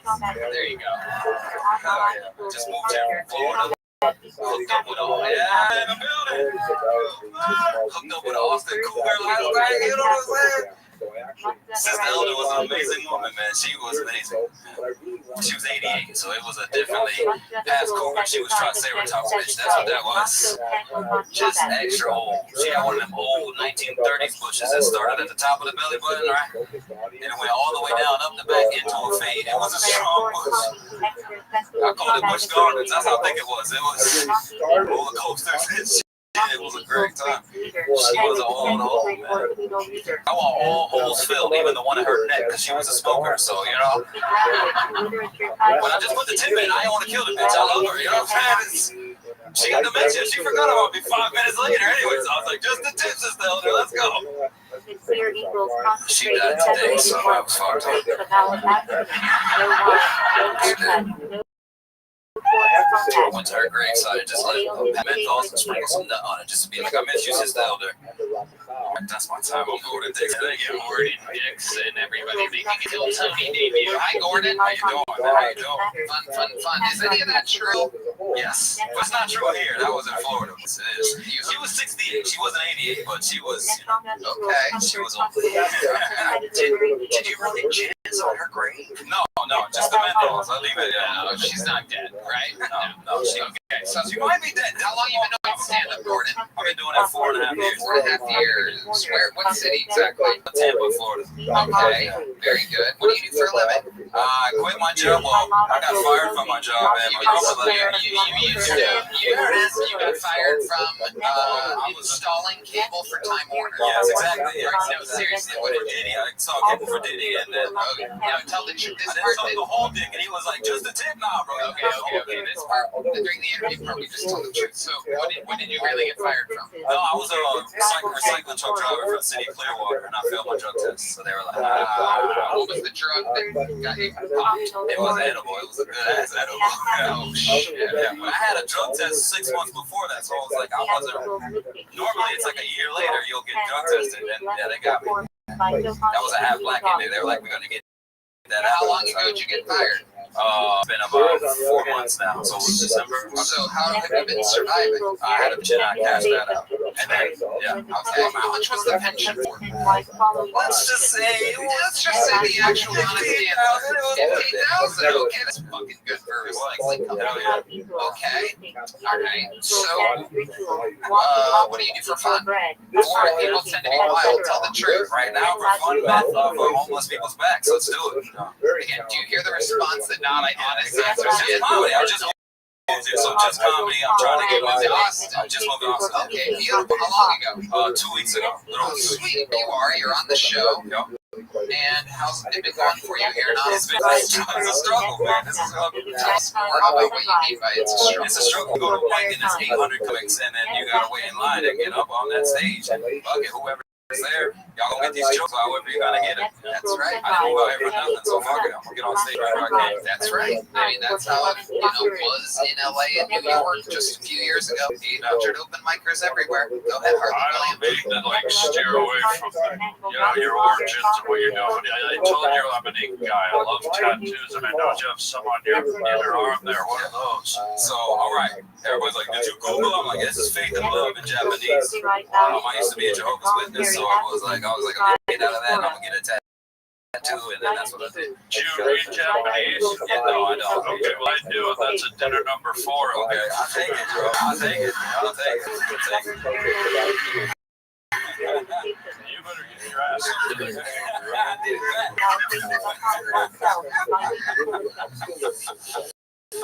What other tattoos do you have? Show I us. have both my grandmothers on my arms here. Oh, wow. My mother and my mom's mother on these sides. Are they alive or dead? They both did. They both passed away. Here we go again. You take this one. Oh, shit, bro. I prefer not to. I feel like not even the face say this one. Well, the good news is we're tracking down where your grandmothers are buried, and we're going to jizz on their grave. Hell yeah. They would love it. They would love it. They would love it. We would resurrect them. Jordan or Gordon, do you have any special skills or talents other than stand-up comedy? I used to sing a little bit. My dad's band. I used to sing a little bit. What kind of band were you in? My dad did like Motown shit, so I was like a backup singer with him. Okay, all right. What was the name of the band? It was JWs. We were Joe. So yeah. Whoa, really? The band was the JWs? We did the dances and everything, man. What was one of the songs that you used to do back then? We would do like Temptations. After we got fucked. Yeah, exactly. Yeah. Okay. What was one of the songs that JWs used to do? We did like Motown stuff, Temptations. You know what I mean? Like what? Like what? Do any originals? No, they didn't. No, they just did covers. Like what? Can you name one cover? One cover we did, Celebration. Celebration. Temptations. Yeah. Okay. You guys know that one? Yeah. 1, 2, Oh, you got one. I mean, that's 1, 2, 3, 4. Okay, we're gonna celebrate good times tonight. All right, come on, white people, let's get the flag going. Come on, come on. Yeah, here we go. You better fucking try. You better do it. There's a party going on right here. Celebration. I can see why you were one of the backup singers. This is horrendous. Oh my god, now I see why you're getting cougar pussy out there. I gotta get what I can get. Wow. We're gonna cut the cake soon. Gordon, one times my congratulations. You're gonna leave here with a little joke on it. Gordon Dixon, there you go, everybody. All right, we're gonna keep it moving along. So another one-named comedian. Make some noise for Sunshine, everybody. Here comes Sunshine to the stage. Fuck yeah, you better just spin your eclipse within sunshine. Because God knows you didn't fucking see it when the clouds were out there, am I right, fuckers? God damn it. I don't know. I don't. Hey, calm down, fellas. I know I'm a tall drink of hot dog water, but take it easy, okay? I know, just keep it in your pants, all right, for fuck's sake. I can't hang out too long, though. I do need to get back and go to the tilt-a-whirl that I'm operating. I hate how much you love these jokes. I do. I hate it. But, you know, I do. I gotta go because those kids are getting sick. They've been on there for a long fucking time. You know, somebody's gotta hit the red button, for fuck's sake. God love them. And I know you're thinking, does she really dress like a toddler every day of the week? Yeah, no, it's not just for the eclipse. It's fun. I like to keep all the patterns, all the colors, I like to move a lot. Hot dance. We're keeping the AI guessing. We don't want the robots to find us. We're hiding from Putin. We're having a good time, people. Fuck yeah, dude.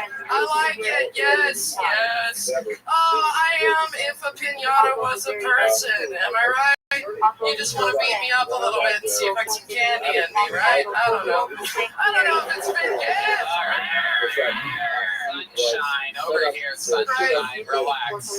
It's over, Sunshine. I am terrified. You're okay. Sunshine, you're okay. Just take a breath. God, unbelievable. Sunshine, can I call you melanoma? Please. If you don't, the doctors will, so thank you. You know, here's what I love, how life is cyclical. You know, when John Wayne Gacy passed away, who knew that his overalls would show up at a Goodwill and you would find them? It is incredible, Sunshine. I feel like I know everything about you, and I never talked with you before. This is incredible. I mean, so let's just jump right into God it. bless us both. I love it. Tell us what Black Lives Matter got rid of Aunt Jemima.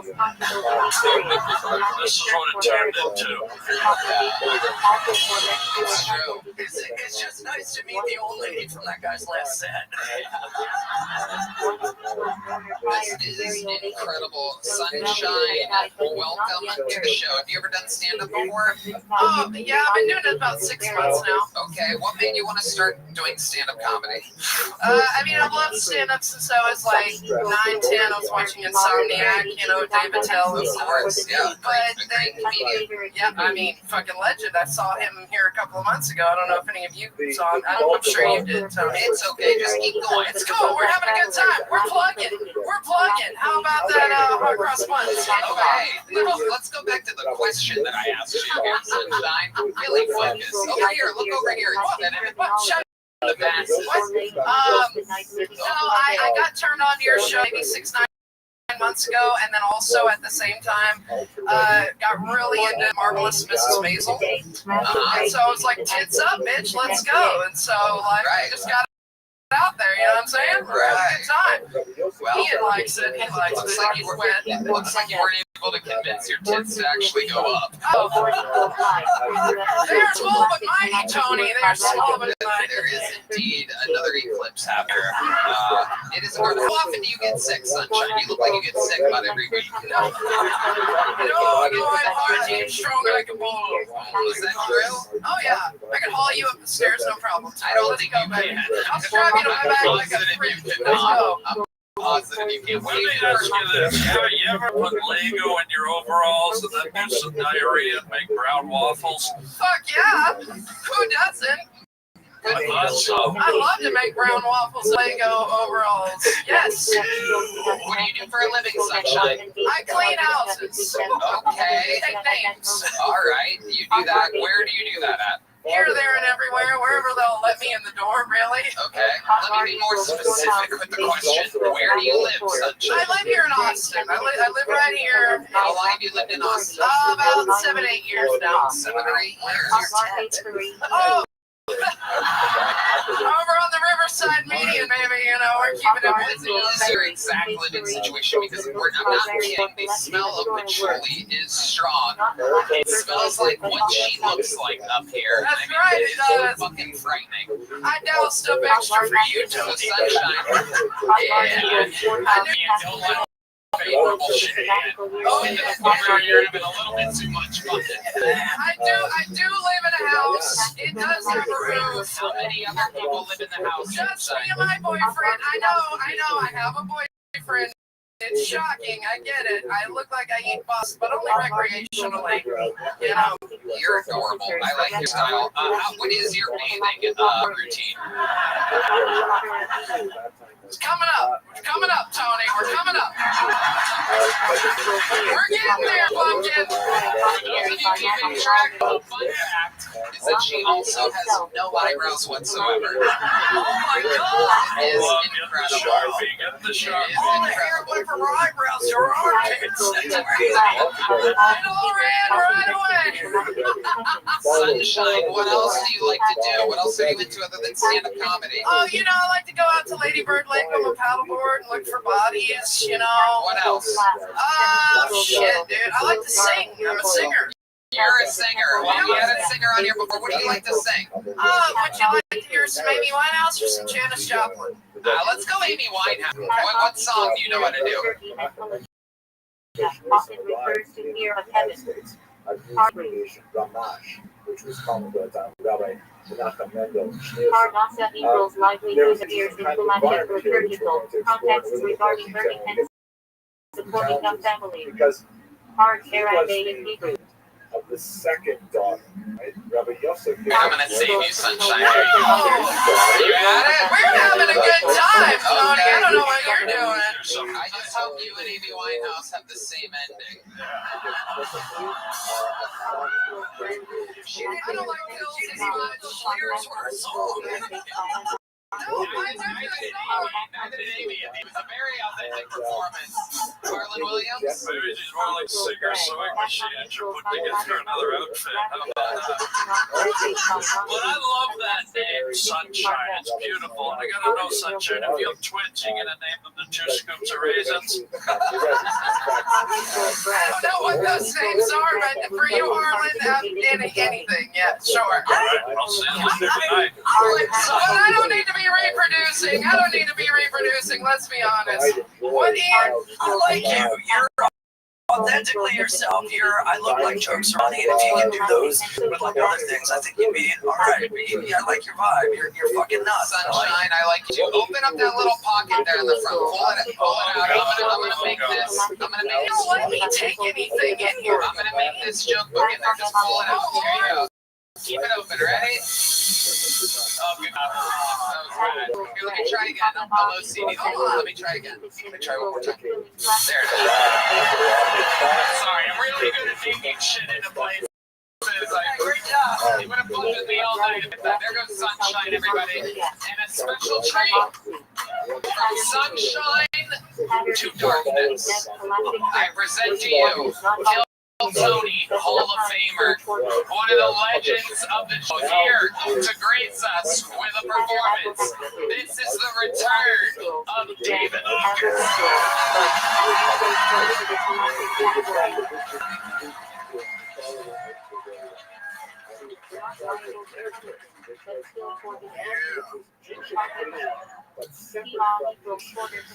I'm glad I can afford to fly first class now. Not because I want to be bougie, but the seats are bigger.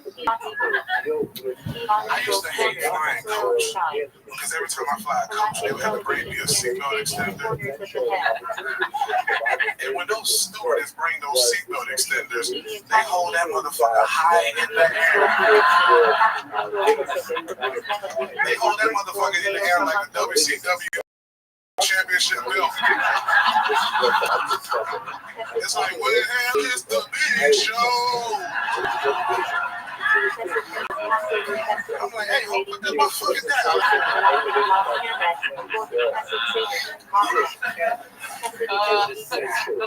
I don't think America has an anti-trans problem.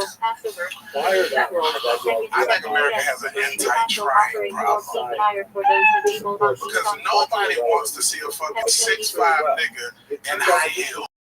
Who wants to see a 6'2" man with fupa? You know what I'm saying? It's like if I want to see somebody tuck their stomach into their pants, I'll give me a Mexican bitch. You know?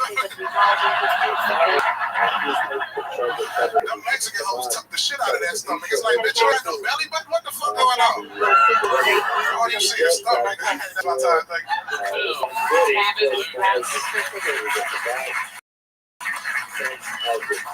again, just like, you know, the thing you look for in real comedy is like perspective, right? Something that you can talk about and spot on, not to make it too serious, but this is a seatbelt extender for you. It's both fucking, why am I blanking out? Self-deprecating and fucking funny to you, your perspective. And you nailed both. What's your favorite airline? all day. Max. They got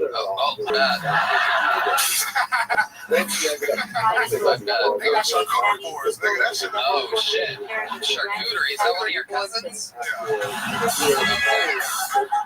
Tony, we're so appreciative of you because you gave us that eclipse today.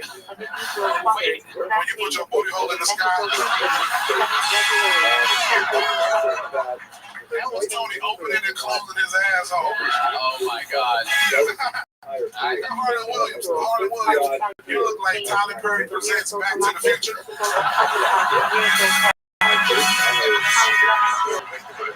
Marty, in exactly 60 seconds, this Cadillac is gonna go. Well, at least I'm not back to the fucking buffet. How about that?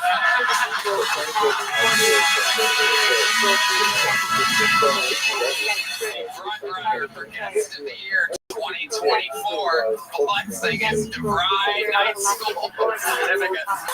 John Reinblatt is thrilled right now. It is. Judging by your hair, you had an audition for Elvis the stage play. Well, that didn't go too well. Judging by your hair, the children of the corn have diarrhea.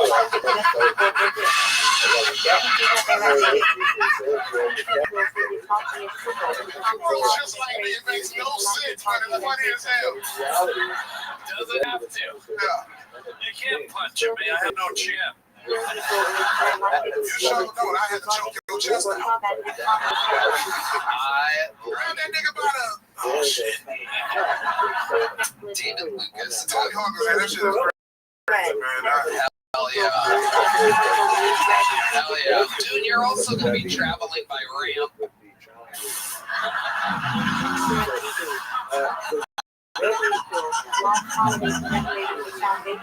When they take your feet from the diabetes. You're in a wheelchair. He was the only nigga to ride a skateboard with his ass.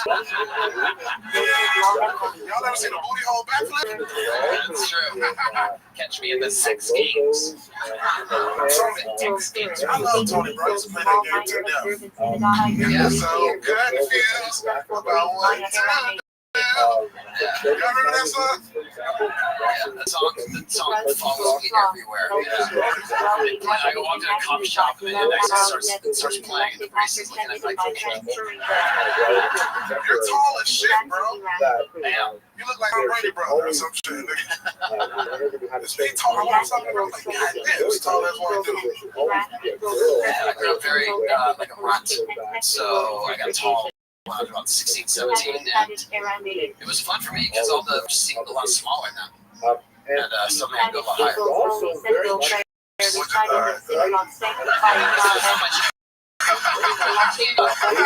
Yeah. There was nothing there. I like your hair, nigga. You look with that brown and gray, you look like a juvenile jerk. Whoa, look at your fucking hair. It looks like Predator 7 his kid to Jenny Craig.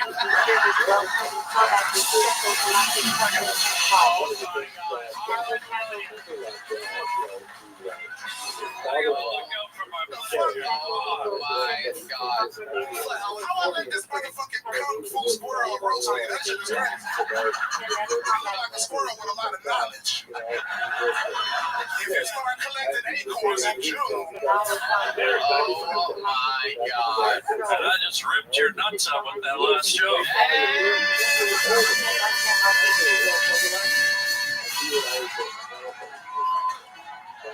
Thank you, Donnie Reinblatt. Oh, Donnie Reinblatt. Education pays. That's right. David Lucas, have you ever skate? I know you can't do thin ice, but you ever get on a skateboard before? Too sensitive ass out of here, nigga. David's the only guy that tries to ride a nice charcuterie board. You can sniff cheese and tell how old it is. With my butthole. Put a booty in there, that's all I'm gonna make it get. Oh my God. What else is going on? You dress like you just bought $1 million dildo, nigga. That's something. Dildo was made out of melted down rubber bands. I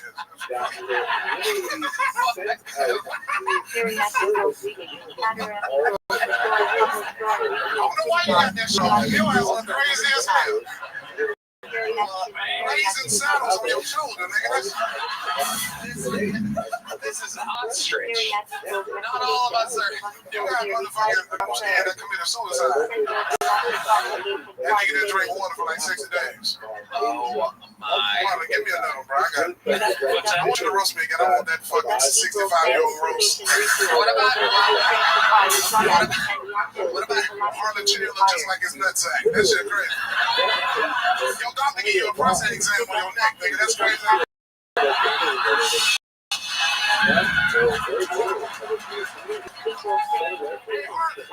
You the only nigga with truck nuts for a chin. That's crazy. You got truck nuts. Boy, your ass out here, boy.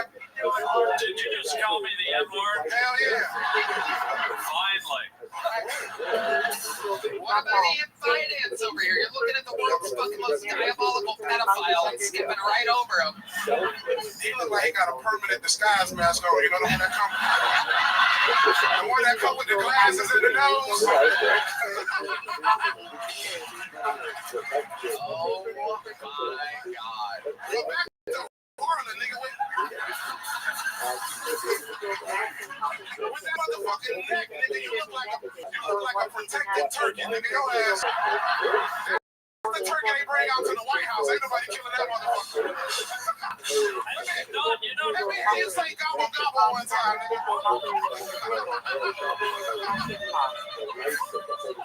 This guy goes to IHOP and looks for girls with one fucking leg.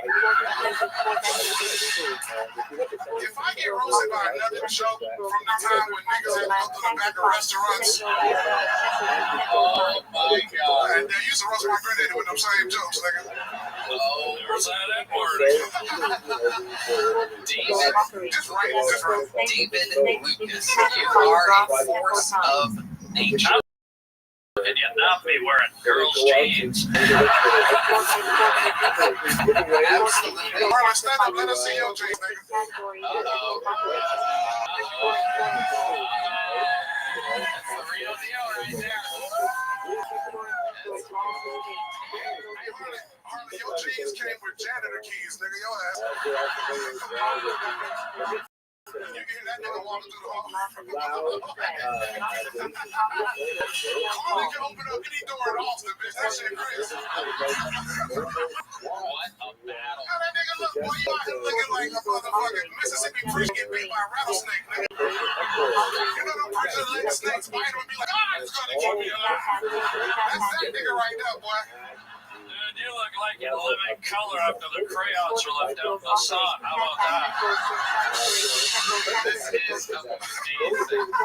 What a showdown. DeVry versus deep fried. Okay, I can't escape.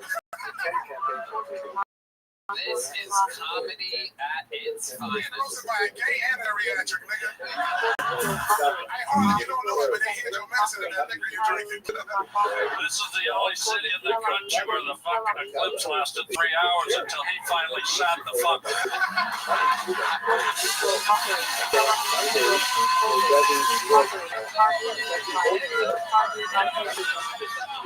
My son a hand, he's 3 up. Unbelievable. What a fucking performance. This is the difference between people out of the bucket, golden ticket winners, regulars, and then all of a sudden a Kill Tony Hall of Famer.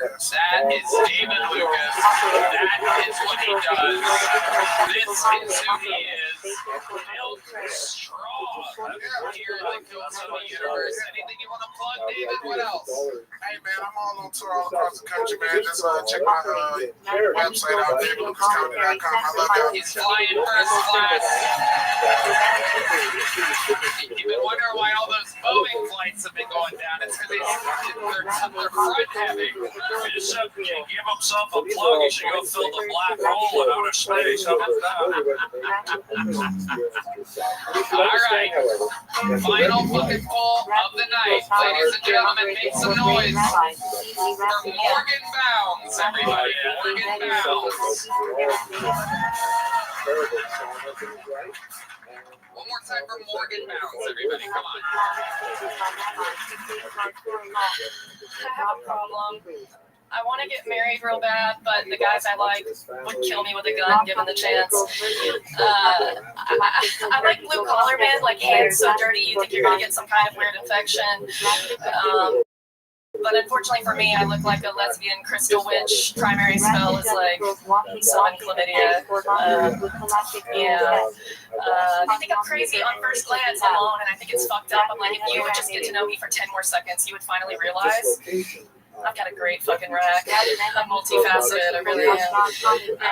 But I am seeing a guy, and what I'm doing is every time we hook up, I make him a bomb-ass breakfast in the morning, like really southern good breakfast, and the goal is I Pavlov him, and when he sees an omelet with his eyeballs, his dick gets hard. I think that could be cool. No? Like he drives by a Denny's and he's like, fuck. I gotta call this bitch, dude. I fucked it up. I fucked it up because the other day he got arrested at McDonald's jerking off on a McGriddle. Giving it the old Mac sauce. Thank you guys. I'm Morgan. Fuck yeah, Morgan Bounds making her Kill Tony debut. Welcome. How long have you been on stand-up? Like maybe 3 months. Okay, all of it here in Austin? Yes. What made you want to start doing stand-up? I don't know. I don't know. I go to those, and I've been known to get a giggle or two. Not tonight, but you know. Okay. Thank you. It was just good. You got a giggle like that, ladies. You got a giggle. It's fine. 3 months. What do you do for a living? I'm a district manager for Zoomies. Hi. So I got skateboards. Has anyone ever told you you look like Tony Hawk? So yeah. So it's a retail store, and I run 9 of them. So. What is Zoomies?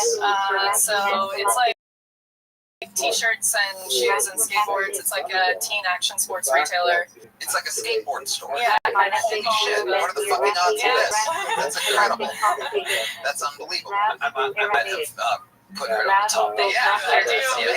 Collision is what that is. I love it. Do they sell pants there? Yeah, of course. Yeah. Okay, there's something under there. We were all wondering the same thing. Red Man more. Red Man's a little more disgusting than the rest. So here, pop the question first. You are wearing pants. Some guy's so disappointed he just broke a beer bottle over his head. I was really hoping this was a no pants situation. Sorry. He was staring so hard he dropped one of his contact lenses.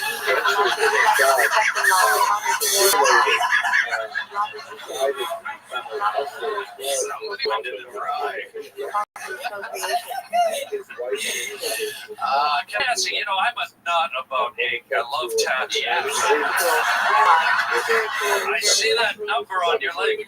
What is it? It's 2494. By the way, the same year I lost my virginity. Now tell me. That's crazy. That's the year I was born. What the hell? Carol Burnett. Wow. There she is. No wonder she's trembling. I'm anemic and I'm scared. Tell me about that tattoo. That is my father's race car number. We do drag racing, and yeah, it's a 69 Nova. Wow. Incredible. Yeah. 69 Nova. He's racing a 69 Nova. Yeah. What kind of races are these? It's drag race, so it's 8th mile and quarter mile on a straight track. You like do a burnout. That's it. In a Nova. And a Nova. It's badass. It's a really cool car. He has a Roadster too, but the Nova is like been around since before I was born. He's had it forever. Wow. So you're close with your dad? They live far. I don't see them often, but we're cool. We chat. Okay. That's why you're not funny.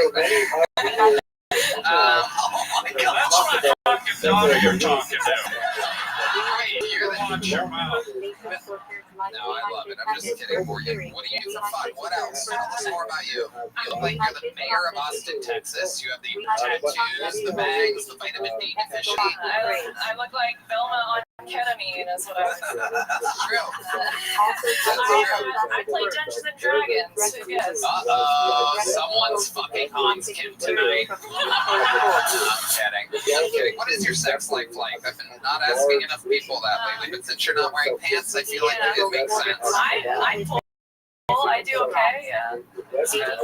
What type of guys are you into? She said she'd pull vibrator. Oh, folks helps. I don't discriminate. I like tall, but you know, like I like charisma more, I guess. Okay. Yeah. Daddy's home.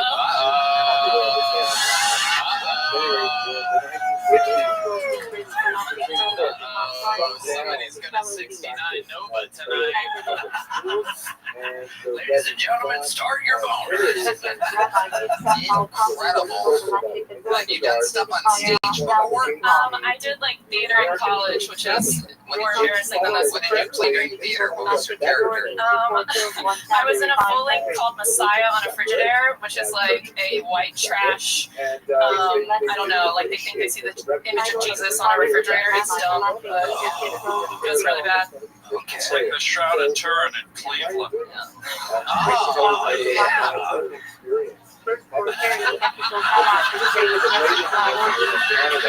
I love it. What else do you do for fun before we get you out of here, Morgan Bounds? I don't know. I play video games. I'm like I do exactly what I look like I do. It's not Dungeons & Dragons, video games. Yeah. What about the wild side of Morgan? What's like a guilty pleasure or something? I like to get naked at the Renaissance Festival. Wow. Holy shit. You get like completely naked at a Renaissance Festival? It depends on the day. I don't know. I'm a season pass holder, so we'll see.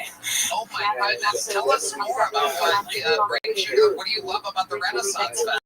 The nighttime is really cool. Like it's camping and there's all these clans that do different things. You're not supposed to tell about it, but Red Man's Googling tickets to Renaissance Festival right now. Yeah. Texas. Yeah, Texas Renaissance Festival. Heck yeah. He's hard as a rock because he found out they serve turkey legs. Longest set you've ever done? 3 months in? I've done a 15, but have you do 5 minutes to sing your show?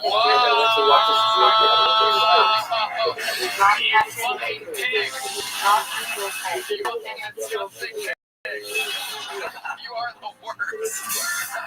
Is he lying to me? You're the worst. Okay, that'd be great. There you go. Thursday night, you just got booked in a real show. And I'll tell you what, I'll give you a big joke book just because I was busy during your set and I don't know what happened. Terrible. You catch like you have anemia. There she goes. Morgan Bounds, everybody. And with that, ladies and gentlemen, I present to you our final performer of the night. Indeed, ladies and gentlemen, Kill Tony Hall of Famer, the man who has the record for all-time appearances on the show, all-time interviews, the reigning, defending GOAT of Kill Tony. Tony. He is indeed the Vanilla Gorilla, the Philly Philanthropist, the Memphis Strangler, the Big Red Machine. This is indeed your very own and our very own, the one and only Willie Montgomery.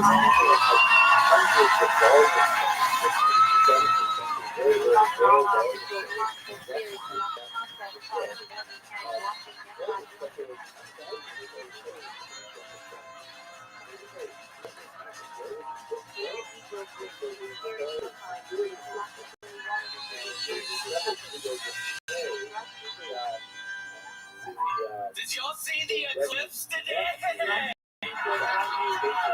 It was actually great, but my fucking eyes look funny. I actually didn't know what caused an eclipse, so I looked it up. And it's when Lizzo walks in front of the sun. That bitch, okay. And by the way, if you don't believe in climate change, then explain why we've had all of these eclipses lately, dumbass. Okay. This is a serious deal, this next one, Tony. During my last tour of Afghanistan, I came face to face with a jihadi. I had a gun to his head, he had a gun to mine. So I said, well, can I bum a smoke? He shook his head and said in his native tongue, you shouldn't smoke. And he handed me a nicotine lozenge. I said, thank you, kind sir. What is your name? And he said, Zin Laden. Okay, that's right. 59 seconds on the dot.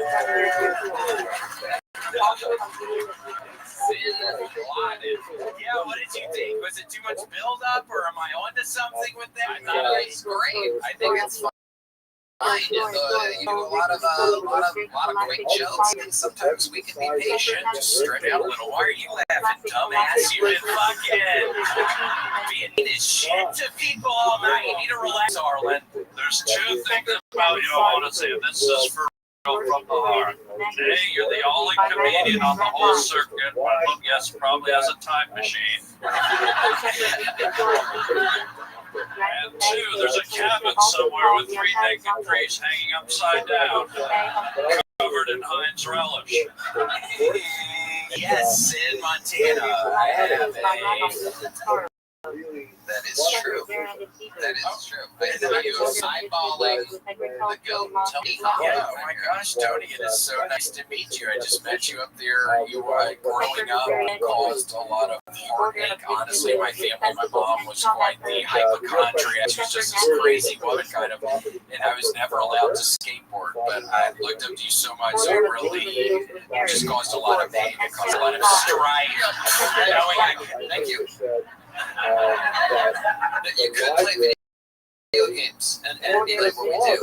Yeah, I was safer. I know the video games in like 1080. I was making the snowboarding game. In other words, I wasn't allowed to skateboard, so then I went real hard in the snowboarding game genre. Because the skateboarding game was changed, is that what you're saying? Correct. I just wasn't allowed to. My mom had these rules. I wasn't allowed to skateboard. So because of that, I honestly think it really left this weird hole in my heart. So I just played. I looked 1080. He was a great snowboarder. You might recognize him. This is Shaun White's grandfather. We love you, Shaun. We love Shaun. Ian Finance. Looking right down the eye of the storm. You're the closest to him. How does it feel over there next to the Big Red Machine himself? It's scary but inspiring. It's nice. That was great.